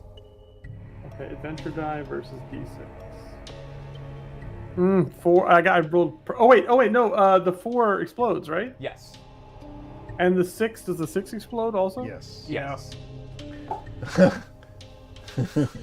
You can do it. Okay, so that's a 9 on the 6s. Okay, so there's that. And now let's try the 4. That's a 7. Ooh. So close. You take out your burner phone and where you hope to find a hotspot where you see it blinking a little bit and it's lost. I peek over your shoulder and I say, "Ain't that a bloody Tucker?" Okay. Should I just hold a bow and start sniping some guys, or? Oh well, do you know how to track? No. Do we have a visual of them? I thought we could see them. Yeah, we see that they have like, they have like. Well, actually, we don't see them. We see their caravan, right? Yeah, you see the caravans, and then you see the entrance to the ruin. Oh, I thought we could see the people. Okay. No, let's sneak in. How secure are the caravan? How secure are the carriages or whatever they're? The wagons? It's surprisingly sturdy. Is it this? Should I bring it up? Yeah, you can bring it up. Okay. It's not exactly what I envisioned, but I set it up. So a little too blue. Let me change the lighting a bit so they can see better. So where are we coming in from? You are coming in from this entrance here. Okay. Okay. So yeah, sure. You see that there is a kind of a path leading inward towards the ruin. What would you say is the dominant color of the landscape? Right now, violet. Exactly that. Fair enough. Nice. Okay. All right. I think this is probably the first time we've had to collectively kick ass as a team. Yep. What do we feel like, team? I feel like we kick ass every day that we wake up and do good in the world. I like Sorry, your I mean, style. shut up. Morrigan. I asked I asked Tara, you ever dealt with bandits? A handful here and there, yes. Well, you're gonna have to show me the ropes. I take my spectacles off and I put them very delicately in my pocket. Let's go fuck them up. Brilliant.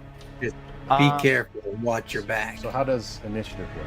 So you're just entering room number 1, but if you're trying to sneak in, I'm gonna have one of you roll for the team. Stealth is a control check versus dread. I have one pitch to you before we do this. The other option is we could just set fire to their carriages and wait for them to come out. I was actually gonna suggest that before I got distracted with the tabletop stuff. Why are we sneaking into a confined space? Exactly. Let them come out through one hole. Yeah, we have the ranged weapons. Let's bring them out and hide in the wilderness and shoot at them. Brilliant. I like this. Yeah. I like the way you I think. like this.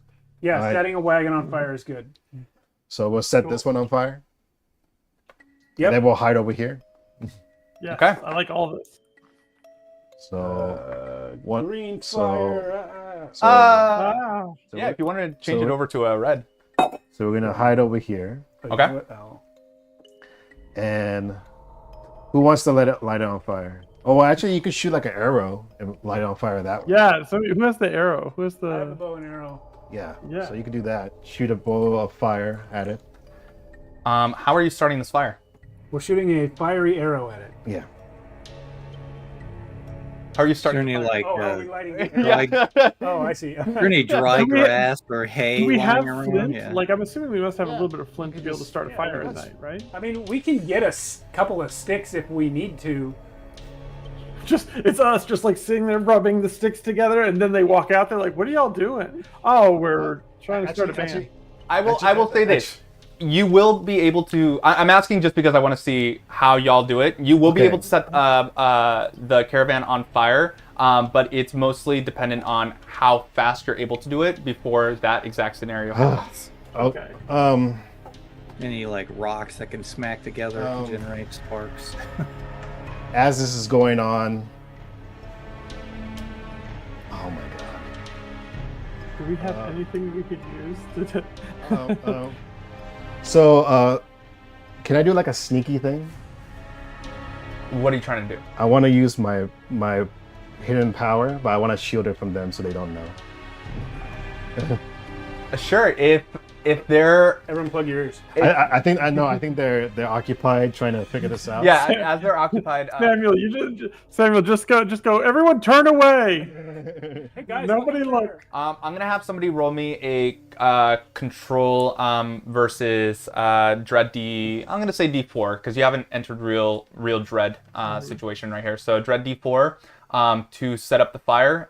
If you succeed, you're able to do it in a timely manner and bounce before they come out. But as you're doing this, I'm gonna have Tara roll me a.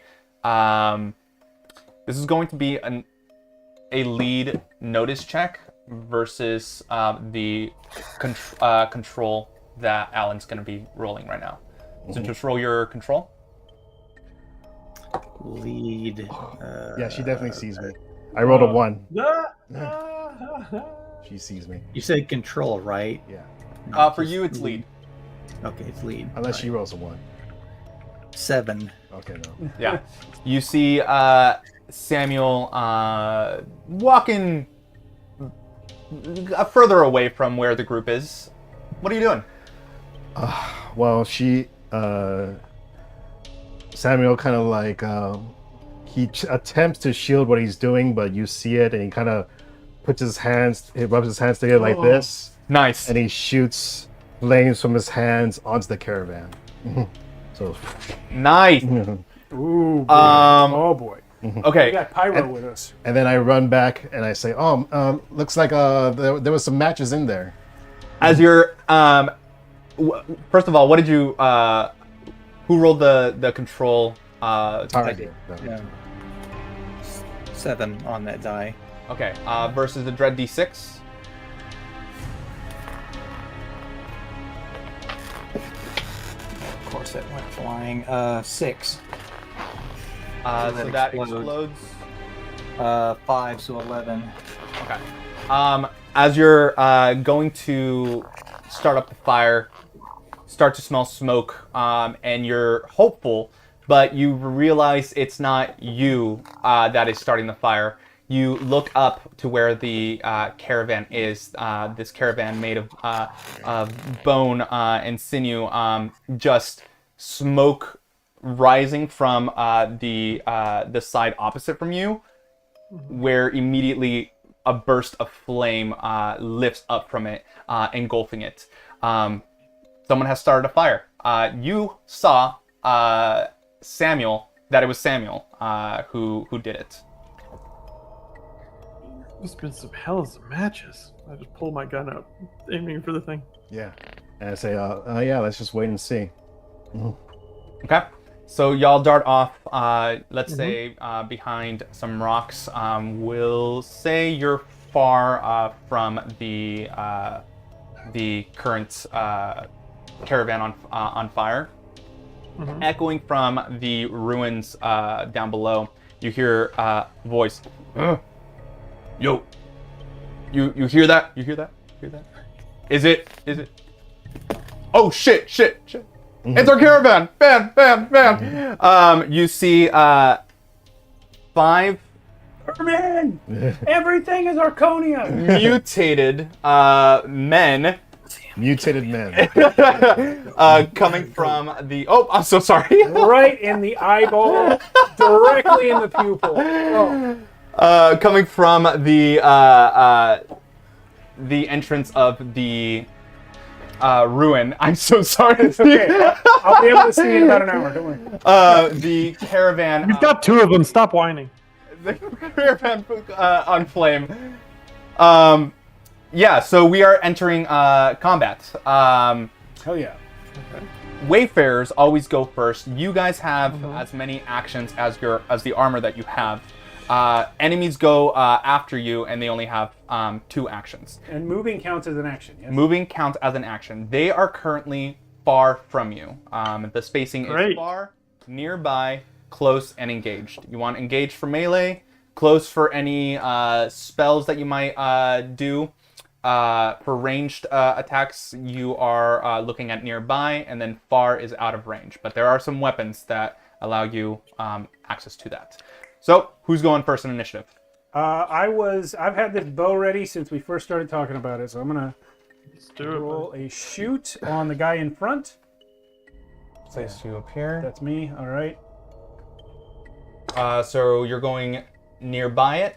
Yes. Okay, so that is going to be. Well, we'll put you there. Sure. Is that what my range is near? Yeah. Okay. So it's 4 and I have a +1 against what's his dread? D4. All of them are dread D4. Oh, hell yeah. Sorry, I gotta re-roll. I actually flipped while I was trying to move it to see it. Oh, dang. His dread exploded twice. 11 dread, so I miss. Yeah, it flies close to him as he just freaks out, looks over to where you are, you just standing atop this ruined mound, looks over to you, holds up his rifle and just shouts, "Nomads!" All right, who's next? I'll go. I have a similarly framed weapon. I've just rolled their die. They got a 2. Okay. And for me, I got a 6. Okay. So I assume that is 4. Are you aiming at the same person, or are you aiming at a different one? I aimed at this. Actually, I think I'll aim at whoever's the closest to us, technically, because they're gonna. To you is this one. Yeah. And I think this let's is do you. That would be you. And Yeah. this is that guy. Yeah. Sweet. I'm gonna give you this weapon. Thank you. Okay. You don't feel safe with it? I don't feel safe with it. Sweet. So that was a difference of 4. Sweet. So it takes 4 damage as your weapon explodes. You see one of the creatures, these mutated people, take it on the shoulder and just howl in pain. Next up on initiative. You want to go, Tara? Sure, why not? I will move. You are currently far, so there is nearby and close. That is 2 spaces, so 2 actions if you're looking to move. And use your Can I take cover, like, sort of behind the overturned car over there? Absolutely. That will be, yeah, that'll put you nearby. So that you moved 1, so that's 1 action. Okay, and then as I'm running over there, I'll be like twisting my sling in the air and then unleash on somebody. Oh yeah. We'll say this one is close to you, so you're able to go ahead and do that. All right, and I'm sorry, you said their dread was 4? Yeah, D4. That sounds easy. That is a 6 on my dice versus their 1. Heck yeah. Their 1. Sorry, you said it was a 6? Yes. Yeah. All right. This guy dies. How? Paint us a picture. What does this look like? I'm like laser focused right on his head as I run towards cover, and I just let that rock fly. And I imagine maybe like he sees it just at the last second and flinches away, and it catches him on the side of his head and just crushes the temple in. Ooh, his eyeball pops out. He's It's all deaded right kind in of there gory. as he slumps over and falls down. I'm like behind my sniper rifle type thing, and I literally like come out and just pull my glasses down like, dang. Brilliant. All right. I shout, "That's how it's done, Samuel. It's your turn." So Samuel's gonna step over here, and he's like, "I'm just trying to see if I got a shot." And I believe there's been some missed rolls. Let's give y'all 5 teamwork points right now. Really? There's just 5 rolls? I believe I missed a couple. I forgot. Every failed roll, you do get teamwork points, which you can use to alter. It's on 1-1. I've gotten at least 2 of those just Yeah. with my terrible. So I'm just gonna throw 5 at you. my terrible leadership. Sorry. Alright, I'm gonna try to use my secret power again without them noticing. Everyone's engaged in You that. were you were the shyest superhero ever. I'm gonna try to lift up the earth under them and make them fall over. So you have every power? Okay. I have the personal flavor, the avatar. So I can use. Oh, go! I can use one element. One of the 4 elements per scene. Per action. Yeah. So you decided great. on That's Earth. super That's why I became an exile, because. No, that's amazing. Mad that you were too OP? No, they No, dude, I'm down. No, I'm here for it. I'm here. They thought I was some sort of like demon, and they cast me out. Yeah. Yeah, well, I can pick up a bowling ball like this. Specifically with what you're. You can't. Bowling balls aren't made of metal. In the future, they are. So I'm attempting to use Earth right now. Yeah. So what you're currently I doing. can find all the ball bearings you drop changing behind the terrain is going to be a higher dread.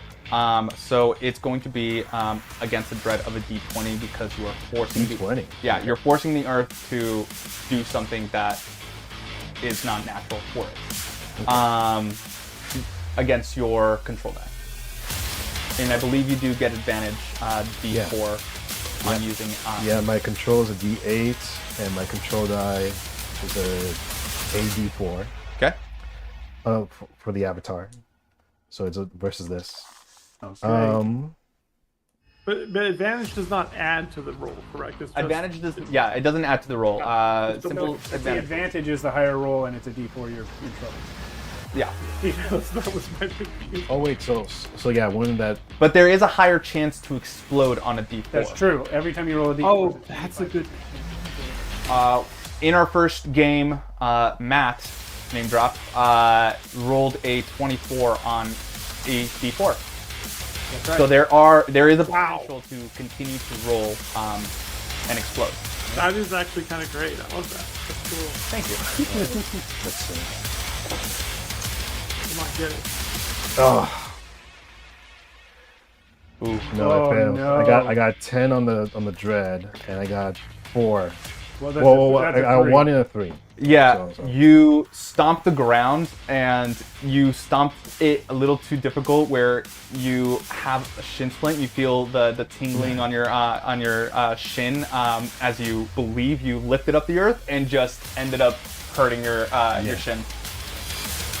Do I take any damage? You don't take any damage. You just fail to do it, and you're embarrassed by it. Well, I still got 2 more actions. Oh, that you do. You do. Because I got 3 actions. You have 3 actions. So I'm a little embarrassed from that, but good thing nobody saw that. No, we all saw it. What are these things next to them? They're the what was it? The weathered columns that are surrounding the entrance to this ruin. Can I try to push down one of the columns? Push it down using your ability again? Yeah. Okay. Are you a building bender as well? Well, no, I'm gonna lift up from the bottom of the column. Nice. Yeah. Nice. Okay. This is very cool. Same check again. Yeah, it's gonna be the same check again. Yeah. Let's see if it's better this time. Let's use a different D20. Use the big one. I have failed so many of my rolls using that big one. Having him use my curse. Or does it roll back? Oh, it rolls just garbage. 13. Well, maybe it's better with you. I'll gift it to you. I exploded with this on the 8. Nice. So Oh yeah, come on. 9, 10, 11, 12. Oh! 8. Oh. You now have. The teamwork. You have teamwork points that you can use. Yeah. One in match. Yes. Oh my God. Yes. Brilliant. So you're looking to just topple the column. Yeah, top of the column on top of them. So maybe with that first move, that first pose, I mess up, and then I focus, and then I get the thing to fall. That story, that's great. You mess up the first time. No, I've got to summon deeper. Yeah. Somebody roll me. Actually, because you're doing this, roll me a D100 for damage. not D100. It's going to be their dread of a D4 against. We'll say the D20. Okay. Here's the column. So 9 on the D20 and 3 on the D4. Okay, they are currently lodged underneath, still alive. But regretting it. But regretting it. So it's 9. So it's 9 minus 3, right? For the damage. Yeah. So they take 6 damage. So before they've had a turn, we've reduced their numbers down to 2. Yeah. Absolutely, you have. And I still got 1 more action. You have 3 actions? Yeah, I got 3 actions. Yeah, he's a 3-action man. Wait, Max, what does he tell me my specs were OP? You get the flipping avatar here with 3 actions. I completely forgot about that. That's awesome. It's one of the personal flavors on the D100. Yeah. But then also your armor is granting 3 actions, which is Yeah. a lot of actions. Yeah, so Go with it, man. Go with it all day. Yeah. I think for this last one, I'm just gonna shoot my blaster. Yeah, hit him with a rock. You are currently far from them. To get close to them, that would have to be what is it? Far nearby. Isn't this Alan's character? Yeah, that's mine. Isn't he close enough to this guy? No, Dude, for some reason I was. Why are you changing a winning formula? Bend the earth, dude. That would just be one space to get closer. Unfortunately, that's not close enough for them. You are technically nearby. It's only a You can move the earth. What are you doing? Well, I'm trying to be subtle right now. It's only a 50%. Okay, you just put a column on them. Well, I'm already part of your cult. Bend the earth. But the first time, nothing happened, so it's only a 50% winning formula. All right. 50% winning formula to bend the earth is pretty great. Like how lucky that you know what? Instead of me moving, can I just use air and try to blow one of those guys? Up? No. blow them away. You wanna? I'm sorry. Do you wanna blow one of the guys? Is that what you're? Actually, wait. No, that is a question. How hard would this be? I mean, we get them on their side, our side. Alan, you need to elaborate. What are you trying to do? Wing the cannon, right? Well, I just got an idea. How hard would this be? What if I try to suck the air out of one of these guys? You want to suck them to blow them? Is that what you're? No, suck the oxygen. He's asking how hard are they? Oh wait, yeah. How hard would he be if he sucked them? That's what I'm hearing. Guys, let's stay focused. Sorry. So you're trying to suck the air out of them? Yeah, out of their lungs? Again, because that is a natural thing, it will have to be against the D20. Go with it. No, go with it. Yeah, Dude. let's Get go. all day. Go with it. That's Sorry, I don't even care if he succeeds. These are all cool things to do. I hate to be a teacher's pet, but didn't you say one element per turn? No, it says choose an element to use per combat. Yeah, per combat scene. Per combat scene. This is still a combat scene. Combat scenes. So I can only use Earth right now. You can only use Earth for this combat. All right. Oh, okay. We got to bend that Earth. Man. Okay, no, I'll you know what? I'll just. There's probably a rock nearby, right? Yeah. Dude, I'll just pick up a rock. Open the ground underneath them. Great. Oh, that's right. That's probably not as hard as sucking the life out of somebody. No, so you're just you're using it with your ability. Not as fun either. Or are you just picking it up and throwing it? No, I'm using it with my ability. Okay, your ability. So I can go faster. Sweet. And it's probably a bigger rock. You're able to do that. That is going to be your control against the the creature's dread D4. Okay. Dread D4. Let's say this one's the dread. This is the Avatar show now, and I'm okay with this. I want this to be. This is. I'm okay. I got with 5. This is what Aang asked. He said, "How hard is it?" Yeah. So Aang's like, "I want to suck the fire." So you see this pillar go down, then you see a rock fly into this guy's head. Okay. So, it was a success. Yeah, it was a success. What's the difference? I got 5, and they got 3. That is 2 damage. That is the one that Saboya was aiming at. Yeah. They are still up. They the rock crashes and shatters like across her face, but they are just very hard-boiled and just look directly at you and just growl. You see these nasty sharpened teeth on them. Okay. It is now their turn. Okay. Yeah. Sorry, it took so long. This one is going to step up here. See its fallen foe. And maybe it has to do a morale check. Is there morale checks in this game? No. Can we psychologically? This is like nobody here. They're not cowards. Okay. They all either fight to the death or That's until pretty somebody judgmental, says, "Let's stop." They just seem so familiar. Yeah, they are mutant men. You know. Shut your whore mouth.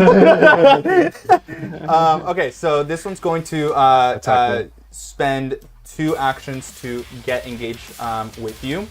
So wait, so you're saying he sucked him until he blew him, and now they're engaged. Now they're engaged. Yeah. Okay, I like this. I like where this is going. I like that they're taking it seriously. Because enemies only have 2 actions on their turn. He is just engaged with you and is nowhere close to you. He's down. He is going to try to go around. So 1, 2 to get close to Tara. They are on your back left, back right. These are going to attempt to get out. I'm going to have. We'll throw it over to Tara, actually. If you can roll me a Dread D4 against the D20, they're trying to lift up the column to escape. So she's rolling for their attempt. Mm-hmm. Okay. That is a 3 and a 12. 3 and a 12. They fail, they are crushed, and they die. Both of them. Both of them. No. Okay. And as is tradition, their bodies cease to exist. Okay. Brilliant. So there are only 2 up right now. It's a new round. Who's going first? Well, we got 1 engaged with me. Do you mind if I shoot your fiance, Samuel? Yeah, go ahead. All right, I'm gonna do that if that's all right. Do I count as far, or am I still too close to be far? Well, you're right here. You're right now considered close. You would need to back up 2 spaces in order to be far. You can close. Mm-hmm. Yeah, you can try to shoot. This is going to be using your control die against the creature's dread up a step, so it's going to be a D6. So he just a D6 versus my control. Do I still get the +4 for shooting? So it's going to be your control against step up a disadvantage, basically. So they're Dread was originally a D4. Now it's a D6 because you're close. Right. No, I just meant like, do I still get the +4 from the weapon? Yes, you still get the +4 from the weapon. Okay, cool. All right, cool. So first they get the D6, Mm-hmm. and they rolled a 1, and then I am going to do the D8 for control. I got an 8. I got a 9. Plus that is 13. Wow. Blood and guts just wash over your face. A bit of bone hitting your cheek, kind of scratching you as you kind of bleed a little bit. Brilliant work, Cebolla. That one is down. We have one still up. Yep. I will shoot that one. I missed my first shot. I have contributed nothing to the fight. Does he have line of sight on this guy? She. Sorry, she. Does she have line of sight? Morgan has line of sight. You would need to step up 1 in order to get nearby it. I only have 1 action. Can I shoot it like at long range with a disadvantage? Yeah, this is going to be step down disadvantage.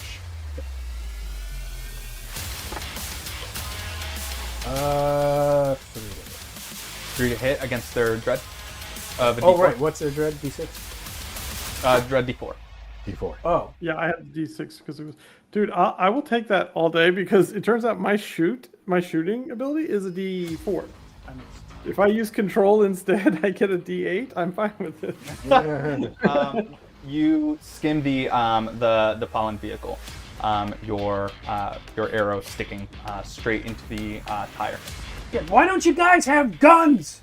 I'm a farmer. I don't know how this fucking thing works. Tara, take the shot. Do it, Tara.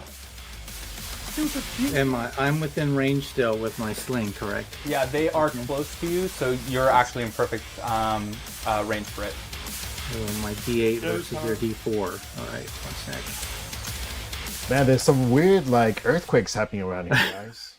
That's a 1 on the D4 and an 8 on the 8-sided. Nice. Woo!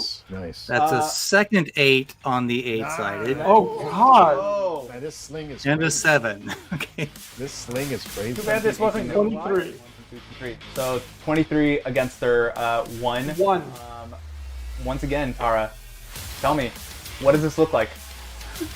It's gruesome. I don't want to get into it. I love it's it. like basically like the scene autobiography. from Scanners. Just Yep. Oh my God. Absolutely. With a caravan on fire, the bodies of these bandits on the ground. We're ending combat. What are y'all doing? I'm gonna say, got him. Yeah, Okay, you got him, mate. I look at Tara and I just throw down my rifle and I'm like, I gotta get a sling.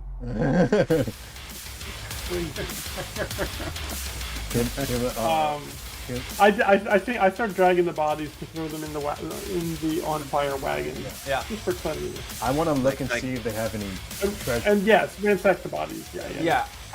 Looting the bodies. Cebollas. Sorry, Mia. What was that? I was just saying to Cibola, I just got lucky. Yeah. Hit a couple of soft skulls. That was a great shot. Let's do in a row. That's true. Cebolla, as you're dragging the bodies, you see that there are parts of their body that seem more mechanical, with grafted skin over it. If Samuel, since you're investigating the area for any specific loot, what everyone here pools together in terms of the information is these have the same logo that the caravan from the royal company had, which was 2 crossed swords.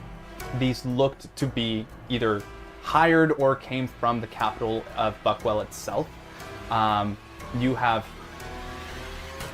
no idea what they were doing with royal cargo, or if even it was there, or I'm sorry, if they were somehow joining in with the with royalty. Who knows?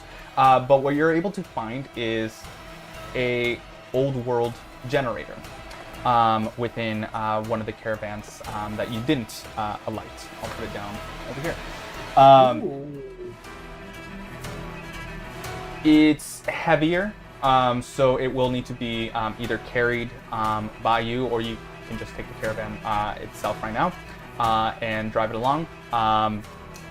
But yeah, it's an old world generator, and other loot that you find. I'm actually gonna have you roll me a d20.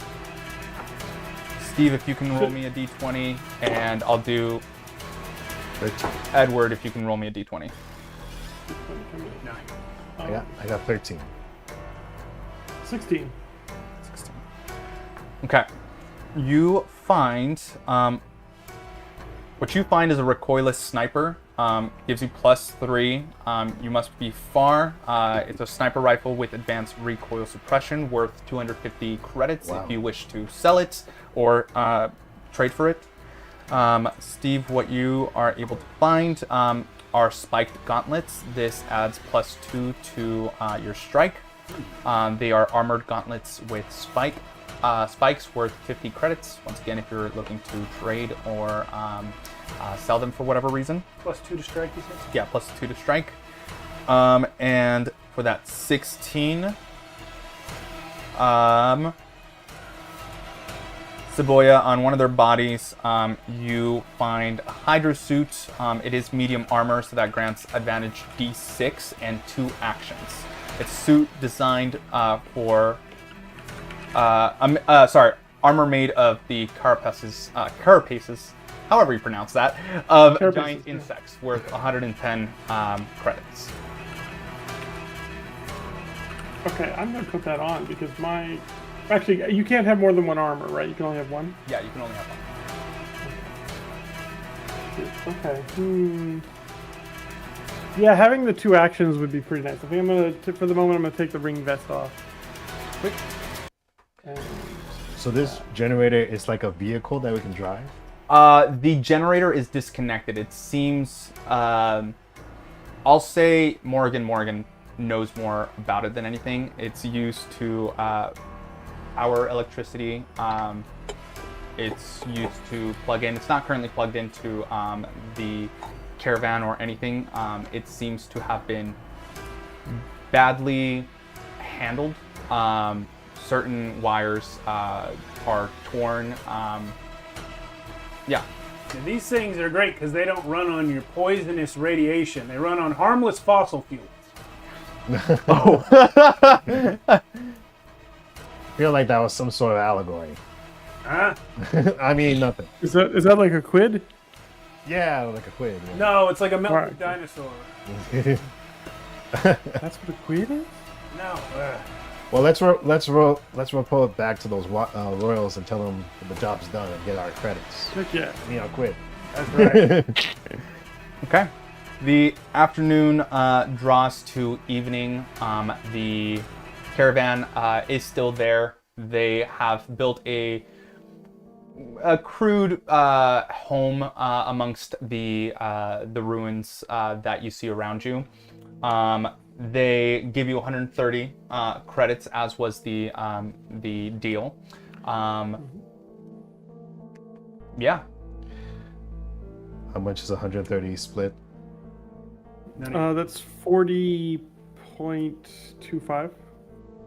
Thanks, math guy. 40.25. You split 1 in half. Quarter. A quarter. Yeah. You and I do that. Okay. Shut up, Kentucky girl. Do you tell them about the generator at all, or no? The royals? Or do we? Do we tell the royals? Do we care about that? I mean, I don't think I care that much. Yeah, I don't think there's any reason to tell them about the generator. How rare is it to find a generator? Very rare.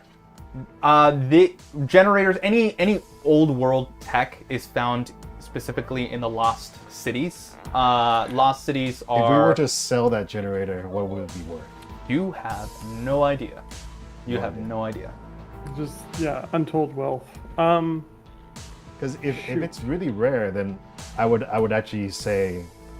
Let's take one of these carts and keep the generator. Yeah, if it was really rare, I would retcon it and say we go back, tell them it's done, but then we take the generator.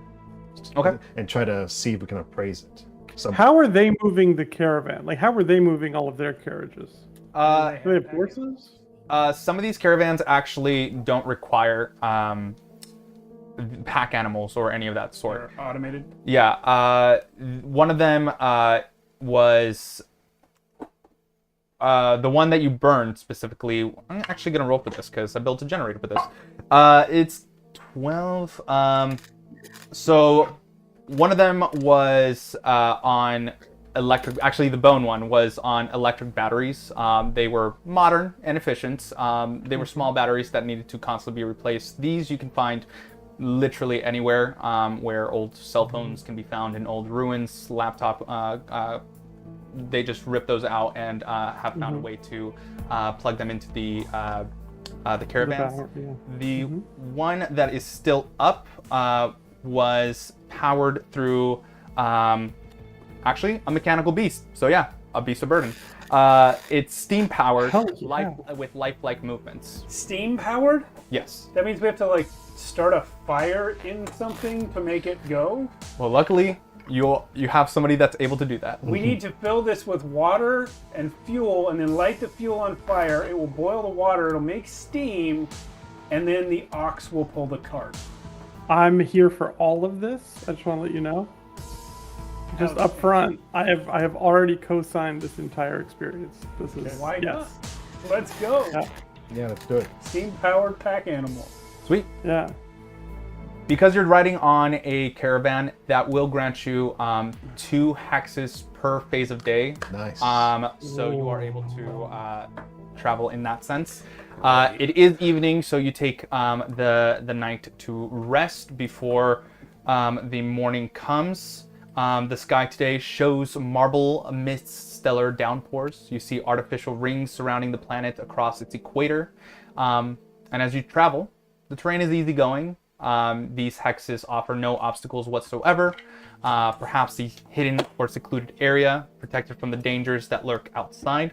While here, you can observe the vibrating roots that thrive, the area home to xenomorphic walking stones that are often seen near desecrated gas geysers. You had a question? Yeah, it's getting close to break time. I was wondering if that was a good time for it. Yeah, absolutely. This is a beautiful time for a break. All right. Thank you, Max, for running this one. We'll be back in about 10 minutes, everybody. Just going to take a little break for human needs, and we'll return to finish this one out. Thank you for watching. Yeah, we'll be right back. Oh, yeah. Hi, I'm Joshua. Hi, I'm Mia. Hey, this is Jason and Strellock. Well, hello and welcome. I'm DM Scotty. Hello, I'm Frank, creator of Hypertellurians, together with lots of great artists. Hey everybody, this is Hankerin Fernale. And am I saying hello? What is up? John Parsons here, aka Johnny Law, representing OSR Plus. Oh, hi, I'm Karl. Hey, I'm Patty. I'm Cindy. Hi, I'm Daniel Quinn, the creator of Advanced Old School Revival. Hi, I'm Edward. Hey there, I'm Alan. Hi, this is Yuri. Hi, I'm Max. I'm the creator of Beyond. Hi, I'm Sarah. Hey, I'm Matt. I am Death. And welcome to ArchoniaFest 2024. Check out my game of ECD6. Whoa, everyone. 50th episode. Episode 100 of Tales from the Backlog. It's been enjoying it. I have always been a huge fan. Look forward. Death in Space. So excited that I got myself. Enough of what Steve is saying. To Shadows of Archonia 2, our weekly World Without Limits. Hey.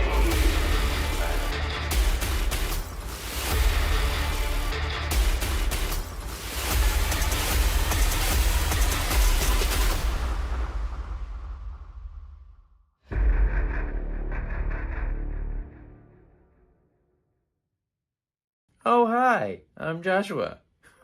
Welcome to ArchoniaFest 2024. No way, man. Heed well, listeners, for this world is darkness and pain.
Well, hello and welcome. I'm DM Scotty, one of the game masters here at ArchoniaFest 2024. So check out my game of EZD6.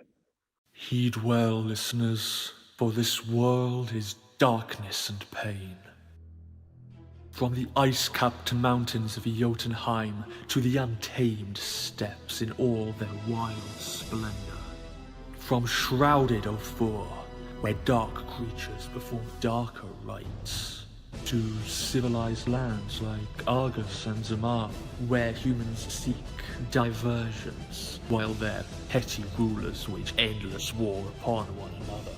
The Stygian blackness of night encroaches from all sides, but some there are who stand against it. For revenge, for power, for bloodlust, or for principle. They bring their steel against this world. Throk of the wild barbarians, Arven of the Shadar Kai, Daro the Faceless One, and Raylan, the Promised One, Herald of Zalios. Against all they survey, these four will prevail.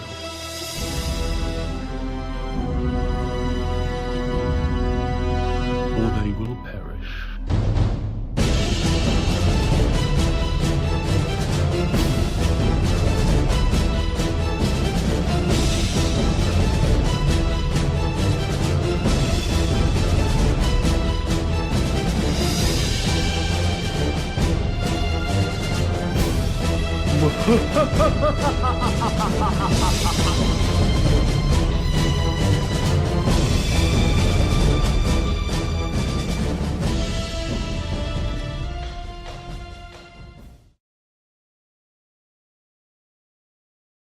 What is up? John Parsons here, aka Johnny Law, representing OSR Plus for ArchoniaFest 2024, and I couldn't be more psyched.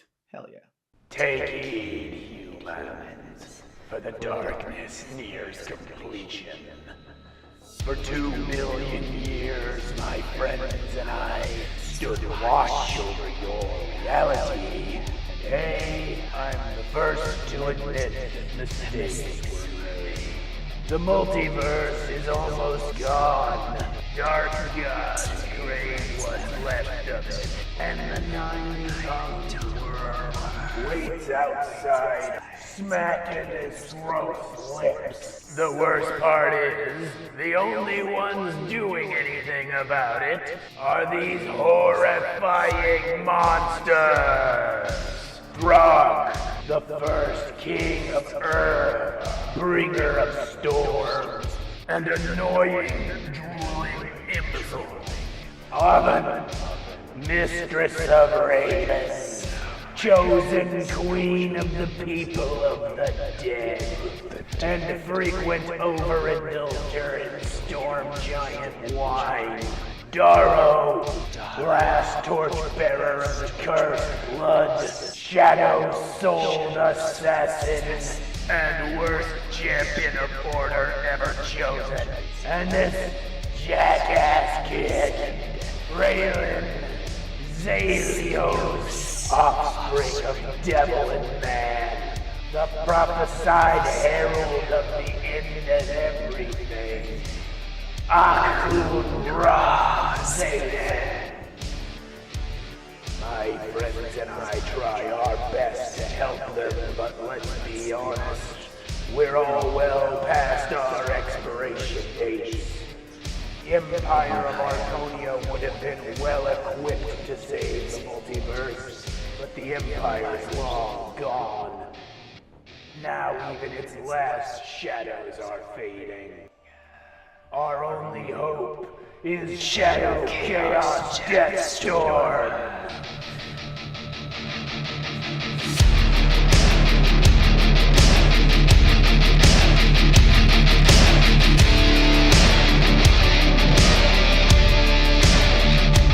I'm not gonna say we're completely linked, but I will say, nice knowing you.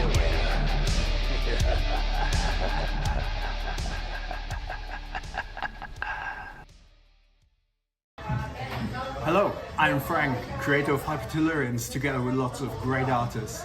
Welcome to ArchoniaFest 2024. Midlight City. One of the last Ultra cities. A sprawling metropolis standing alone against a backdrop of utter devastation. Nestled at the foot of a volatile volcano or a silhouette of smoky neon. The damned days are etched deep into Midlight's memory when the city fell into chaos following the Great Eruption. Political subterfuge and corporate greed led to complete... Welcome back. We're back. Welcome back. Where we left off was in the ruins of a now desecrated battlefield. At the entrance of a ruin, we see a burned down caravan made of bone and sinew and hide with burned bodies on top of it. We see Tara, Morgan, Cebolla, and Samuel Lopez all gathered around. The dawn has broken. Y'all are setting out. So, where you are, sure, I'll say this. There is a hill that you can overlook the surrounding area. Surrounding area, there are no specific landmarks, but you do see that above, north and northwest are the huge lake that cuts through a portion of the province. Down below, from where you are at, are the areas that you came from. You are about a couple of phases away from the King's Road if you want to return there or figure out where you're going next. Can we still have the carts or no? Or they only work on the road? You have the cart right now. Yeah, they work here. The King's Road is mostly for interacting with any trade. So the random events that I'm rolling whenever you're going into a new hex, I roll, there's a possibility to encounter trade caravans. Sorry, where are we located right now? You are located at 903. 903, right there. Yeah. If we look across the lake, can we see Buckwell? You cannot see Buckwell from where you're at. Too far? Yeah. That means past the horizon. Yeah. How hard would it be to make shift a boat out of what we have now? Well, we have a cart and a generator and a steam ox. Yeah. Yeah. How tough would it be to make a boat out of all this? You do not have the skills. I'm gonna roll a magic check. Or like, isn't the Earth flat? Why can we not see the other side? No, it's not flat. Come on. I thought it was flat too. No, I've been telling you guys. How is this? Simon Dan says it's not flat. It's the worst of the worst that made it out.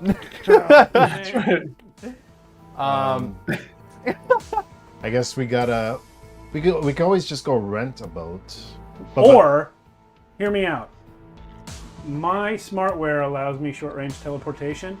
I could just repeatedly bamf up and out until I'm across, and fuck you guys. There's no way you would make it all the way across the ocean. There's no limit on how many times I can use it. I could just keep going. I know, but wouldn't each time be more and more difficult? It's once. No such rule. It's once per scene. Doesn't say that. Items are once per scene. Hey, Steve. Which Steve. I'm saying this. I'm saying this. Steve, he's God. Just don't piss off God. He's God. I'm saying this because I'm agreeing with you. You can do this unlimited times. The cat is agreeing with me. His new scene. As long as it's a new scene. That's great. Pookie says, "Yep." Bamf. We'll cut back to them for a bit, and then I'll bamf again. Beautiful. You want to do a montage, is what you want. But you won't be able. No. But you won't be able to ban us. No. That's why I said the fuck you guys part. Yeah. You're really supposed to say that after you've already started to get away. You don't want to say it before you leave. We might still hit you. You guys see me just suddenly 40 feet out doing double deuces. Are all guys in the future like this? I'm from the past. You're in the future. No, I don't have another idea. I want to try to get appraisal on this generator. Yeah. The closest settlement that you know of is south of you at 806. There is the Queen's Route connecting that settlement. So it's mostly a dock land or dock settlement. So if you're looking, or port settlement. So if you're looking to get a boat from there, you can do that, and you'd be sailing the last sea upwards towards Buckwell. But that is south of you. But isn't that route, like, are there some kind of canal or something? Like, how's it cutting through the land? Yeah, what's doing that? That's the Queen's Route. So right. So like, what does that mean when you're in a boat and it's against the land? Like, it means you get out of the boat and take land travel, right? Oh, there would be a river that cuts. Oh, okay. I got you. Flow into. Yeah, so then we could technically Queen's Route it and then go all the way up to 405 and across. So yeah, we could do this in a boat. Yeah. Yeah, let's just do that. Yeah, let's just do that. Yeah, that sounds better. Let's take the original plan that everyone told us we should do in the first place instead of trying to capture a generator and build a boat. Yeah. Sweet. So with the caravan that you have, you are able to traverse 2 hexes per phase of day. So this is the afternoon. You go. Are you traveling 804, 805, or 904, 805? Let's do 904, 905, 806. That's what we can do, right? 905? Yeah. That's just me saying that. Is everyone okay with that? Yeah, I'm down. That's fine. That's fine. Sweet.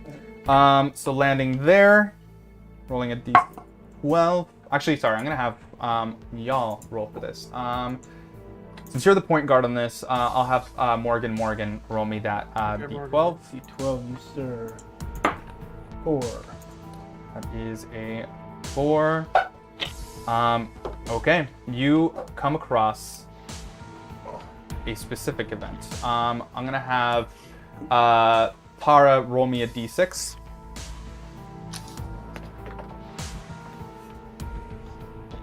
3. Thank you.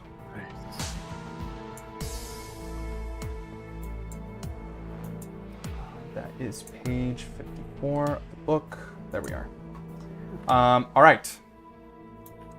You find, specifically as you're riding along, you find 9 wardens from the Order pursuing a beast. They are in your path, and they seem annoyed with you as they take a sharp left. This huge beast, 6-petal giant in form, just hurrying along before it scurries under into just burrowing into the ground. The wardens just angrily frustrated. This is something you wish to interact with, or just move on? I say move on. Yeah, I don't have I'm any definitely saying move on. huge How do you beasts in the feel, wilderness. Tara? Copy that. And then you actually arrive before the evening sets. You arrive at Glimmerstone. Glimmerstone. Sounds like a gnome village. And unfortunately, it is not. Yeah, so you come across, looking it up right here on my paper. Where do I have you? Temples. So Morgan, what kind of food you got in the past? What kind of food? Yeah. We used to grow vegetables and fruits in the ground. With your hands? No, you don't grow them with your hand. I mean, your hands are involved in the planting and in the picking, the harvesting, but you don't really grow them with your hands. The plants grow themselves. You just got to keep them watered. Yeah. Seems like you're just like landlords for plants in the past. I mean, that was basically what my job was. Yeah. What if the plants don't want to grow?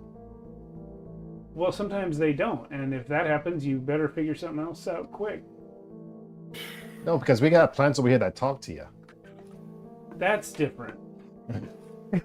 Those are what we call planimals. Yeah. We didn't have those in the past. Okay. Planimals. Yeah, as you continue to travel, you hear. No wonder they didn't talk to you. You were the landlord. Go ahead, sorry. You hear a distant bell that rings throughout this area. Afar, you see a towering fortress built from biomimetic architecture. This is a settlement, the settlement of Glimmerstone. It features vertical farms amidst perpetual twilight, the surrounding dry plateaus offering exquisite celestial confections, the flora pulsating with a mysterious light. The smell of spicy desserts billow through this area, while at the settlement, you may trade, you can seek refuge within the hold. Local lords, as you would know, hold requests from their citizens. You can appeal for the lord to let you know about a landmark or something you're interested in, or you can seek renown by offering your services. What are you doing? Generator for sale. Yeah. I wanna see if I can appraise this generator. Yeah. From a trader. Yeah. We're just walking through a major city going, look at this expensive thing we have. It's going to be up on blocks in like 15 minutes. Well, We're gonna have... I assume we have it like outside somewhere, and I'm telling somebody. Yeah, there is a merchant area that you can park your carts and set up a ramshackle of your own place to try to haggle with somebody and get it appraised. Roll me. This is going to be a spirit against a dread d6. Okay, my spirit's a d8. Are you going to be the point guard in this? That means rolling for the group, right? Yeah. My spirit is a d8. Anybody have higher than that? No, it's mine. If I switch out I get a d6 but a +3. So technically, I'm like a base 3. I could get up to 9. Yeah, you can do it. Yeah. Against. All right, so I swap into my old armor, my ring vest. Yeah. And makes you a better salesman. absolutely. Yeah, it makes you a better salesman. I'm a min maxer from way back. Yeah. And so then let's see. So spirit is going to be a d6. D6 is going to be a 3, and a 3 is a 6. Okay. So you met it, right? Yeah, that is meet and beat. Okay. Yeah, a older gentleman with gills on his neck, bluish in appearance, walks up to you, looking at the generator. You're trying to get it appraised, or are you haggling for a price? Well, first I want to see how much he thinks it's worth, and then I might haggle. Yeah, I'm gonna have. I'm actually gonna have Cebolla roll me 2d20. 2d20, you got it. Got an 18 and a 6. And a 6. 24 total. Yeah. That is 240 credits. I feel. But you said things like this are super rare usually. Correct. Right? This is what this person's telling me. I feel like it can go higher. I want to try a haggle. Yeah, like I say, I'm going to say something along the lines of, oh, when's the last time you've seen a machinery like this in this kind of shape? It's brand new. That's brilliant. Sweet. So we're actually going to be doing a haggle check. I have a roll for this that's dependent on your success, the difference of your success or negative result. So a haggle check is your spirit against a dread d8. You subtract that difference and tell me what you get, and I'll tell you your results. All right. My spirit is a d8, so it's nice. So. Yeah, I don't have anything that can add to this. So it's just going to be... So my spirit's going to be the yellow one. Cool. Whew! Did it. I got a 3 and a 2. So I beat it by 1. You beat it by 1. Sweet. So it's a positive result with a difference of 1. The merchant nods huffy-like and agrees to a deal. How much are you going to sell it for? I can just name a price? Within reason. Within reason. This guy tells you that the base one is 240. I'm going to say at least double. At least double? Yeah. Okay. Because I have a million things going on in my head. They will offer 480 credits. Hell yeah. I'll agreeing take that. To the deal. I'll take that. That's pretty good. 480? Cool. Mm-hmm. I say, you made a fine deal today, sir. He just nods, carrying this huge generator and props it into this 9-legged donkey that they have. Okay. So... Yeah, I love how everyone's acting like that's just totally fine. There's a spider donkey with an extra leg just walking on the street. Y'all are just like, yeah, spider donkey. Hands, and he's the avatar. Yeah, that's true. Yeah, fair point. Yeah, how many legs did... So everyone get an extra 120 quid. Stop saying quid. Yeah. I'm gonna have Tara roll me a body listen check. This is against a Dread D6. Ooh, so 6v6. Okay. Oh, I see. 6 on my yellow die. That's good for me. And another 6. Sheesh. And a 5. Yeah. Versus a 3. 17 versus a 3. You hear two people speaking in hushed tones near this this domed building. They have these like magnetic pieces over their face. You hear them one say, "Lord Tyler says that it was stolen, no doubt by the Grinick brothers. What are we to do?"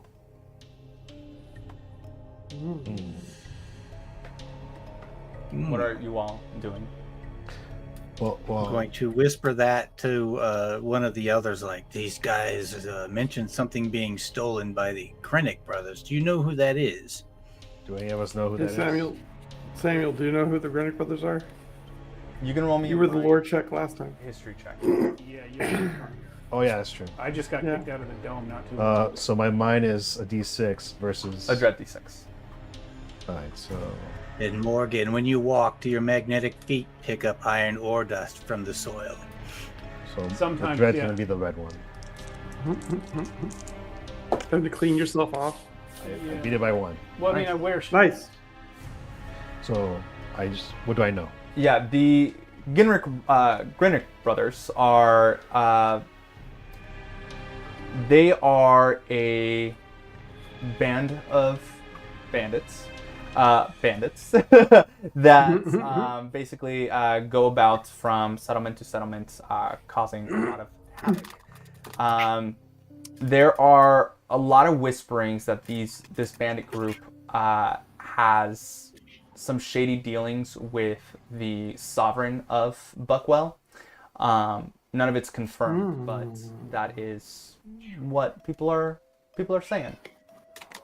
I relay that to the group and say, you think this is worth checking out, or do we want to get on this boat? I mean, think about I think we should get on the boat, but think about this. 1, they had a bunch of royal stuff. We don't know how they got it, right? That was sus. 2, because he remembers the Grenick brothers, is it possible, like, whatever he would have remembered, he can put together to be like, wait, he'll be able to know, like, were those guys the Grenick brothers, basically? Like, if he has remembered enough about them that he can tell us something. Can I put that together? Would he, but I'm not necessarily saying he'd recognize them on sight, but, like, would he have seen something that maybe would have... Yeah, I mean, you can probably draw together that based on all the things that have been happening within the last couple days. That the people that you encountered in that ruin were the Ginrick brothers. They had they had stolen a generator from somewhere, probably one of the settlements, and either were taking it back to the capital to sell it for a high sum, or were taking it to the capital for some other reason. Yeah, we'll beat him to it. They might have been selling it to the king. This is going to be super interesting. I say yes. I vote for the boat. All right, I vote for the boat too. But it's the same generator that you just sold. Yeah. Yes, no, I'm aware. Yeah, the old man still walking away. With his spider donkey. Let's just leave. Yeah, let's just leave. Yeah. Sweet. Yeah. Are you okay with that, Tara? We need to get out of here. Yeah, I think it's yeah, let's get out of here. I think that is better priced. Yeah, we gotta go. Yeah. So the buying a boat, this will be a skiff, will be 300 credits. Oh, jeez. That's okay. We're buying it? I thought we were renting it. If you're trying to rent it, that will be 10 credits per day. Wait, days? Are we going to be on it longer than 30 days, guys? You know what? Let's just buy this thing. Yeah, let's just buy it. Yeah. Yeah. Fair enough. Why not? We got some free money anyway. Yeah, so. I guess. This is true. So I got. I mean, we did have to murder a bunch of people, but otherwise it was free. I got 270 on my person. How much you got? Yeah, we got. If we're going to split it even, it's going to be 75 each. Let's do for that. Let's do that. Yeah, 75 each. Are you down for that? Tara? Yep, we're good. All right, let's do it then. All right. All right. So you have purchased a skiff. Can I name it? You can absolutely name it. The Wayfarer. What about Buddy McBook? Nice. The Wayfarer. Yeah, the Wayfarer. Yeah. All right, the Wayfarer. In joke for those that don't watch Shadows of Archonia 2, it's the name of the giant ship that the giant flying pirate ship that they scored. Yeah. And it's also the name of adventurers in this system. Yeah. Yeah. So that was a great connection Crossover. I did. Yes, there we go. Really just have to explain it to the audience. So the skiff is made out of ash wood and has a dragon as a figurehead. It has lightly golden crow's nest and gilded sails. The ship's crest is in hourglass. You take it, the evening comes, but you are on a skiff, which you can basically sail while sleeping. Nice. So you're entering a new phase. At sea, the weather is marked by roaring conditions under a overcast sky. The wind blows gustily amidst glassy surfaces of turquoise color. Notably, there are also bioluminescent tides that are visible. It is the night time. Y'all are sleeping, but as a new day dawns. What square are we on, or what hex are we on right now? You are just outside of 806, so you are at 906. At 906, right there. Wait. Oh, gotcha. Yep. Yeah. Mm-hmm. While you're sailing, you can basically travel 3 hexes per phase of day. Nice. So how many phases are in a day? There are 3 phases per day. It's morning, afternoon. Morning, afternoon, and night. Yeah. Okay. So 1 that would be to 907. 2. Is this skiff a powered machine? Powered by the wind. By the wind. Question: could I make this boat go faster with wind power? That is going to have to be a check. That is going to be a control versus. You've probably done this before. Yeah. So I'm gonna do a dread D8. D8. So my control. Yeah. Which is also a D8 plus my D4. Well, the D4 is advantage. Gain a D4. 2 checks. I think this D4 is supposed to add to my. It's advantage D4. Okay. Yeah. Never mind. So the dread is going to be the yellow one. Ooh, the yellow one exploded. Oh. That 4 exploded also. Oh yeah, that's true. That's a 1. So 4, 5, 6, 7, 8. No, I don't. It's been a while since I've blown. So there's a gust of wind that seems that pushes and just ruffles everybody's clothing. You are able to smell Samuel Lopez as you see him against the figurehead, the dragon's head, and just trying to like whirl up some wind. He smells pretty stinky, and y'all have been traveling, but it's made ever more evident by their failed roll. Okay. You enter between 808 and 908, and then push into 809. That is going to be the first phase of the day. Oh wow! So we're moving. Yeah. So now it is the afternoon. I'm using my my prompt generator that I created. So yeah, as you. It was a very cool prompt generator, by the way. Very cool. It was thank you. very cool. Thank you. Yeah, y'all are entering a new phase of the day. At sea, the weather is marked by rough conditions under an aurora-laden sky. The event that you encounter is a peril at sea. As you push from these the crags of 908 and 808, you see a typhoon within your hex.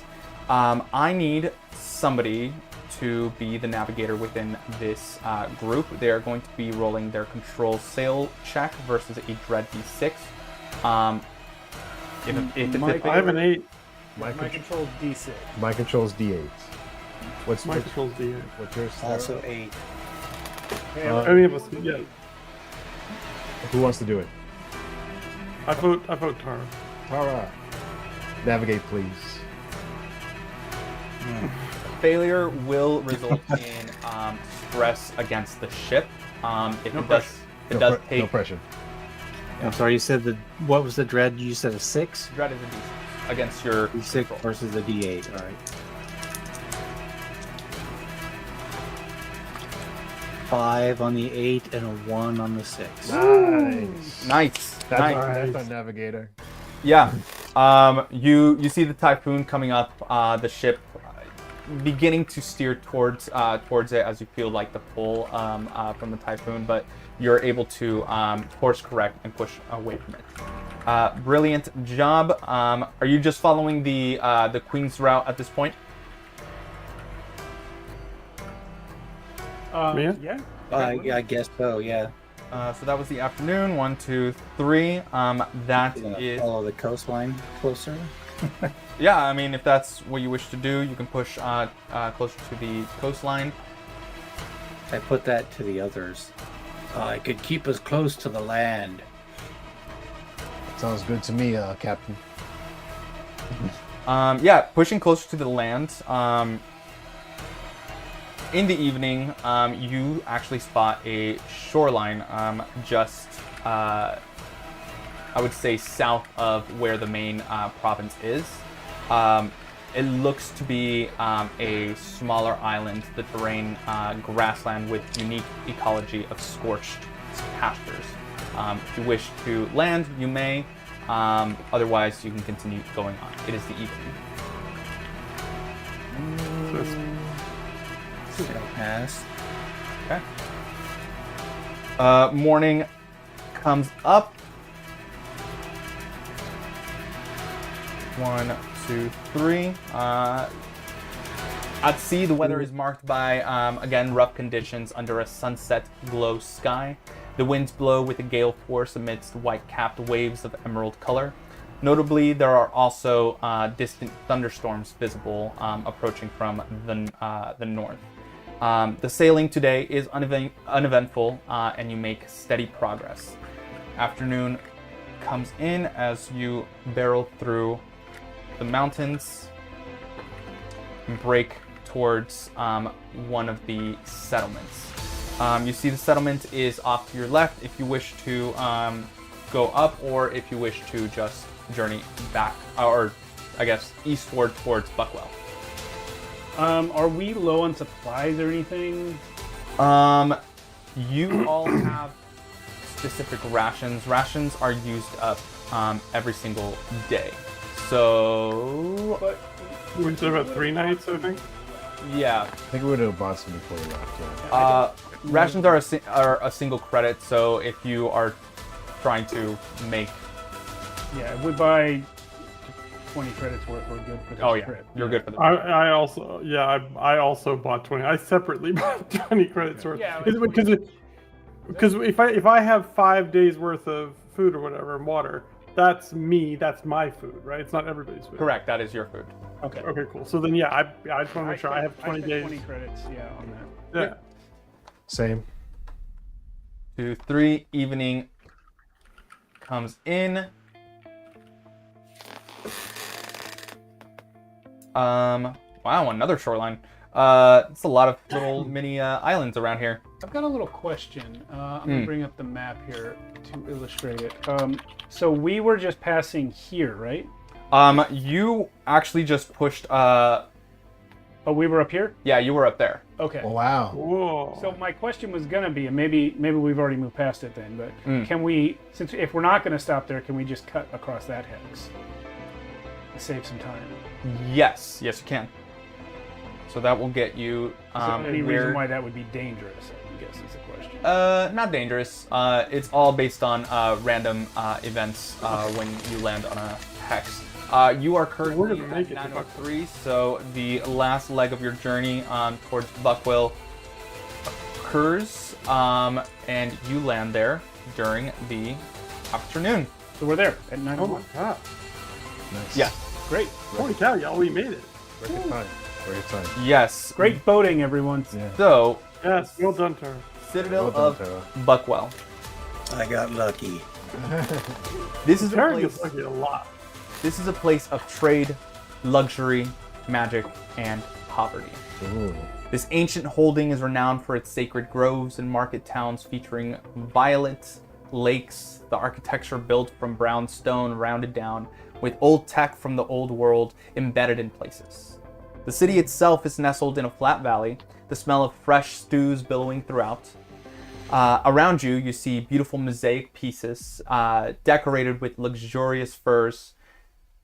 As you're coming off of the docks, I'll ask, how are you all presenting yourself as you wander through the streets of Buckwell? I don't know. I can't see myself, and I don't care. Okay. I think I can't see yourself? No, I don't have a mirror, and I haven't looked at one really since I got my spine replaced, I think. Oh. Okay, I'm getting off the boat, and the only pattern that I have for like how to present yourself is to act like one of the gang members from the Bad music video. Okay. Gang life is all I know, so there's a little bit of this. You probably got a switchblade that you're just opening and closing endlessly. Collar. A butterfly knife. It's a butterfly knife. Yeah, butterfly knife. Yeah. Collar popped up. Get it right. Occasionally spinning. That. I don't look great. Dirty, tusked, weird hair. Just look like you dragged me in from the forest, kicking and screaming. Samuel's trying to look great, but he's surrounded by these guys. Yeah.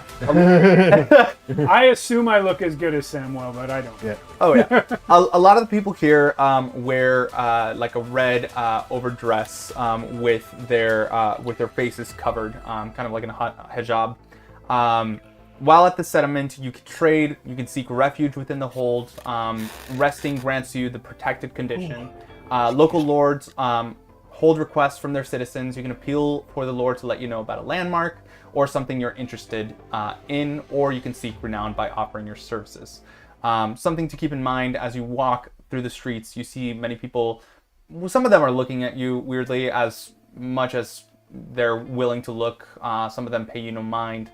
Some of them are whispering, specifically looking at Morgan. You hear the word Domehead being used a lot. These are people from the Dome that have come to the Blighted Lands when the Dome fell.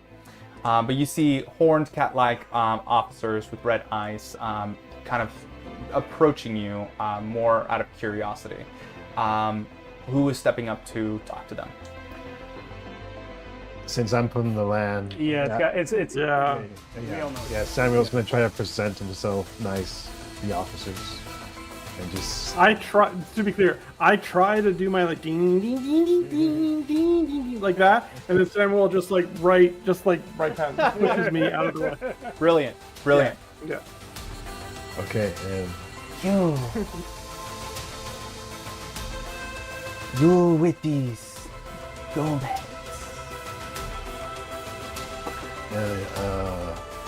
Yeah, they're my companions. They saved my life. I'm not a dome head.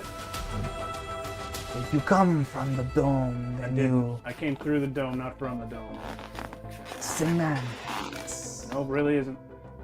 Not from there. Morgan, please. Morgan. Morgan times 2. Morgan's Dome heads. Come to Buckwall to store up trouble. Are you one of these? No trouble. We Do I look like I want to start trouble? You look like fool, is what you look like. That's a fair cop. I'd also just like to point out, you said bad, but you keep humming "Beat It." Yeah, I meant beat it. No. We only here to make trade, just like everyone else. The merchant stalls over there. The Red Guards will keep an eye on all. And they drift away from you. Oh, cool! Like they like. Yeah. They like hover away. You don't see them like physically like move, like legs moving. It's all just covered. You see their bodies just like shifting and then just kind of like floating away. Oh, they have like a hooded clothes. Yeah, kind of like a hijab. Like yeah. Okay. So we don't see what's underneath. No. Yeah. No. You think those guys are lizards or what? No, they sound No, like it's cats with horns. Cats with horns. Move like that snake guy. He's like, I say, you know what, guys? Maybe we should go get some new clothes. I haven't, I got some tattered clothing on right now. I got some money. Let's go get some new clothes. I'll tell you, I'm say, interested Morgan to hear times from 2. Waste of money. Yeah. You have nice clothes from where you're from, right? I didn't then, and I don't. Well, they had nice clothes before, but that's because they were like the vegetable landlord. Of course they get nice clothes. I was a farmhand. I didn't have subjugating the vegetables. I had a church outfit, and I didn't go to church, so I never wore it. Well, they're a vegetable landlord and a hypocrite. Well, let's. I'd like to. Maybe you might see something you like. Well, just come on. I would like some new clothes. Yeah, see Taurus. My envious nature getting the better of me, seeing all the fancy dress. I'll buy new clothes when these fall off my body. Well, they're about to fall off now. Yeah. Give it 15. While we're talking about this, I'm just talking about wanting to get clothes nice enough so that we can go talk to the king, because I want to find out what the connection was with the Grenick brothers. Yeah. Okay. Yeah. So let's get some new clothes.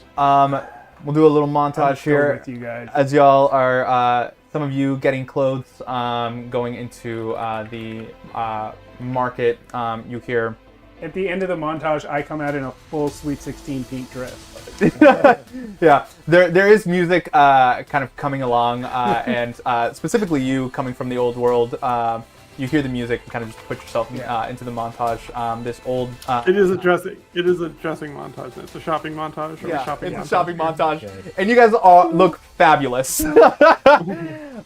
There's a old elongated man with a banjo that's kind of playing music, and seeing you guys just running across from shop to shop, just starts to play faster.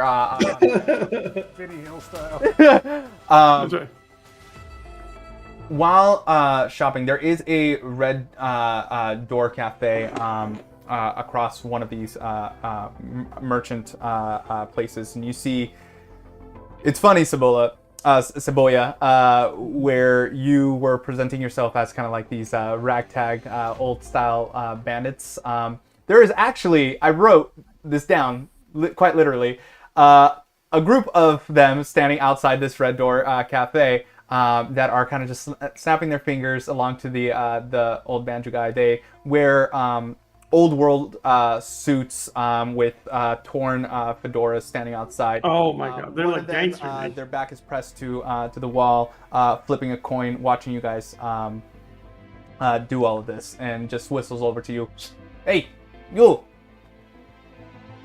Yeah, nice suit. Ah, thanks. We found this in the lost city. You I'll see you are the wayfarers, yes? Sure. Are they going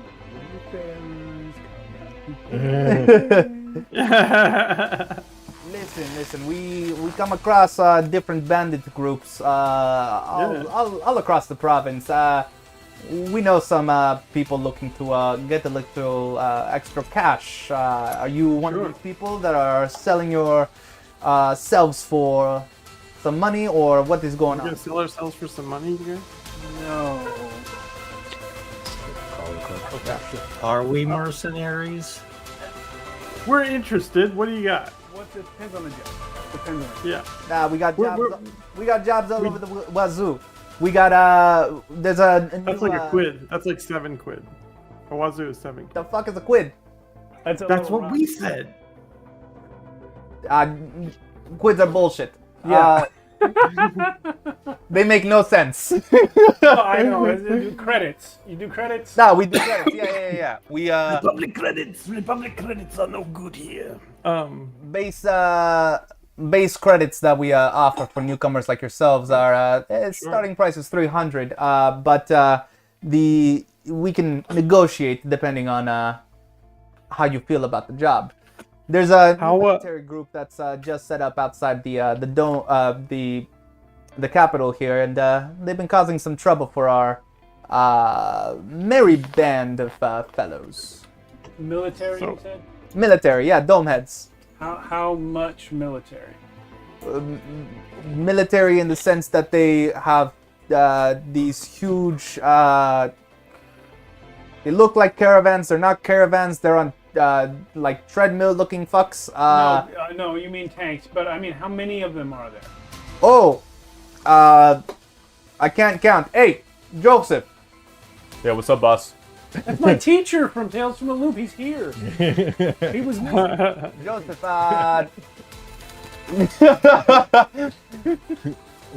you're a better counter than I am. How many are there? I don't know. Like 10, 20, 30. There's a lot of difference between 10 and 30, boss. I don't know. It's like he holds up like He's got so many fingers. He's got so many fingers. He's like I don't know. Some of them like curl under, but some of them like it's just so confusing. Is this like a job? Yes. It's like That gangster's hands are made of algebra. How much for this job? Again, 300 for newcomers like yourselves. I'm sorry. 300 for possibly 30 soldiers? Yeah, You're paying that 10 sounds credits really, ahead? That sounds really low, mate. Really low. So you're willing. Australian again, guys. So you're willing to negotiate a price. I mean, we're willing to negotiate a reasonable price. 10 credits ahead? Yeah, that's yeah, maybe 3,000 credit. We just made 75 credits ahead dealing with the Grinnick brothers. You dealt He with the said, Green Brothers? putting- Are you the reason that they're not here right now? He said, putting his foot in his mouth.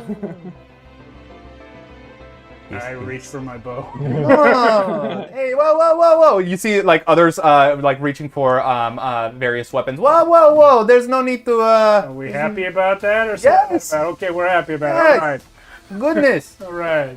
They get this. They partnered with the sovereign. No one's he cleans up his messes, of course. Like nobody believes us, but I know. I am willing to bet my life on it that they partnered up with the sovereign in order to steal old tech from all the settlements. Any settlement you go to, it looks like a fucking destroyed old town. No technology. They were on the verge of something. What do you think they were building? I don't know. Like a Mecha Godzilla or? Oh no, like lights. Lights? Yeah. Yeah. We went to the Lost World. Like we know what lights are. So you're saying there's a settlement that needs our help?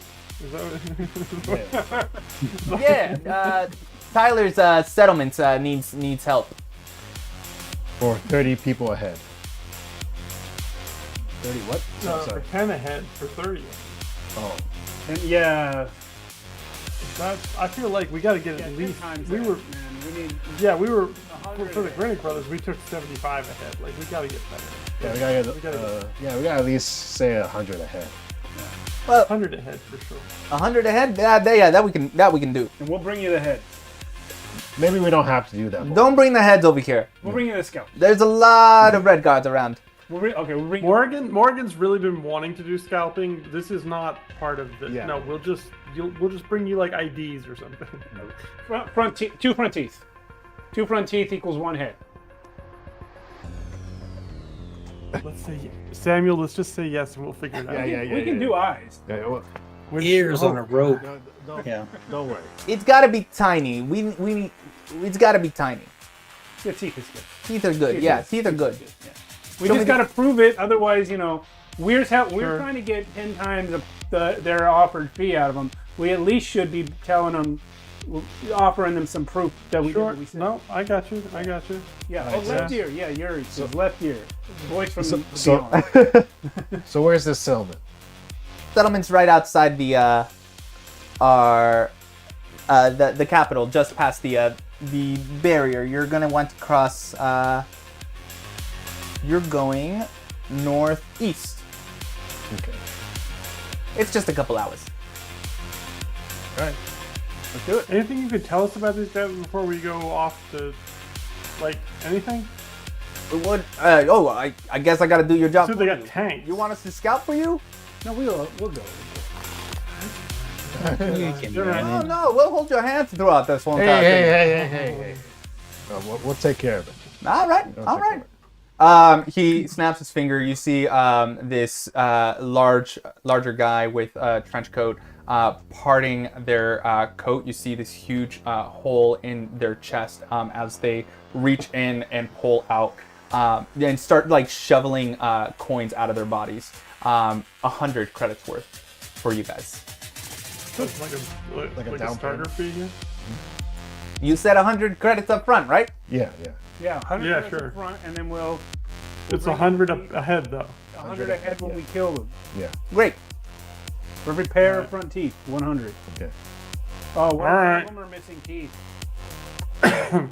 Do the ear. The ear was the right move. The ear is a good move, but some of them also might be missing ears. So this is a land of mutants, guys. We'll see. Yeah, they might, but some might have more left here. We'll see. We'll see. It's just like it. How about you just bring me like a badge or something from the military group? Yeah, that's fair. Badges are good. And Badges if are we're lucky, good. it's a convoy transporting new badges. That's the best. Okay. We're about to take this gang down through just pure like financial destruction. All right, so let's go. Yeah, let's do it. All right. Let's do it. Let's take this gang down through a hostile takeover. You said it's 30 people, right? With this, he didn't know. He said maybe 10, 20, 30. 20, 30. Yeah, it could be 3,000 for all. Quick question. Place like a settlement like this, as nice as it is, do you think there is a place to hire help, like mercenaries? Yes, actually, there are. Someone just did. Well, I want to hire one to help us. Great. We'd like the gang members. We'd like to hire you to help us. No. At $10 a piece. Pay yourself. Sweet. So there actually are. Let me pull that up. They are right here. Sweet. So because you are at the citadel of this province, you can hire basically anyone. Within. I want to hire one of those cool cat people. Okay. That is going to be a rare, actually. That is going to be uncommon, so their dread is D6, their health is 6. It is a soldier. They have balanced armor, so 2 actions and advantage D6 to their defense. They cost 6 credits per day. Oh man, that's fine. While within your company, since they are combatants, you all have advantage to your defend rolls. Nice. All right. That's amazing. Can we get 10 of them? At least 10. There's 6 a day. 6 a day. Yeah, we only need for one day. Let's just get 2. You are also not traveling a whole day away from the. That's what I mean. Like, How listen, about we it's get good. 4? One for each of us. Yeah, to one for partner each up. of us. All right, fair enough. Fair enough. Yeah, one cat for each of us. No, Yeah. mine's not a cat. Why you gotta be like that? Morgan? Samuel's is a cat, and all of us are just a little bit uncomfortable with it. What do you mean we've got to have a team of cats? Samuel's really has a thing for cats. Yeah, this is. In their backpack, they have a spear, which is +1 to their strike, as well as a shield, which is also a +1. Wow. Outstanding. So What's their strike roll? it is a dread d6. So all their stats are dread d6. Right. Okay. So we get 1 each. Yeah. All right, fair enough. Sweet. So you are traversing to the afternoon.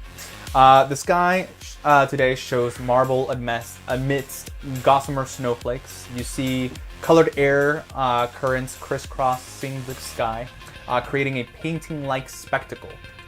As you travel, the terrain is flooded. There's a heavy downpour that crosses as you continue on your journey. The air shimmers under an alien sky, while here you can observe the resinous capsules that thrive. The area is home to warp hollow shades that are often seen near a dead pond where the water is walkable. You go to where this. It's a bar. You're as you're traversing. Is it another hex? Yeah, it's another hex. You are going to 1001. Oh, just like next one. Yeah, it's literally right there. Right outside the capital. You see the sun shining against what you would know as 3 tanks parked outside this. It looks like this smaller version of a dome, a biosphere. Similar to the one that fell, a lot smaller, housing the different guards that exist within. 2 of them are posted right outside, where another one is setting up this chain link fence, uncompleted, in the southern region of the dome.